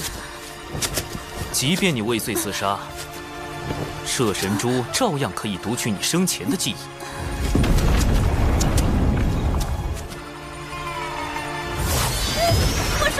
我说，还好我多备了几颗摄神珠，派上大用场。究竟是何人指使的你？西坊教金蝉有无参与其中？没人指使我，金蝉只是帮了我们而已。巫妖大战后，我们妖庭后裔无处容身，只好躲入深海，却常年遭到龙族欺辱，这才假扮敖乙刺杀北海丞相。明明是你们深海妖族挑衅在先。西坊教煽动深海妖族出手，自己却摘了个干净。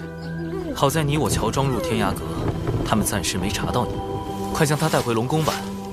虽不能问罪西坊教，但可助你洗清嫌疑。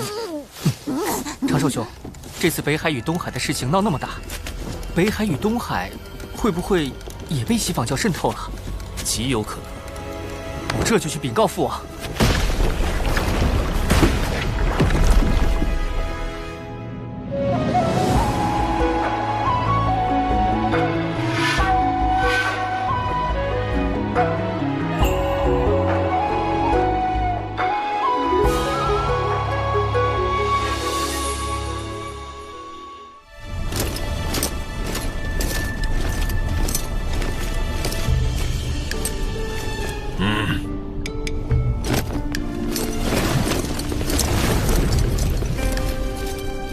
3日后照常举办四海盟会。叶儿，你做得不错。谢父王夸奖。父王，北海丞相遇刺一案，乃西坊教从中挑拨，儿臣已将疑似内贼的人选记在册中，还望父王严查，以防四海盟会生变。父王，你只需照常筹备四海盟会，记得多请些宾客。海神，你那些结教同门都可一并邀约，这才是要事。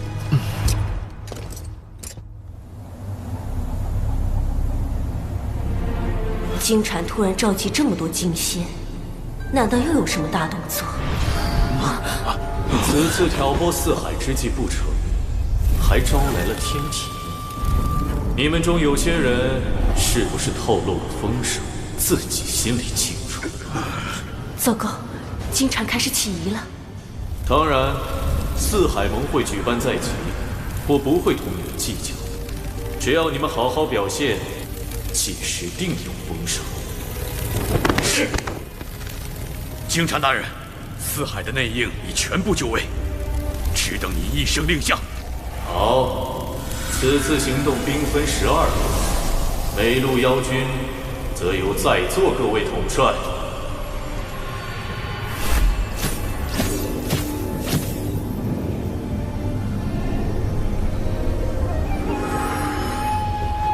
我这一路就有10万兵马。四海盟会照常举行，龙王陛下却不愿排查内贼。果然，东海龙王这类远古高手，都主打一个面厚心黑。龙王陛下是要让西坊教放下戒心，更是在等一个将内贼一网打尽的机会。你是说，四海盟会？不错，西坊教想破坏盟会，龙王陛下将计就计，把藏在四海的西坊教内贼引出来，趁机查出西坊教谋夺海饮的根本目的。四海盟会必有一场大战，我所请来的宾客，将是保护海饮安全的关键。敖乙兄，阐教12金仙里，就有位龙族的远古高手。黄龙真人。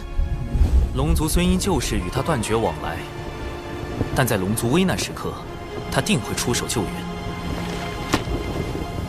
龙族乃是贫道之根教，落叶归根，贫道如何能容忍西坊教这般算计？截教圣人弟子公明道人，以义薄云天著称，亦可请他出面。师之放心，我定如期赴约。此外，我已向天庭写奏表，禀明西坊教谋算海饮之事，请天庭为龙族主持公道。长庚爱卿实乃良才，竟已在西坊教内安插了暗棋。木工，挑选精锐天兵天将，择日兵发四海。多谢长寿兄。你是我海神教的二教主，这都是应该的。二教主，那以后我也不叫你长寿兄了，就叫你教主哥哥吧。这称呼真别致。3日来，金蝉一直在筹备进攻四海盟会之事，我根本没有机会传信给海神。此次进攻四海盟会，各军行动路线、进攻目标，都只有所属金仙知晓。倘若有泄密者，二圣必将亲手抹杀。糟了，要隐藏卧底身份，就绝不能向海神泄露这次的计划。可这般阵仗，再加上金蝉这个圣人记名弟子暗中出手，海神应付得来吗？应对西坊教，光靠人脉是不够的，必须研制装载撒豆成兵神通的法器。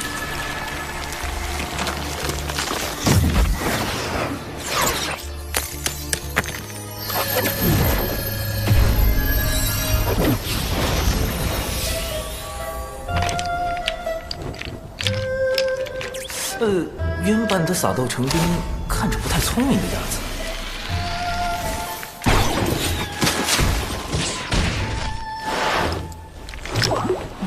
待我魔改一番。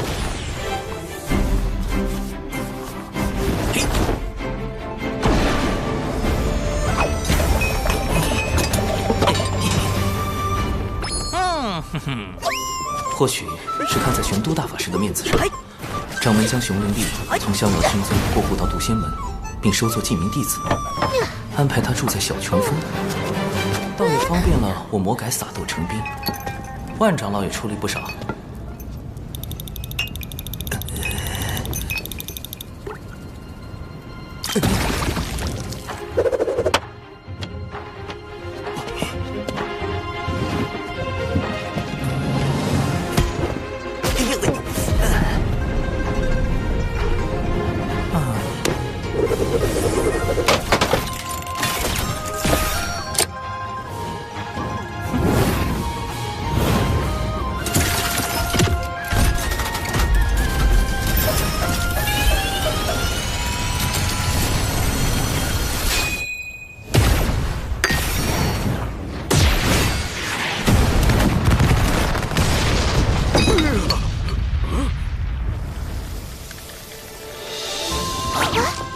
成功了！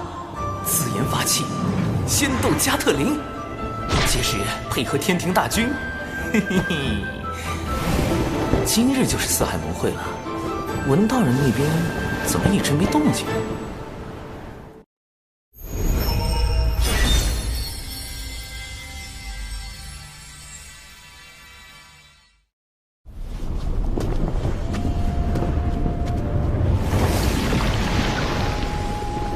迎南海海神光临四海盟会。东海龙宫已经戒严，不知骄兵中有多少内贼，搞不好那4位老龙王里也有西坊教内应。近日始终没收到文道人消息，才刚被策反，不会转脸就倒戈了吧？千百万年来，我龙族为镇守四海，不断用祖龙直系血脉填补海眼，以消解其中所纳的天地业障。今却有深海妖族觊觎海眼，不惜挑拨四海龙族情谊。幸有大哥明察秋毫，免我北海与东海手足相残。我东海特召四海盟会，共商重启万龙大阵，便是要龙族团结御敌，护卫海眼。大哥高义，我西海必当跟随。我南海亦追随大哥，共守海眼安危。教主哥哥，你我请来的帮手都已就位。金蝉随时可能发动袭击，按计划行事。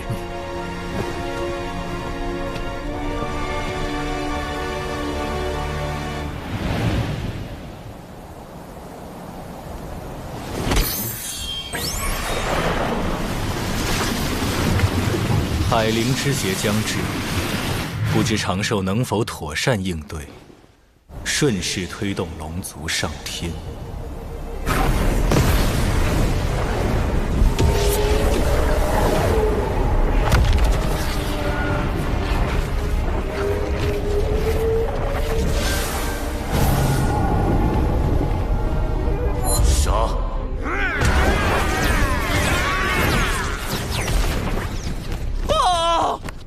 妖族攻入西海！报！南海遭深海妖族袭击！报！北海被深海妖族包围！猖狂！竟趁我等离宫之日偷袭！大哥，我等这就前去平乱。来人，点齐兵马，跟随三海龙王前去清剿凶妖。三海皆有动乱，金蝉为何还没现身？除非三海只是佯攻，那金蝉真正的目标就是东海。敖义兄，你务必守好海眼。龙族暴虐无道，四海苦龙族久矣。今日杀龙王，夺龙宫，以正四海清明。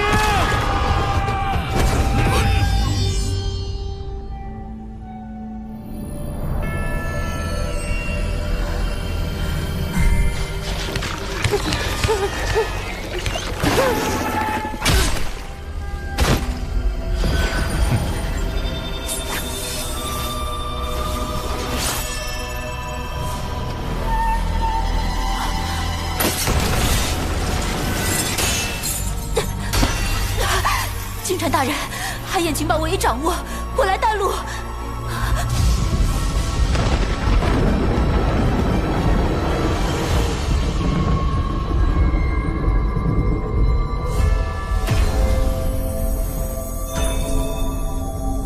二太子殿下，海眼位置为真龙可治，况且您已请黄龙真人相助，应当无虞。但愿海眼无恙。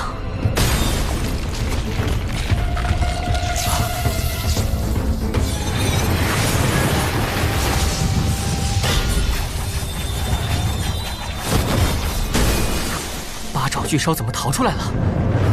救他的是金蝉。迎敌！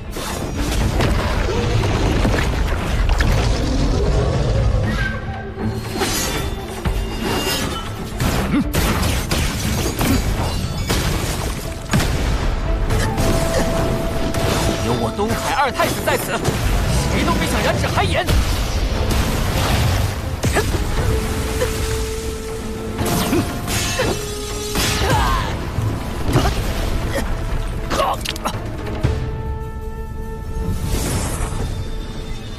龙族当真没落了，竟如此不堪一击。刚才传音，敖乙没有回应，出事了。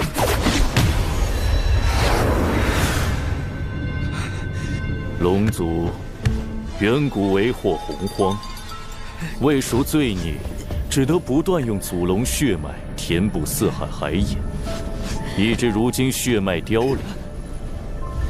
我开启海眼，为龙族求得解脱。你应当感激。海眼封印天地业障，一旦开启，业障倾泻，洪荒必将生灵涂炭。龙族更是要举足以命相填，直至血脉断绝。我绝不会让你得逞。龙宫兵力被我分往四海，你父亲东海龙王亦被我派深海妖族围困于龙宫，没有援兵，凭你一条未成金仙的小龙。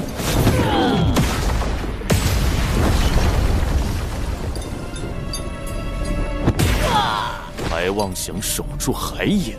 金蝉，你好大的胆子！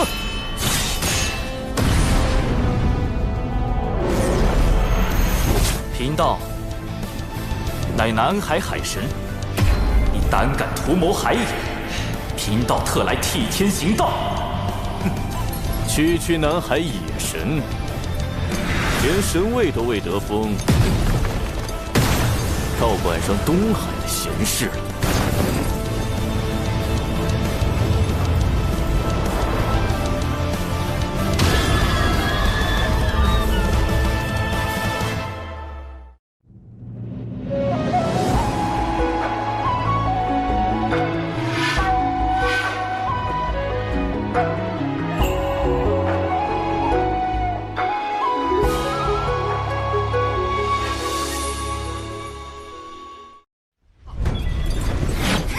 道人说过，金蝉修为已在大陆，大陆自身之道臻于圆满，实力更在金仙之上，这一击我恐怕接不住。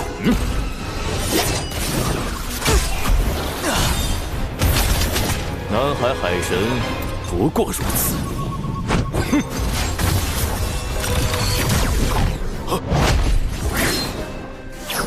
道友莫要得意太早。你怎么没死？当然是我纸人带的够多。应凭圣三太低，五行轮转，合而归一，水自长流，生生不绝。水遁，行跑。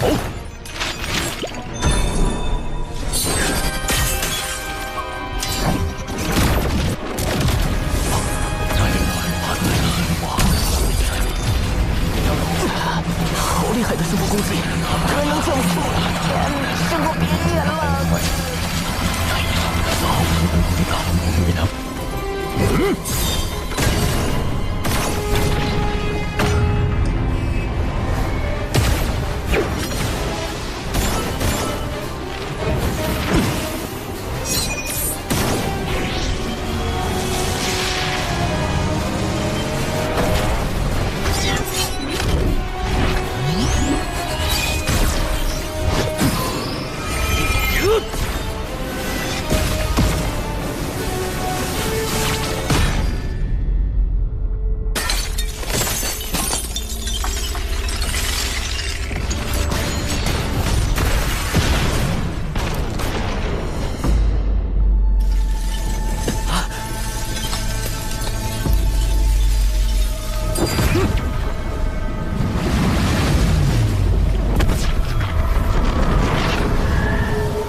海眼已开，功德灵珠。功德灵珠，金蝉真正的目的是吸取龙族填海眼的功德。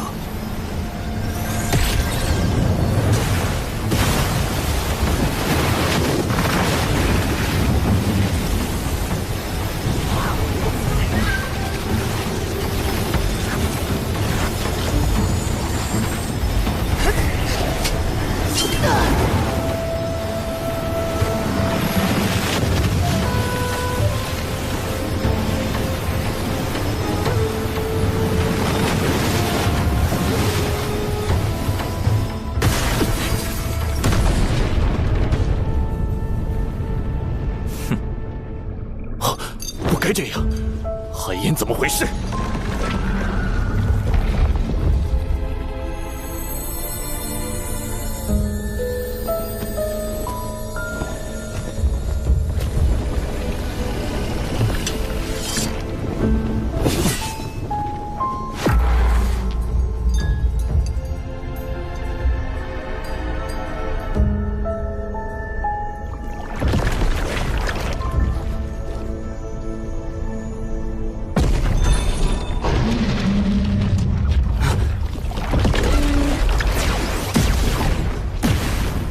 海神道友说，有人要来扰袭海盐，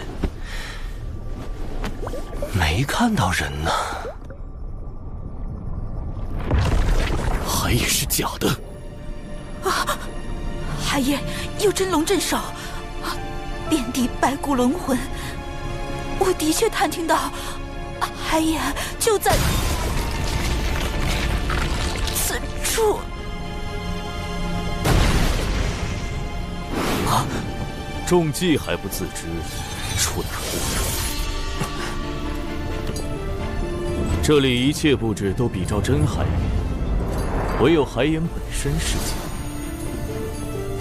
故意松懈地牢戒备，让我救出八爪巨蛸，就是为了借他之口，引我来这假海盐。哼，南海海神，是我小瞧你了。已经陷入重围，金蝉却毫不慌张，他还有其他帮手。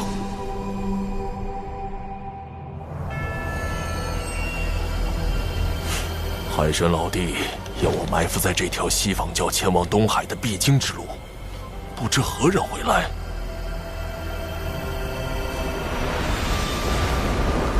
啊，西方教执法长老白莲道人，他的修为已在大罗，表面笑脸迎人，下手却极其狠辣，更有一本命法宝莲花，颇为锋锐，可不好对付。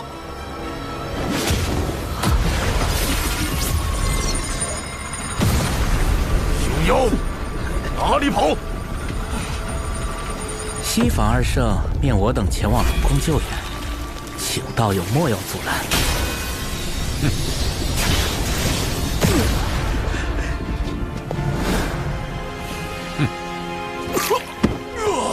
天道在此纪要，你们为何伤我？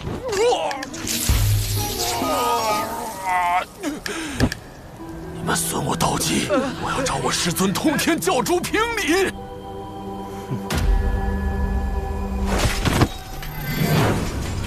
大胆叛军！今日我东海龙宫就要清理门户，永绝后患。奉东海龙王令，清理龙宫内贼，剿灭深海妖族。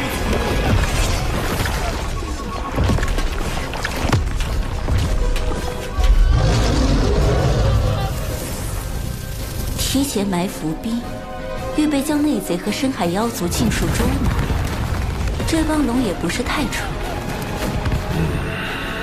文静，白莲长老已赶往东海，你现在进宫，方便长老施救龙族。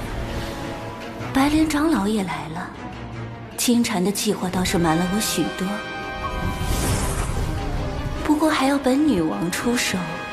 看来金蝉在海眼并不顺利，能让金蝉栽跟头，海神还真有点本事。深海妖族还有后手？不是血池黑纹，他们怎会埋伏在此？难道深海妖族与之勾结了？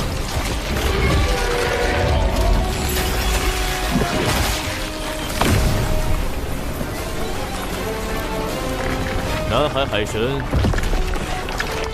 你以为你这就赢了吗？金蝉，原话奉还。你以为请来高手相助，就能万无一失吗？木工，请天庭施救龙族。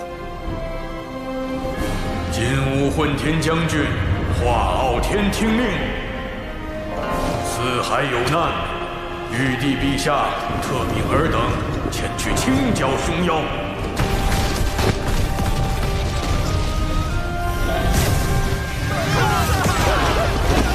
天兵天将听令，斩妖除魔，护四海生灵，凡妖邪，杀无赦。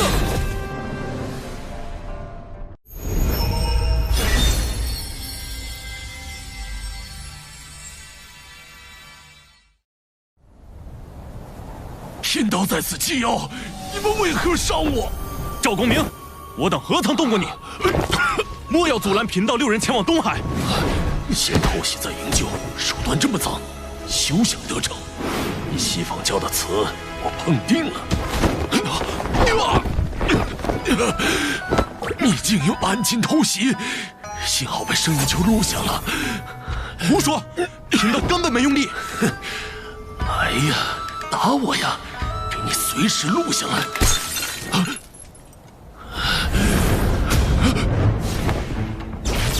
道友伤重难行，贫道6人送你一程。糟糕！他们是打算杀人灭口。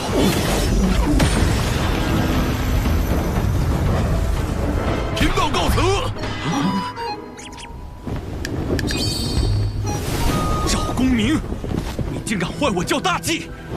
不必追，我们的对手是设局之人。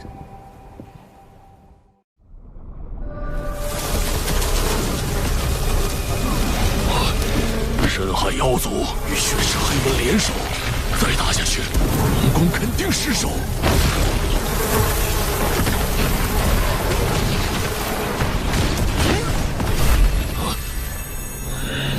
金武混天将军，化傲天听令。他怎么来了？玉帝陛下特命尔等前去清剿凶妖。我且不告诉长寿，看他能否认出。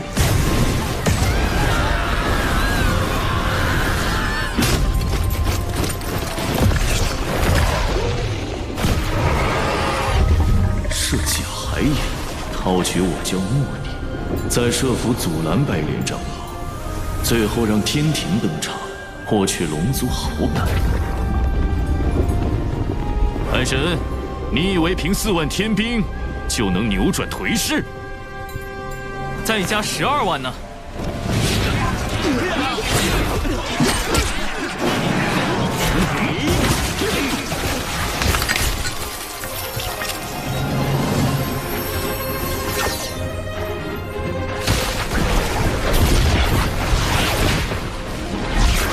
寒空斗兵，放箭！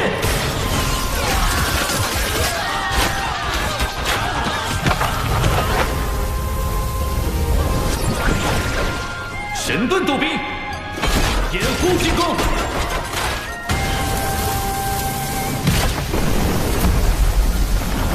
凭空多出数倍兵力，天庭哪来的如此神通？天罡36法之撒豆成兵，长寿将此法献给天庭，确实能减少天兵折损。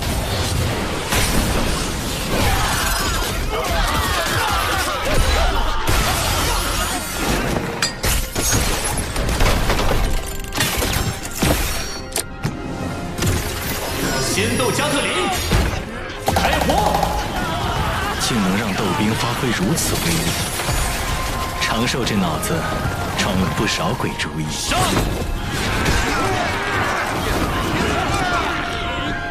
金蝉，你输了。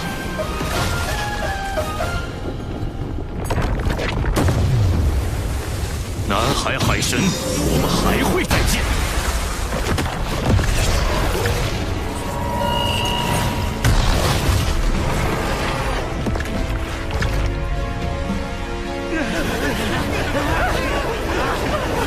收兵，不必再追，灾乱平息，不要摆宴庆祝。不知天庭诸位可否留下？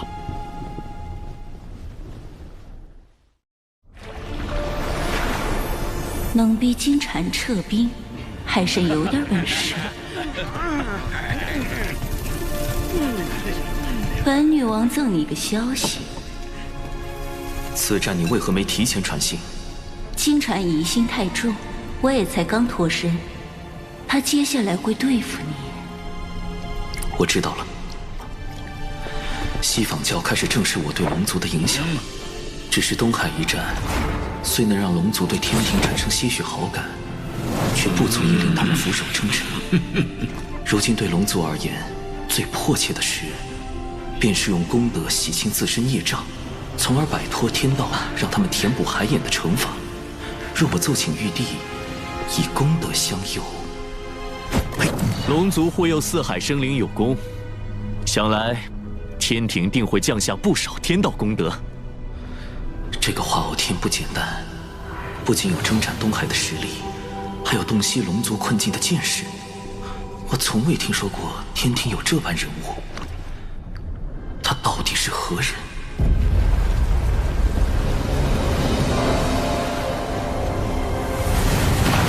化傲天刚说完，功德就来了。玉帝派发功德之事，连天庭重臣东陆宫事先都不知，他又从何处得来？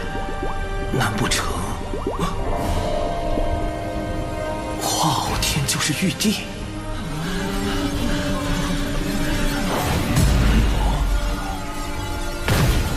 天道降下功德，佑我龙族。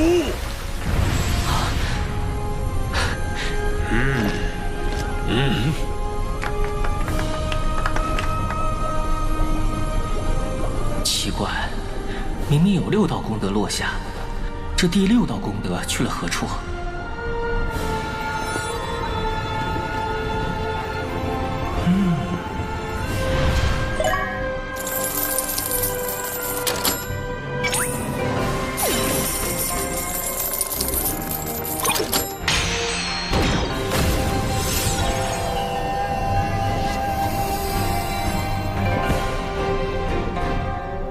今念龙族与南海海神长庚平息四海之乱，护佑生灵有功，开此特例。3日后降下神位，尔当恪尽职守，永承亲命。神位一到手，我就有机会跳出这个为遴选正神开启的封神大劫了。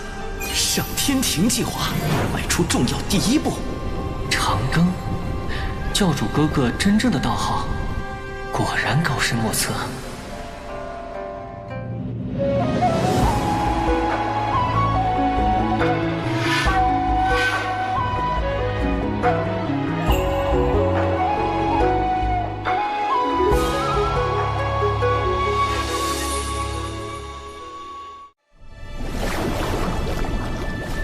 以仙斗斩凶妖，以妙计安四海。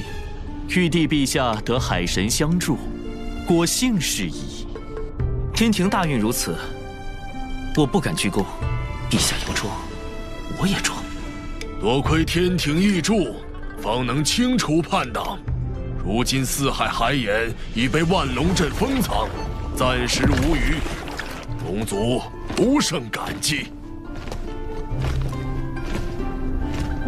长庚爱卿，东海龙王好像认出吾了，快帮吾挡一挡。陛下，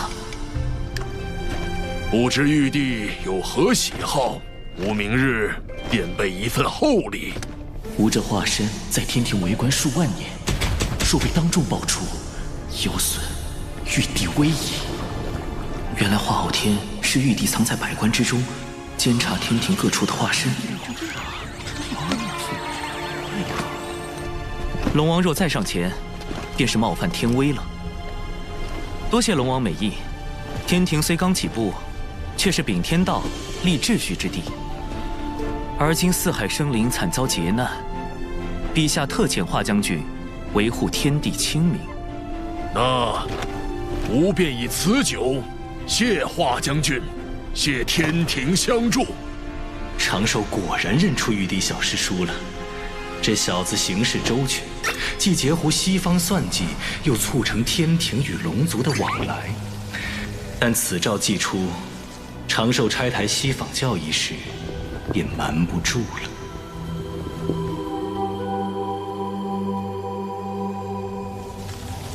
海神乃龙族和天庭的桥梁，若他得封正神，或天道法器加持，必会成为我教收复龙族的阻碍。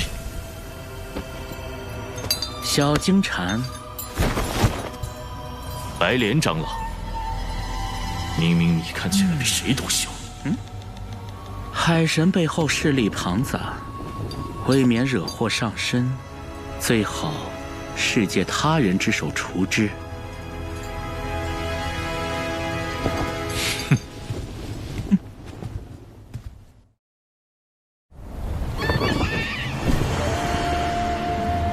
小妹，公明师兄与白莲道人起冲突，乃是遭人算计，为的是让两教斗起来。此事已经在岛上传遍了。东海一战，公明师叔拦截白莲道人，是为破坏西方教计划，怎么传到金鳌岛就变样了？敢算计公明师兄，这是没把咱们金鳌岛10天军放在眼里。金光师叔是公明师叔的忠实维护者，秦丸师叔又最疼爱金光师叔这个小妹。据白莲道人说，幕后之人是南海海神。教主哥哥，又是西方教在搞鬼。一个野神也敢算计公明师兄，大哥，我们去会一会他。不好，教主哥哥麻烦大了，这2位师叔我可拦不住，只能……是你算计我截教外门大弟子赵公明？大哥，何必多问？白莲道人亲口所说，还能有假？秦丸、金光圣母，这2个可都是在封神大劫中武石绝阵的狠人，竟然这么容易被煽动？绝无此事，还请看在通天教主建议图上，听贫道解释几句。好啊，还从公明师兄处骗来了师尊的建议图。这是送的，若有此图，我等供着都来不及，怎会送人？你好草率的推理！为了公明师兄的声誉，大哥，绑了骗画狂徒，送去西方谢罪。那我还要命活？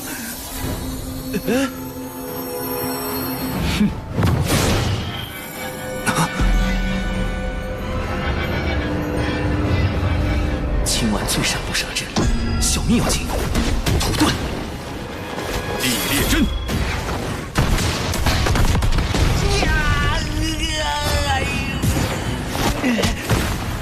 会这么多遁术，果然是个贼。寒冰阵。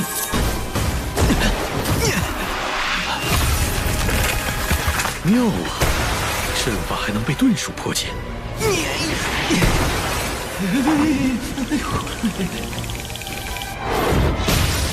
再试下其他阵。看我的！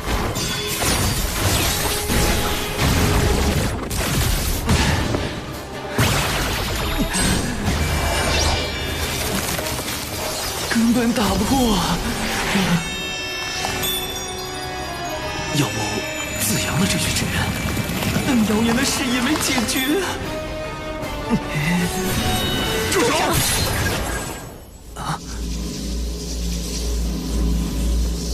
还好以师侄传信及时，2位师弟师妹莫要听信谣言。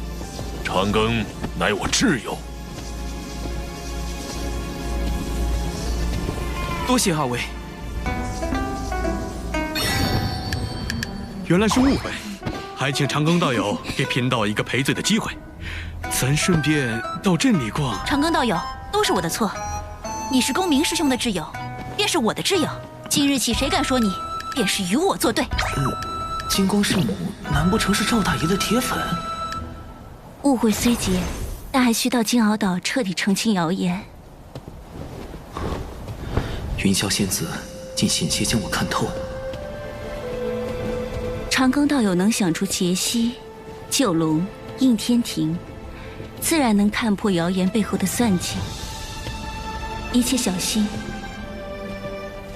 如此聪慧之人，却仍在封神大劫时选择主动应劫，可敬可悲之处，皆在重情重义。唉，最近得加倍小心，以防西方教后手。谣言这么快就被澄清，看来借刀杀人的法子行不通，那就只能用最直接的手段了。海神外出皆用化身，想杀他，必须找到本体。此物可捕捉化身体内的神识，从而追踪到本体。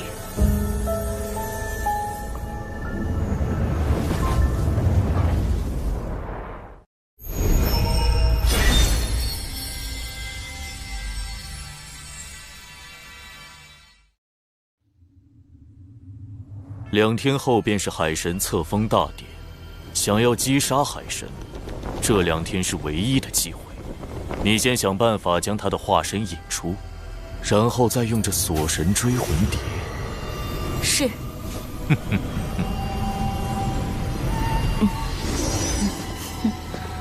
当我傻的，我若真杀死了海神，玄都大法师肯定不会放过我。且慢，姿势体大，我亲自为你护法。不好，金蝉还是不信我。愣着干什么？是，金蝉大人。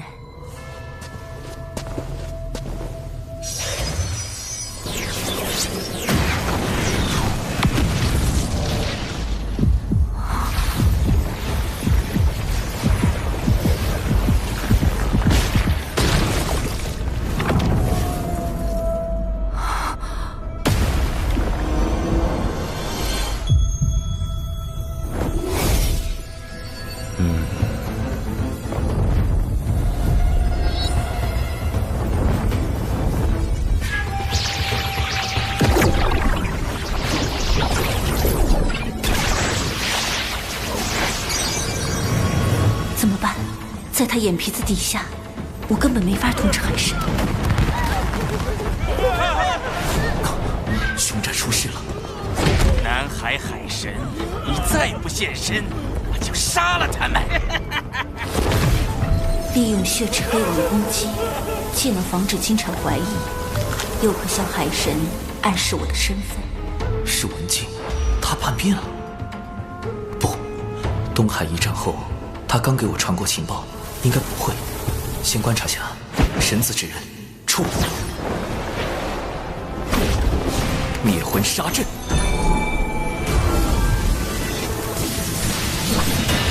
血池黑纹为何伤及无辜？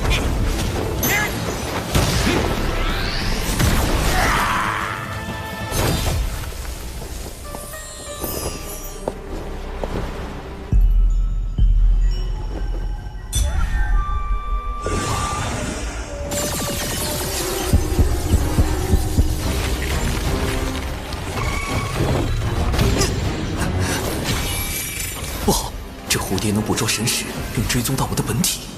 纸人触发式自爆程序启动。那海神化身不过是个天仙，你的血纹傀儡可是个金仙，如此轻易就让那海神化身自爆逃脱，文静，你很难不让我怀疑。请大人再给属下一次机会。海神，对不住了。文静刚才似乎有意放我一马。否则我的纸人化身绝不会如此轻易的自爆成功。难道……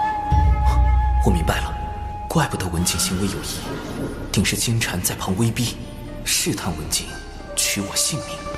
好歹毒！追过来了。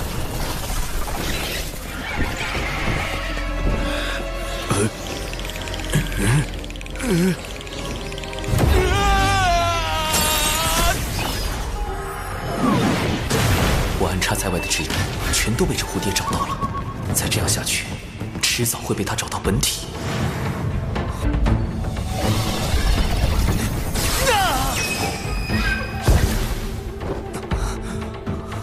锁神追魂蝶竟连续找错了18次，不过没关系，他已捕捉了海神大量的神识，接下来才是他真正展现威力的时候。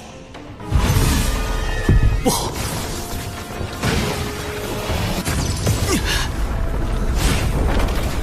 所有我神识存在的地方都会形成血界，一旦确认我的本体，蝴蝶将会被直接传送过来，而我只能用纸人不断的掩护本体。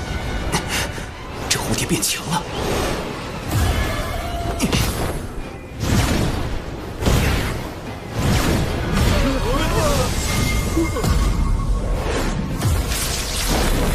利用血剑刚出现，但还没将蝴蝶传送过来的时间差了。不断的扔出纸人，不断的自爆。屠盾！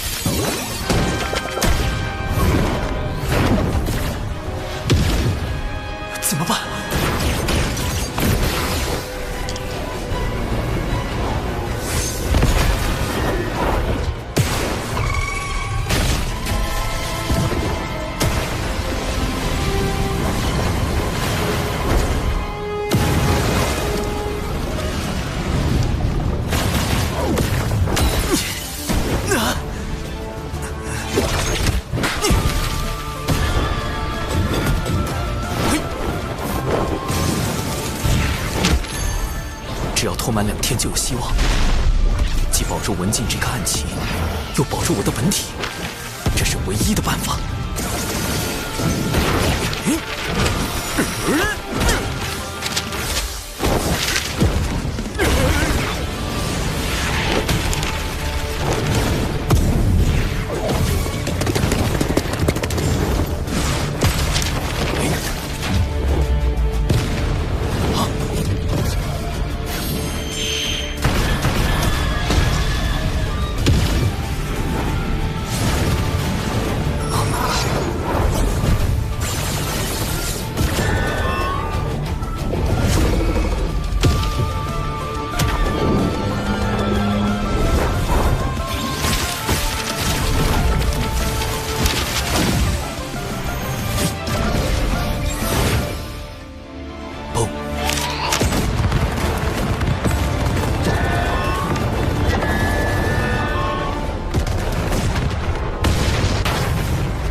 总算结束了，没想到竟在金蝉手下保住了一命。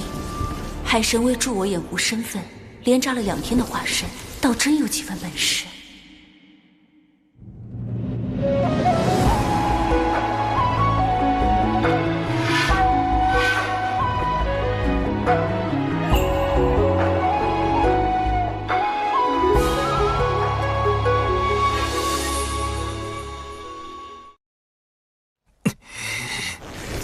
3681个纸人，2天竟然自爆了3681个纸人，浪费呀！我花了多少个日夜才打造出来的？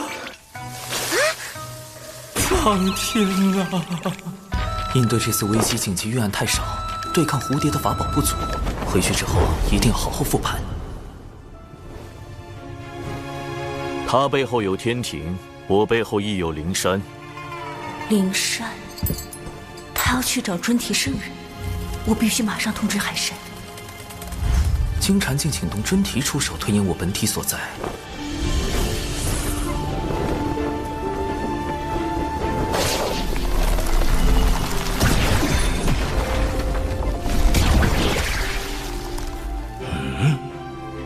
太极图。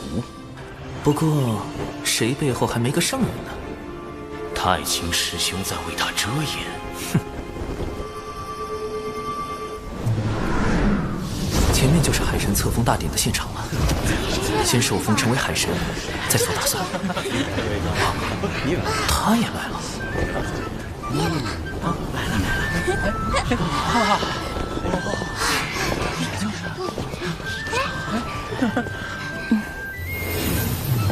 恭喜海神！恭喜海神！云霄师妹一向在3仙岛闭关，鲜少外出，连我都未见过几面呐。啊，我与公明前辈交好，仙子许是看在公明前辈的面子上。哎，这可跟我没关系啊！大妹她确实是被我劝过来的。各位师弟师妹，别来无恙。玄都师兄，师兄怎的也来了？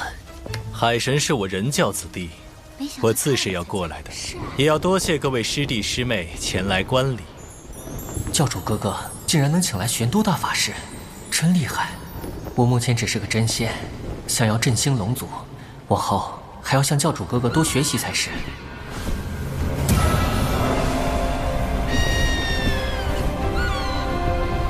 海神听风。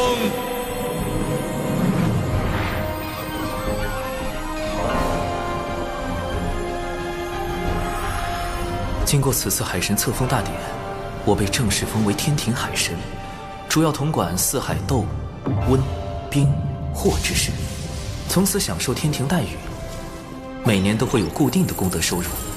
敖乙自成了四海大将军，协助我收服四海。玉帝还赐下龙族16神位，分别由16位龙族真龙获得。龙族的业障。他们从出生之日起就背负的龙族业障，被功德全部洗净，业障被清空了，我龙族有救了。从今日起，我长庚道人终于成为天庭海神了。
一场声势浩大的海神册封大典，一来震慑龙族，为其指明上天之路；二来警示西方教，令他们不敢轻易出手。仙子冰雪聪明，对海神册封大典背后的风云涌动了若指掌。但我始终不明，你为何如此忌惮西方教？你背靠人教，西方教便是一教双胜，也应不会为难你。未成圣者，在圣人面前，终究是蝼蚁，不可大意。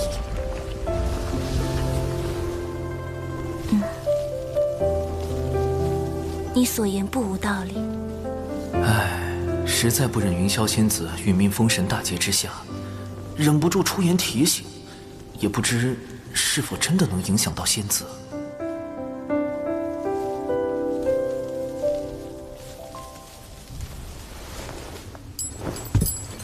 20尊，现在该怎么办？南海海神已正式获封天庭正神，我们轻易动他不得。杀海神是手段，不是目的。目的只有一个，而手段可以有很多。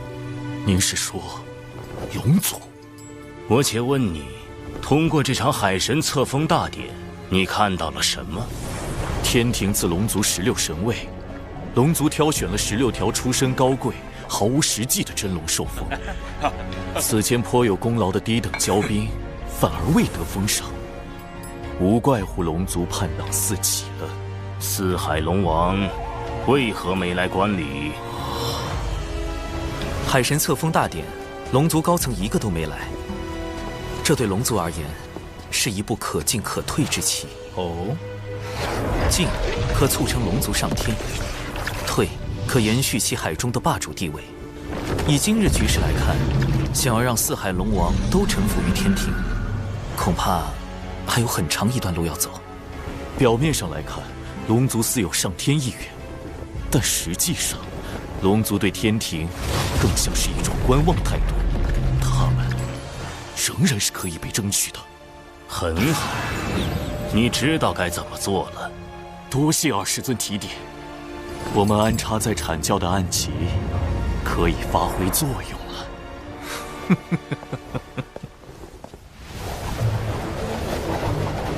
不愧是老师看重之人，真是一点就透。明日你去天庭报道后，来一趟兜率宫，老师要见你。兜率宫，要去见太清圣人的化身太上老君。太好了，这可是抱上圣人大腿的最好时机。是。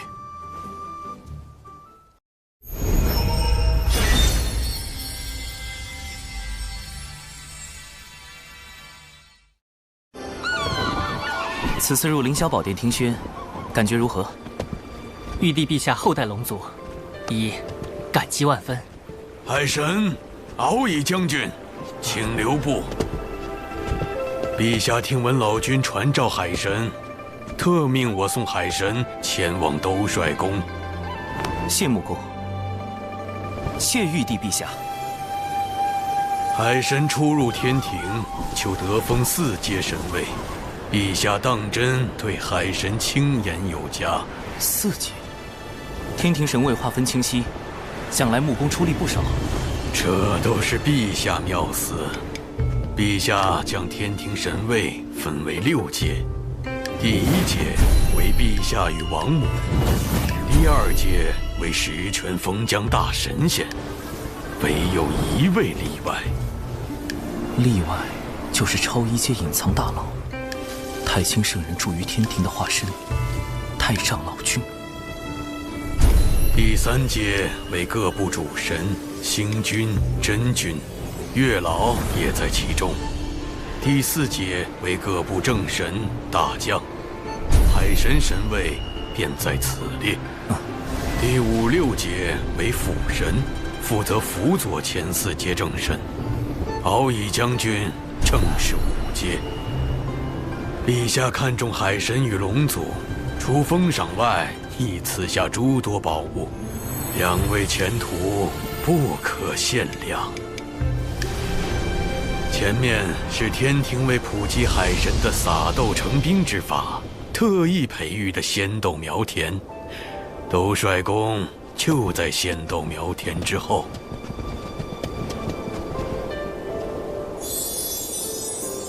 仙豆苗成熟之后，就会结成仙豆，届时天兵天将皆可使用撒豆成兵之术，天庭必能战力大增。啊！我乃天涯阁少阁主卞庄，仙子可有道侣？他怎会在此？敖乙将军认得卞庄？贼眉鼠眼，一看就不是好人，我不认得。此人为何会在兜率宫前种豆？前不久，卞庄在南天门外苦求，言说未能配上心爱之人，定要入天庭建功立业。陛下感其心诚，将他招揽，命他在此担任种豆天将一职。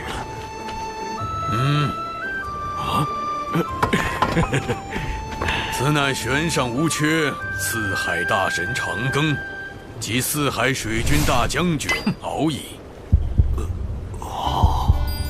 竟与乐儿仙子这般相像。将军可有妹妹名叫柯乐儿？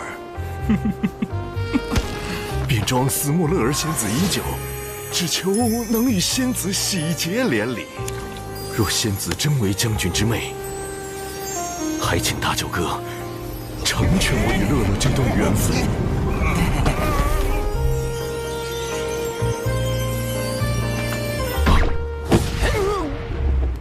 成全，就凭你，看我怎么教训你！大舅哥，这是为何？息怒啊，大舅哥！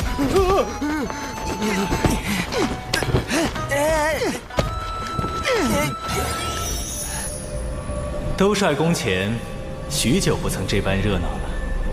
见过大法师。见过大法师。一位是四海水军大将军，一位是天庭种豆小天将，同为天庭效力，不宜结下仇怨。我先要你二人握手言和，你们可愿意？他把我耕地的木锄都弄断了。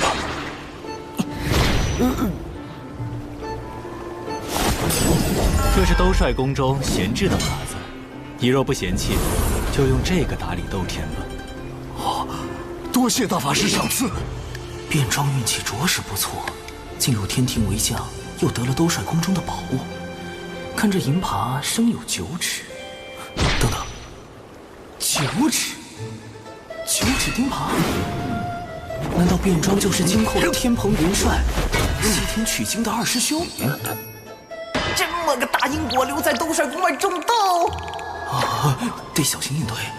跟我来吧。老师已等了你半日。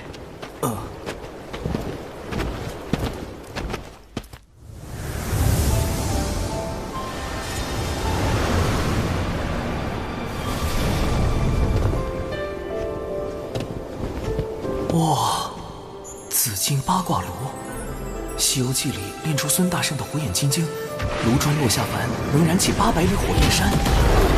从炉火到炉砖，皆威力无穷，堪称洪荒丹修炼气士的梦中情炉。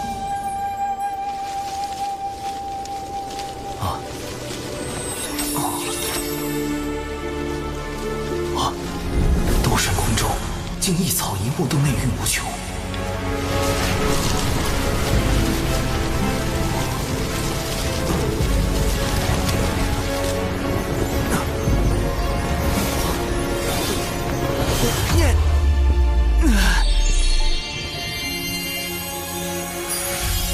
这些仙人未来都会卷入封神大劫。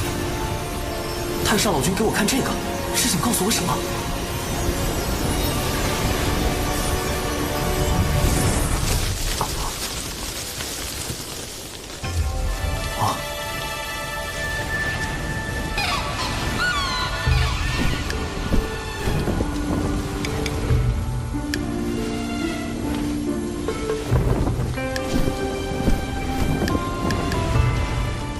这么年轻，是画下符，还是太星圣人为显区别，特意用了这般化身？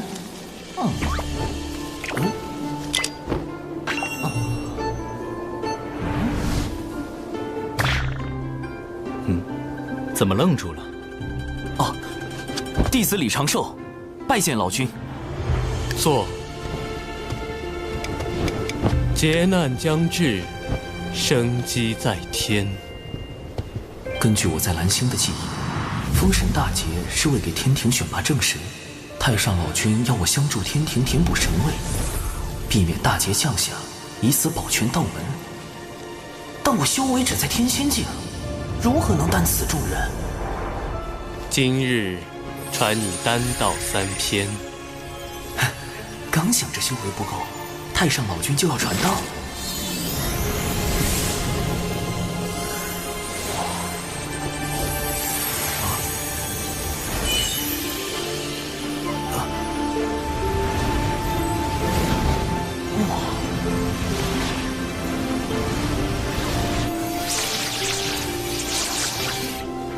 潜心悟道，勿要打扰。是，老师。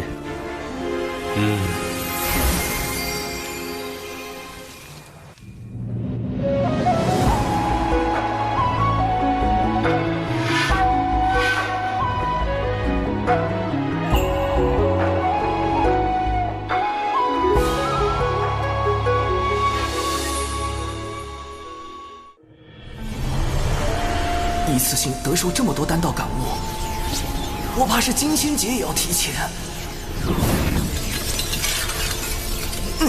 修为提升太快，道技不够夯实，现在渡劫无异送死，必须再改道化。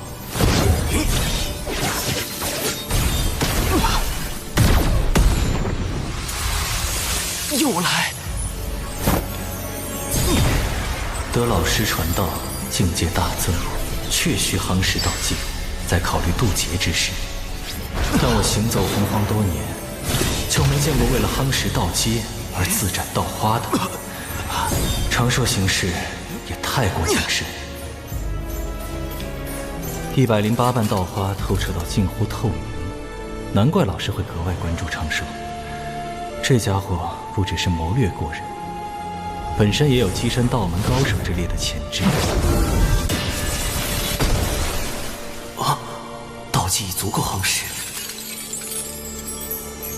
道基如此圆满，金仙劫定凶险万分，稍有不慎，就是生死斗消。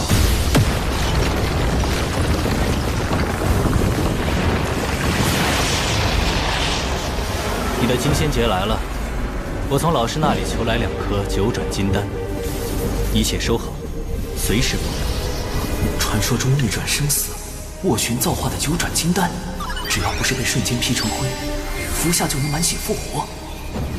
弟子事先已择了渡劫地点，此次想请大法师为弟子护法。九转金丹怕是不够，你先前往渡劫点等候，我去就来。哎，我等得了，姐等不了啊！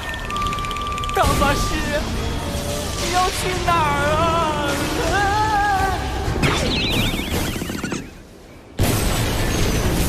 金仙劫又称长生劫，是生灵跳脱生死的必经之路，比成仙天劫更为凶险。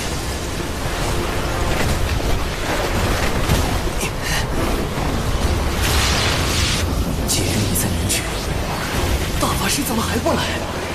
斩刀花也没用，修为实在降不下来。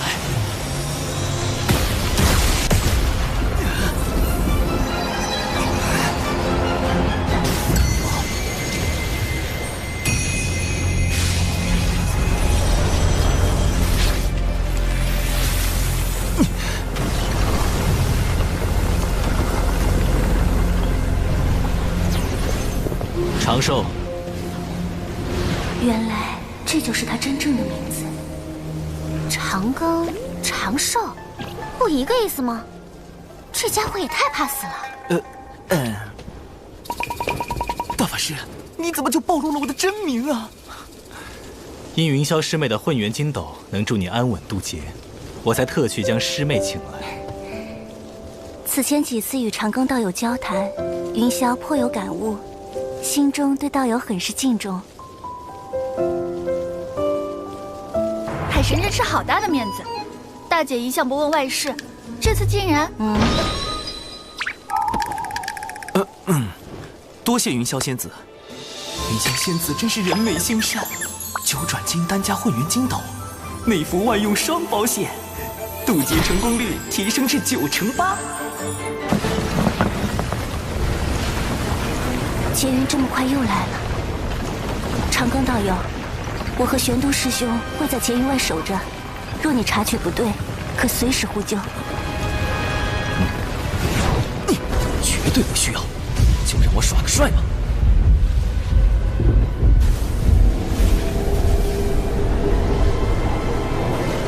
啊，道祖！啊，看来是我渡成仙劫时各种意外，晃了天道太多次。触发人工服务，道祖来亲自确认了。竟然惊动了道祖，他又渡的劫得多厉害！渡，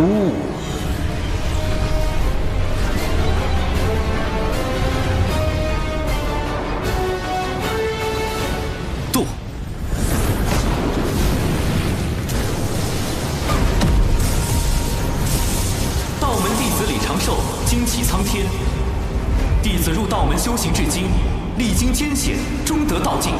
天苍地明，我道长宁。今日成道于此，祈请苍天落下金仙之劫，降长生机缘。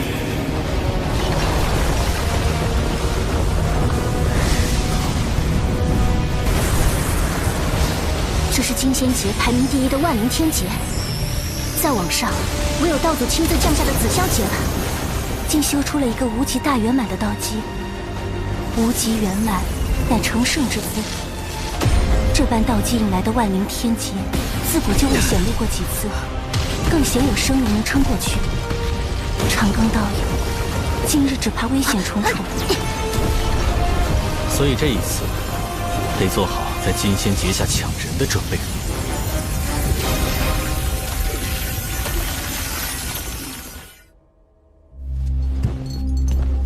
阐教那枚暗旗快要出关，届时可为我们所用。小金蝉，想要把控龙族，光有暗旗可不够。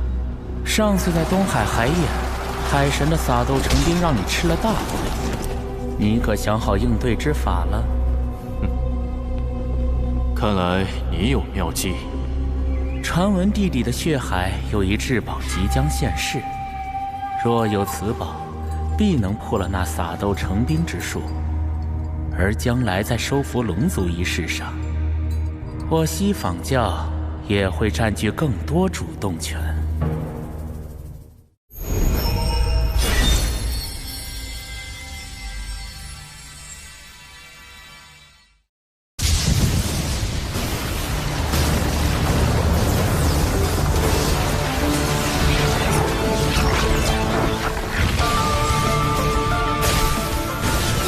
这些景象乃天雷化化，威力极强，不能应接。道门神通之血晶惩罚。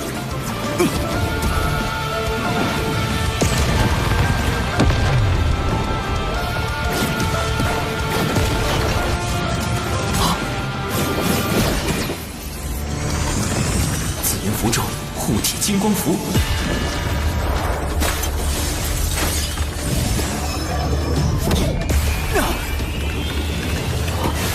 还是暴露了。原来这才是你本来的模样。这人心眼那么多，怎么是个不到200岁的小娃娃？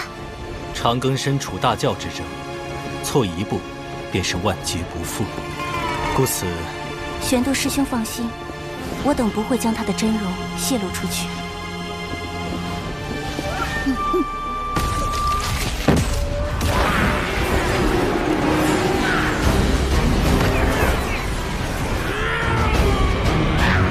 这是要跟天劫开战？纸人军团先斗大军，出动！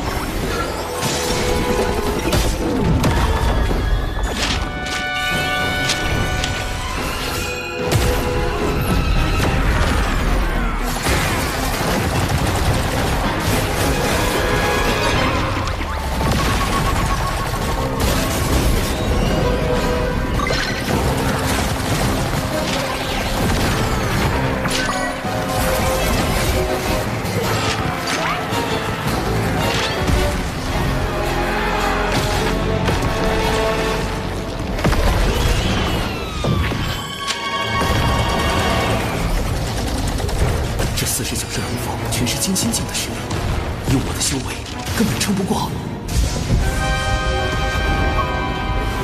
只能五行轮转，天地乾坤，九霄穿云，瞬息雷动，雷遁。他对进了天雷，借天雷之力来击碎龙凤虚影，自古以来从未有生灵这般做过。从未有过。便不能吗？这小子的鬼主意，倒的真是多。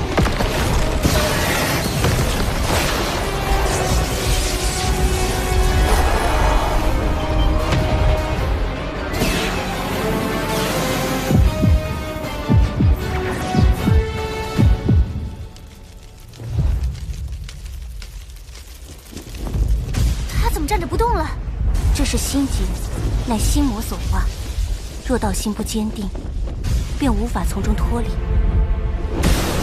直到被天雷劈成灰烬。啊，师傅，孽徒，你果然隐瞒了修为。您都知道了。我带你入渡仙门，盼你成为人族之榜样，莫以弱小而欺，莫因豪强而惧。可你呢？弟子隐瞒修为，只是不愿沾因果。未曾害人。群妖攻山时，以你之能，本可救下诸多同门，但平心而论，你可有竭力去救？你事事计较，考量得失，见义而不行，有何资格成仙？为师今日便清理门户。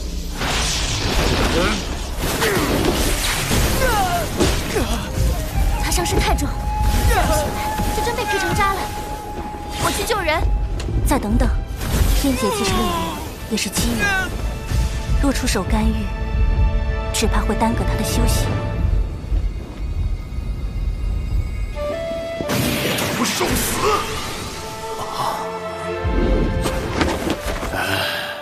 行了行了，总之你没事就好。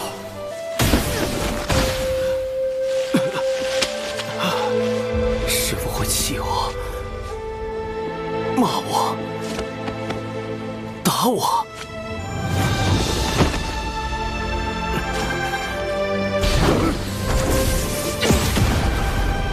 不会杀我。你不是他。因果循环，自有其道。世间之事，并非先知先觉为好。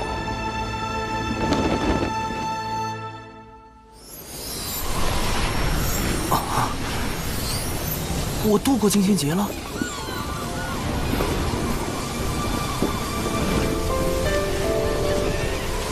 天地与我相敬，万物与我共生，命数与我无数，大道与我共鸣。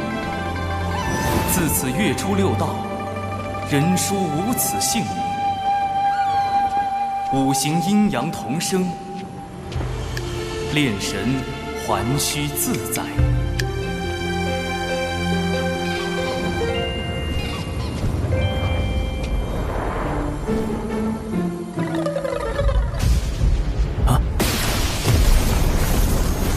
怎么还有？他修行进阶太快，且渡劫时遁入天雷，违背天道。那劫雨为何还未散？谢天道责罚，还来！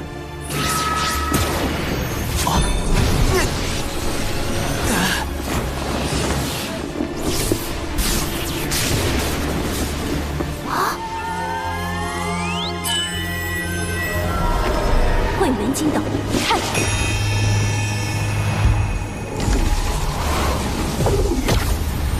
天道当真容不下他。待我推算一番。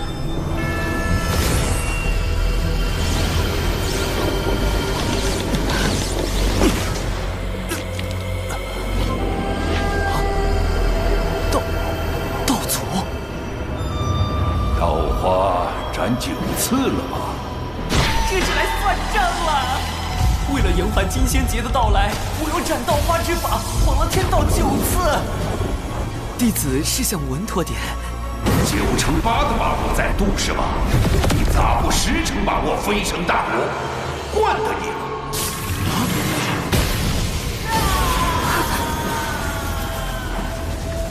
都是太文惹的祸。玄都师兄，如何了？天机不可泄露，但有9转金丹在，天罚只能重伤他。这番渡劫，当真不易。陛下，天庭正神的慰劳举措已整理完毕。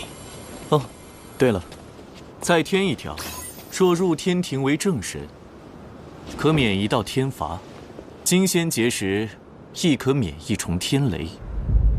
刚9死1生渡劫成功，天庭就新增了正神渡劫福利，平白多挨了天罚和天雷。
3年悟丹道，12年飞升金仙，15年过去，还好我在小琼峰、海神教和天庭都留了指认，没人发现我失踪。云霄仙子，我已无碍。这12年，感谢仙子守关。你也曾助我兄妹，而今玄都师兄将你托付于我，我亦当尽心。我常以化身走动各处，有诸多隐情。金仙节之事，放心，我知您与西坊教不断交手，颇为不易。我已叮嘱2位妹妹，绝不外传。如此真心待人，我亏欠他的因果也越发多了。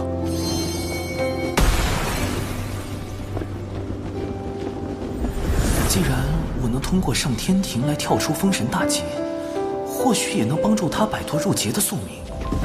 云霄是因义兄赵公明之死而入劫，若我能帮助赵公明躲过死劫，那他……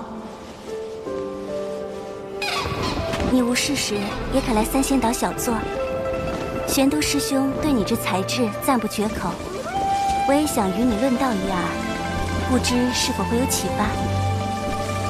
多谢降妖，倘若时机合适，我必会造访。二姐，他们在说什么？一会儿抓起来问问就知道了。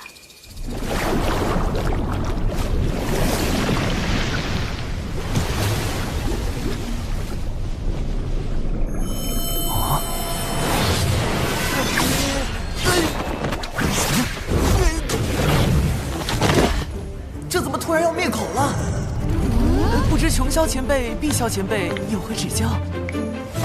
这是真眼宝珠，宝珠为绿色，证明你说的是真话。若变为红色，小心我金角剪无情。您是男的？是。为何总以化身示人？怕死。胆子这么小，还敢接近我大姐？可是受玄都师兄指使。原来他们是怕自家姐姐太过单纯，被人算计。这方式可以恨三小。不是，你对我大姐可有非分之想？没有。你说谎了。晚辈还能如何回答？难不成要说对云霄前辈有非分之想？那你是承认对我大姐有非分之想了？不要慌，年轻人。毕竟我大姐那么温婉，虽然有时候很唠叨，还总管我们，随便禁足就是几万年。她凶起来更可怕，喝醉了还爱跳舞，舞姿，不好说。跪下！人呢？三霄仙子的性格果然很让人措手不及。如今我已修成金仙，且有了天庭神位，是时候启动上天庭方案第2步了——小琼峰流浪计划。帮小琼峰全员谋神职，流浪到天庭，最好是能把小琼峰也搬上去，挨着兜率宫，这样就能和太上老君做邻居，安全感简直爆棚。到时候一起躲过封神大劫。天庭招人的基本要求是突破到真仙境。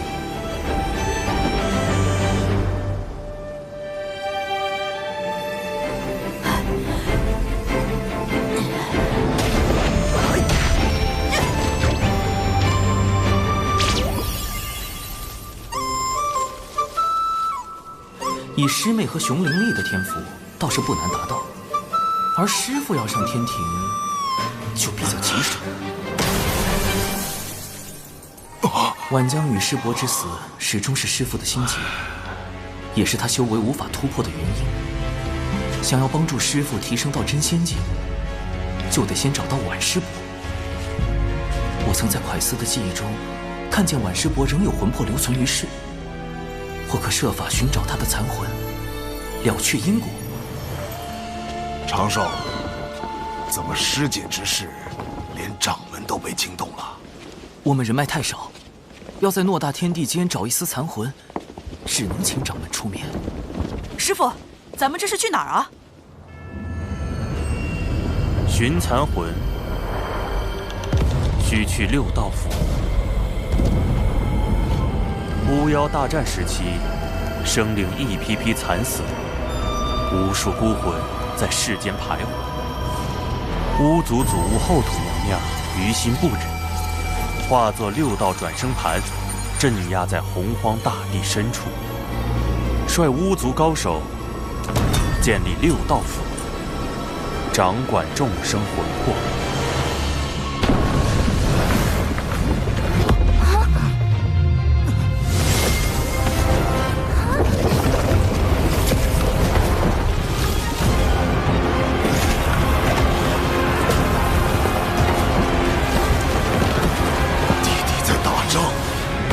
这要怎么去6道府找到师姐的残魂？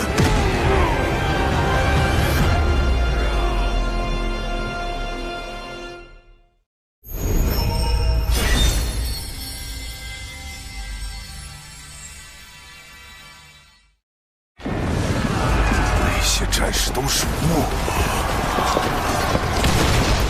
小心，他们杀过来了。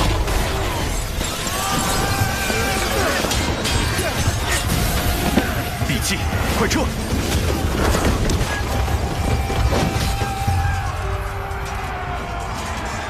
巫在和谁打仗？毒箭又是谁放的？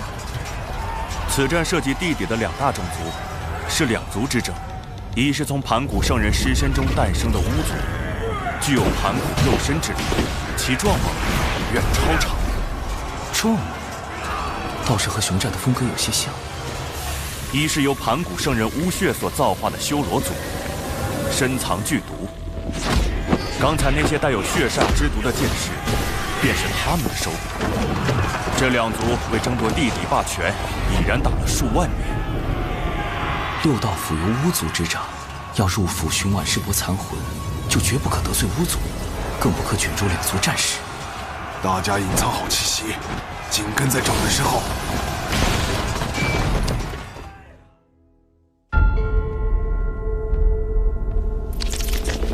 这里就是巫族的6道府吗？怎么一个守兵都没有？都出去打仗了？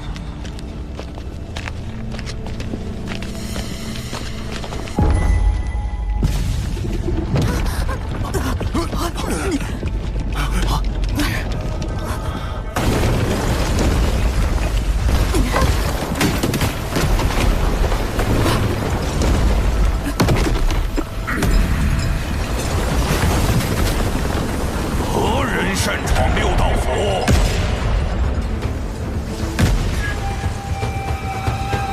当心，此巫非同寻常，是参与过3次巫妖大战的远古战士巫牛。搁这儿发言，本帅削死你！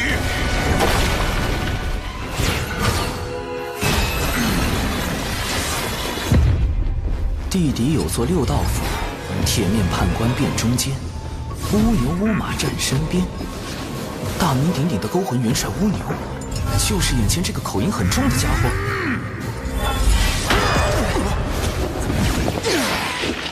乌牛元帅，贫道乃渡仙门掌门，今日前来并非寻衅，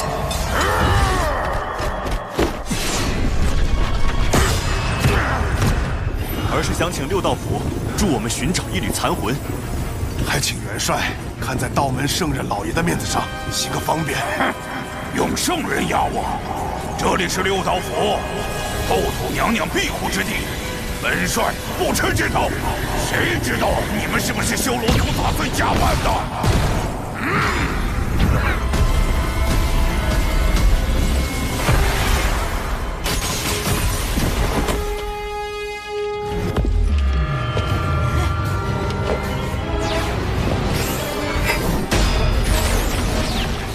欺负我师父！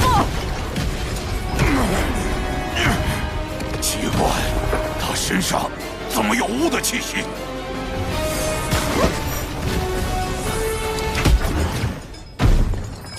巫牛这是有意为难我们。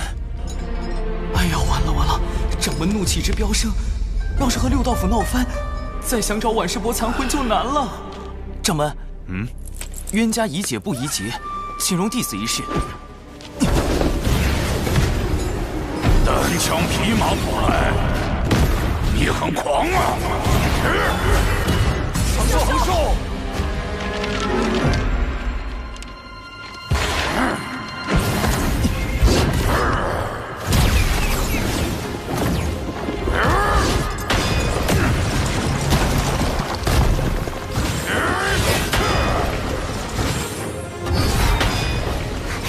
出现了，师兄的地鼠战术。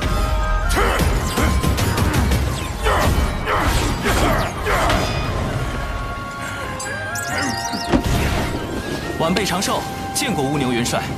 你小子玩我呢！天道法器，这不是天庭才有的吗？元帅，可听说过天庭海神？就是那个给东海找来天兵的海神。没错，他是我朋友，此物便是他赠予我的。他说玉帝陛下正有意帮扶巫族，若让他为六道府美言几句，或可请100万天兵助六道府抗衡修罗族。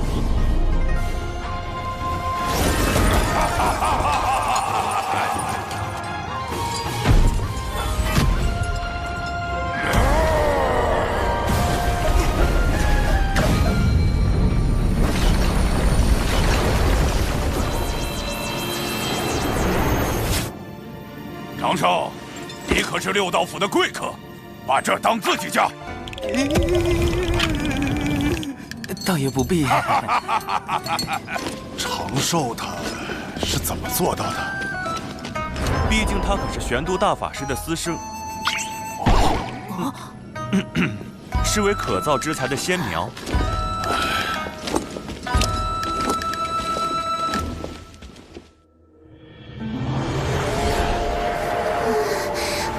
好重的阴气，连风都像带着哭声和惨叫。阴气似乎都来自这些井。这便是我六道府的回魂井，每口井都连接着五波州各地，也是本帅捉拿魂魄的通道。但凡还有一丝魂魄，这里都能找到。世界王于北居泸州，我们需要找到对应那片区域的井。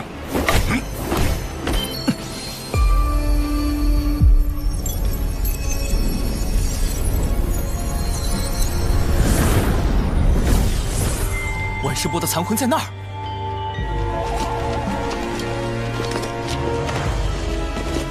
六道镇上，勾魂拘魄。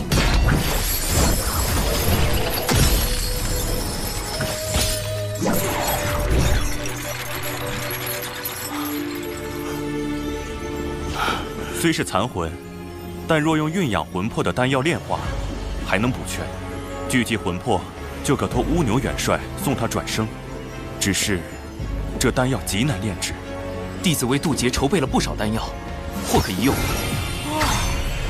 好家伙，这么多宝药，难道都是大法师传给他的家底？千毒百金炉，起！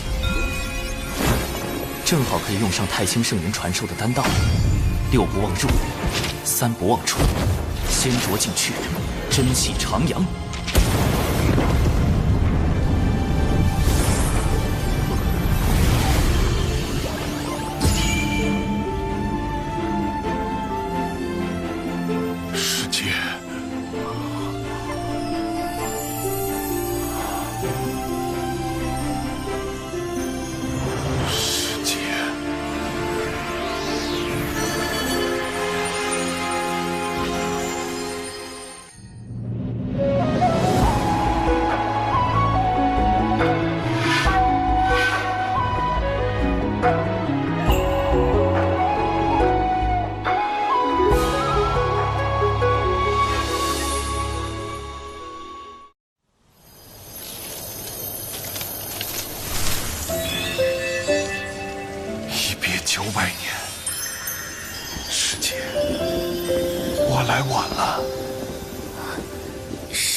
神说你老了，师弟分明是长大了。师姐，我好像总是差一步，距离门内前10差一步，距离成仙差一步，明明只差一步，但好像永远都追不上。急什么？修道本就应顺其自然，切不可执迷。况且，师姐我会帮你的。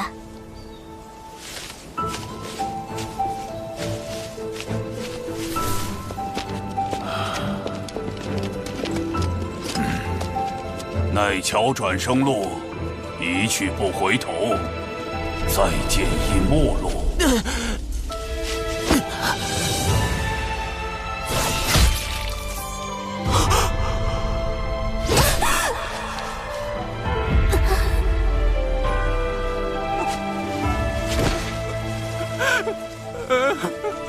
他因你而死，过桥也相隔今生来世。你追不上，永远都追不上。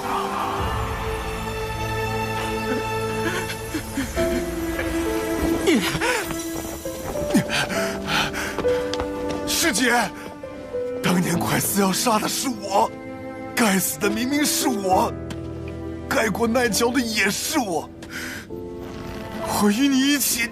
缘起自有缘灭时，此生既过，不必执着。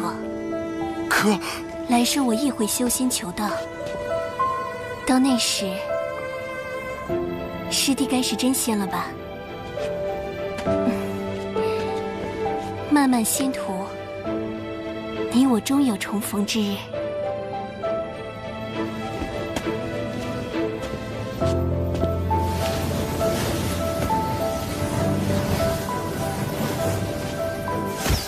喝下忘忧汤，忘却红尘万丈。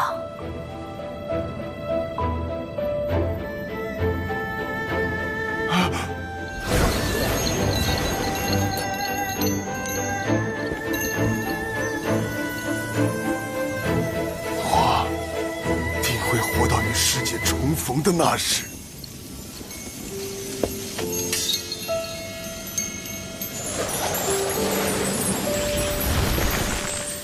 师父和婉师伯这一生太苦了。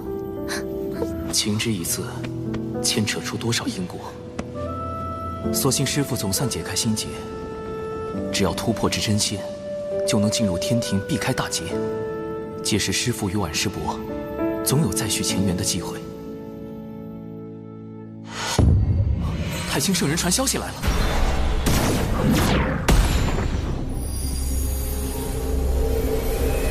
那颗珠子又是什么？有人要向海神下手。海神，我家老爷要见你，速速让本体现身。你家老爷是何方神圣？我家老爷，12金仙称师长，道法乾坤大神通，圆觉洞内燃道火，灵鹫山中有明灯。燃灯道人，阐教的副教主，《封神演义》里将玲珑宝塔传给李靖的大能。他与阐教圣人元始天尊亦师亦友，即便是玄都大法师，也要尊称他一声大爷。太清圣人算到我将遇险，难道就是因为他？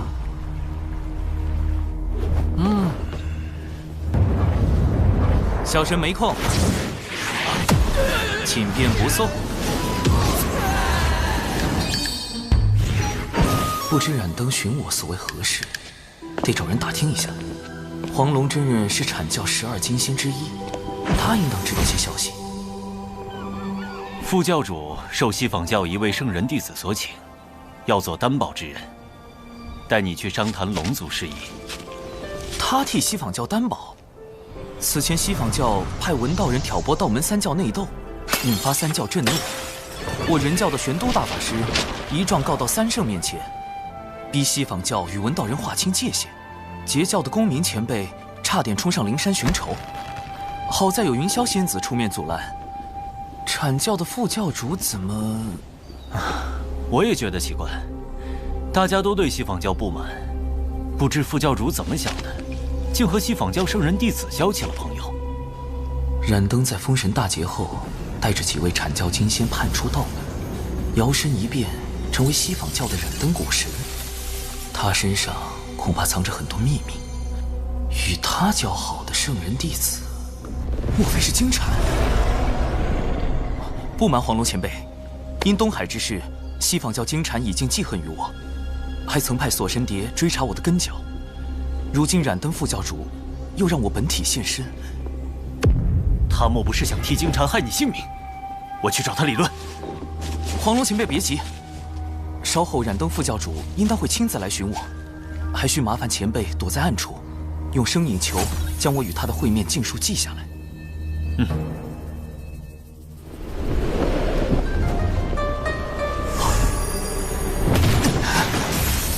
冰冷刺骨的灯光，将我留在纸人体内的神识也冻住。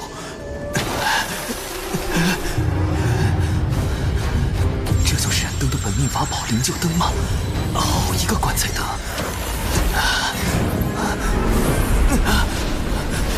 糟糕，我的神识被吸走了。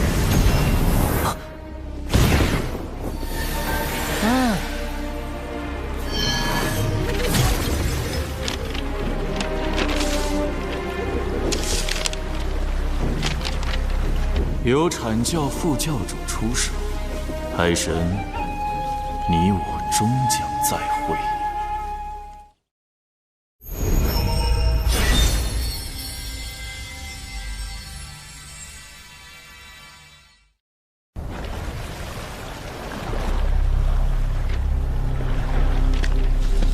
海神神识被灵柩灯吸走，声影球就没法记录他和副教主的谈话内容了，不会出事吧？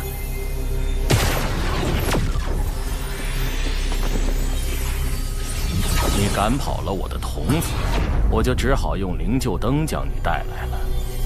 我们且聊聊，若聊得不痛快，反正灵柩灯已收，你随时走便是。我现在走了，反而落下个不尊长辈的名声，先与他周旋一二。原来您真是燃灯副教主，晚辈看这童子面露奸诈，还以为是什么歹人。怎么也无法将他与品格清高的阐教副教主联系到一起啊！我好心邀请你，是你怎么？是我天庭不成你阐教的情，还是我挑起天庭与阐教的纷争？前辈，你这童子话没说几句，就给我扣了个挑拨的帽子。你那童子一向嚣张跋扈，是该有人制止他。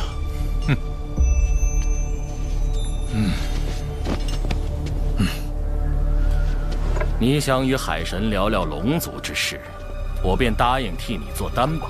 好不容易把他邀来，你别翻脸不认人了。这两人，龙族尚未加入天庭，要聊龙族之事，你找错人了。若龙族有难，道友也打算袖手旁观吗？你什么意思？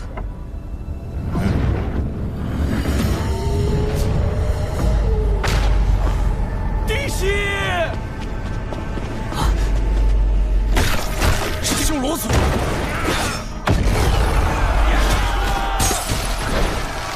他们不是一直待在地底的血海里吗？怎会突然进攻我龙族？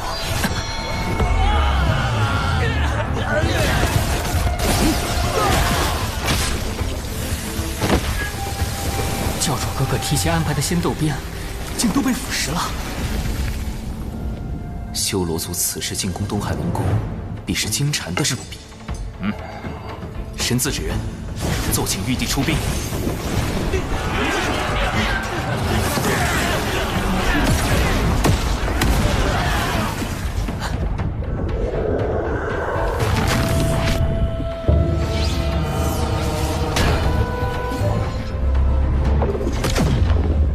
是八臂修罗。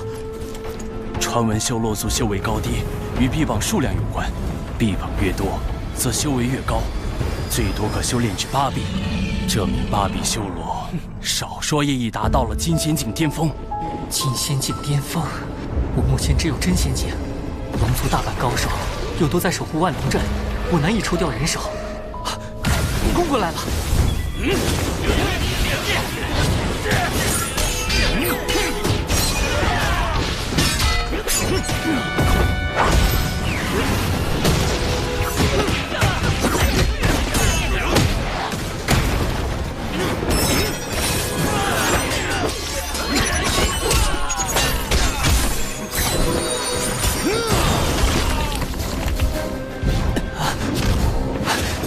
八臂修罗好厉害，和他一个人打，像是同时在和8个人打一样。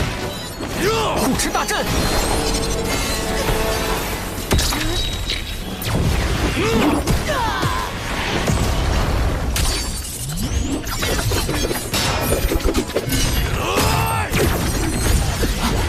紫炎符阵，3元玄火剑阵。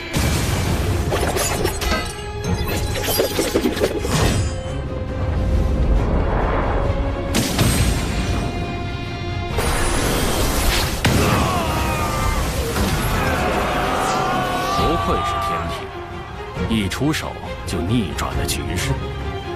多谢冉登副教主盛情款待，晚辈先告辞了。战场胜负未分，你怎知我们没有商谈的余地？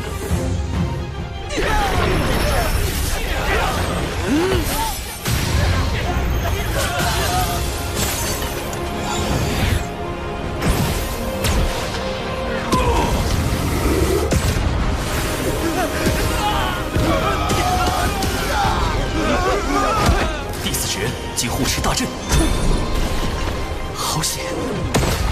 好厉害的毒物，那珠子到底是什么来历？不好！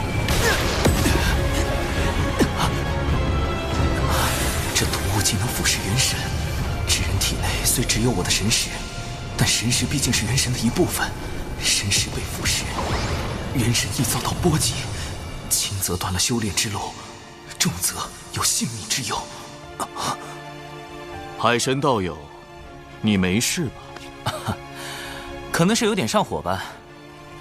唉，龙族危机未解，难怪海神小友会有此症，这是忧思过重了。我有办法。如今龙族有4海龙宫，我们取西、南，道友取东、北。道友若答应，龙族之危可解，道友的上火之症自然也就痊愈了。如何？不就是上火吗？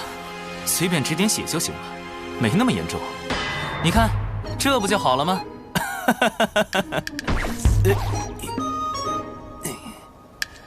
哦，是了，你人脉极广，尤其与那阐教的黄龙真人关系匪浅。若求助于他，这怎么能行？海神小友若请阐教之人前去相助龙族，岂非借道门之手成就他的升职之路？我冉登第一个不答应。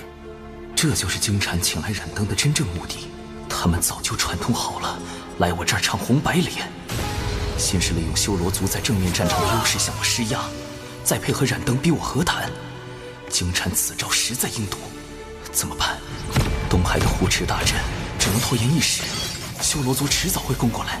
到时有冉登在，我根本无法请动3教好友出手。我自身有元神有损，若不设法修补，连性命都保不住，还谈什么龙族上天？今日当真是死局吗？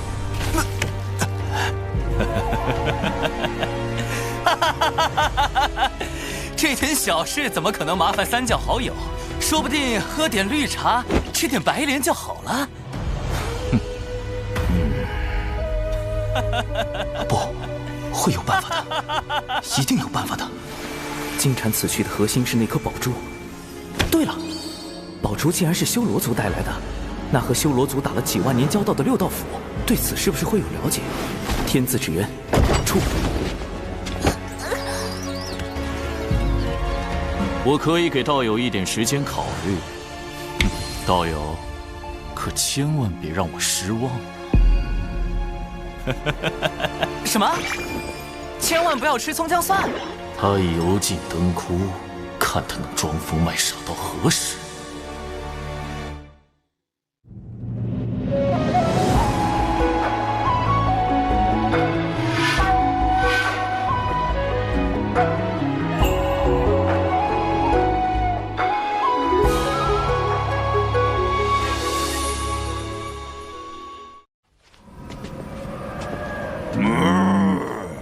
放心吧，程少，既是海神的忙，那我们一定帮。啊，这是我马哥，嘿嘿，勾魂元帅乌马。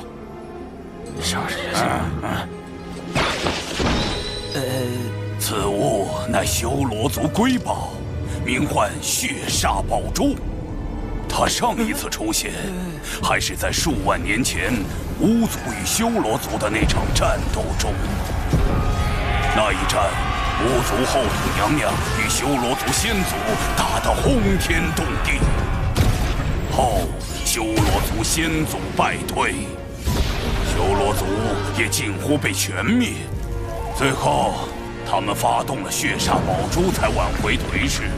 修罗族因此苟活至今，血煞宝珠也在那场大战中受损。没想到，如今却忽然现世了。他们这是下了大手笔。何出此言？听闻此珠需修罗族以其全族之力，提炼体内盘古巫血炼成。盘古巫血与血煞之毒的融合，制成了当世顶级的毒珠。若染上此珠之毒，可有对策？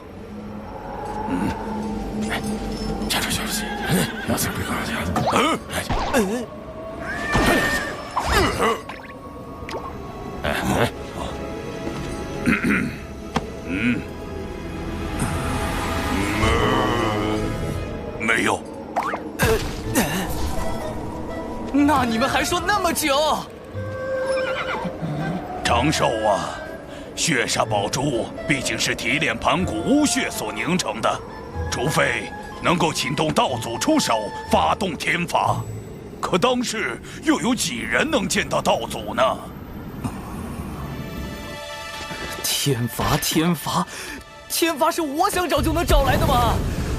渡劫的时候遭了那么多天罚，这会儿怎么就不来了？或者把天罚引过来。古籍记载，倘若炼出逆天法宝，天道便会降下天罚将其毁掉。逆天法宝，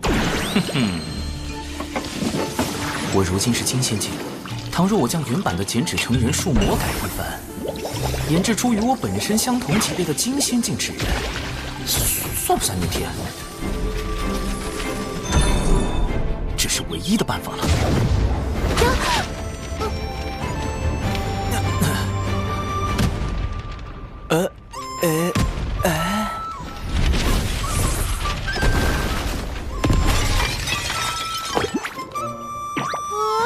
我的酒啊！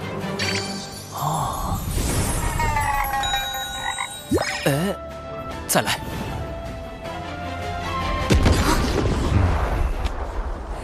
这是地脉内灵气冲撞所产生的灵爆。认吧，长寿，你究竟在修习何种神通？再闹下去，我也难以为你遮掩了。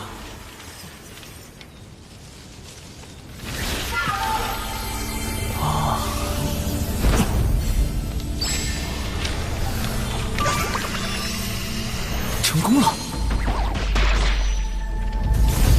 天罚果然来了，去吧。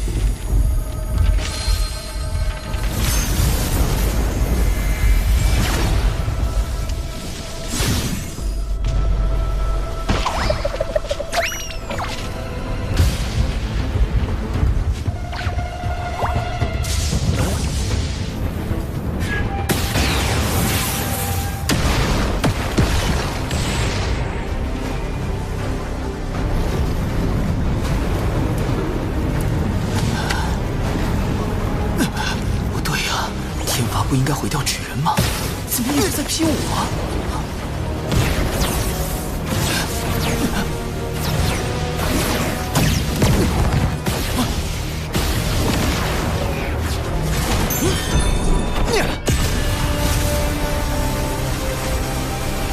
不妙啊！再这么被天罚劈下去，我的本体根本承受不住啊！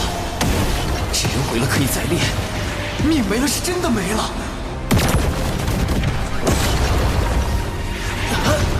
荒生存游戏根本没办法重来啊！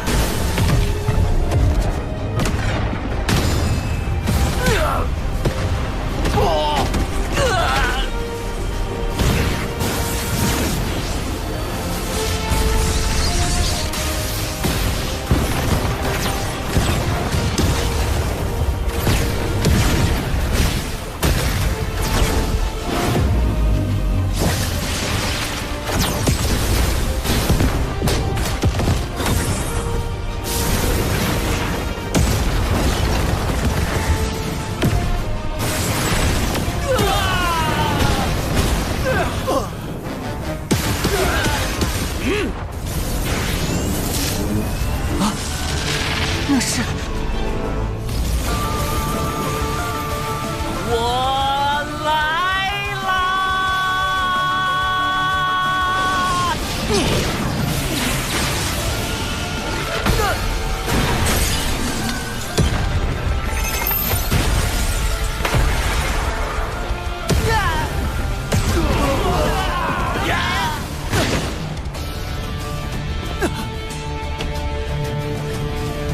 是天罚，怎会突然出现在东海？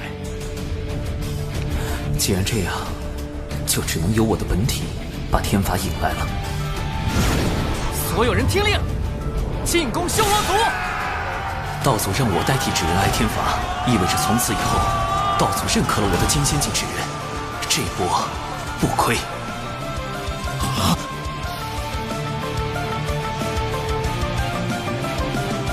多谢二位款待，我的上火之症已经缓解，告辞。中计了，竟能设法引动天罚，回去血煞宝珠。海神真是个可怕的对手。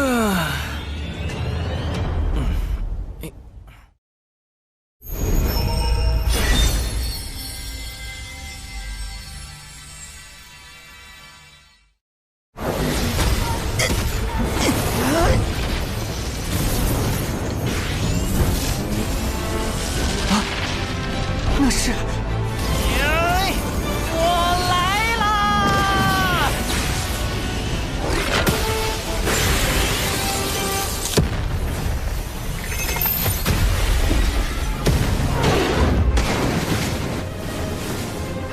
所有人听令，进攻修罗族！撤！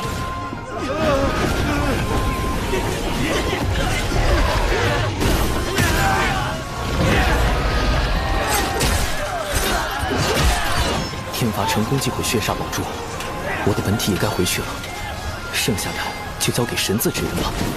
游龙探云步。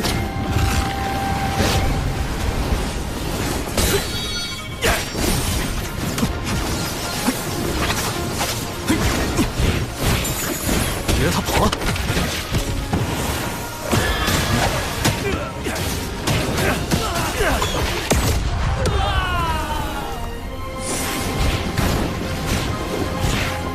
抓我！做梦！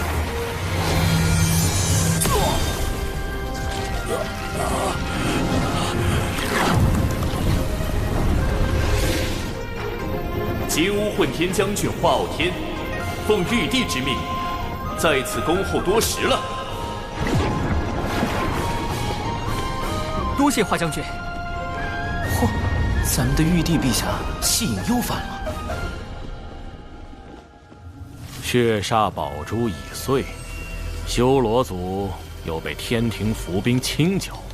金蝉，你今日设局，想胁迫海神分龙而食，结果却是满盘皆输。我与海神的博弈还没结束，你现在下棋，为时尚早。多谢海神与华将军相助东海龙宫击退修罗族，东海必不忘天庭恩义。龙王客气，这些修罗族我就带回天庭，交由玉帝陛下定罪。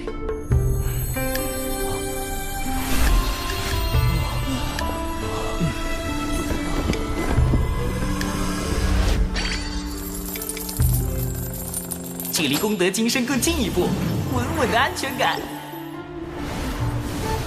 上次派深海妖族偷袭海眼，这次派修罗族进攻龙宫。诚如长庚你此前所言，西坊教若不能与天庭分龙而食，便不惜将龙族覆灭。龙族屡遭危难，幸有天庭庇护，东海龙宫之危告一段落。接下来天庭只需秉公处理这批修罗族战犯，应当不会再有变故。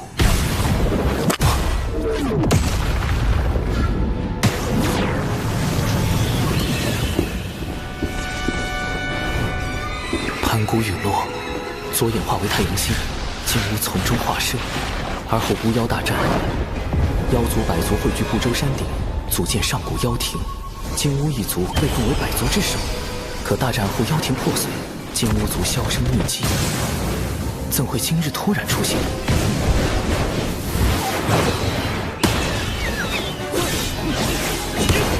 我与金乌族从无交集。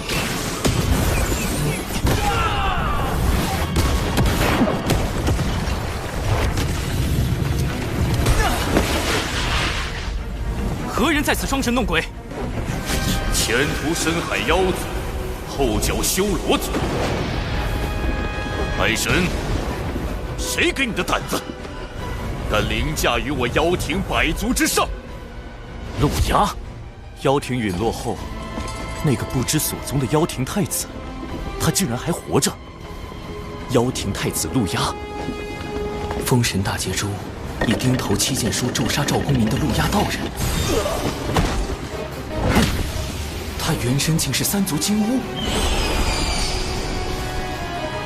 是你！哼！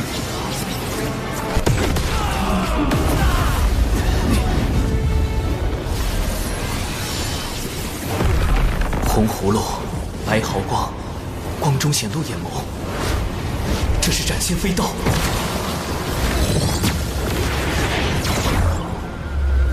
不好，人身法力皆被白光封住了。陆压现身时想置我于死地，现在却转头攻击化昊天。请宝贝转身。他认出了化昊天是玉帝化身。斩仙飞刀能直接斩杀元神，而洪荒普遍的化身之法，皆需在化身上寄托一缕元神。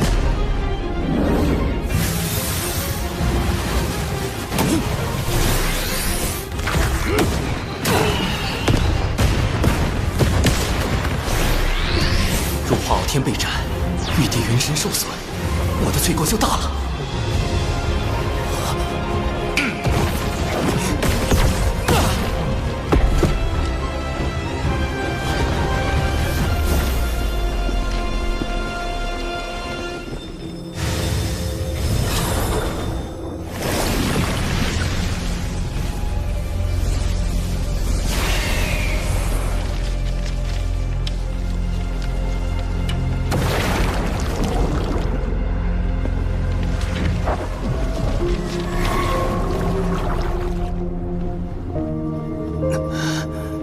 因果循环，自有其道。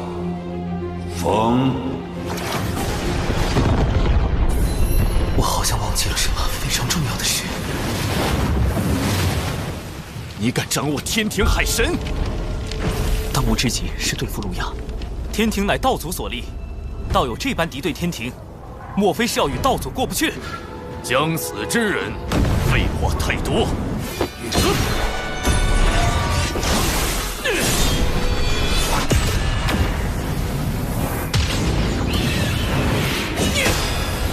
传说中，妖庭金乌十太子均为准圣，只差一线契机，便能成就圣人。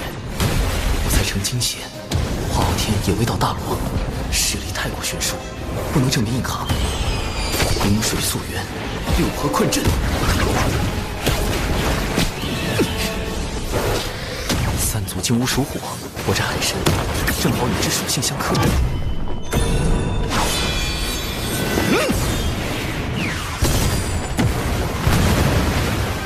以为这就能困住我？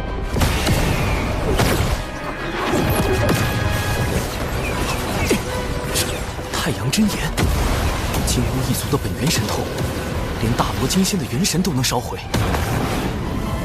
请宝贝转身。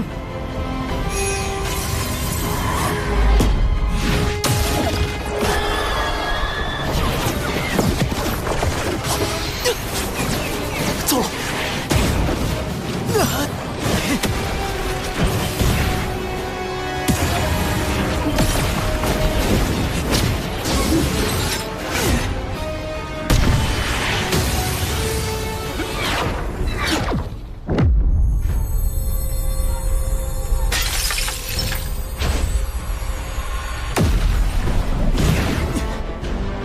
世间兴衰，各行其路。陆压，勿要强逆天命。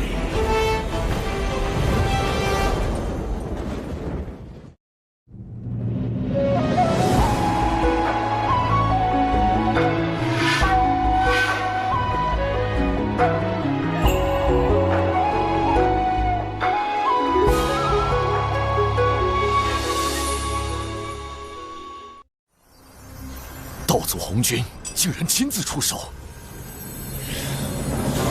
幸有道祖相护，否则今日之事难以善终。虽说道祖维护玉帝，却也并未计较陆压谋害玉帝化身的罪责，就放了陆压离开，总觉得这背后另有深意。你不能想了，紫霄神雷警告，天地间若大战再起，必将生灵涂炭。天庭今后当慎重行事。是。陛下，道祖要天庭今后慎重，这话是何意？当初龙凤麒麟震碎洪荒，道祖为护住洪荒天地，补全天道，将自身与天道融合，从此代表天道意志，监管众生，最为公允。道祖此言，只为提点天庭行事，并无他意。道祖是否也因以身合天道，才未能与同时代的盘古一般，成就混元大道之境？盘古自混沌中开天辟地，天道由此而生。道祖虽失了与盘古比肩修为境界的契机，但代表天道，又为当今六圣之师，自是非凡。六圣皆为道祖弟子，却不尽相同。西方二圣为难天庭，幸而天庭背后有六圣中实力最强的太清圣人庇护。这是何物？此乃思维导图。小神思索事物时，便靠此物整理思绪。爱卿总有这些巧思。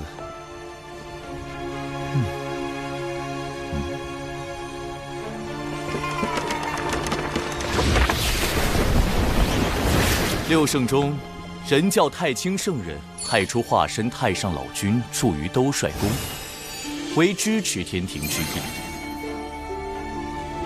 阐教圣人元始天尊，截教圣人通天教主，虽与太清圣人同为道门三圣，却对天庭不甚亲近。西方二圣已在收龙之事上，处处与天庭作对。圣母女娲常年闭门圣母宫，立场不明。而阐教副教主冉登，显然是助西方教敌对天庭之人。此次配合金蝉进攻东海龙宫的修罗族，也必然听命于西方教。长庚爱卿，你认为修罗族为什么会听命于西方教？小神也不知。目前六道府与修罗族战事吃紧，西方教如果没有在此战中相助修罗族，那必定是从其他方面入了手。你此番让修罗族损失惨重，合作怕是要破裂了吧？我手上还有能让修罗族继续听命于我的宝物，不劳冉登副教主费心。况且我以为，比起修罗族，你会更关心突然现身的陆压。陆压乃妖庭太子，与道门无冤无仇，我何须烦恼？倒是天庭，本就根基不稳，如今陆压公然敌对，咱们这位玉帝陛下可如何是好啊？既然天庭形同虚设，那不如西方教仅是拉拢了深海妖族与修罗族，就以重创龙族。若西方教能拉拢妖庭太子陆压，更可借陆压之手号令妖庭百族，后果不堪设想。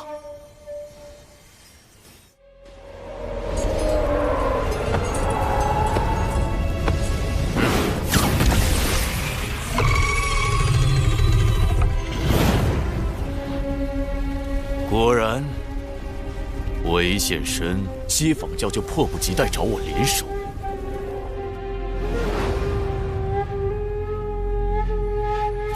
妖族气运微薄如那西山日暮，妖庭太子，你定然心有不甘吧？日有暮去朝来时，天命所归何处，尚未可知。西坊教愿助太子，耀日换乾坤，重铸妖庭，入主洪荒。昊天，有这么多人想要你的命，你这玉帝之位也做不长久。我们走着瞧。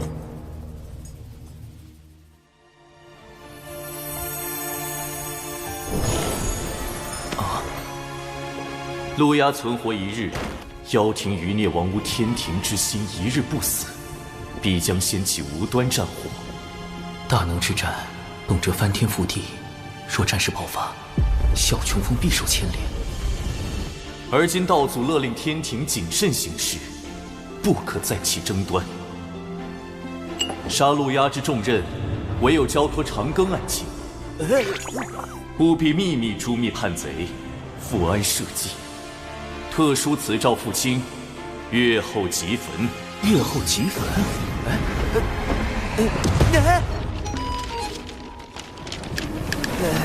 诏书都不留下啊！万一我杀路鸦不成，反被他杀了，天庭只怕都不会承认我是奉诏行事。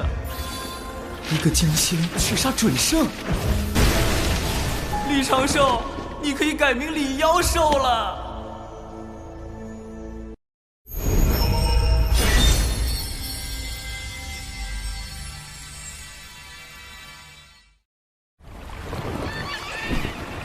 冷静，不慌，要除掉路鸦，得先对付他的法宝——斩仙飞刀。斩仙飞刀是物理攻击技能，但钉头七剑书却是诅咒技能，隔空便能将赵公明那样的准圣咒死。若想解决他，只有找到他的克星——落宝铜钱。此宝本是人皇大禹确立俗世买卖之事时打造的钱币，后因天道降下大量功德，使他有了大威能，可落除先天至宝和兵器以外一切的宝物。要寻得此宝，需拜访人皇大禹。前方便是火云洞，历代人皇隐居修炼之处。居然设置了进洞密码，还得破解藏在里面的卦象。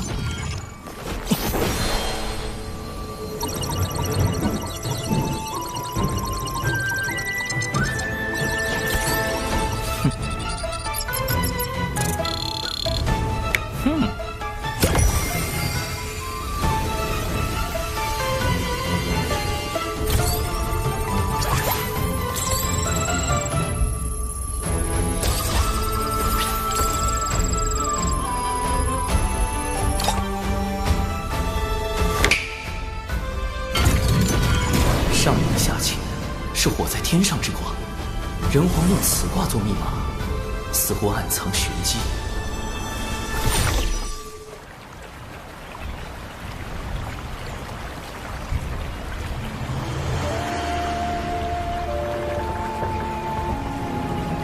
晚辈长庚，现为天庭海神，特来拜会本族先皇。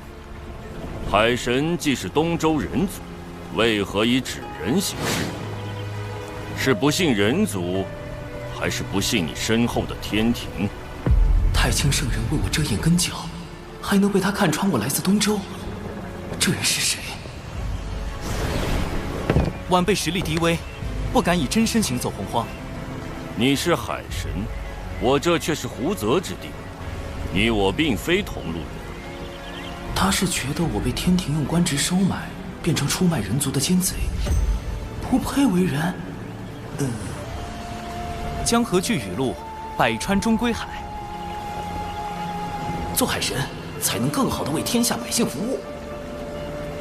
我问你3个问题，若答错或撒谎，我亲自去东周取你性命。澎湃的杀意锁定了我。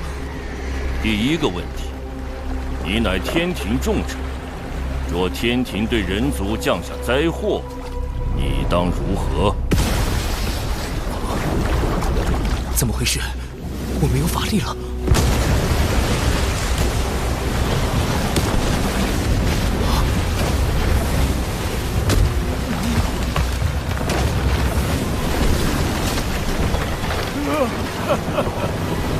妖皇陛下，让老天爷听一听雨吧。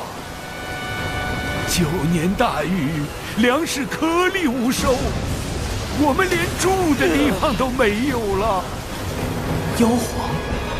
难道我回到了妖庭执掌天地的时候？老伯，小心！小伙子，别浪费力气，人是跑不过洪水，跑不过天的。附近没有修筑河堤吗？9年来，河堤塌了又建，建了又塌，都是天意呀。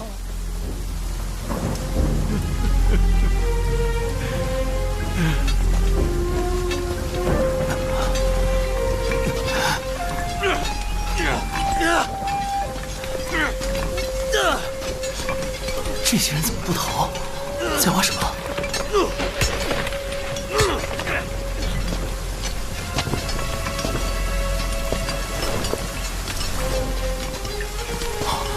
是了，绝山泄洪，排水入海。老伯，人无法决定天灾，但能以人力度灾祸。你看，他们都在和天搏命。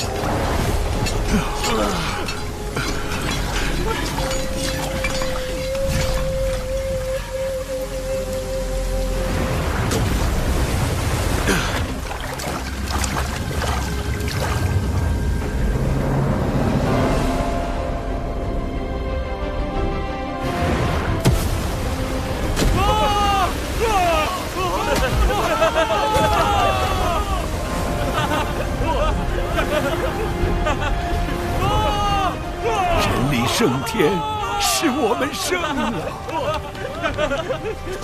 率领人族开山治水13年，敢问前辈，可是大禹陛下？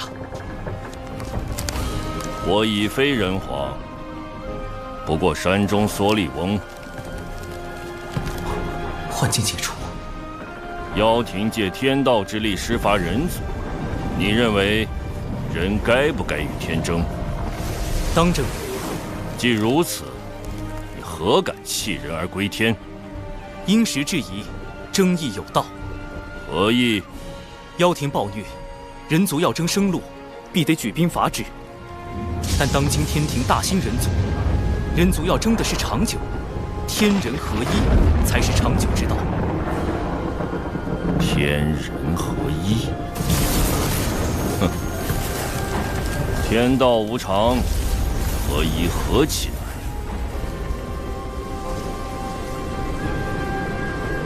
这第一个考验，我好像是通过了。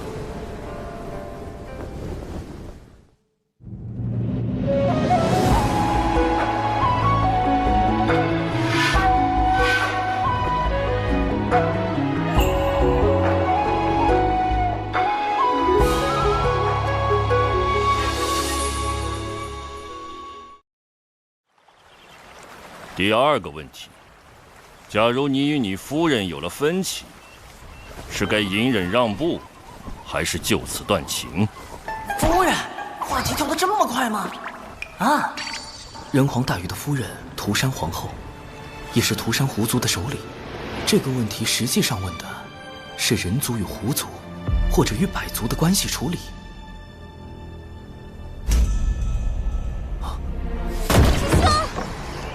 青丘狐族包围了，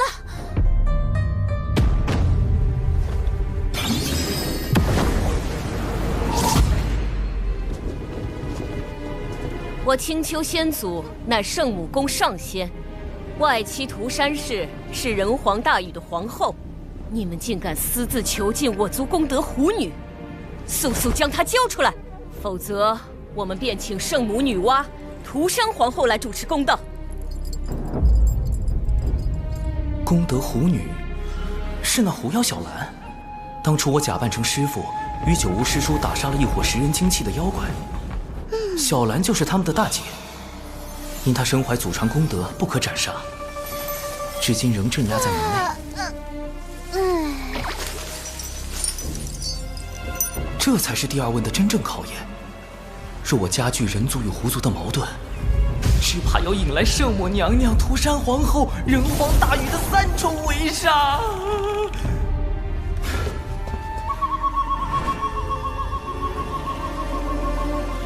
师妹看好师傅，切勿走出隔绝阵。收到。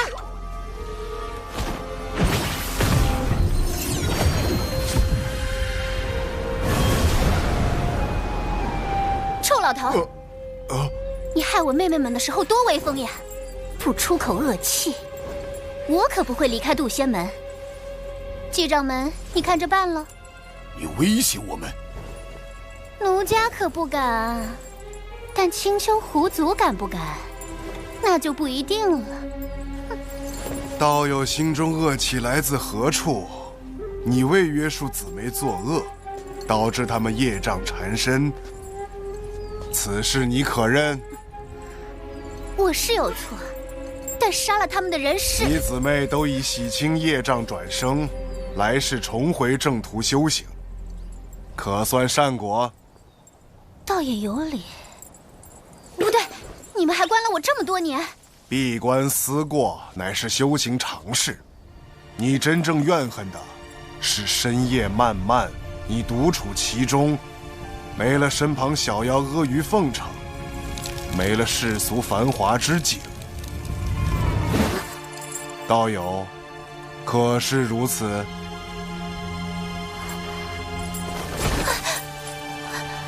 所以我恨的不是你们，是寂寞。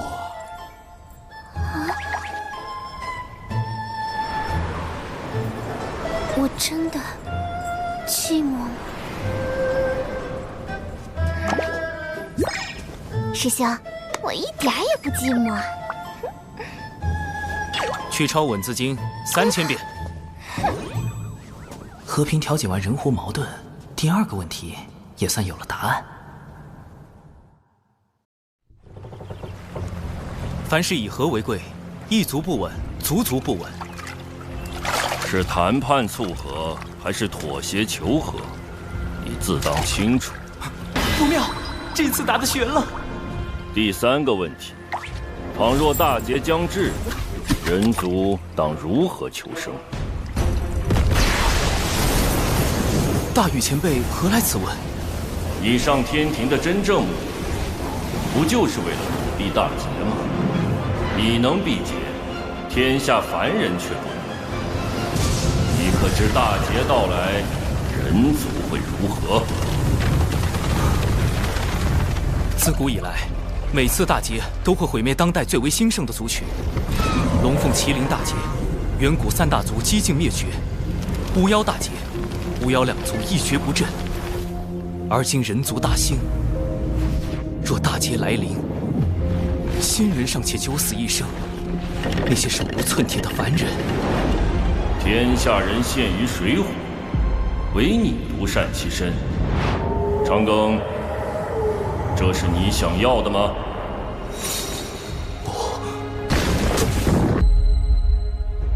不，我想活命，也想更多人能活下去。可我还是太弱了，竭力谋划100年，也才刚刚触及天庭的门槛。在圣人，在天道面前，我始终都是蝼蚁。兄长们曾说，人字一撇一捺，撇是羸弱之躯，捺是铮铮傲骨。天不与光，遂仁兄钻木取火，妖绝人路，伏羲兄自古虔诚。瘟疫祸乱，神农兄尝百草著医书，武纵强敌，轩辕兄举剑伐之。吾等便是人族之薪火，薪火不息，人族不灭。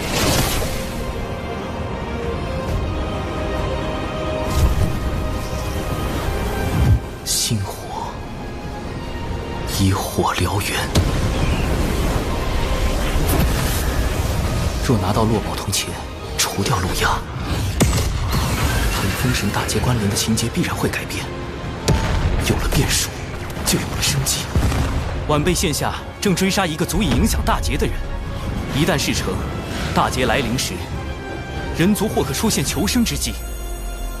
只是要杀此人，晚辈还需寻到一件法宝。这一问，你回答得很好。伏羲兄早已算到你前来之事，你所求法宝尚未出世，他为你卜了一卦，将卦象留在洞口。你可凭此卦寻觅法宝降世之处。人皇伏羲，据说他知天术，明占卜，还是圣母女娲兄长的转生人身。他竟然早就算到我在找落宝铜钱，洞口的卦象难道就是上离下乾，是我在天上之卦？我势破天，正如落宝铜钱破大劫。大禹前辈的3问，除了判断我这个海神对于人族的立场，更想指引我看清落宝铜钱对于人族的意义。长庚，你在天庭亦是前路艰难，里面是我从前的治水之物，许能助你治理四海。切记，你是人族，亦是星火。晚辈铭记于心，多谢大禹前辈。西坊教利用妖庭百足多次，我凭何信你？一个法宝，一段机缘。二师尊推演出太子的未来，将因一个法宝而产生变数。如今此宝将到出世之时。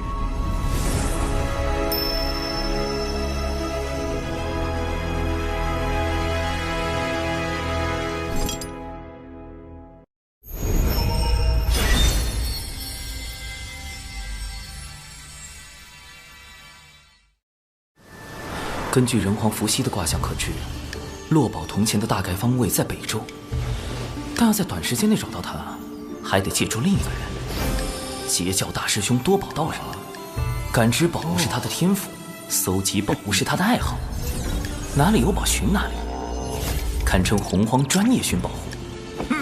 只要我暗中放出北周有重宝即将现世的消息，他定会忍不住去寻。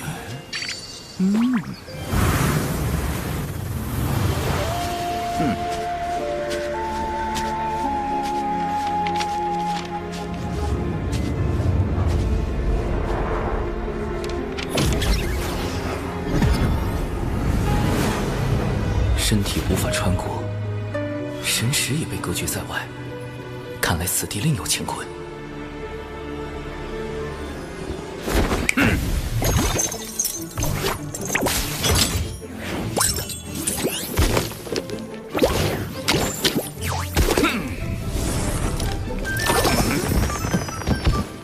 对了，多宝本体乃天地间第一只寻宝鼠。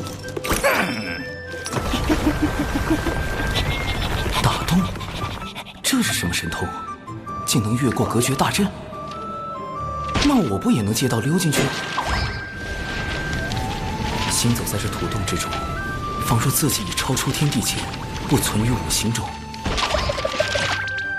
隔绝大阵如同虚设，这就是截教大师兄真正的实力吗？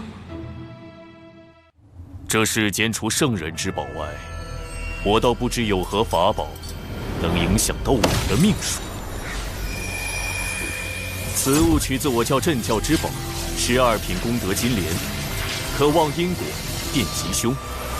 太子不妨一观。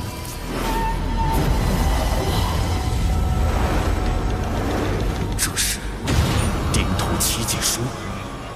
顶头七剑书集众位妖庭高手之力，耗费1000万年，方于近日炼成。哪怕圣人也未必知晓此书，竟然……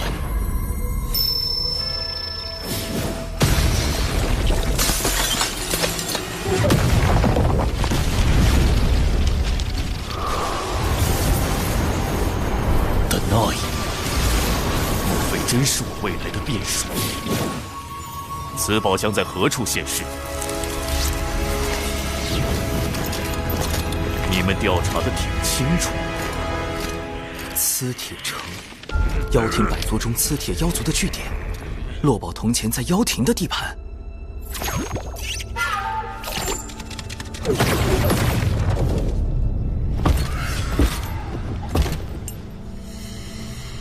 城主，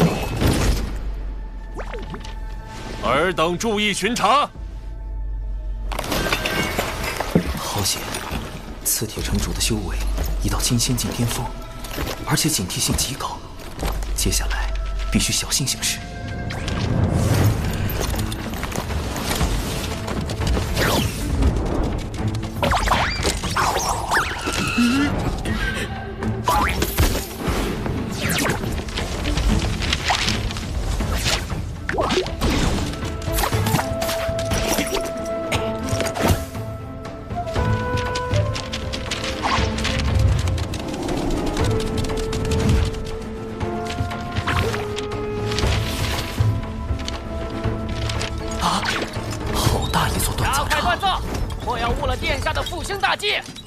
殿下是陆压，如此大规模的大造兵器，明显是要折斥妖兵，为反攻天庭做准备。陆压的存在已严重威胁到天庭，他出手刺杀玉帝化身，就是一种明确的恐吓和示威。难怪玉帝会下密令要除掉他。哼！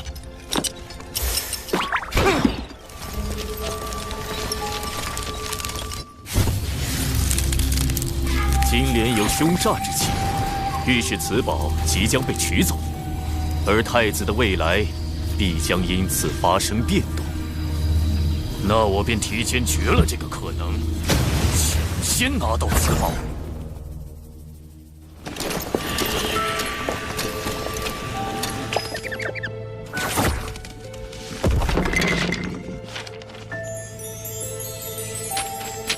妖庭的底蕴当真丰厚。减脂成人，同属道门，你为何要跟踪贫道？原来前辈早发现了，晚辈就是想跟着您寻些宝贝。你也是来寻那件重宝的吧？放弃吧，贫道肯定会比你先找到。这速度，不愧是专业寻宝货。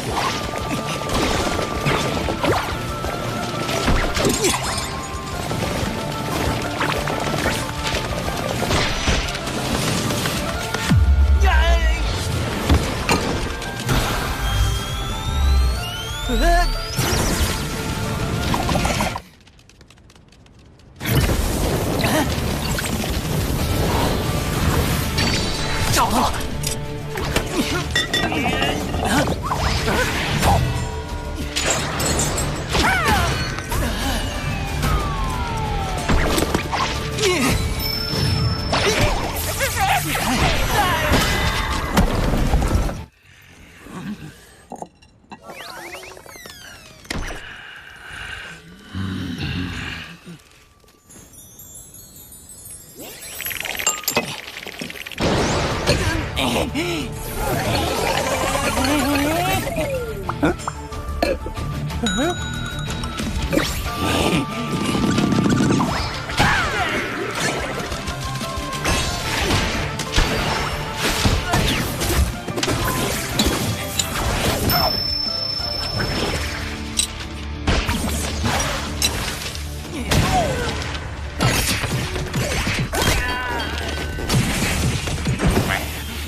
海神，原来是你小子！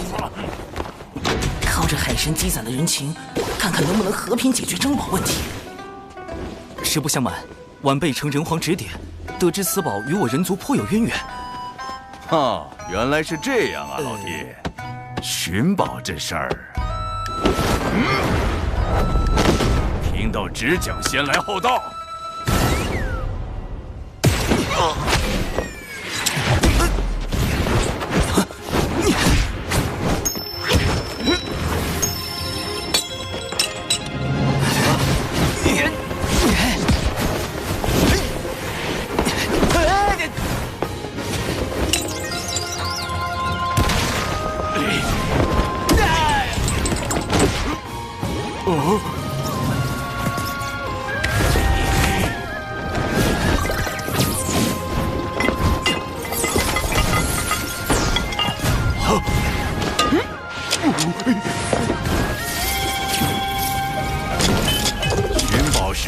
能闹出一点动静，这才叫专业，懂吗？懂，前辈。对不住了。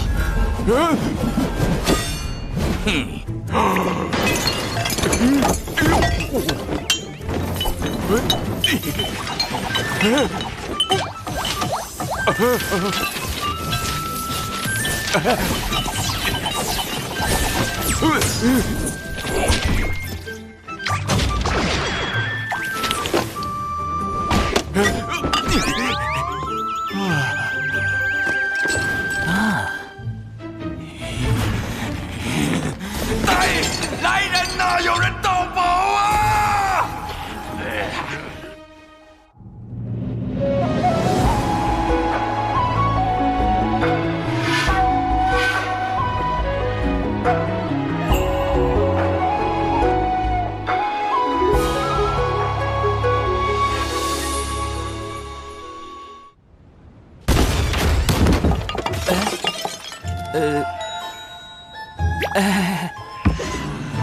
天庭海神，倒是辛苦你费尽心力寻得重宝，如此我也省了不少麻烦。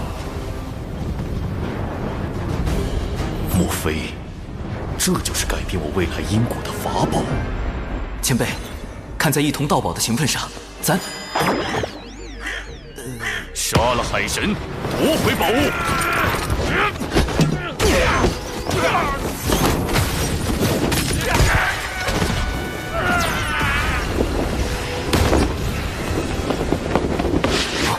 竟敢盗我磁铁长枪吧，找死！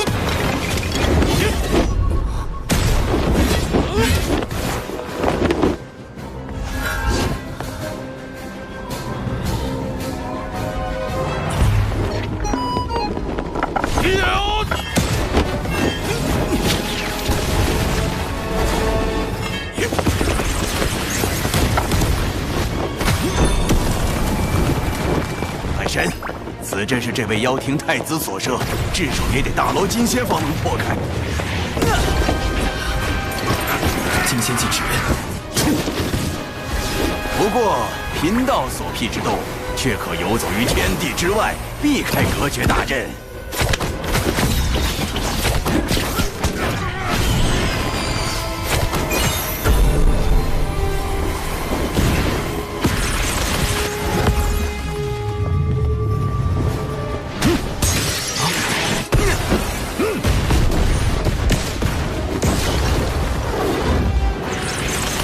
交出法宝，我可以让你死得不那么痛苦。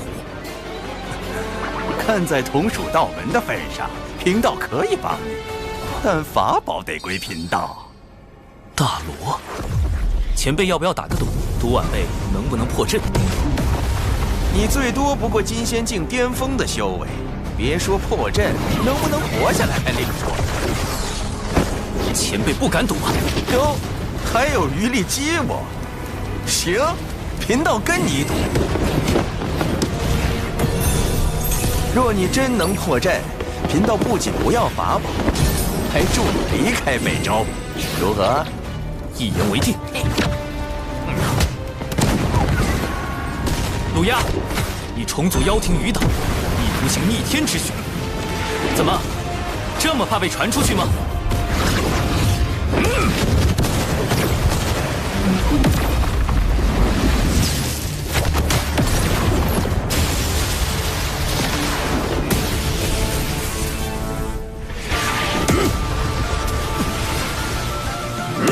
妖庭太子的实力也不过如此，自寻死路。斩仙飞刀，不好，是宝物。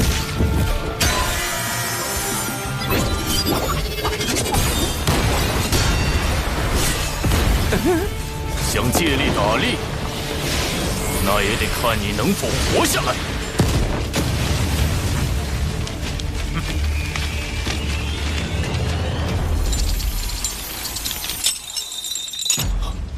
假的！追！慢着，本体还在城内。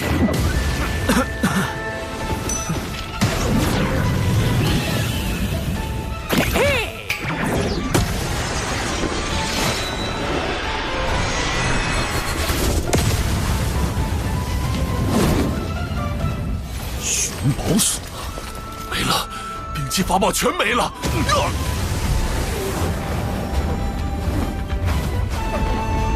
你什么时候换的法宝？群妖涌进宝库时，晚辈趁乱藏起了钱币和纸人，然后故意用假钱币制造混乱，将妖怪的注意力从宝库转移。嘿，好小子，果然够贼。前辈厉害，一下就看穿了晚辈的算计。别恭维了，虽说贫道对妖庭没什么好感，但你直接摸空人家宝库，着实可恨。这些法宝原是送给前辈报答救命之恩，既然您不喜欢，晚辈就还回去了。啊，哎，难得出来一趟，岂能空手而归呀？来，给贫道看看这些宝物。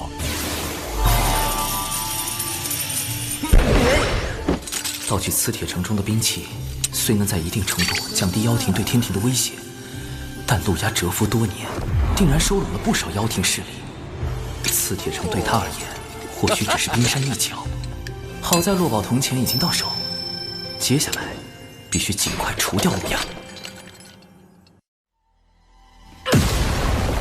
即便错失了宝物，西方教还想与我合作？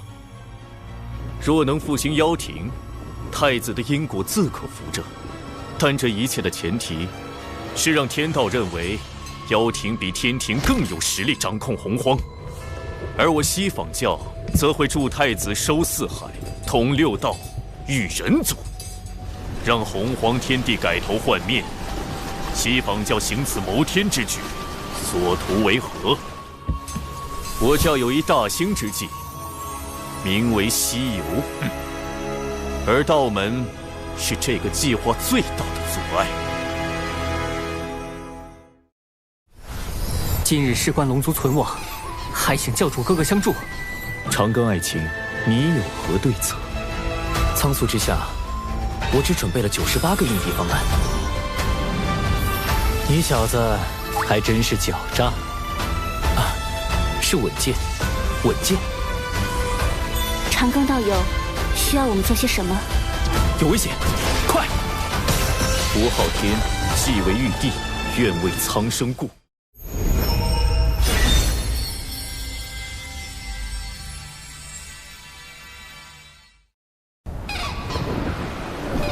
禀陛下，小臣日前追踪妖庭余孽陆压的下落，意外在磁铁城发现了妖族据点。原来陆压这些年来为复辟妖庭，一直在暗中打造兵器，整治妖兵。该据点戒备森严，在截教多宝道人相助下，小臣已将据点内兵器全部没收，详细清单已列在奏折中，请陛下过目。陆压储备良久，此番磁铁城失利，必定不会甘心。长庚爱卿，往后行事还需谨慎。是。我教有一大兴之计，名为西游。就在不久前，二位师尊算到西海龙宫内有一机缘。西海三太子乃是西游计划的关键人物之一，这便是你们屡次向龙族下手的真正原因。是，也不是。目下龙族有意加入天庭，这于我教而言相当不利。想来这也并不是太子您愿意看到的。太子不妨考虑与我教合作。你们西方教当真思虑周全，连龙族之事也替我想好了。那我麾下的妖族，你们是不是也要管上一管？太子多虑，我教定不会干涉妖庭内务。金蝉，上一次想开东海海眼的人是你吧？所谓此一时彼一时，您若与我教合作，龙族之事自可协商。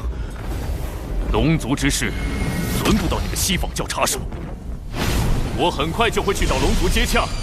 想合作就拿一些有价值的东西出来。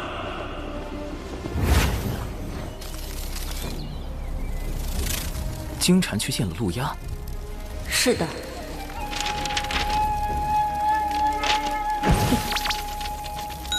我知道了，你回去后继续盯住金蝉，这是重瞳三头蛛蛛丝，可以辅助你监视他的行踪。多谢海神大人。我说这陆压怎么早不出现晚不出现，偏偏在我取落宝铜钱的时候出现，看来多数和金蝉有关。他们很可能已经达成合作，要杀陆压就得先找到他，但他向来行踪诡秘，没人能找到他，所以关键在于陆压接下来到底要做什么。他们达成合作后要做的第一件事又是什么？太子殿下高明，通过宣示龙族主权施压西方教，这在我们后续与西方教的合作中将会占据更多优势。我妖庭与西方教拥有共同的敌人，合作是必然的，但那并不意味着我们就要听人摆布。不过金蝉倒是提醒了我，龙族的确是重中之重，即便不能为我所有，也万不能被天庭拿去。长老，以我之名，秘密约见四海龙王。是龙族。西方教此前曾多次阻挠龙族上天，显然这对他们而言是现阶段最重要的事。而龙族作为曾经的妖庭客卿，陆压现身后，也极有可能第一时间拉拢他们。更重要的是，因西方教此前与龙族交恶，他们若有心与龙族走近，刚好可借陆压之手。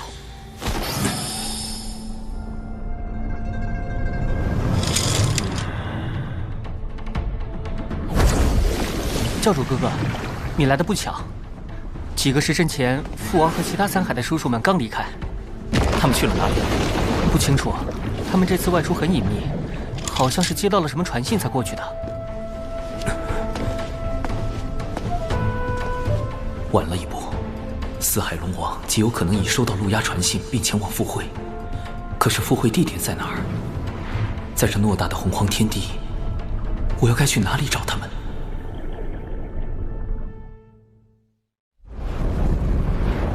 若诸位叔伯愿助我妖庭，来日妖庭复辟，我便设法令龙族无需世代以性命填海眼，如何？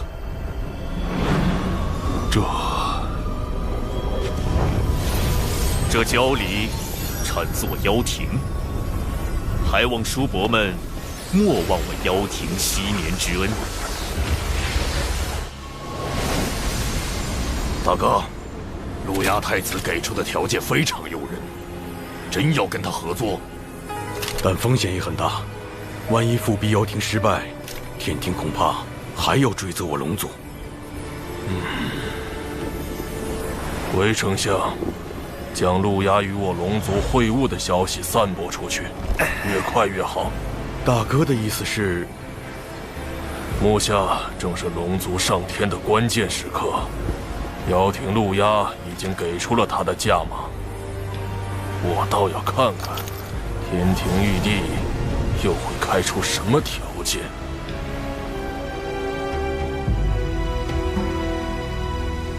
好一个陆压，好一个龙族！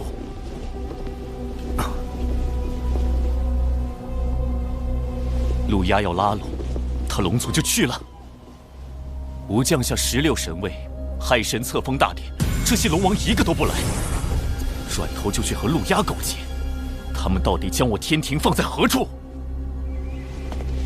陛下息怒，此前小神收到线人消息，陆压与西方教金蝉会晤，二者很可能已达成合作。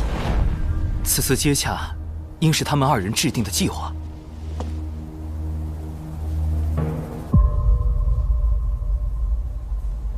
此事你事先知道，为何不告诉吾？完了完了，李妖兽，你被玉帝怀疑了。小神事先并不知情，只是根据线人来报，私下揣测，因没有实证，便决定先搜查证据，再向您汇报。陛下，如今龙族与陆压接洽的消息满天飞。必定有人在暗中推波助澜，不错。倘若是龙族所为，其目的必是借机抬高身价，向天庭攫取更多利益；若是陆压，则是借此施压龙族。妖庭既然赠龙族交离，我天庭是否也需表明态度？不错，长庚爱卿，传吾旨意。天庭瑶池即将举办蟠桃宴，邀四海龙王出席。这场蟠桃宴就交给长庚爱卿，你来主持。小神领命。若龙族心甘情愿归顺天庭，吾便不举斩龙之剑；若他们还有一心不识天命，吾会亲去紫霄宫中，求道祖降下天罚，拿龙族试问。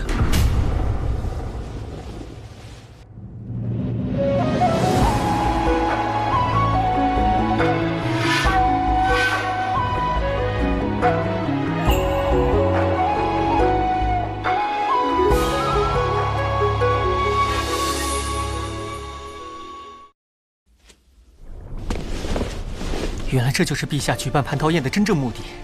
父王真糊涂，怎么能和陆压见面呢？教主哥哥，陛下定会猜疑龙族与妖庭勾结，有逆天谋位之嫌。而今龙族已是在悬崖之上，一步走错，蟠桃宴上怕是会粉身碎骨。还请教主哥哥救我龙族。我有一计，乃是攻心，施以强压，围海惊龙。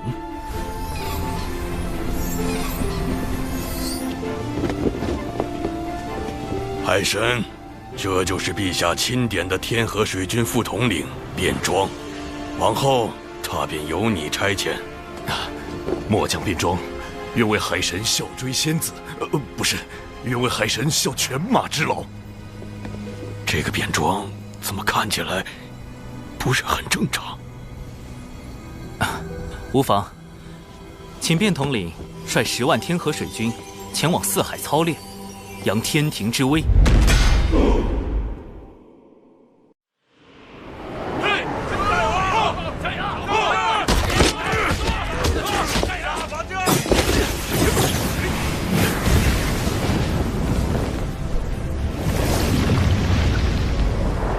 天庭先是下旨召开蟠桃宴，又令天河水军在龙族外操练，好一手恩威并施。我故意透出龙族与陆压会晤是交离之事，天庭便立时要召开蟠桃宴，接下来就该加码了。龟丞相，将第2重消息放出去。是。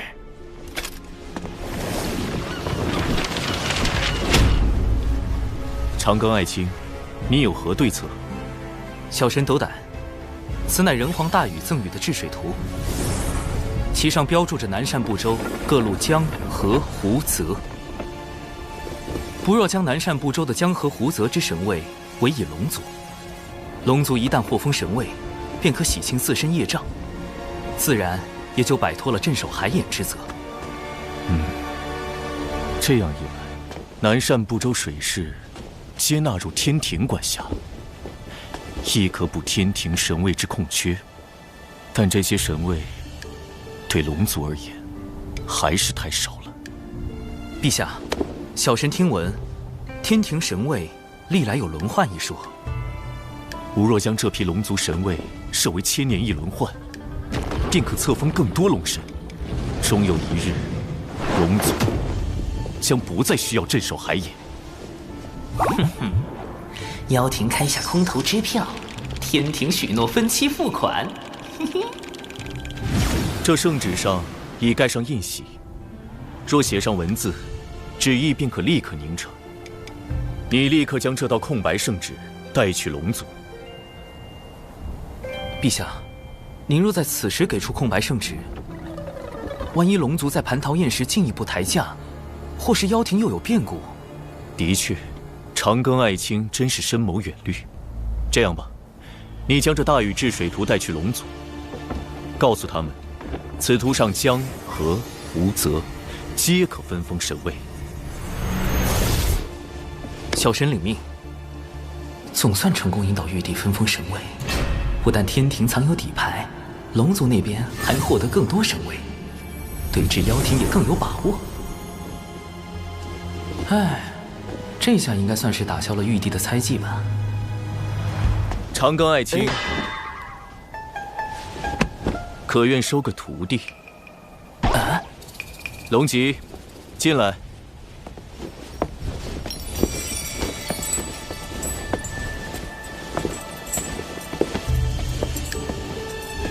龙吉拜见父皇，拜见海神老师。龙吉，不就是死后上封神榜的红鸾星君？她不是玉帝和王母的女儿吗？堂堂公主跑来当我的徒弟？等等，莫非她是玉帝派来的督军？玉帝根本没有打消对我的怀疑。承蒙陛下厚爱，那小神就厚着面皮接下这份差事。以后龙吉就跟着老师混啦。老师出门做任何事的时候，记得带上龙吉哦。果然是督军没错，往后行事还是要更加稳健，避免引起玉帝猜忌。南州有多少江河湖泽，我龙族便有多少神位，还能轮换。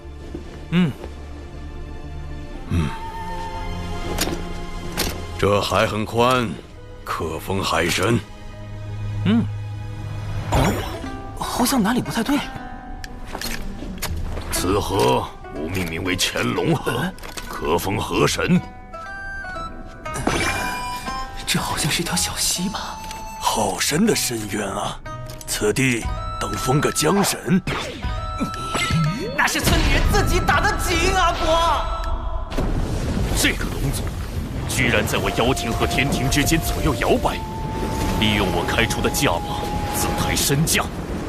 太子殿下息怒，龙族既然不仁，那就别怪我们不义。不错，毕竟早在妖庭时，我便已知道龙族最大的秘密。一旦我破开海影外的万龙阵，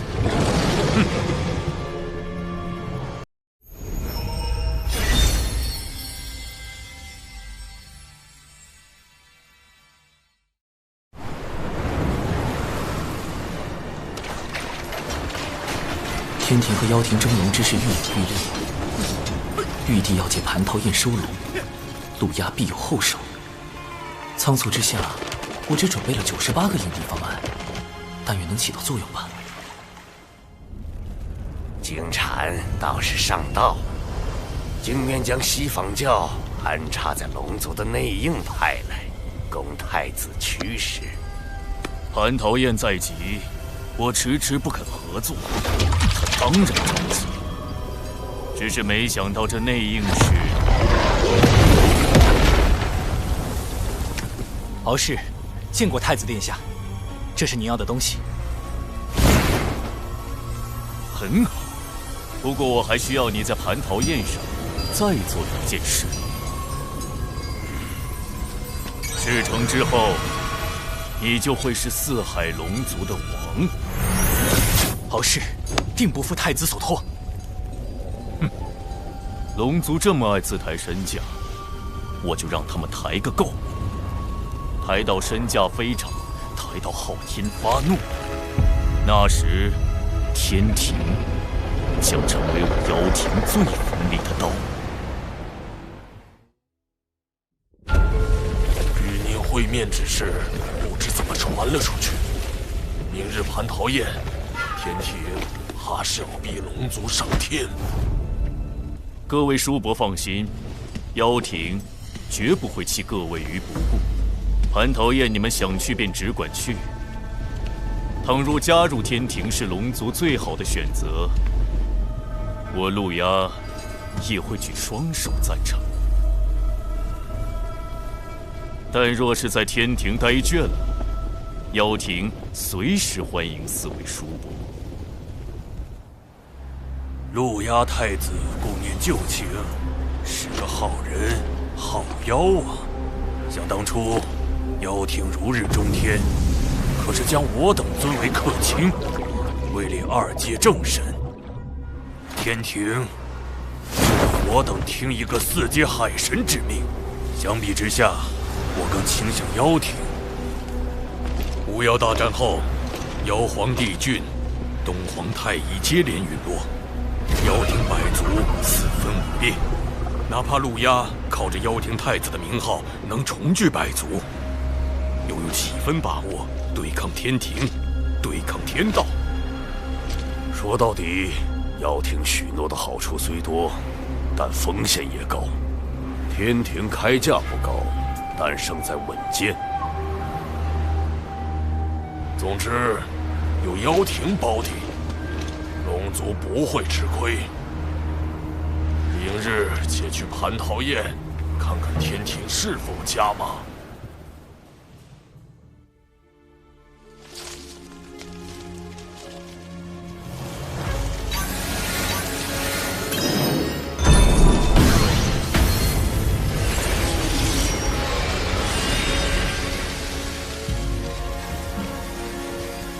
老实说，蟠桃宴将有大事发生，可能会危及洪荒。而你是蟠桃宴的操办者，更需小心。长寿，接塔。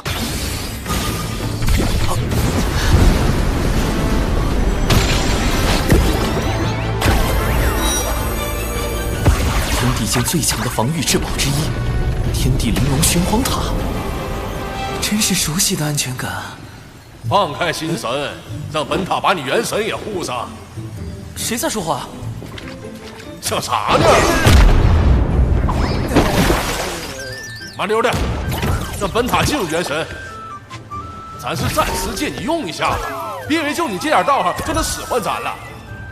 上次本塔一缕为能，就保了你小命儿。这次大爷亲自罩着你。他能说话？本塔是先天的灵宝，懂什么是灵宝？差一点出事，还快快！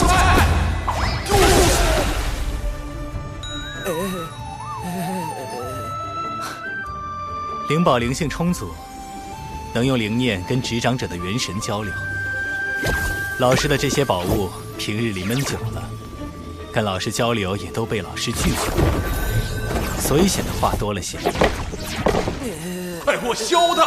快开大，开大呀！围住他！跟着这个大哥，巴适得很。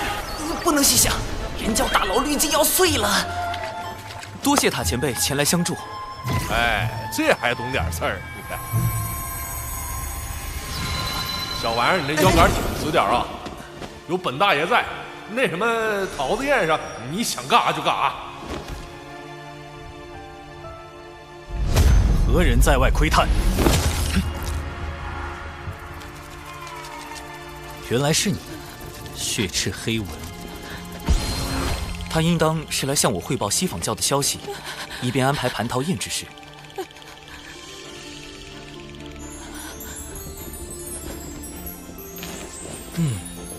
我如今是越来越放心，让你来处理咱们人教事务了。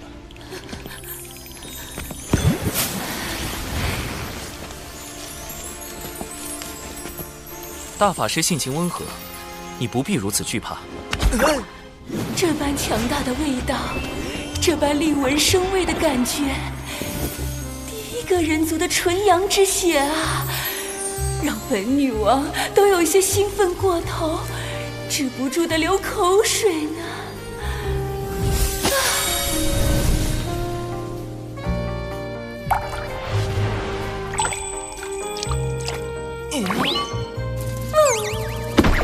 冷静点，说人话。金蝉下一步有什么计划？撺掇龙族继续抬价。这是想激怒玉帝，发兵四海，强行收拢。到时龙族就会主动投向妖庭。龙族想坐地起价，必是笃定天庭要招揽他们。陛下要掌握话语权，不如回避蟠桃宴，冷落龙族，以此先挫掉他们的锐气。哼，原来你没那么重要，就是爱卿驯龙的第一步。好，吾听你的便是。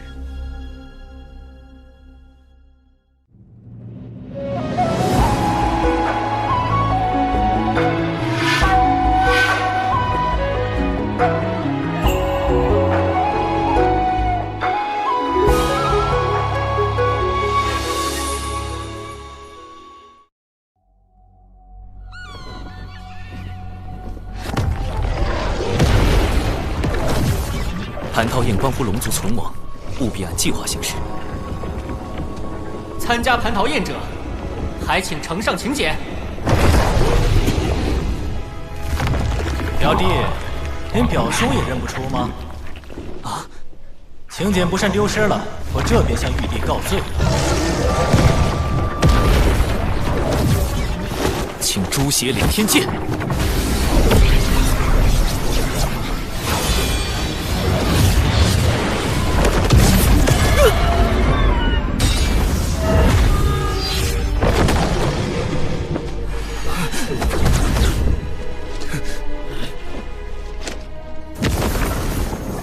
驯龙第二步，爱出风头就要挨打。我龙族从未受过如此欺辱。海神你，敖义兄，且随我去迎产劫两教的前辈。一切都是为了让龙族顺利上天。驯龙第三步，我们的选择不止你们一个。海神老弟，海神道友，好久不见，好久不见。贫道倒是和海神小友刚见。大师兄何时与长庚道友这般相熟了？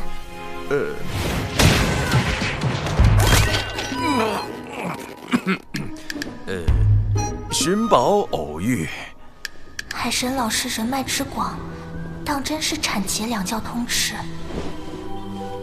海神将我等晾在此处，却与道门攀谈，这是何意？难道龙族只是天庭的备选？他们最想合作的其实是道门。既然天庭无意与龙族交好，此宴不去也罢。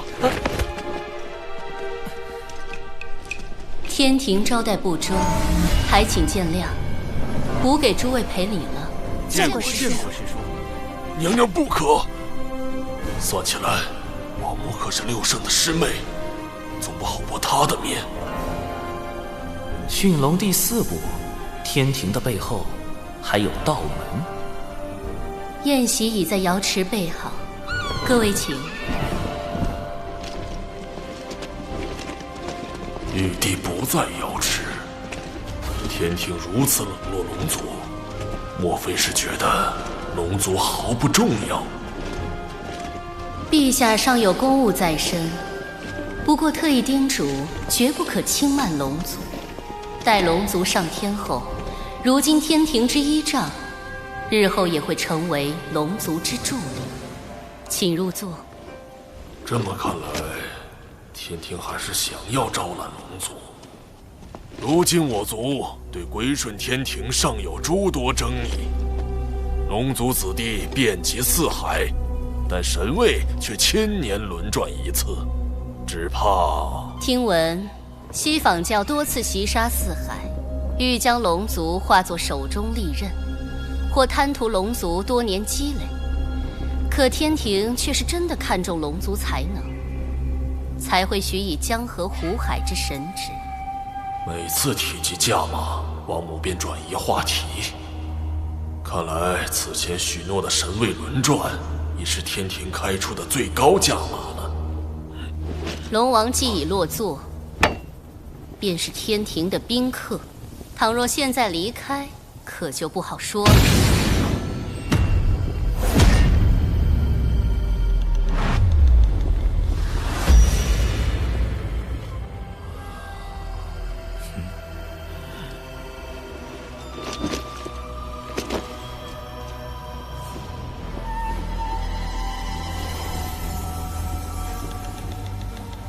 天庭这是打算逼龙族效忠。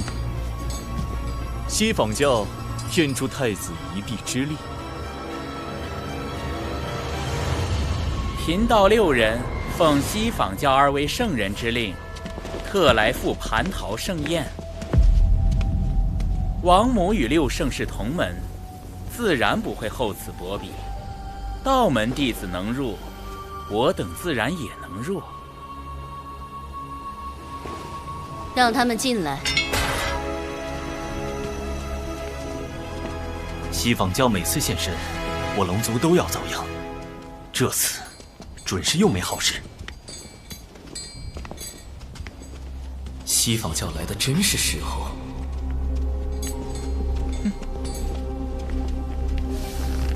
听闻龙族将入天庭，贫道6人先恭喜龙族，马上就会被赦免，填补海眼罪责。你在嘲弄我族？贫道并无此意，莫非天庭并未赦免龙族？这是撺掇龙族抬价不成，要亲自来抬了吗？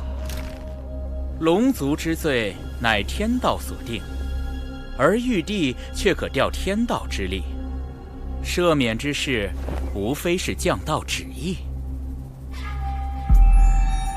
敢问王母，此言可当真？你是在质问天庭？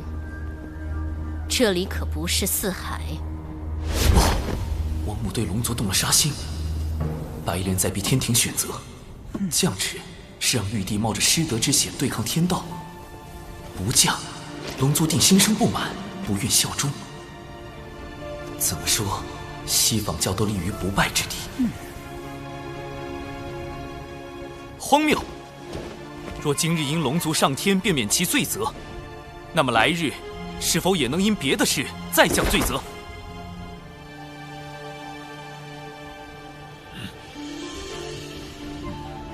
远古时，龙族打碎洪荒，累积万灵生死，自然要罚。而今时今日，龙族若能以自身之道庇佑一方生灵，当然也要赏。还是海神老弟会说啊！如此赏罚分明的天庭，才能令洪荒幸福。龙王以为呢？海神此言，振龙发愧，是无一时糊涂，在王母面前失仪了。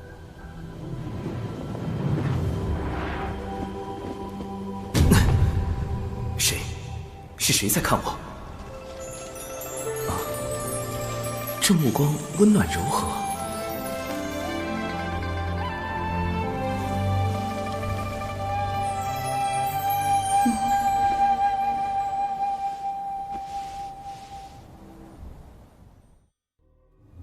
如今天庭唯有海神一人想要保全龙族，连王母也对他们失了耐心。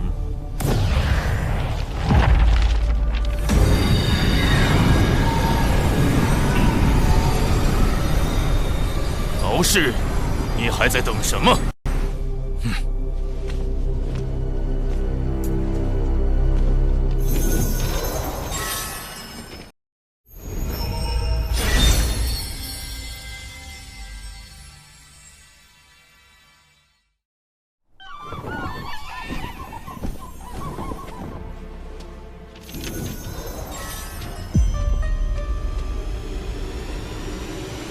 长庚爱卿说的对，无知天庭就是要公正无私，赏罚分明。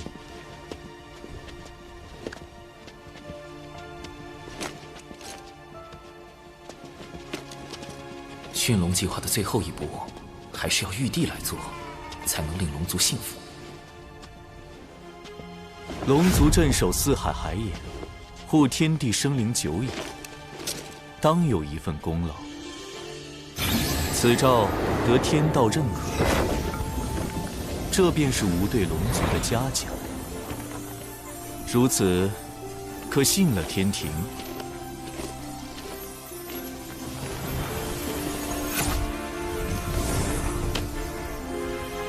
龙族上天在即，白莲等人却没有异动，一切太过平静，反而不正常。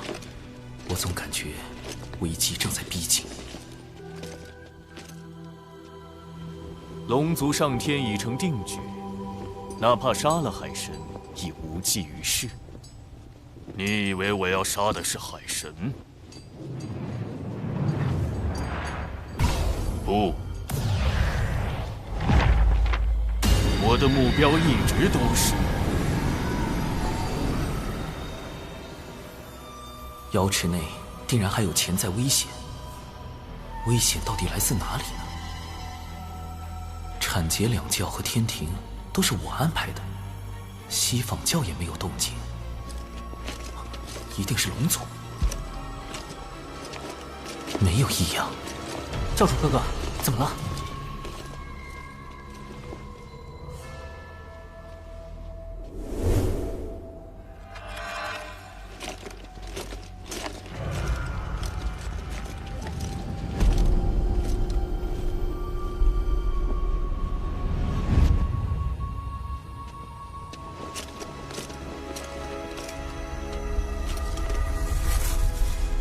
你父王有危险，快！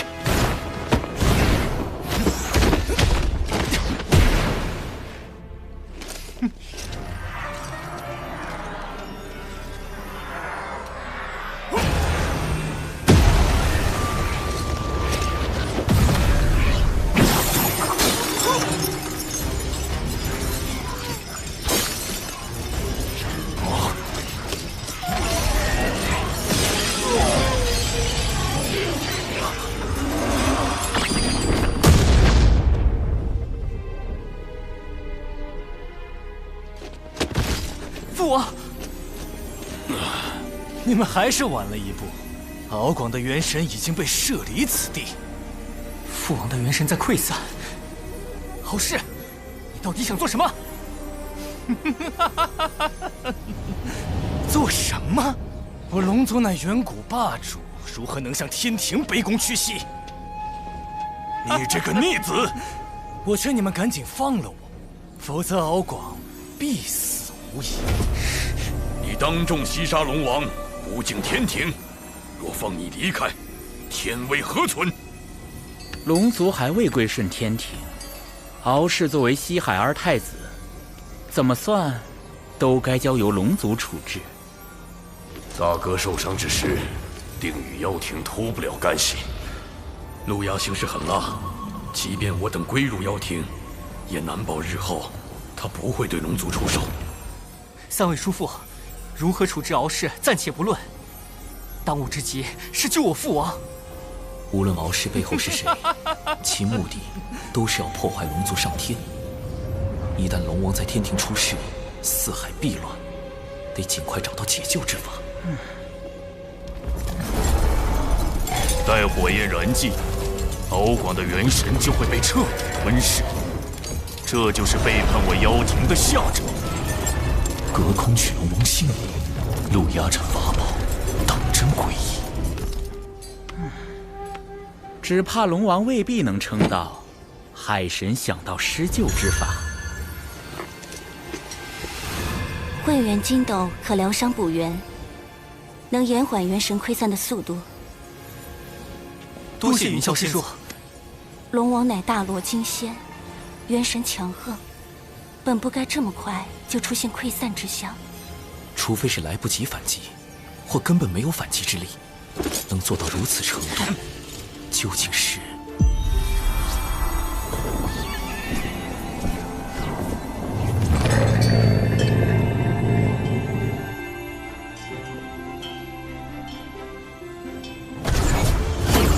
一件法宝。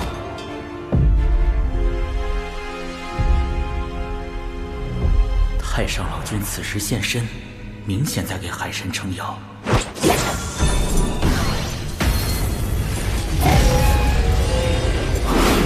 陆压的钉头七剑书，洪荒最阴毒恐怖的诅咒法宝。施咒时，先以摄神符将对方元神摄入书中祭坛，慢慢焚化，中咒者痛苦不堪，直到元神被钉头七剑书彻底吞噬，诅咒方算完成。得赶紧找到此地，救出父王。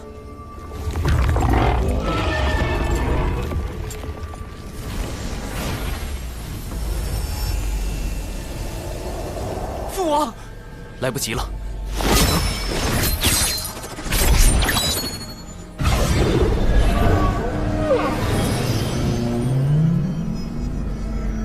啊！这是在磁铁城争抢的那件宝贝。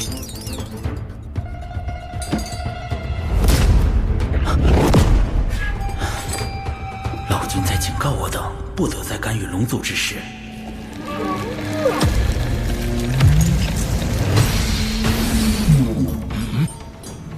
落宝铜钱能落出先天法宝外的任何非兵器类法宝，包括钉头七剑术。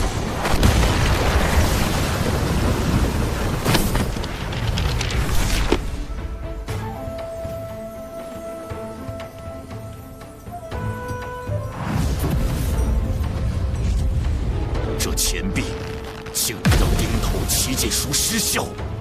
如今想来，海神不惜潜入磁铁城，或许早知此宝能威胁到太子。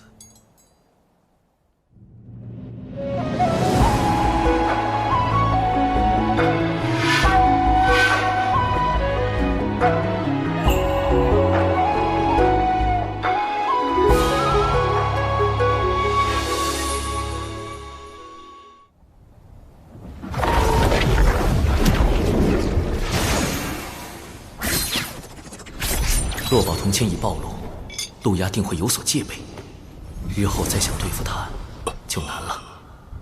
义兄，龙王刚醒，可扶他暂到一旁歇息。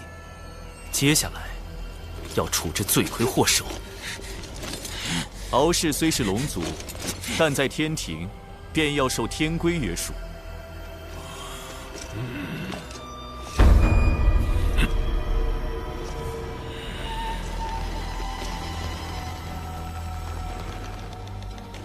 敖乙听令，着天兵将敖氏拖去天罚殿，斩龙首，变神魂。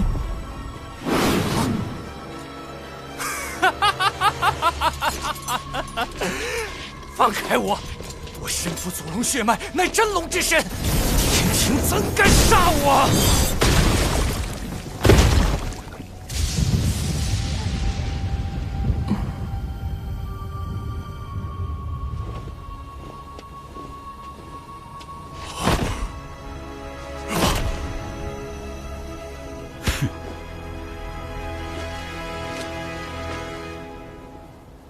这次多谢海神出手相救，敖氏犯上作乱，弑杀亲族，哪怕回到龙宫也是要斩的，否则种族威信全无。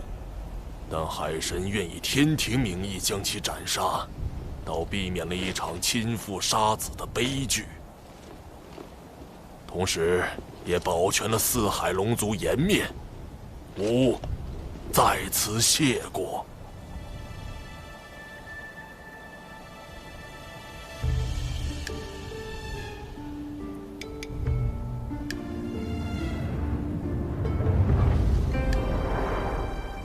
幸得天庭不弃，吾敖广，龙族之族长，愿率四海龙族归顺天庭，扬天庭天威。好，传吾旨意，将海神神权一分为4，封四海龙王为四海海神，授4阶神位，加授东海龙王敖广为3阶神位，总领四海海市。终有一日，我龙族所有子弟都会挣脱业障枷锁，不再受天不海眼之苦。龙族上天，海神老弟居功甚伟，怎么还被分走了神权？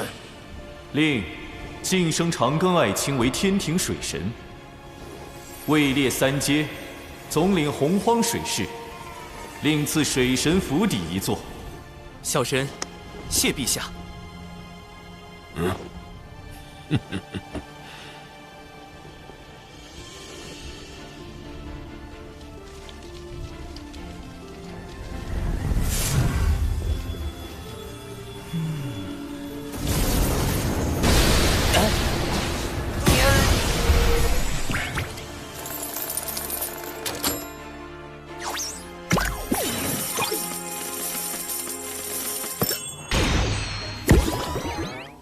林，为什么功德是剑法的形状？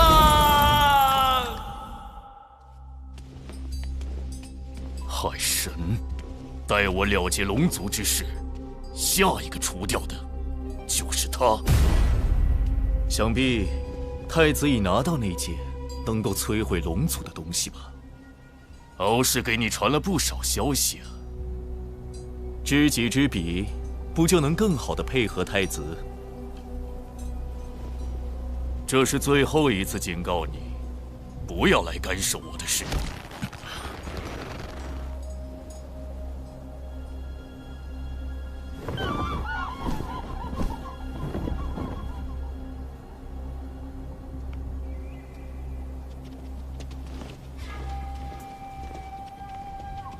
大法师，老君此前推算出的那件能危及洪荒的大事，是否已经避开？没有，而且危机已经在逼近。西方教和妖庭，还有别的谋划？龙王节哀。不过，我需要查看一下敖氏太子的元神记忆。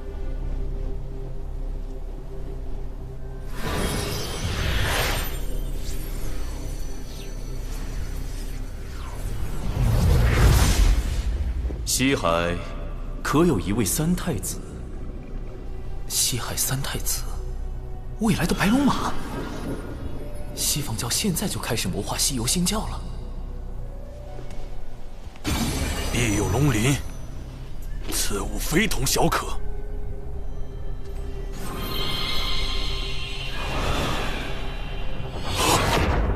必有龙鳞给了陆压，逆子！你竟将龙族卖给了妖庭！那不是用来锁定杀龙者元神的吗？如今敖氏已死，龙王还找他作何？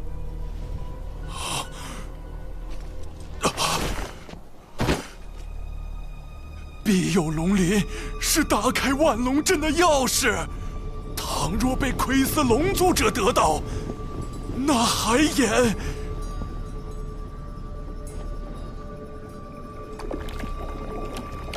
禁古时，妖庭便已知晓龙族所有秘密。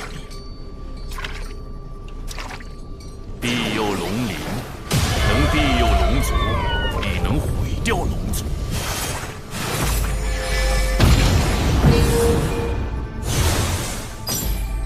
原本我并不打算对龙族出手，但你们背叛了妖庭，那就没有留下的必要了。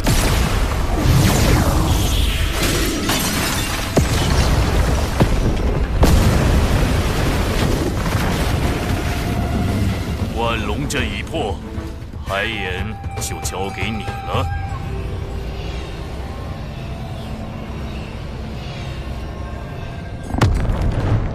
待海眼一破，天地业障便会倾覆洪荒大地，将所有生灵葬下。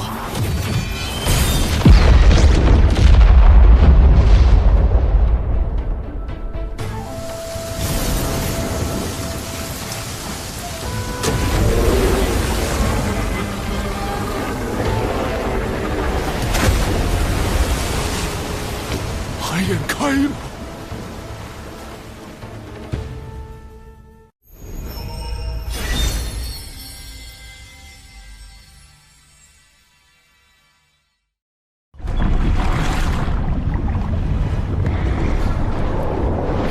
东海海眼开了！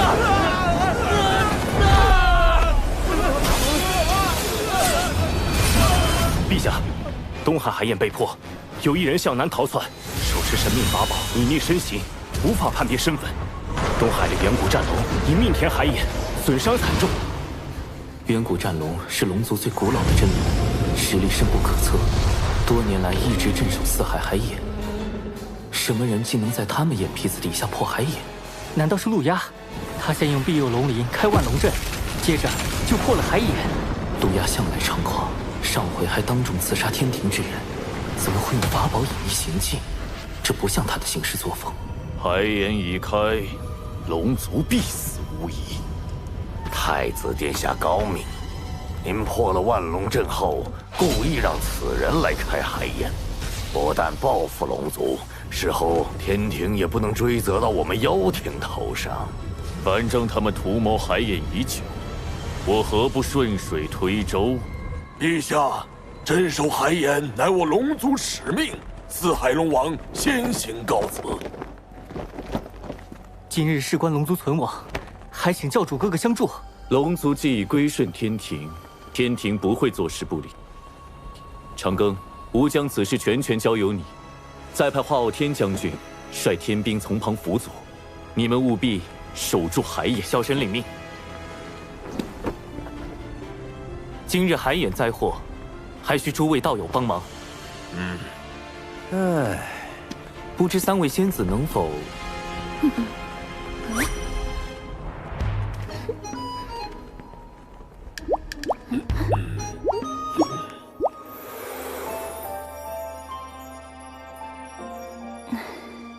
多谢云霄仙子，那我与云霄仙子随东海龙王前往东海平息海眼。万龙阵被破，作乱之人不会轻易收手。北海就交给公明道友、碧霄仙子、琼霄仙子防守。此人很可能要去开南海海眼，我去南海拦他。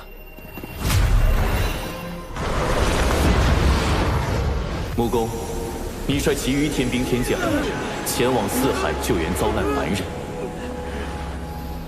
看来他们已经中计，大部分人手都去了东海。此人倒也有些巧思，故意留下线索指向南海，而真正危险的是西海。有那件法宝在，西海海眼，你们要怎么守？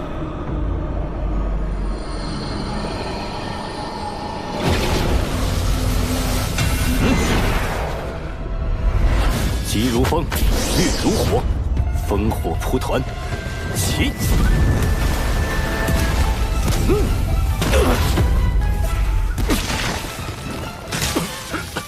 我当是什么法宝？原来是昔日修罗族老祖那把不沾因果的原图剑。你以为凭此剑隐藏身形，防他人推演来历，就能为所欲为了？玄都，他去了西海。他竟没中计，多亏长庚提醒，果真在西海海眼逮到了真凶。大法师，弟子以为凶手接下来极有可能要开西海海眼。哦，可天兵来报，说此人向南逃窜。一个利用神秘法宝隐匿自己身形的人，怎会轻易泄露自己的下一步行踪？除非他想故意误导我们。原来如此，你小子还真是狡诈。是稳健，稳健。还请大法师前往西海海眼拦截此人。依你便是。孽障，还不束手就擒！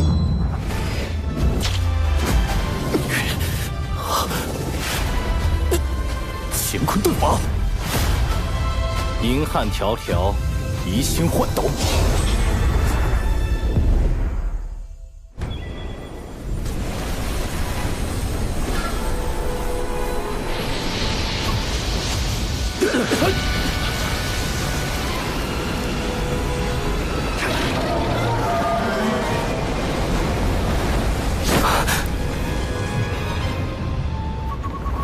海眼中怎么会有饕餮？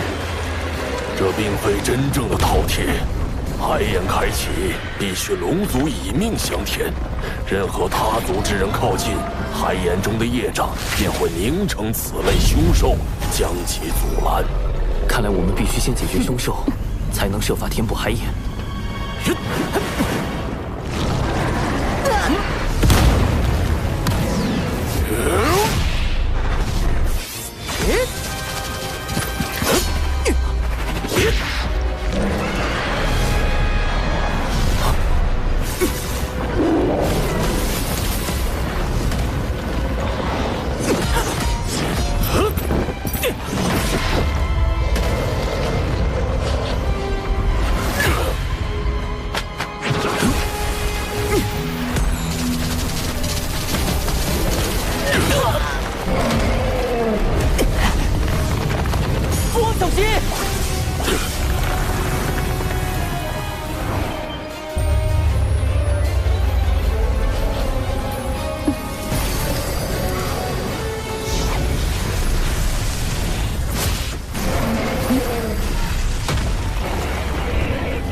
愧是云霄仙子，一出手就能扭转战局。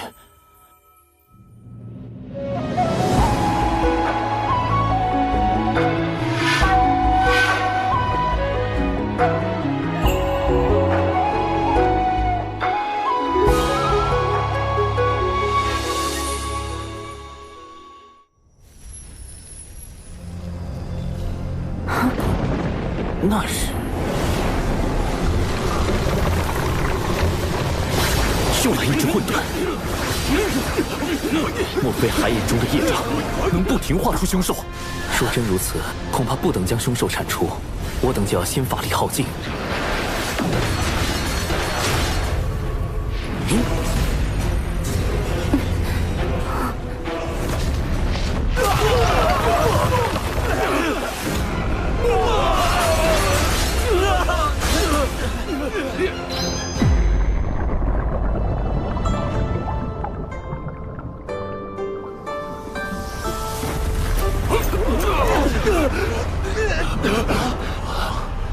师尊，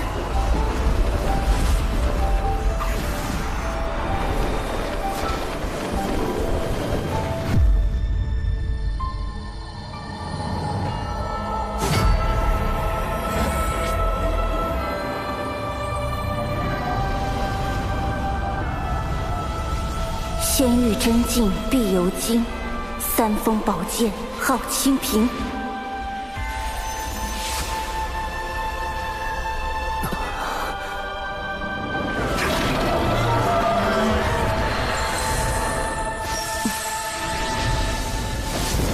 海眼遭难，我师尊通天教主特赐此清平剑，助东海平定乱局。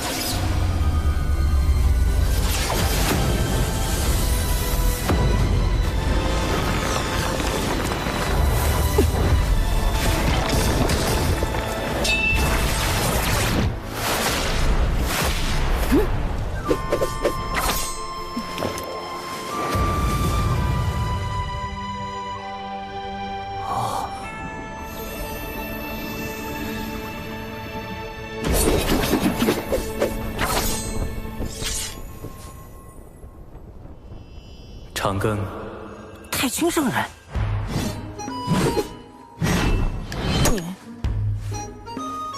就这？海眼灾祸为功德可凭，此定海神针于你。定海神针，太上老君亲手炼制，曾借于大禹治水，测定江河湖海深浅。今夜就让这件功德法宝再平定一回东海暴动。弟子定不负所托。你若有灵，当显灵性。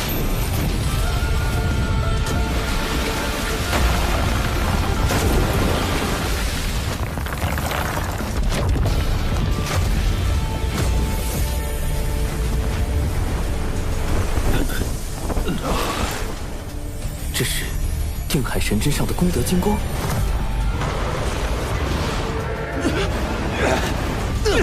莫非海眼不是要龙族填命？而是因龙族业障缠身，并无功德，才要龙族用填海眼的方式获取功德，以抵消海眼中的天地业障。太上老君所言功德，原来是这个意思。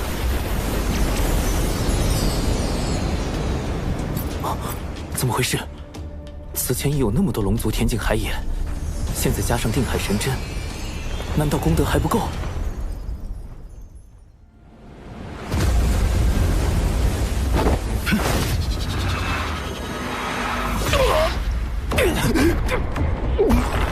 那是功德灵珠。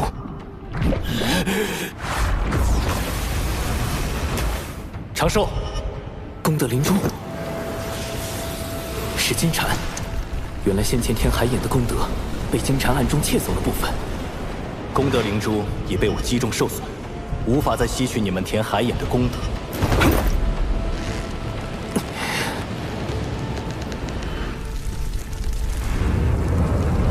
看来现在只剩下一个办法。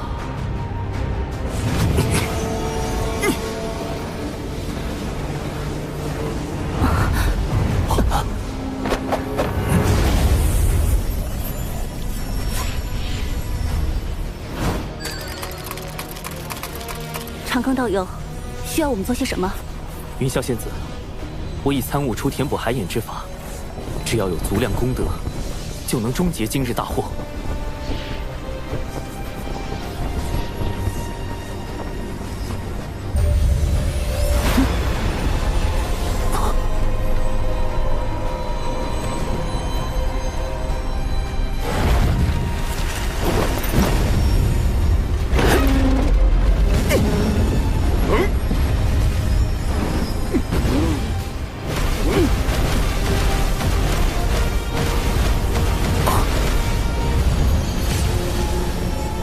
分守各海的三教道友，请速来东海，注入功德，即可平息海眼暴动。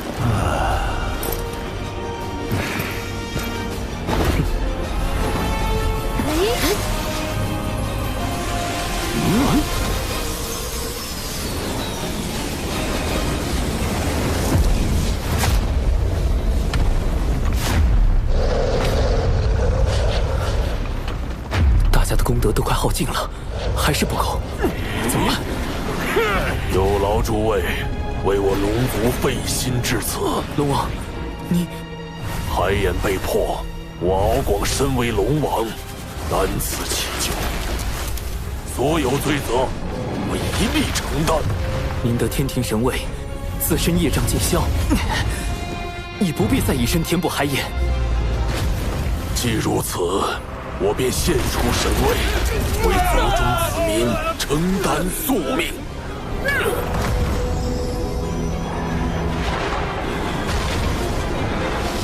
父王，我敖以愿替父献出神位，护佑东海龙族。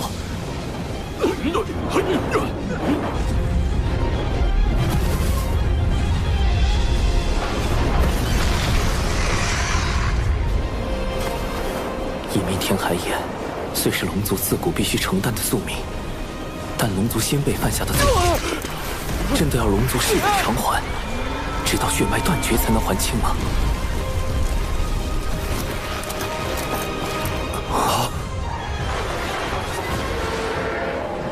若天道不管，我该怎么办？剩下的交给吾来做吧。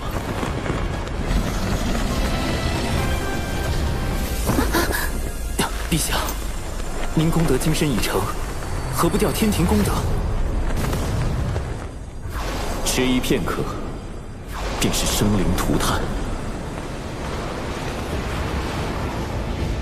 吴昊天既为玉帝，愿为苍生故。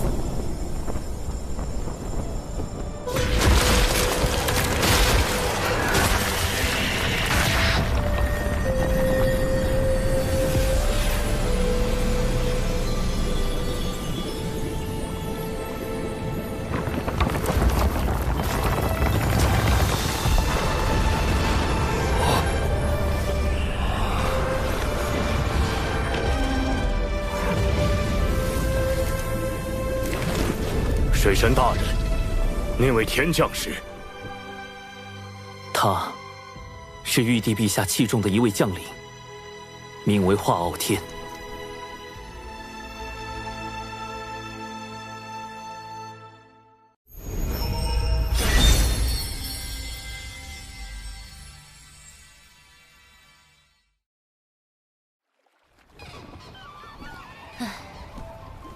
未经道祖应允，私自动用功德金身填海眼，道祖必会降罚于你。师妹，你可还记得道祖将吾等立为天庭帝后那日？吾等从前只是守门童子，哪里做过什么帝后？天庭空空荡荡，吾不知自己该做什么，也不知这玉帝之位具体为何。今日你可明了？玉帝周旋，吾心有恨意。吾天庭之四海，何以被妖天余孽如此欺凌？大能动辄兜转乾坤，吾须去约束；天地与生灵，吾须去掌控。吾知天庭便是要让强者不可恒强，弱者可安天命。师妹，儿可愿随吾前行？前路漫漫，愿与师兄执手共剑。风有徐徐，也有静寂；云有舒卷，也有捉急。既以海眼祸害苍生，吾必当还之以雷霆。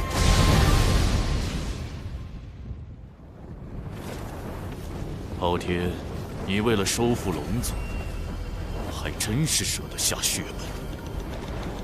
太子殿下息怒，海眼虽被平息，但龙族死伤惨重，天庭亦有折损。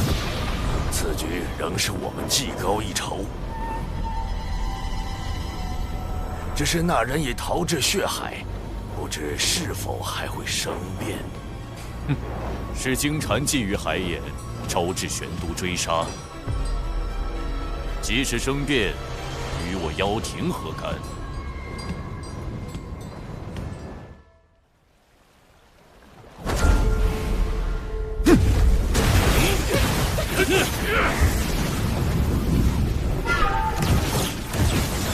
金蝉开启海眼，其罪当诛。若修罗族要做他的帮凶，贫道当以同罪论处。血海不枯，修罗不死，玄都大法师能奈我何？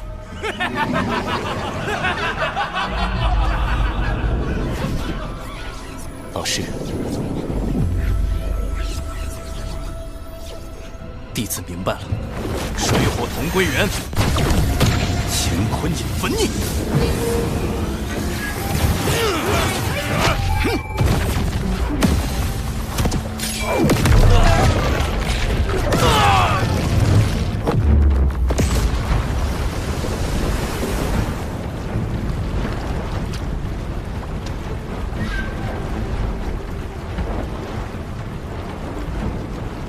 不好，金蝉利用修罗族拖住大法师，趁机逃脱了。你回去后继续盯住金蝉，这是重通三头蛛蛛丝，可以辅助你监视他的行踪。大法师，有位线人能暗中助我们找到金蝉。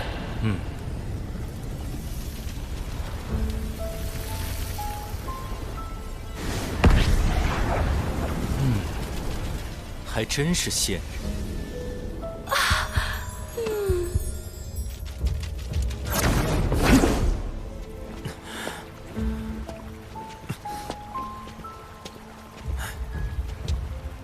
文静，金蝉可有何异常？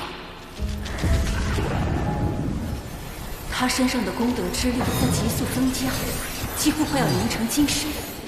怎么回事？他竟没把功德灵珠上交给西方教，就自己偷偷用了。不对，西方教、妖庭、修罗族都在为金蝉做掩护，这背后一定有一个极其隐秘且更为宏大的计划，而这个计划的核心就是金蝉。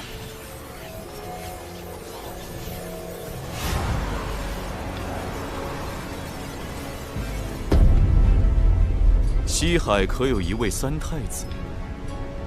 金蝉在找西海三太子，白龙马，加上他自己。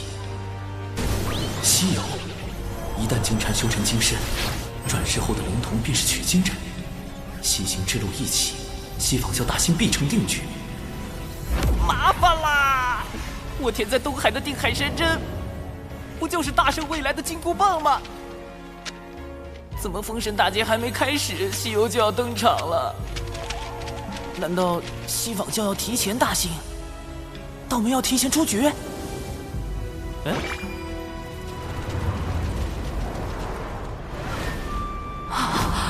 危险！快离开！文静，文静，能令他如此恐惧，还能瞬间瓦解他全部法力的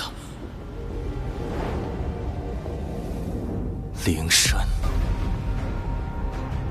金蝉逃去了西方二圣的道场。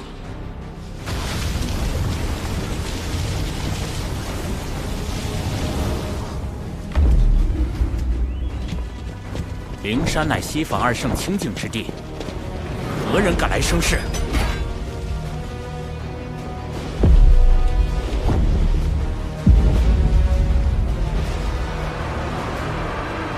经禅用元图剑开启东海海野，玄都大法师祸害无数生灵，何该由贫道斩灭？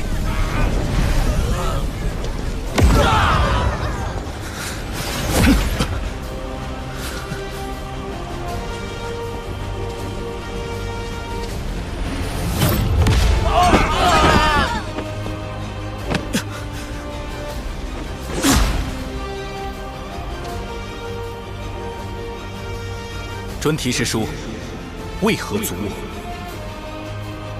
一叶障目，七宝妙术。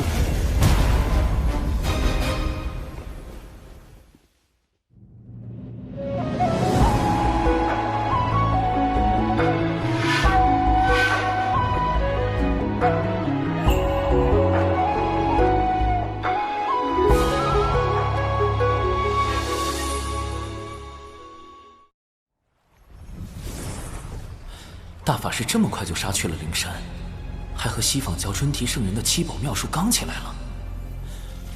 金蝉是西游的关键，西坊二圣定会全力保他。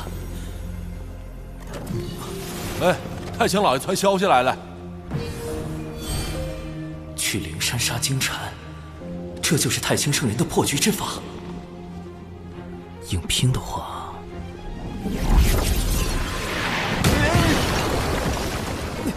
太清圣人息怒，弟子刚修成金仙，金蝉却已是大罗，况且他还有元图剑，背后还有西坊教2位圣人。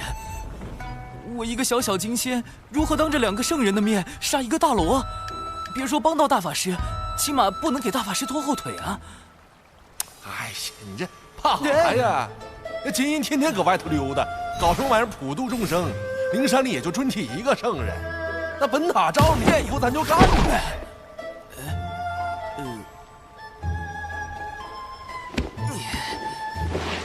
截图。好深邃的道语，这是？瞧真亮了啊！这是咱太清老爷的开天自宝太极图。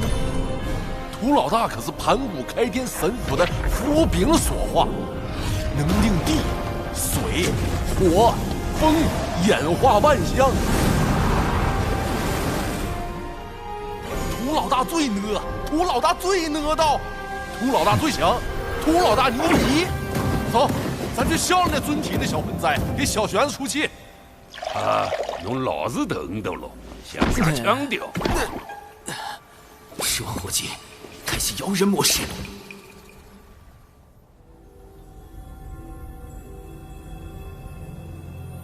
既来灵山，远离颠倒妄想，因果可灭。玄都师旨，离开吧。若弟子拒绝呢？如此，吾便只有带太清师兄度化师旨一番了。圣人亲自出手，玄都，纵使你道境高深又如何？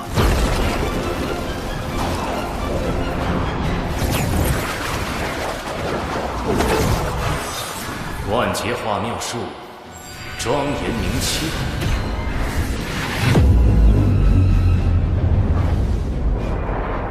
一度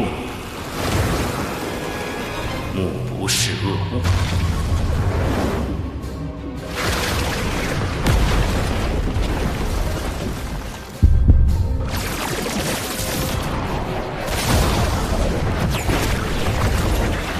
二度耳不闻恶声。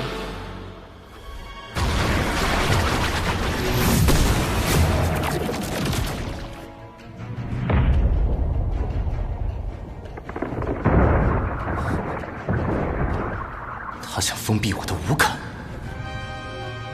九灵玄。三度口不言恶。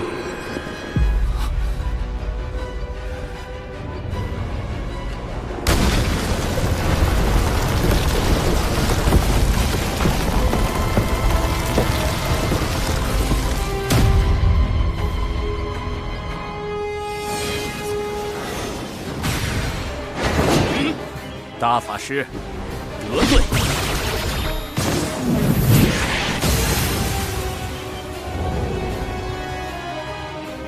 玄都失职，静心无真知。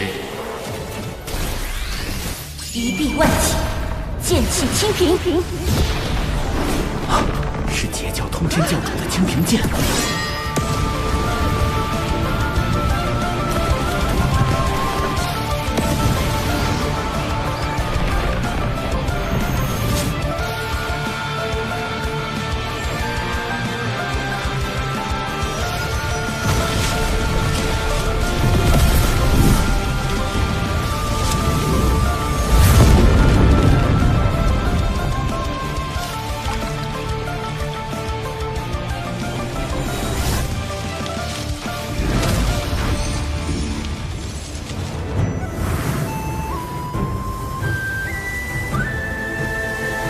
清平剑至，如通天教主亲临。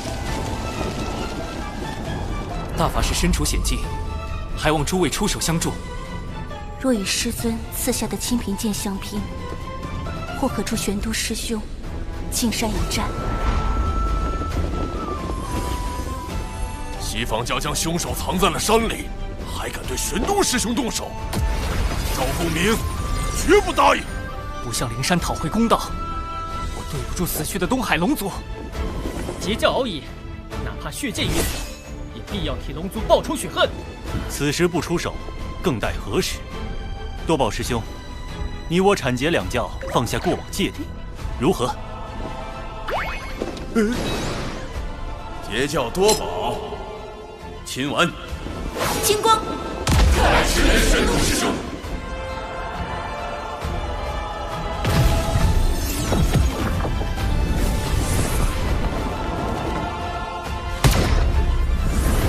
阐教广成子，奉师尊元始天尊之盘古幡，问责海眼事宜。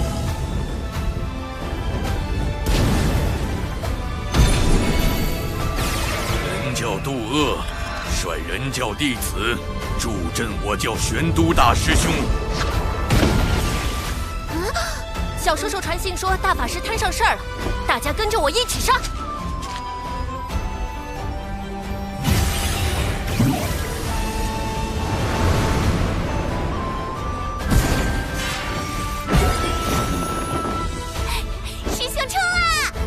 冲啥呀？我们是来凑人数的，真打起来可别犯傻。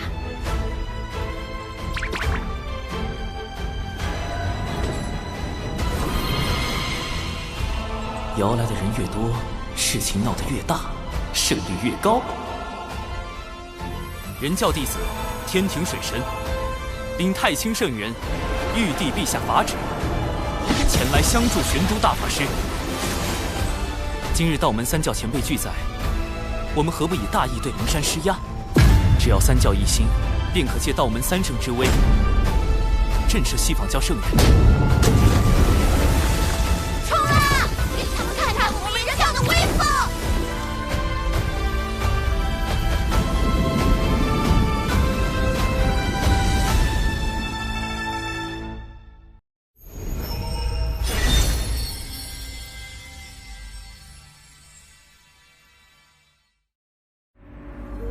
人铲劫三教弟子，居然都来了。历来劫难，道门三位师兄皆做闭上关，而今观获西方大兴，他们倒是坐不住了。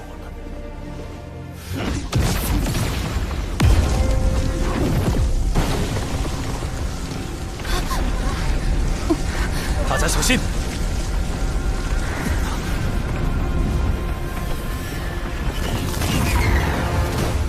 二教主，尊提圣人的法相，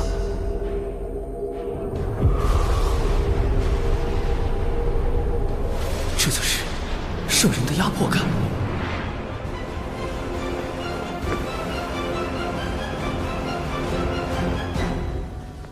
二教主，道门欺人太甚，玄都大法师闯我灵山在先，三教弟子大张旗鼓来犯在后。他们这是要联手打压西方教，扬道门声威啊！此言差矣。玄都师兄前来，是为缉拿与元图剑开启海眼的真凶金蝉。仙子凭何断定元图剑在金蝉手中？又如何证明他开了海眼？你把金蝉交出来，我等搜魂一遍，真相自知。污蔑金蝉的是诸位，自然该由诸位拿出证据。若拿不出，还请二教主为我等做主。好个白莲，他故意偷换概念，把缉拿海眼凶手之事说成是道门挑衅西方教，就是为了给尊提圣人铺路，让他随时可以弑杀冒犯圣人的三教弟子。大法师，我有一个计划，趁尊提圣人将心神放在此处，我潜入灵山捉出金蝉，请大法师务必吸引住圣人的注意力。捉蝉就捉蝉，躲着干啥呀？没怂呢！小苍，本事嘛没啥，拖得进头来。尊提圣人用法阵遮挡了整座灵山，若强行突破，只怕要惊动他。小事体，屠老大别冲动。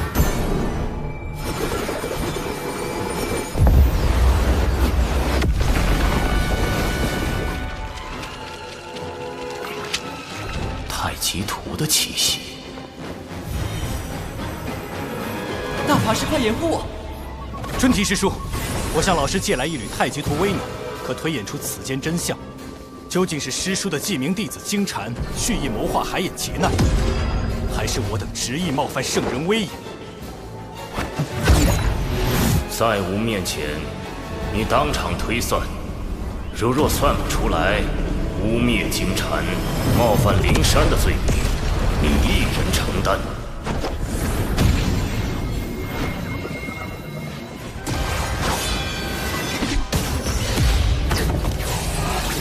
依太极图推演，的确是元图剑祸乱海眼，但这与小金蝉何干？大法师，你如何能证明操纵元图剑行凶之人是金蝉？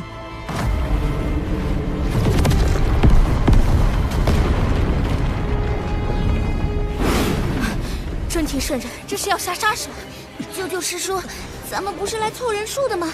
谁要动手啊？待会儿看我手势行动。小叔叔咬我过来，他自己躲哪去了？气死人！赤人军团入山巡禅，快！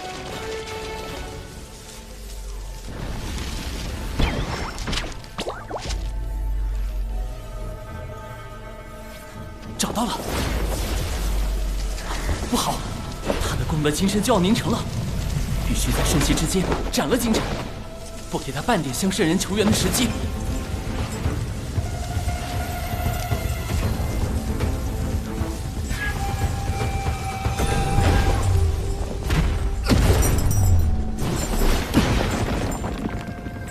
你是何人？我乃玄都小法师，奉太清圣人之命来杀你。人教太清圣人的开天之宝太极图，太清何时有多少位弟子？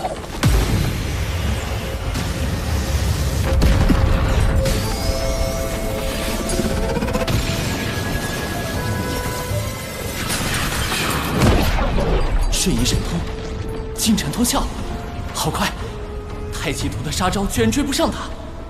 哼，太极图虽强，你却太弱，白白浪费了他的威能。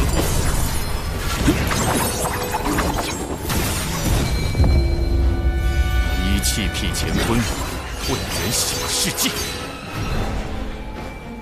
凭空划破乾坤，开辟混元小世界，这就是大罗级别的神通吗？开！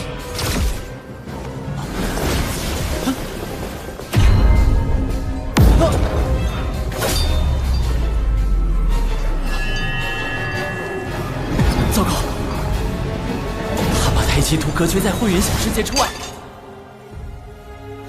只能靠自己了。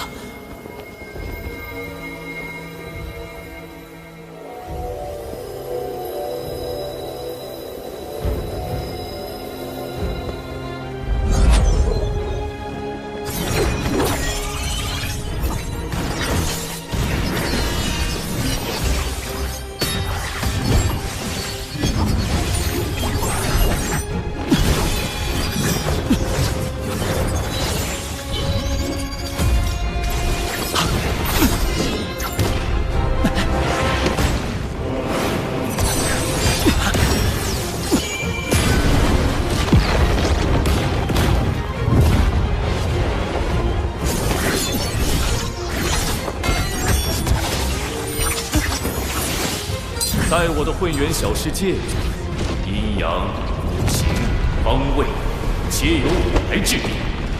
我就是天地，根本无路可逃。必须得破了这个混元小世界。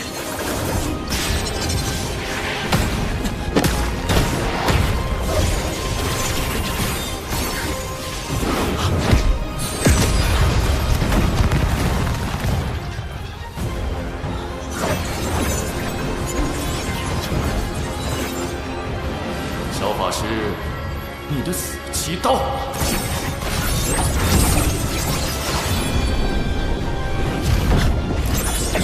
72金仙境纸人，出！这些纸人，不对，你不是小法师，你是水神。纸人1队顺时针方向运动，纸人2队逆时针方向运动。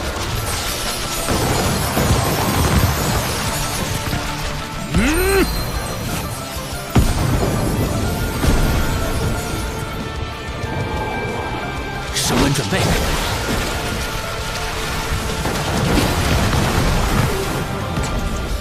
提速，提到光速，瞄准，撞击。这是什么？分明是纸人对撞，却能在瞬间产生出堪比太阳星的能量。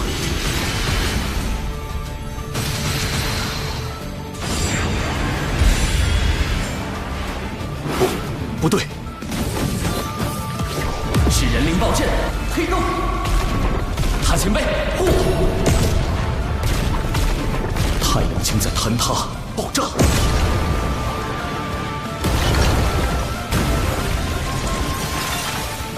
我的混元小世界要被撕裂了！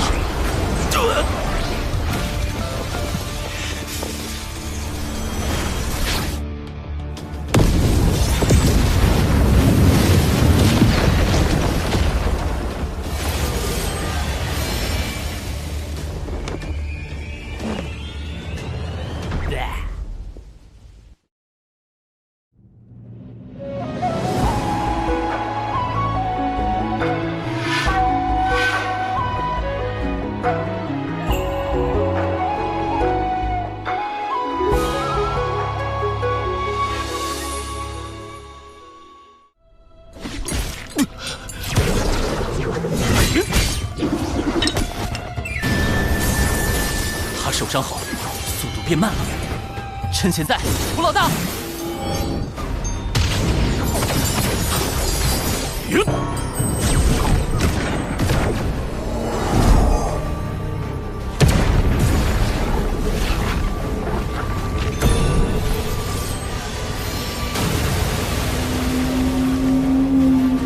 两仪分日月，太极归无极。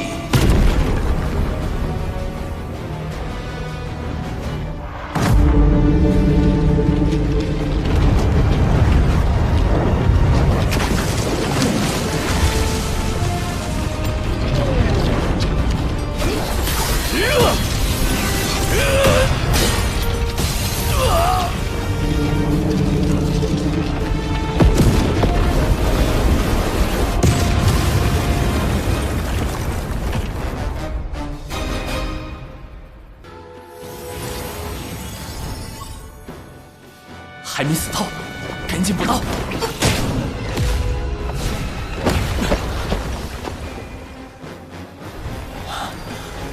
灵气宝妙术都到了，也就是说，准提圣人来了。妄造杀孽，扰我灵山清净地，你好大的胆子！玄黄塔，太极图。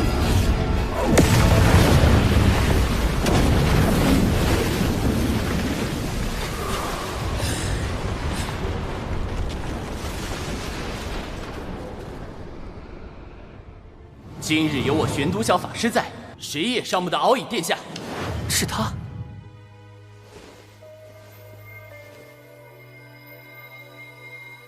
专题师叔，元图剑残片在此，足以证明金蝉就是操控元图剑引发海眼之乱的罪魁祸首。事关海眼劫难与天下苍生安危，还望圣人严查。切莫被金蝉这个心术不正的鸡鸣弟子所累，污了圣人威名。准提，你敢当着三教的面杀人灭口吗？大法师，小法师，太清师兄真是收了2个好弟子。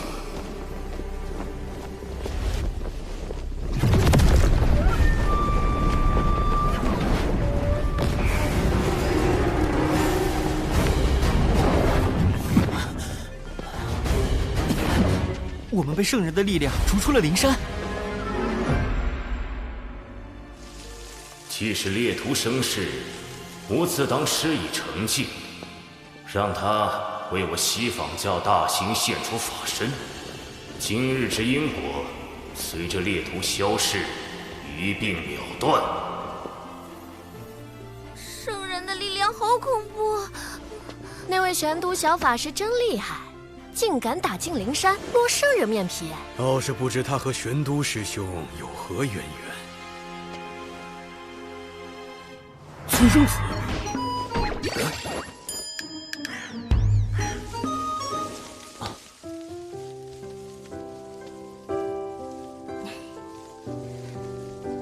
道友曾说，未成圣者，在圣人面前，终究是蝼蚁，不可大意。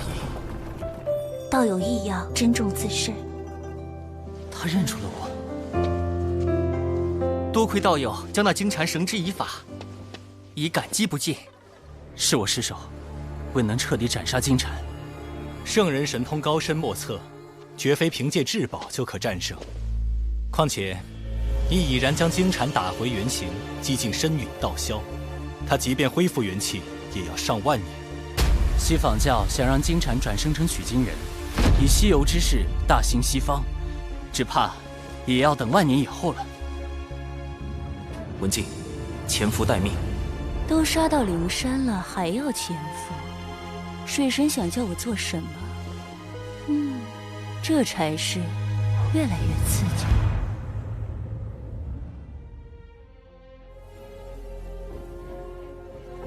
哪怕有功德宝池温养，也没有丝毫生气。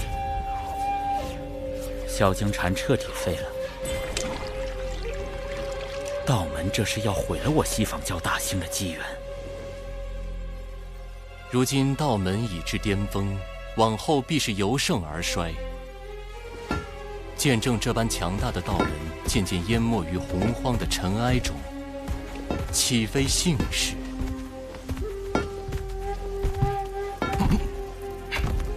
二师尊，机缘虽散，但因果未定。弟子尚有转圜之法。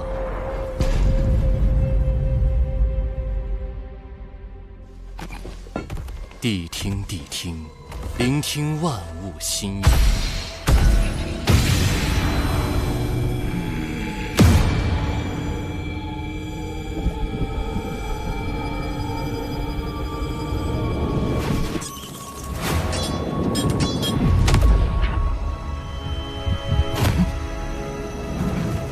主人，找到了。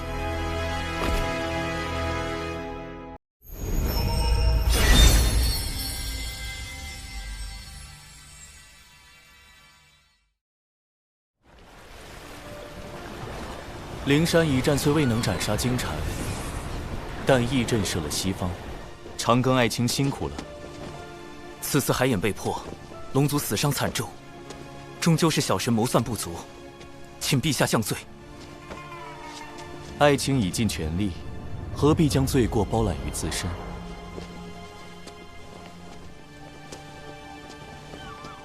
若要论罪，此战罪在妖庭余孽祸乱生民，罪在西坊教仗势欺龙，更罪在天庭势单力薄，给不了可用之力。陛下，不久后，吾便会去下界历劫，届时天庭事宜会暂交王母处置。如今天庭刚刚步入正轨，又有妖庭在旁虎视眈眈，陛下此举无疑是将自身与天庭置于险境。小神斗胆，您可是有不得已的苦衷。果然，瞒不住爱情。海眼破开之时，按天道之意，必须由龙族以命去天。哪怕龙族已归顺天庭，却还是得不到天道的垂怜吗？天庭本应顺应天道，但无以功德金身镇压海眼，违逆天道，自当受到责罚。可陛下此举，庇佑了无数生灵，如何能……这就是天意，这就是天道。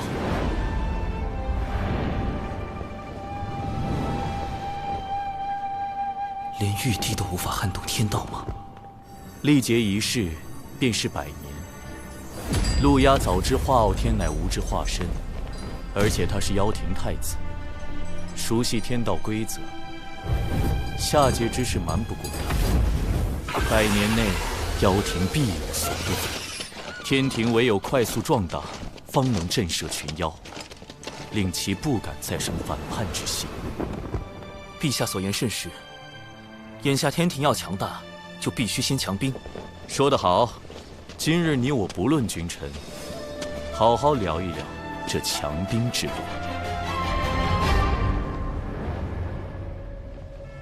昊天私自动用功德金身填补海眼，必会被罚去下界。上次盗走红军拦我，是为保护昊天，而今昊天将暂离天庭，正是妖庭举兵伐天的大好时机。东西何时能练成？尚需100年。100年？那时昊天早已归位。不行，此物关乎伐天大计，必须设法尽快练成。西榜教地藏前来拜会陆压太子。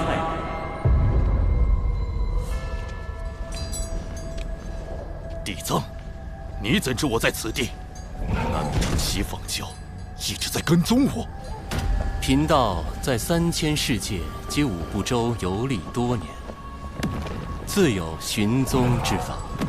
殿下，此人应是西方教结阴圣人最为青睐的那位弟子。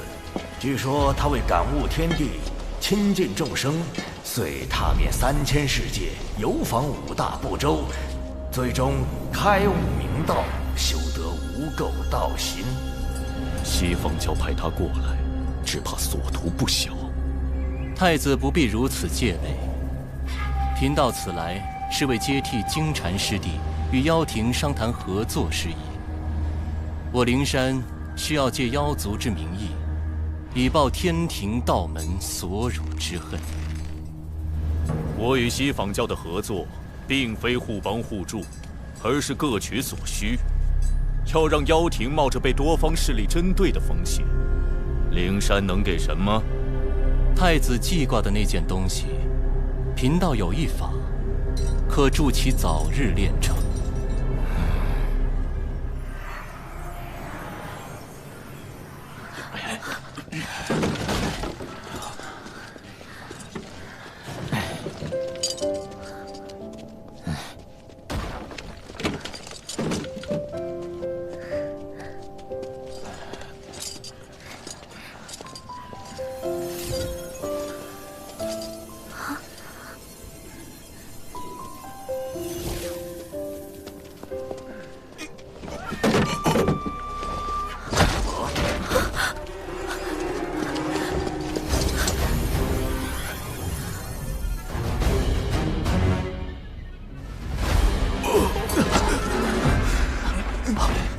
千米屋悄没声的就死了，还啥都没查着。再整下去，咱6道府的屋全没了。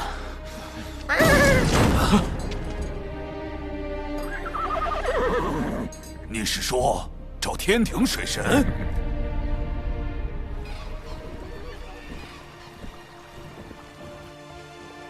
与陛下促膝长谈，总算完善了招兵计划，但高端战力空缺仍是大问题。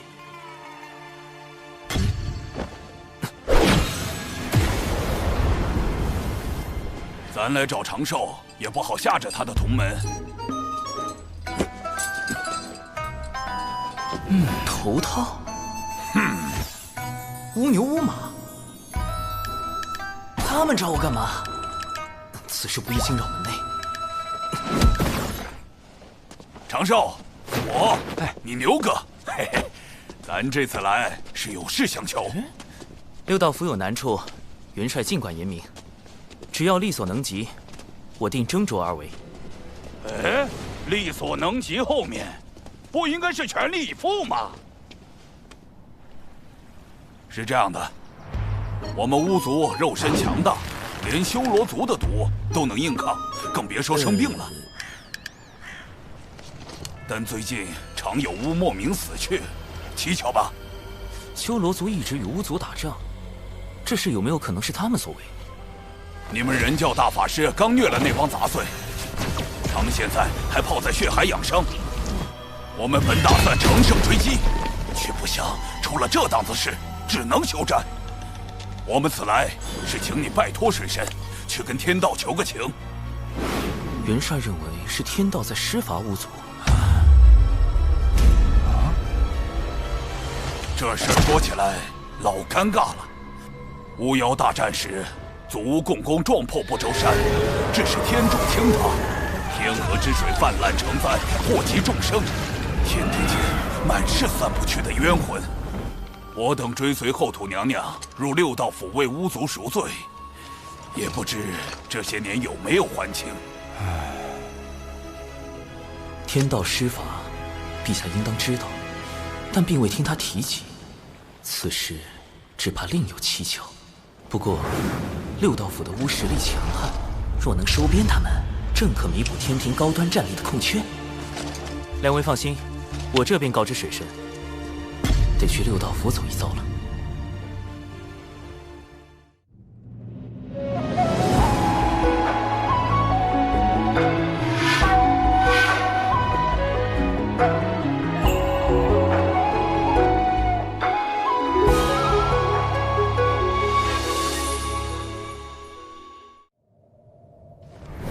做兄弟，转生不避己。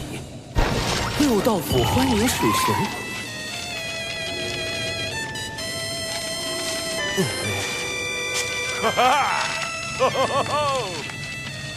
我已切身感受到巫族似火般的热情。这个，我已请教过玉帝陛下，六道府之事并非天道降下的惩处。不过陛下对巫族颇为关注。命我彻查到底。这回妥了，判官大人从没夸过人，连夸您城府深沉、诡计多端。我说的是，水神足智多谋，动手前就胸有成竹。请。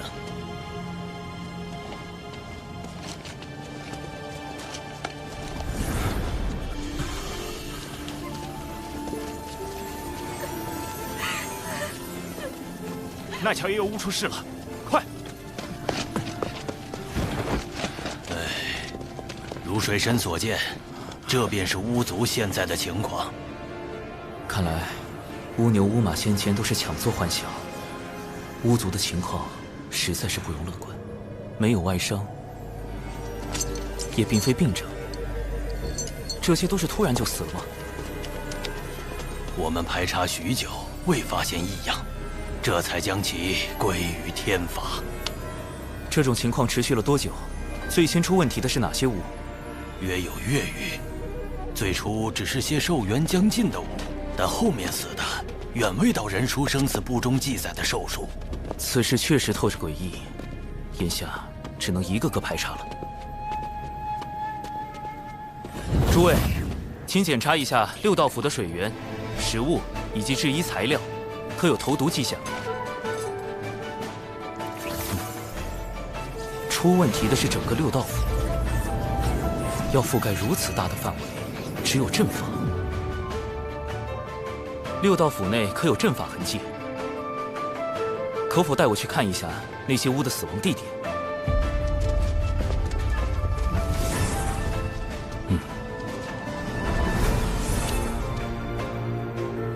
这些路线看着并无规律。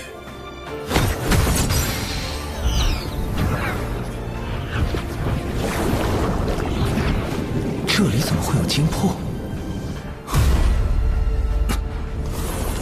法确实不在六道府内，而是在外面。那些巫的精魄经由地脉，被阵法吸到了别处。我进去探查，这里便交由各位了。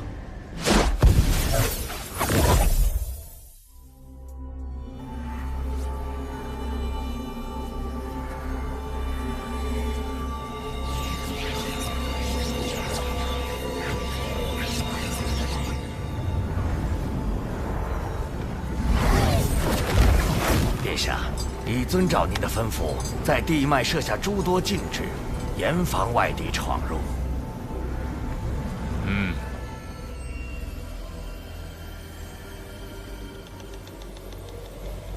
这条地脉是唯一一条连通六道府所有地脉的主干，巫族精魄也都归于此脉。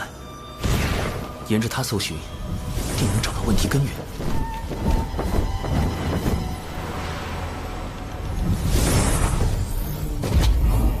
地脉中怎么有一股奇怪的道韵？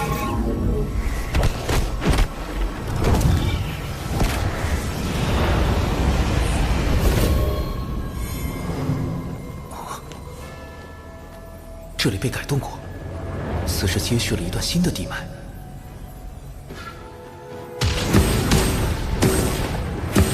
这是引导神识探查的禁制，方才那股道韵是故意放出去的。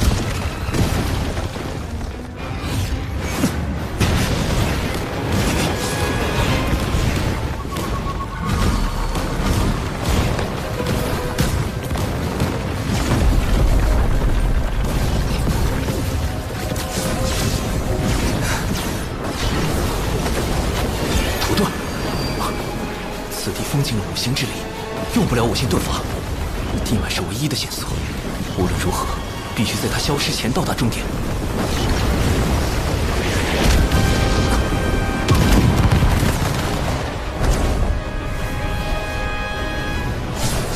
竟又接续了这么多地脉，如此大的工程量，足以证明此事非同小可。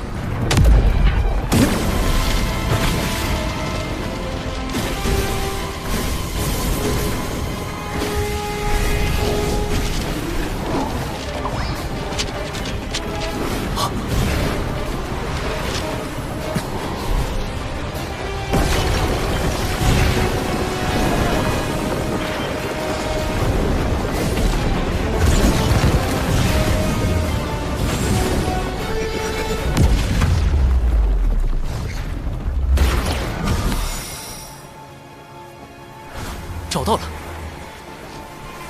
这么多巫族精魄，幕后黑手究竟想要干什么？神识被隔绝在外，看不到阵内，如此，便只能借太极图一关了。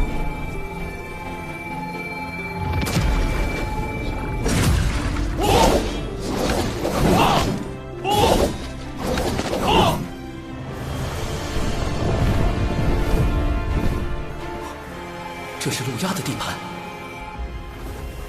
用巫族精魄熔炼，速度比以往快了数倍，距离成剑还需数日。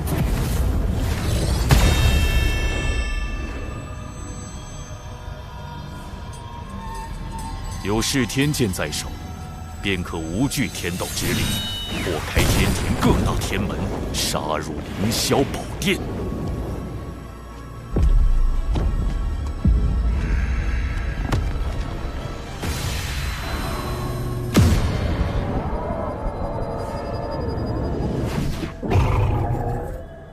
主人，水神来了。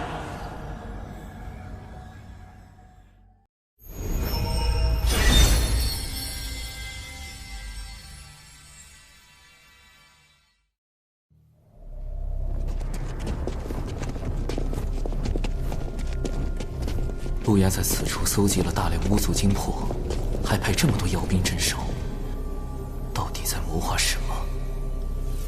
要找回六道府巫族的精魄，我必须进去一探究竟。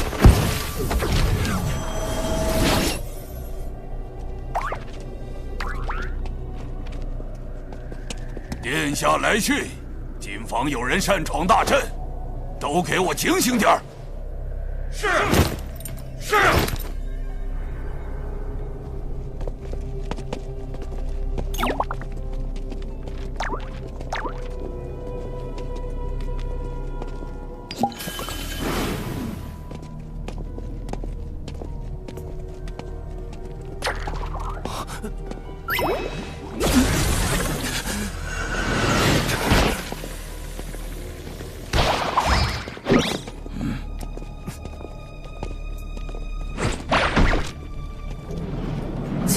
粗略估计有10万之数。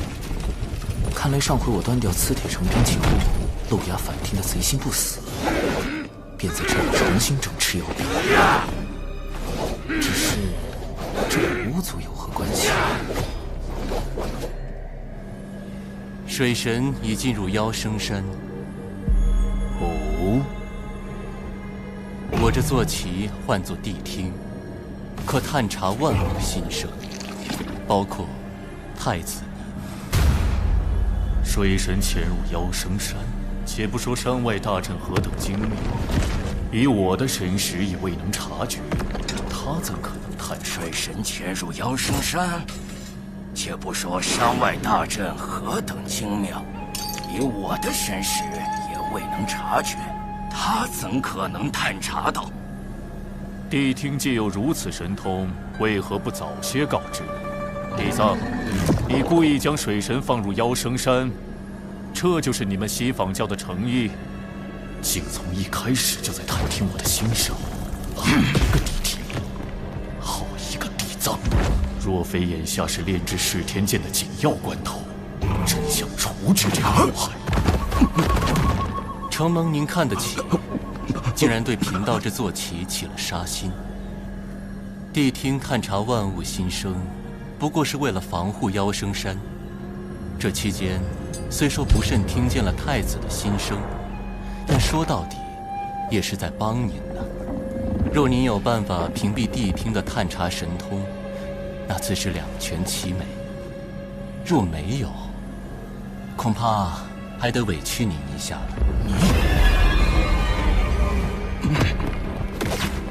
主人，太子，水神已到祭坛外。殿下，我等特来回禀巡查情况。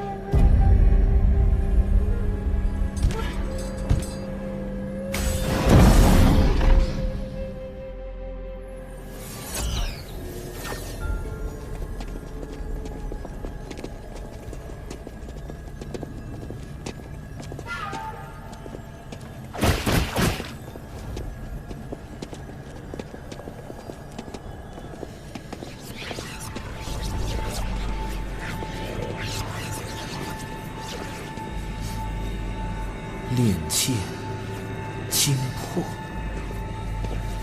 这里是个祭坛。路亚通过地脉吸收了大量巫族精魄，并将其献祭，用以炼制这把充满阴煞之气的凶剑。他为什么要炼这把剑？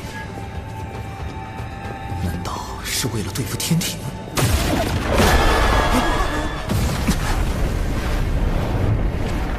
路亚，他竟然在这儿！被发现了！什么时候？地底深处还有纸人。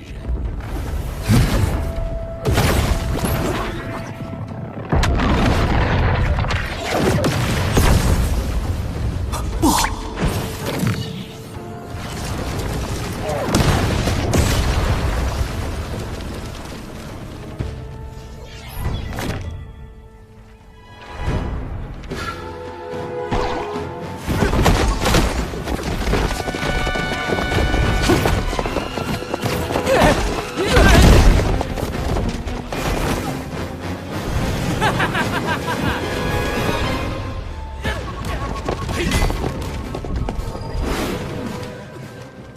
没道理呀！路亚的神识再强，也不可能找出纸人所有的藏身处。他怎么舍得？神识搜捕、视觉洞穿，还是听觉探查？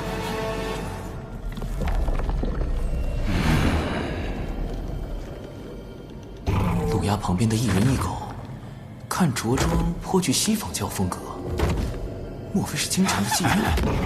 西坊教派来与陆衙接洽的？西坊教听觉探查，难道？糟了！不能多想，不能多想，不能多想！太清圣人的道场斗帅宫一定能避开这探听神通。大法师，救救我啊！地藏，我这就用太极图推演一番。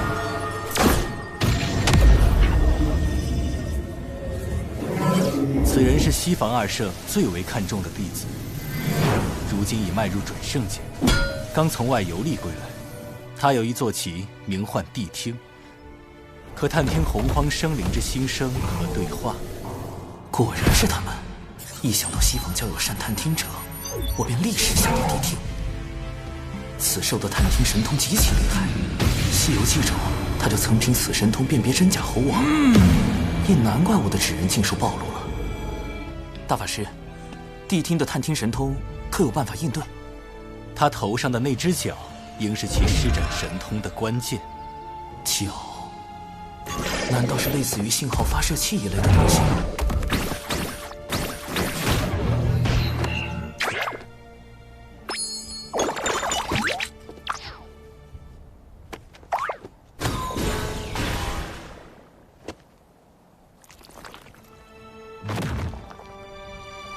我有办法炼制法宝对付谛听，只不过渡仙门内恐怕不太安全。你小子不就是想在兜帅宫练法宝吗？放心吧，老师此前已叮嘱过我，你若想用紫金八卦炉，尽管用便是。传闻除太清圣人外，只有大法师用过紫金八卦炉，太清圣人竟答应给我用。我原本只想留在兜帅宫躲避谛听探查，没想到太清圣人竟然那么大方。不止如此，太清圣人将紫金八卦炉借给我，代表了他对陆衙炼剑之事颇为重视。看来此事不仅仅是涉及巫妖两族恩怨那么简单，背后恐怕另有隐情。谢太清圣人，谢大法师。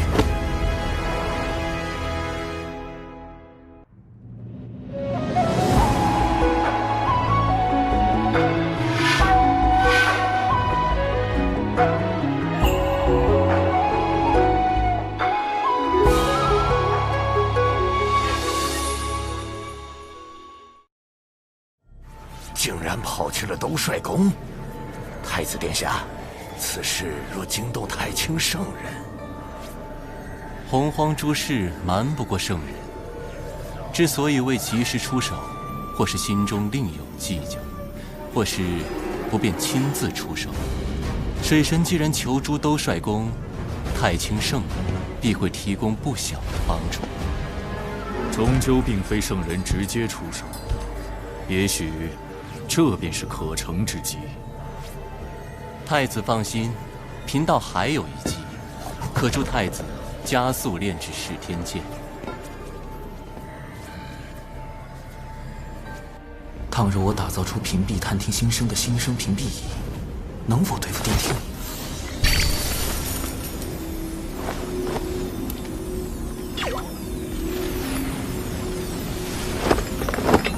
师兄，不好了！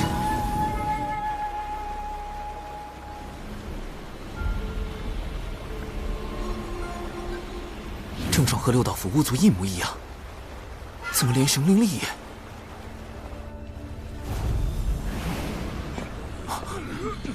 熊寨怎么也出事了？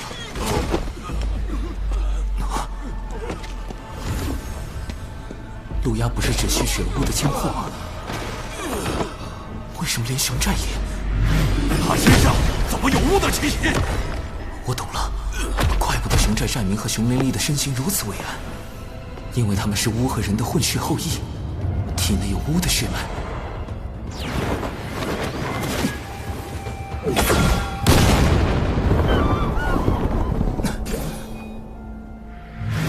兜帅宫中异草林木，尽都内源无穷。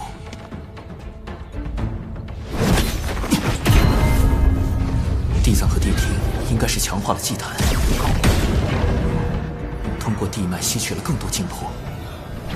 再这样下去，不止六道府，整个熊寨乃至熊灵力都会有灭顶之灾。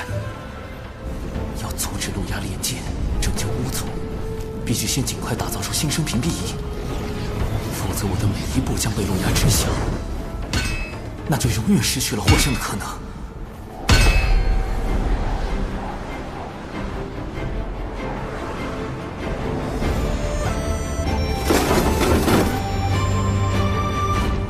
成功了！新生屏蔽仪，能够阻止别人探听的法宝。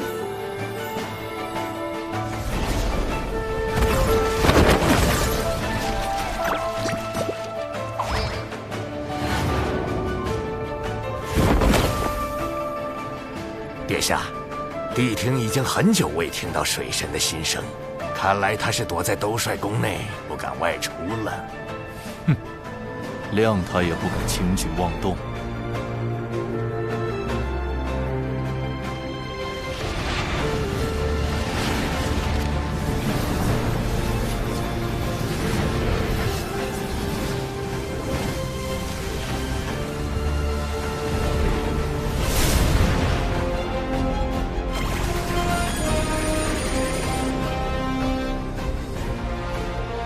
综合小指人的监视，陆压与地藏地天目前应该是分头行动。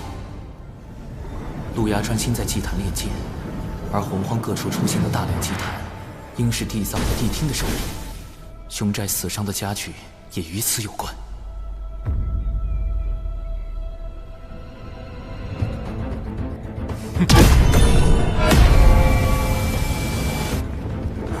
眼下重点仍然是阻止陆压炼剑。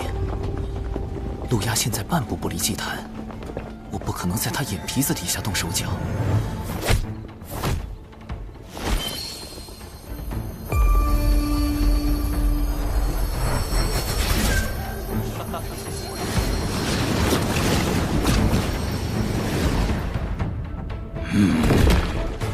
水神有动静了，他已前往六道府和天庭整治军队，准备兵发妖生山。传音给陆压，妖族陆压竟用我巫族金魄炼制凶剑，以头歹毒。实不相瞒，此前我为探查巫族金魄一事潜入此山，也不知那陆压用了什么法子，我竟屡屡被他发现，暗中潜入不行，就只能强攻入此山后再夺剑了。今日仰仗诸位。水神尽管放心，我族目前可用的兵力虽不多，但他们都是参与过巫妖大战的远古战士，实力不容小觑。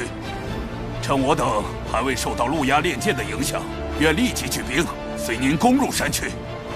教主哥哥，敖乙也愿往。水神大人，殿中也愿听令。好，今夜子时攻山。是。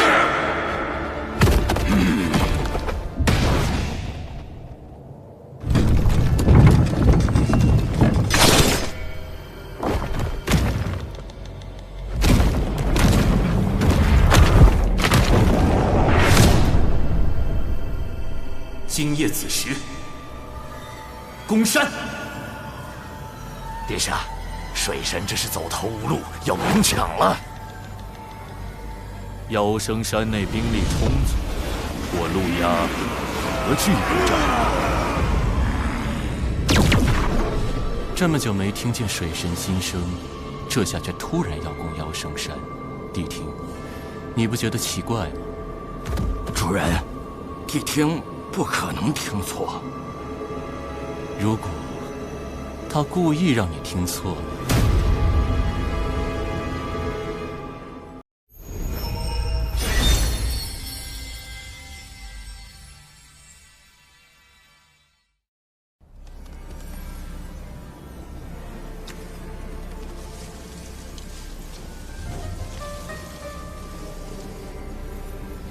攻山在即，这大阵却是个麻烦。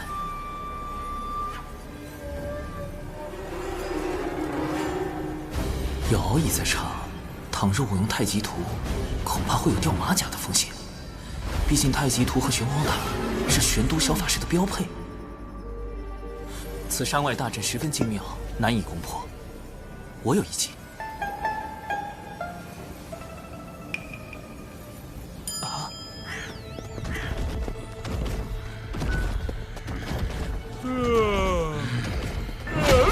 大家都打起精神来，马上就要回山了，不能懈怠。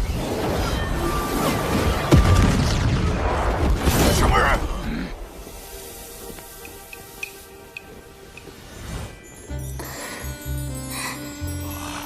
世间竟有如此出尘绝艳之女子！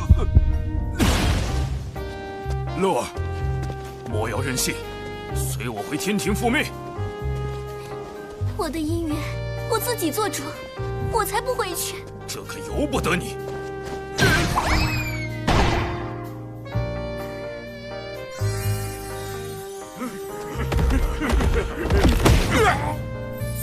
仙子莫怕，我看仙子浑身是伤，不如去我洞府休息。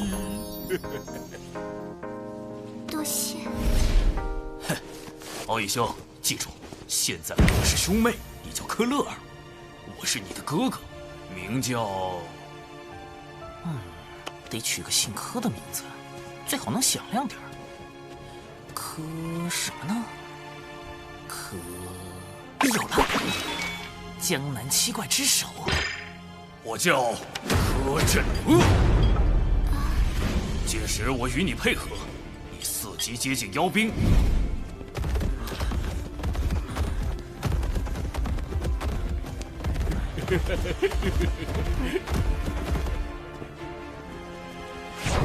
众军听令，等他开阵，随时准备攻山。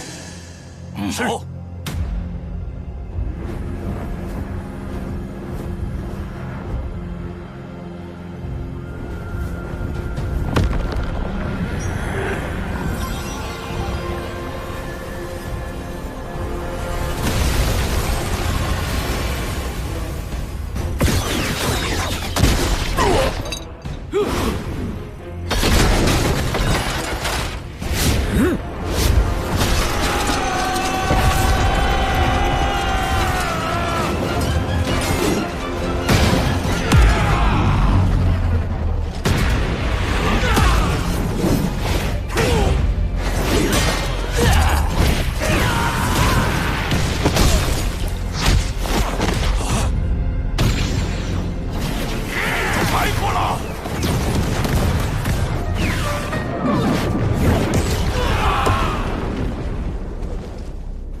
是美人计就可以偷袭妖生山，柯震恶，或者我该叫你水神。教主哥哥，他是怎么知道我们计划的？主人，御史前说进攻妖生山是水神故意误导我的，可是妖生山现在真的打起来了。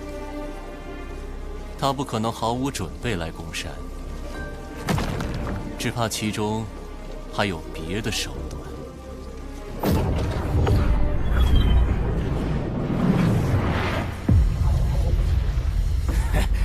已经感受到了浑厚的盘古之力，噬天诀很快就要练成了。有了它，定能助太子攻破各大天门，重建妖庭。恭喜长老！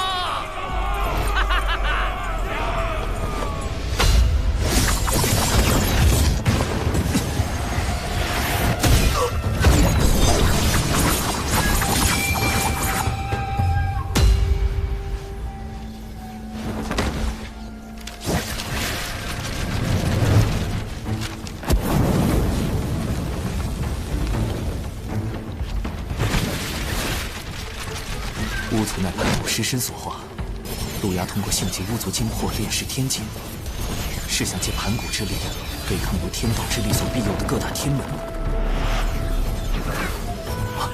那些是巫族的。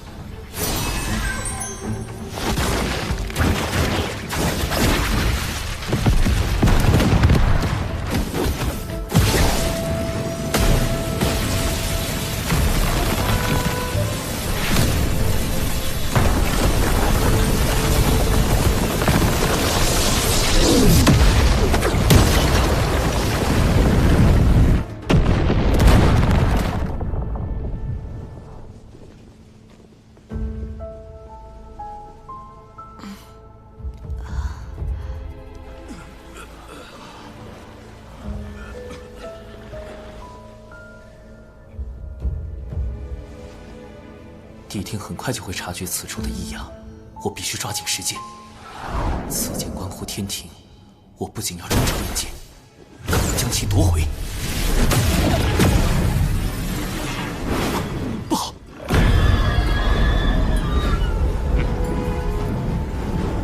大前辈救我！放心，他来了！哎呦我去！哎呀，这斩仙飞刀明明是后天炼制，这咋拿得怪疼呢？哎呀！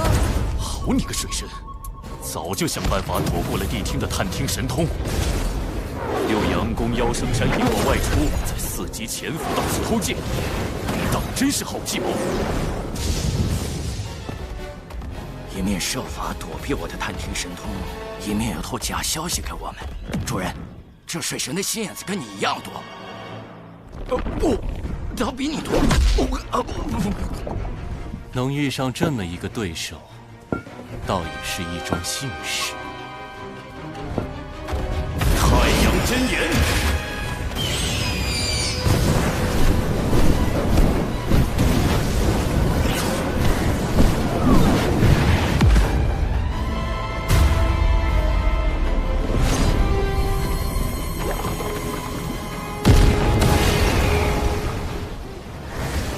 太子，您先设法夺回噬天剑。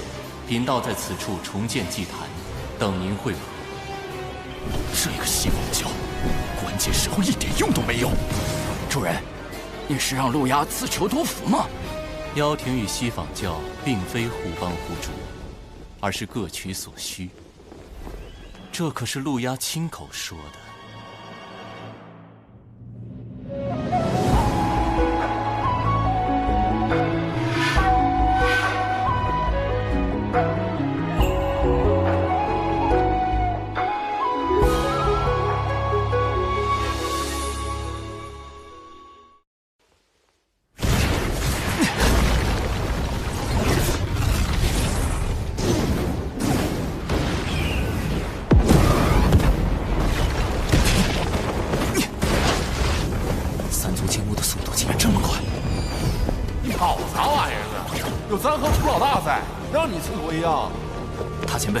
眼下陆压正势在必得，情况危急，诸位立即带兵撤出妖生山。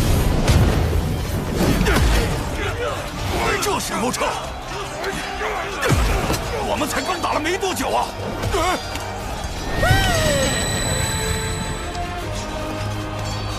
众天兵听令，撤！乐乐，要不要搭个云？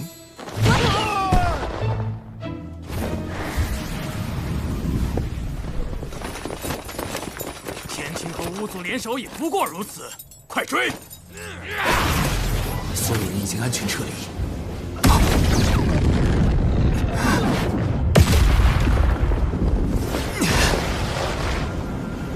水神，你根本逃不掉。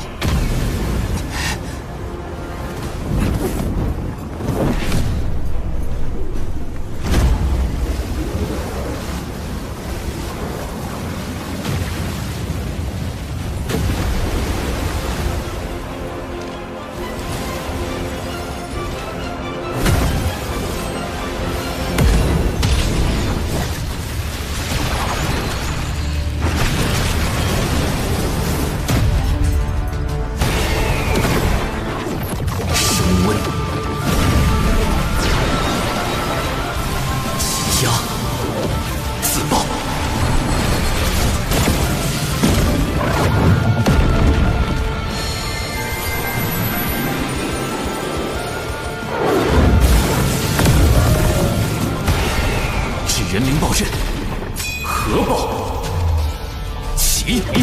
不好！大前辈，太阳星，纸人怎么能达到这种威力？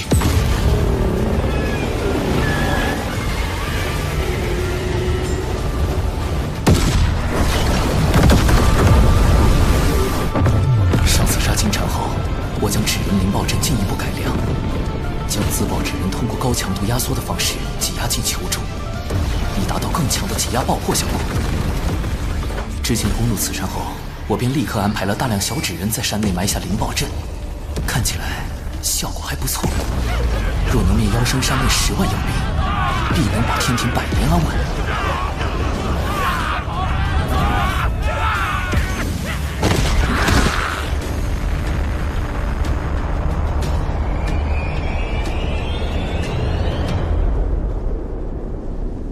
总算，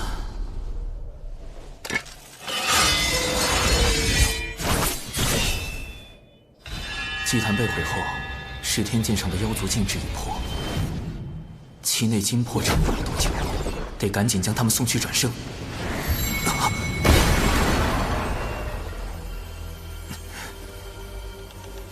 五行运生，聚灵合一。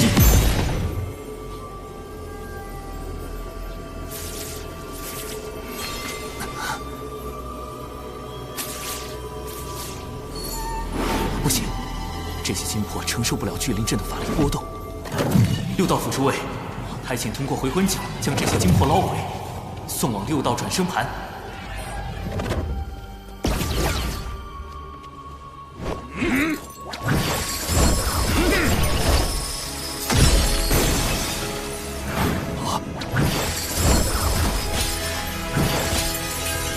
快停手！尸神，这些金魄太虚弱了，聚魂所触之则散。怎么办？对了，还有酝酿金魄的丹药，还是不行。莫非这一次我要失信于巫族？不，一定有办法的。这些金魄太过脆弱，什么东西不会影响到他们？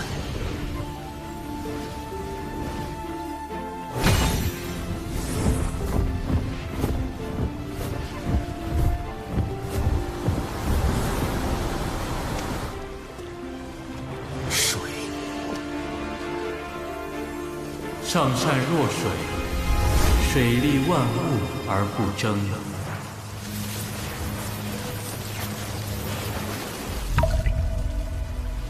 天下莫柔弱于水，而攻坚强者莫之能胜。弟子明白了，谢太清圣人传水德之道，虽无法离开水的庇护，但金魄未灭，尚有转生之机。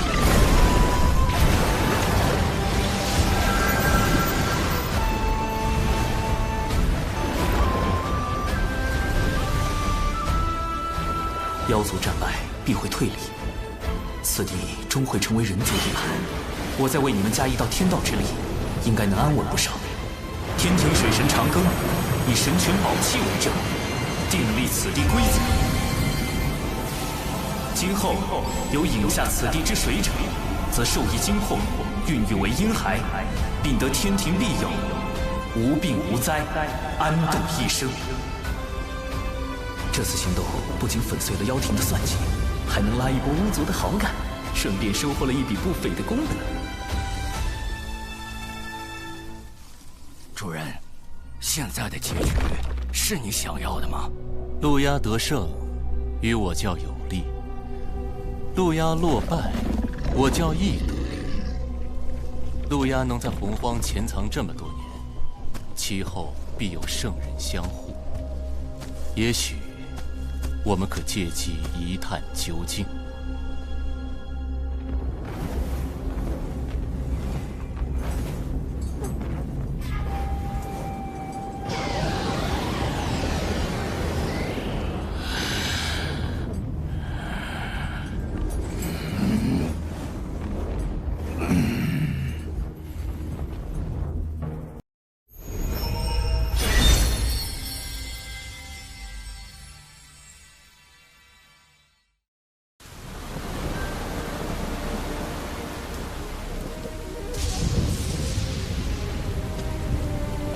陆压太子，你既已离开圣母宫，私逃回五部洲，便是无意再受圣母娘娘庇护，如今又为何回来？请仙子代我向娘娘解释。陆压深感昔日恩情，若非娘娘出手，我早已亡于巫族大义剑下。只是陆压身负妖庭大业，不敢苟且偷生。我要拼死一搏，也为妖庭移民之志。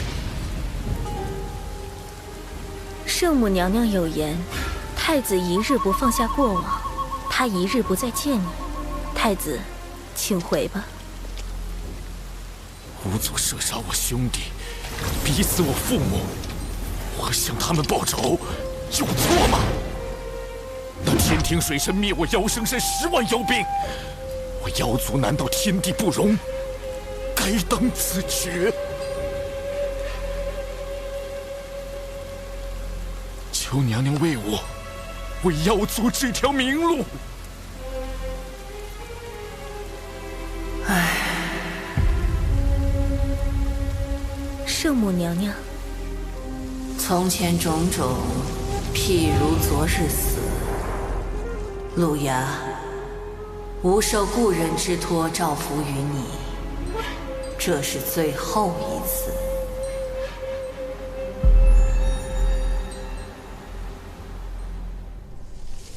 主人，路牙为何要用装可怜的手段？哼，手段罢了，能达成目的便是好算计。主动示弱，就可唤醒圣母女娲的故人之情，还可借圣母之手铲除水神，何乐而不为？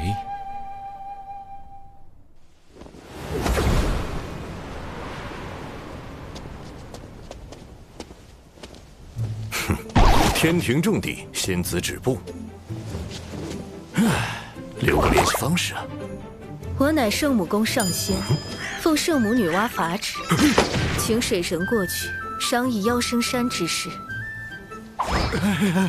上仙，这边请。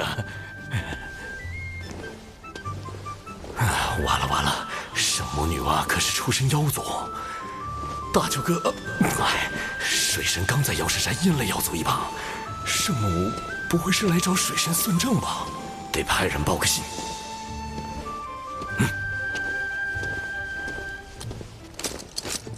长庚爱卿此番大胜，不仅得巫族之心，未来可将巫族纳入强兵计划，更重创10万妖兵，令妖庭余孽一蹶不振。而今，吾方能安心下界历劫。报！圣母传来旨意，命水神前往圣母宫商谈妖生山事宜。女娲师姐早已得到超脱，素来隐居天外，竟指明要找长庚爱卿，恐怕来者不善啊。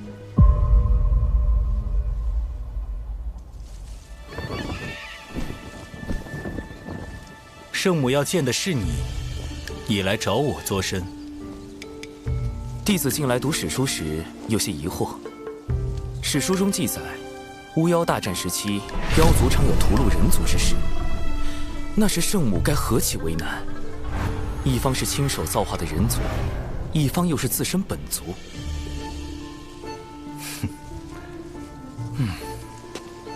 我猜你真正想问的是人族与妖族起冲突时，圣母会偏帮何方吧？果然瞒不过大法师。圣母乃是6圣中与天道关联最深的圣人，从不插手世间族群纷争。你呀，莫要胡乱揣摩圣人心意。也就是说，以往圣母既不帮人族，也不帮妖族，那她现在为妖生山之事下场，明显是要为路牙出头。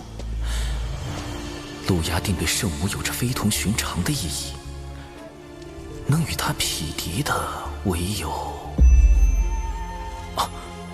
大法师，您是圣母亲手捏的第一批人族吧？不错。大法师许久不见圣母，一定很想念吧？不如……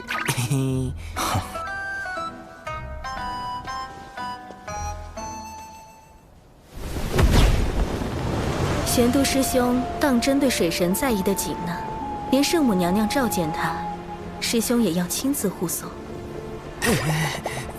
我多年未曾去圣母宫中拜见，这次刚好有机会，便一同去了。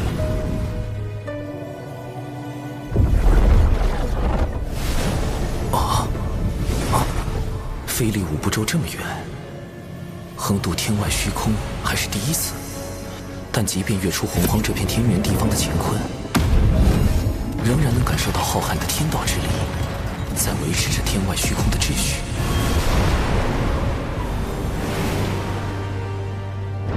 前方便是圣母宫。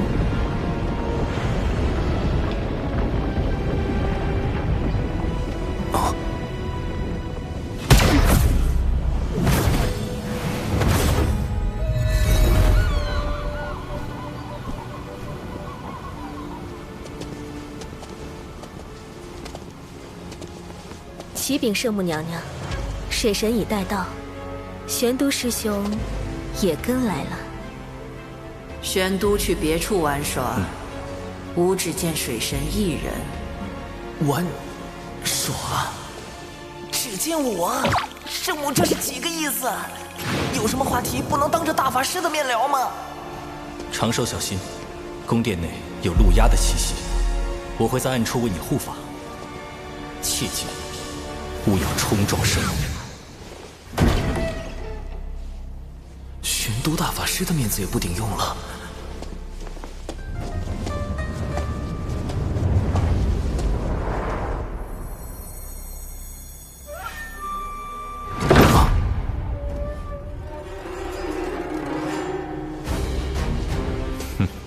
圣母竟如此袒护陆压，难不成真的要在这圣母宫里对我下杀手？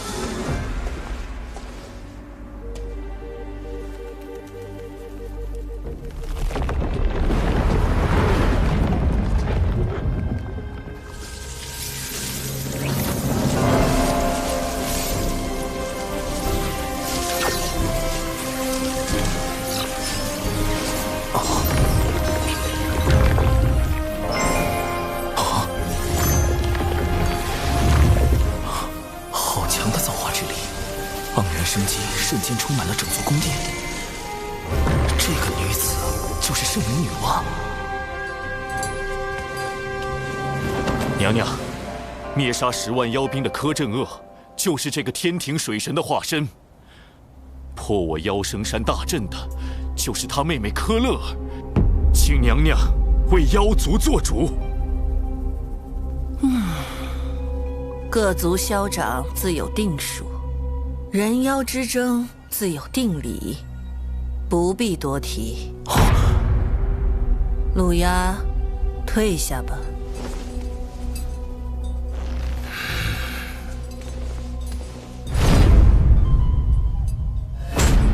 圣母表面阻止陆压问罪天庭，但其实也在阻止天庭问罪陆压。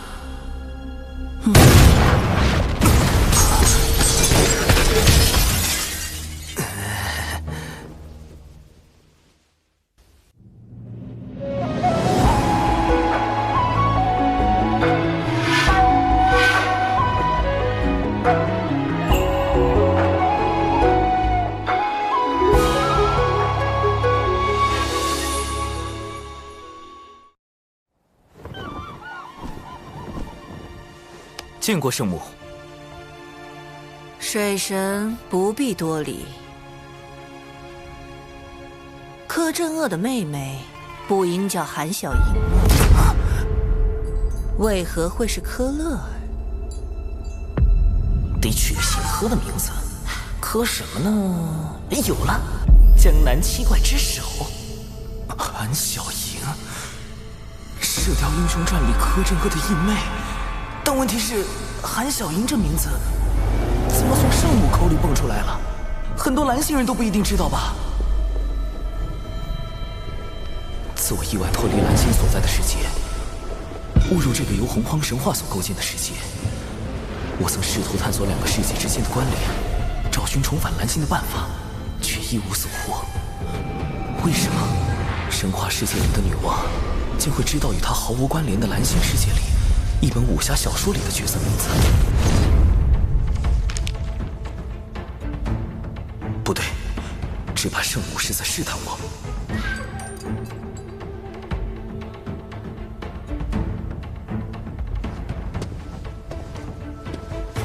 柯乐尔乃是敖乙将军给自己所取的化名，小神为与他配合，搭乘卧龙凤雏之计，故而取名柯镇恶，意为震慑恶煞。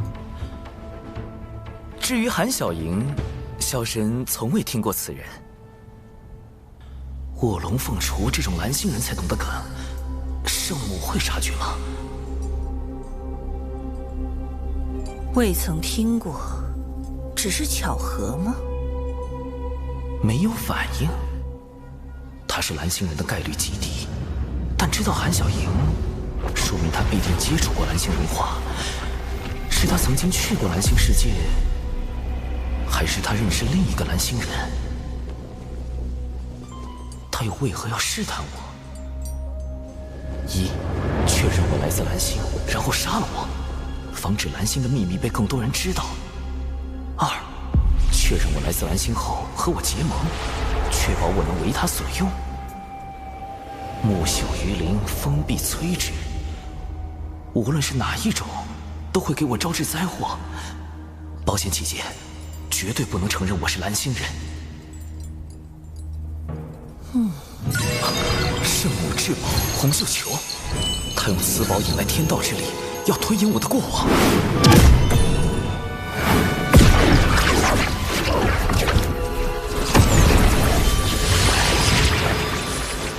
以我极其强大的威能，将太极图镇压。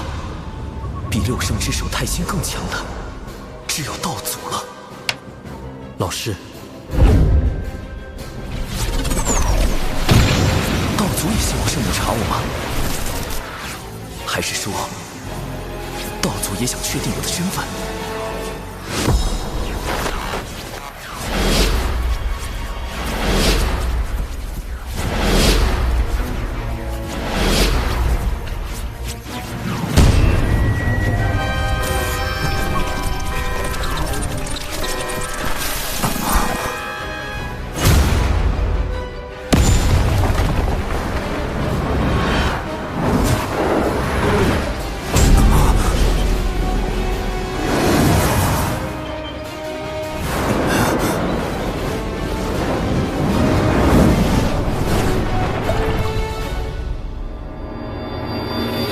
抓到你了！底牌被掀翻了，救命！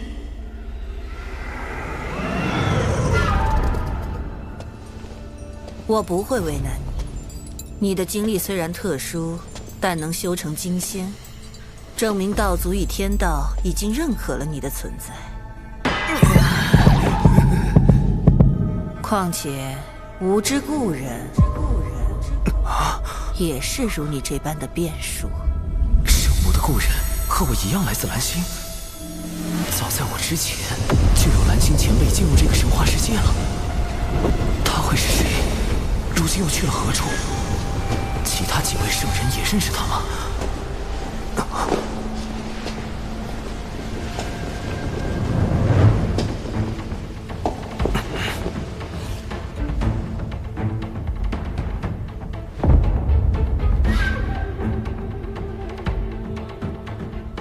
圣母，您的故人……水神如此聪明伶俐，大可自己去猜。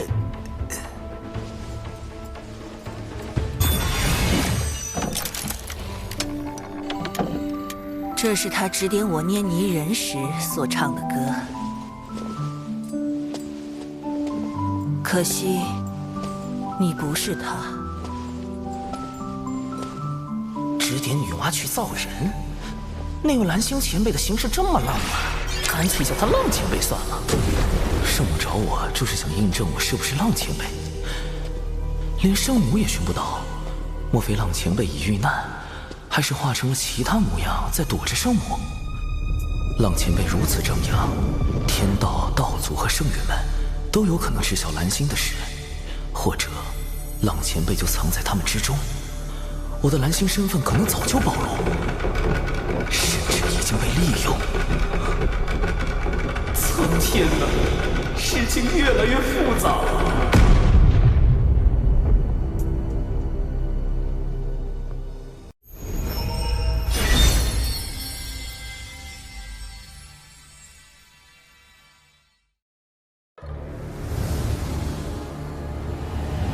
若圣母想要寻找故人，小神可奏请玉帝陛下，天庭众神定竭力相助。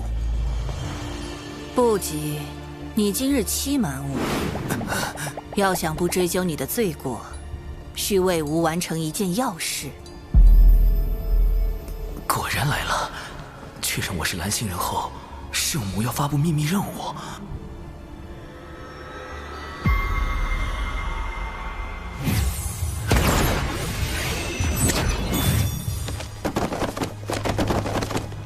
射雕英雄传、神雕侠侣、小李飞剑、明教教手张有基，这不是漫画书《快乐水》？这些画册我已翻阅了数万年，可惜作画的故人不在，我始终看不到结尾。待水神为所有画册续完结局，便可离开。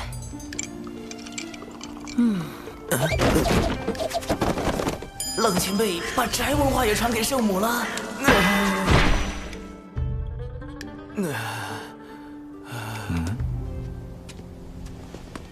你与圣母谈得如何？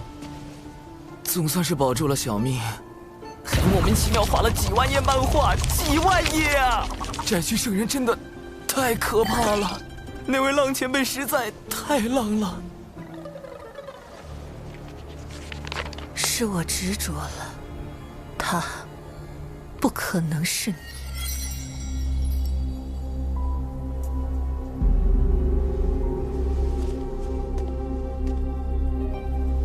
圣母是在拜师道祖后才造化出人族。那时与圣母密切交往的大能，有他的老师道祖红军，和他的师兄道门三圣。那位故人，莫非就在这4位之中？道门三圣里，明面上最像浪前辈的，就是太清圣人。他知晓未来文道人的反叛，知晓封神大劫，乃至西游。而且他还将玄黄塔太极图放入我心神之中，既是保护，也是监视。恐怕他早已看破我是蓝星人。劫难将至，生机在天。难道他当初召我入兜率宫，就是想利用我的蓝星记忆来办事？至于圣母的老师道祖红军，他的确有资本指点圣母去造人，而且世间兴衰，各行其路。路亚，勿要强逆天命。路亚袭杀玉帝时，道祖虽出言劝阻，却未曾追究罪责，似有维护之意。道祖也希望圣母查我吗？还是说道祖也想确定我的身份？若道祖是浪前辈，他试探出我的身份后，为何迟迟没有后续行动？你的经历虽然特殊，但能修成金仙，证明道祖与天道已经认可了你的存在。若道祖不是浪前辈，他允许我这个蓝星人在洪荒行走，是源于对生灵的悲悯之心，还是另有目的？稳健起见，以不变应万变才是保命之道。眼下娘娘严令我不可再与天庭作对，既不能走明路，那便施以暗计。听殿下的意思，妖庭与我西坊教还有进一步合作的空间。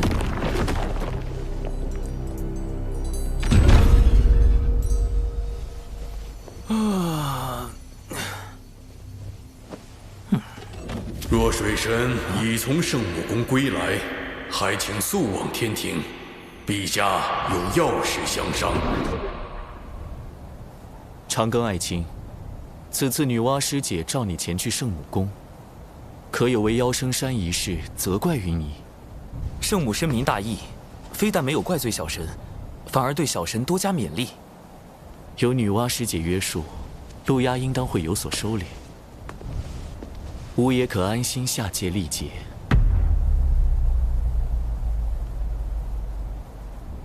天庭不可无人坐镇，小神斗胆，敢问陛下打算如何安排天庭事宜？吾此番将以神魂下凡，天庭诸事交由王母决断。长庚与木工从旁辅佐，龙吉就跟随两位爱卿多多学习取经。吾还留下一件天道法器，若妖庭生乱，王母可权宜动用。稍后便由吾与水神、龙吉一道护送陛下神魂前往六道府。陛下此前已有收复六道府之意，吾也可趁此番契机为陛下探查六道府内详情。凌霄宝殿受天道之力庇佑，谛听无从探知此间之事。加之我已将新生屏蔽仪改造升级为范围项目，进入六道府后也能有所保障。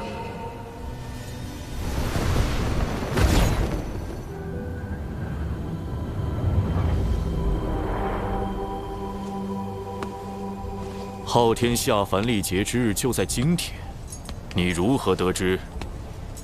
西方教广结善缘，自然有得道仙人知恩图报。贫道深知妖生山一战中，殿下因贫道未能及时出手应对水神的灵爆大阵，而对贫道颇有微词，故贫道得此消息，特来将功补过。将功补过。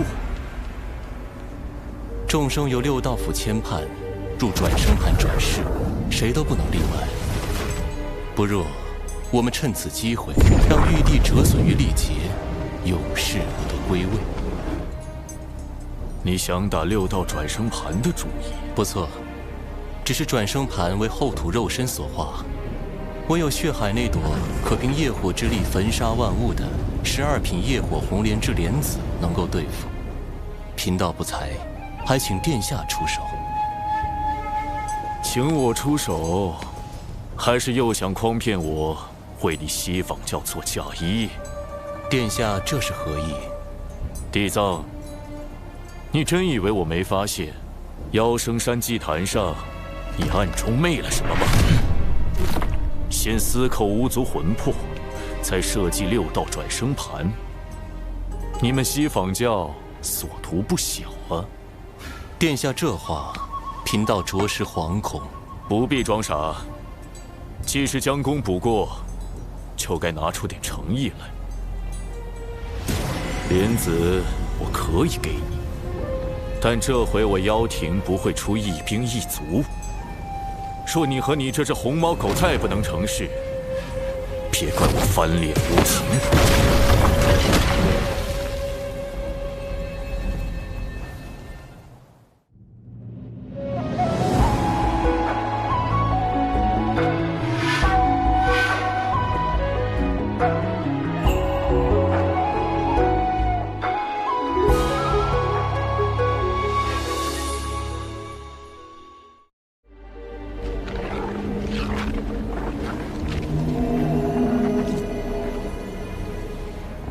高明，假意向陆牙低头，实则借陆牙之名行自己的算计。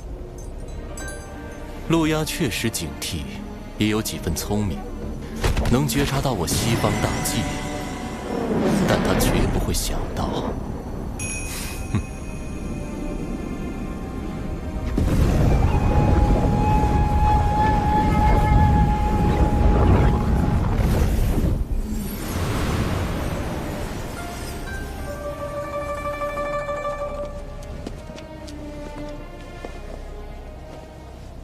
有劳判官为此神魂牵绊。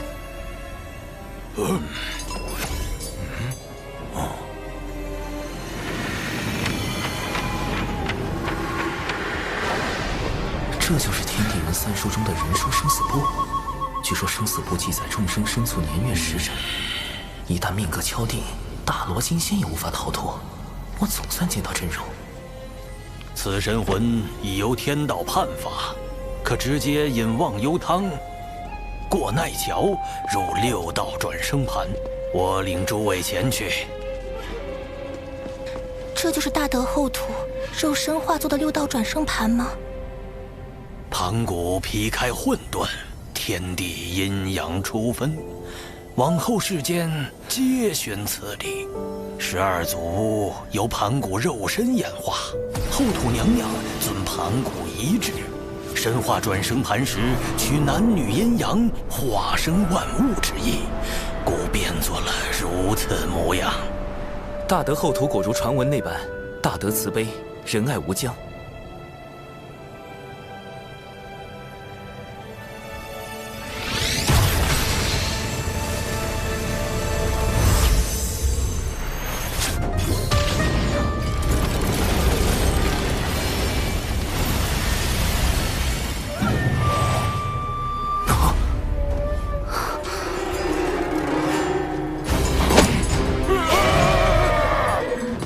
虽为历劫转世，不得入天道，但也该入人道才对，怎会是畜生道？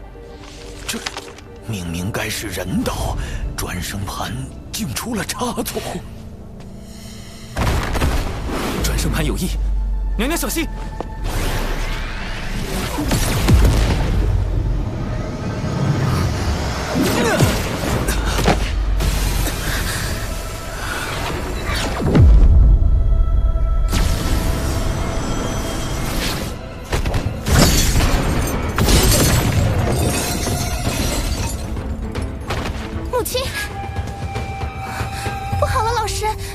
母亲的神魂与父亲的神魂一并被6道转生盘射进去了。母亲，一下得罪3个天庭大佬，咱这是要宣战！这可是天庭全神祖三思啊！祖，莫非早已化身6道转生盘的大德后土，还能与外界沟通？龙吉殿下，你先带娘娘离开。6道府此举是要与天庭为敌，巫族对天庭感激还来不及，怎会有敌对之意？妈说的没错，后土娘娘是我们巫族最温柔的族，这肯定是误会。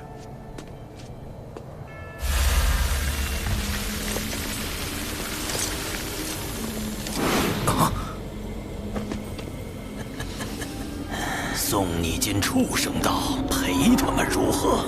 你想做鸡鸭鱼，还是猪牛羊？烤起来，老香了。态度转变如此大，可与6道转生盘上的阴阳浑浊之气有关。塔前辈，这不是神通，也不是法术，因果循环，自孽障。激战天，负面情绪在被放大。稳住！生来往，莫关心。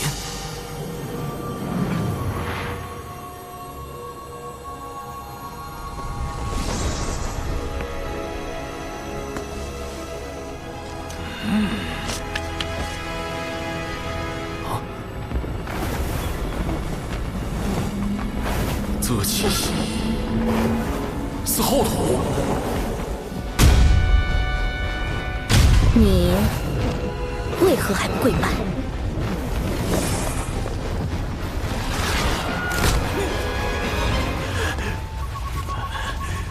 我们巫族最温柔的族。天庭水神见过。你不愿意，那就烤了吧。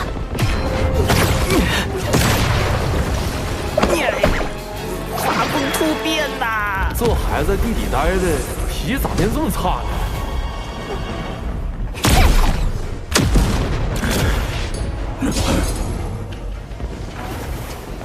吾乃大地之主，妖庭怎敢反吾？灭掉可恶的妖！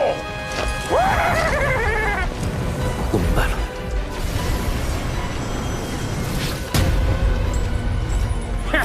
把妖魂全投入幽冥道，让他们永受折磨。此举若成，6道转生盘会有崩坏之嫌，陛下和娘娘的神魂必会受累。前辈，不经人书生死簿直接审判，会扰乱转生之路，且此举违逆天道，巫族必遭天罚。干我何事？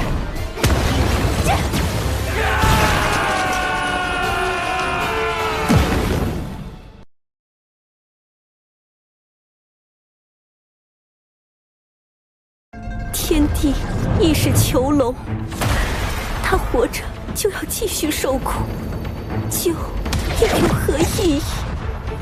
我很好奇，你的欲望是什么？仙子，我最近劳心劳力，肩颈酸痛，你看能不能帮我按摩下？只是晚辈应该如何应对？全部抹杀。你来了。什么人？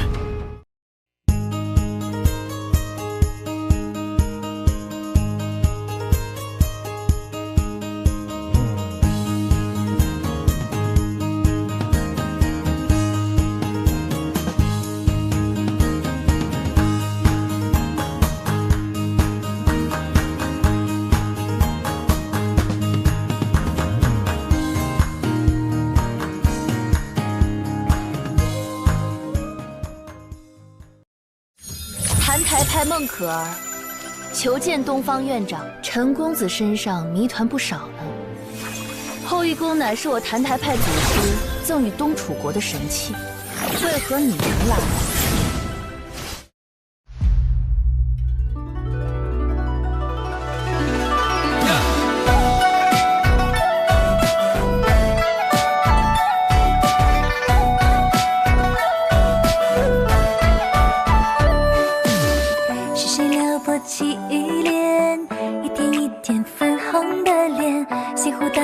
转圈圈，春风似缠绵。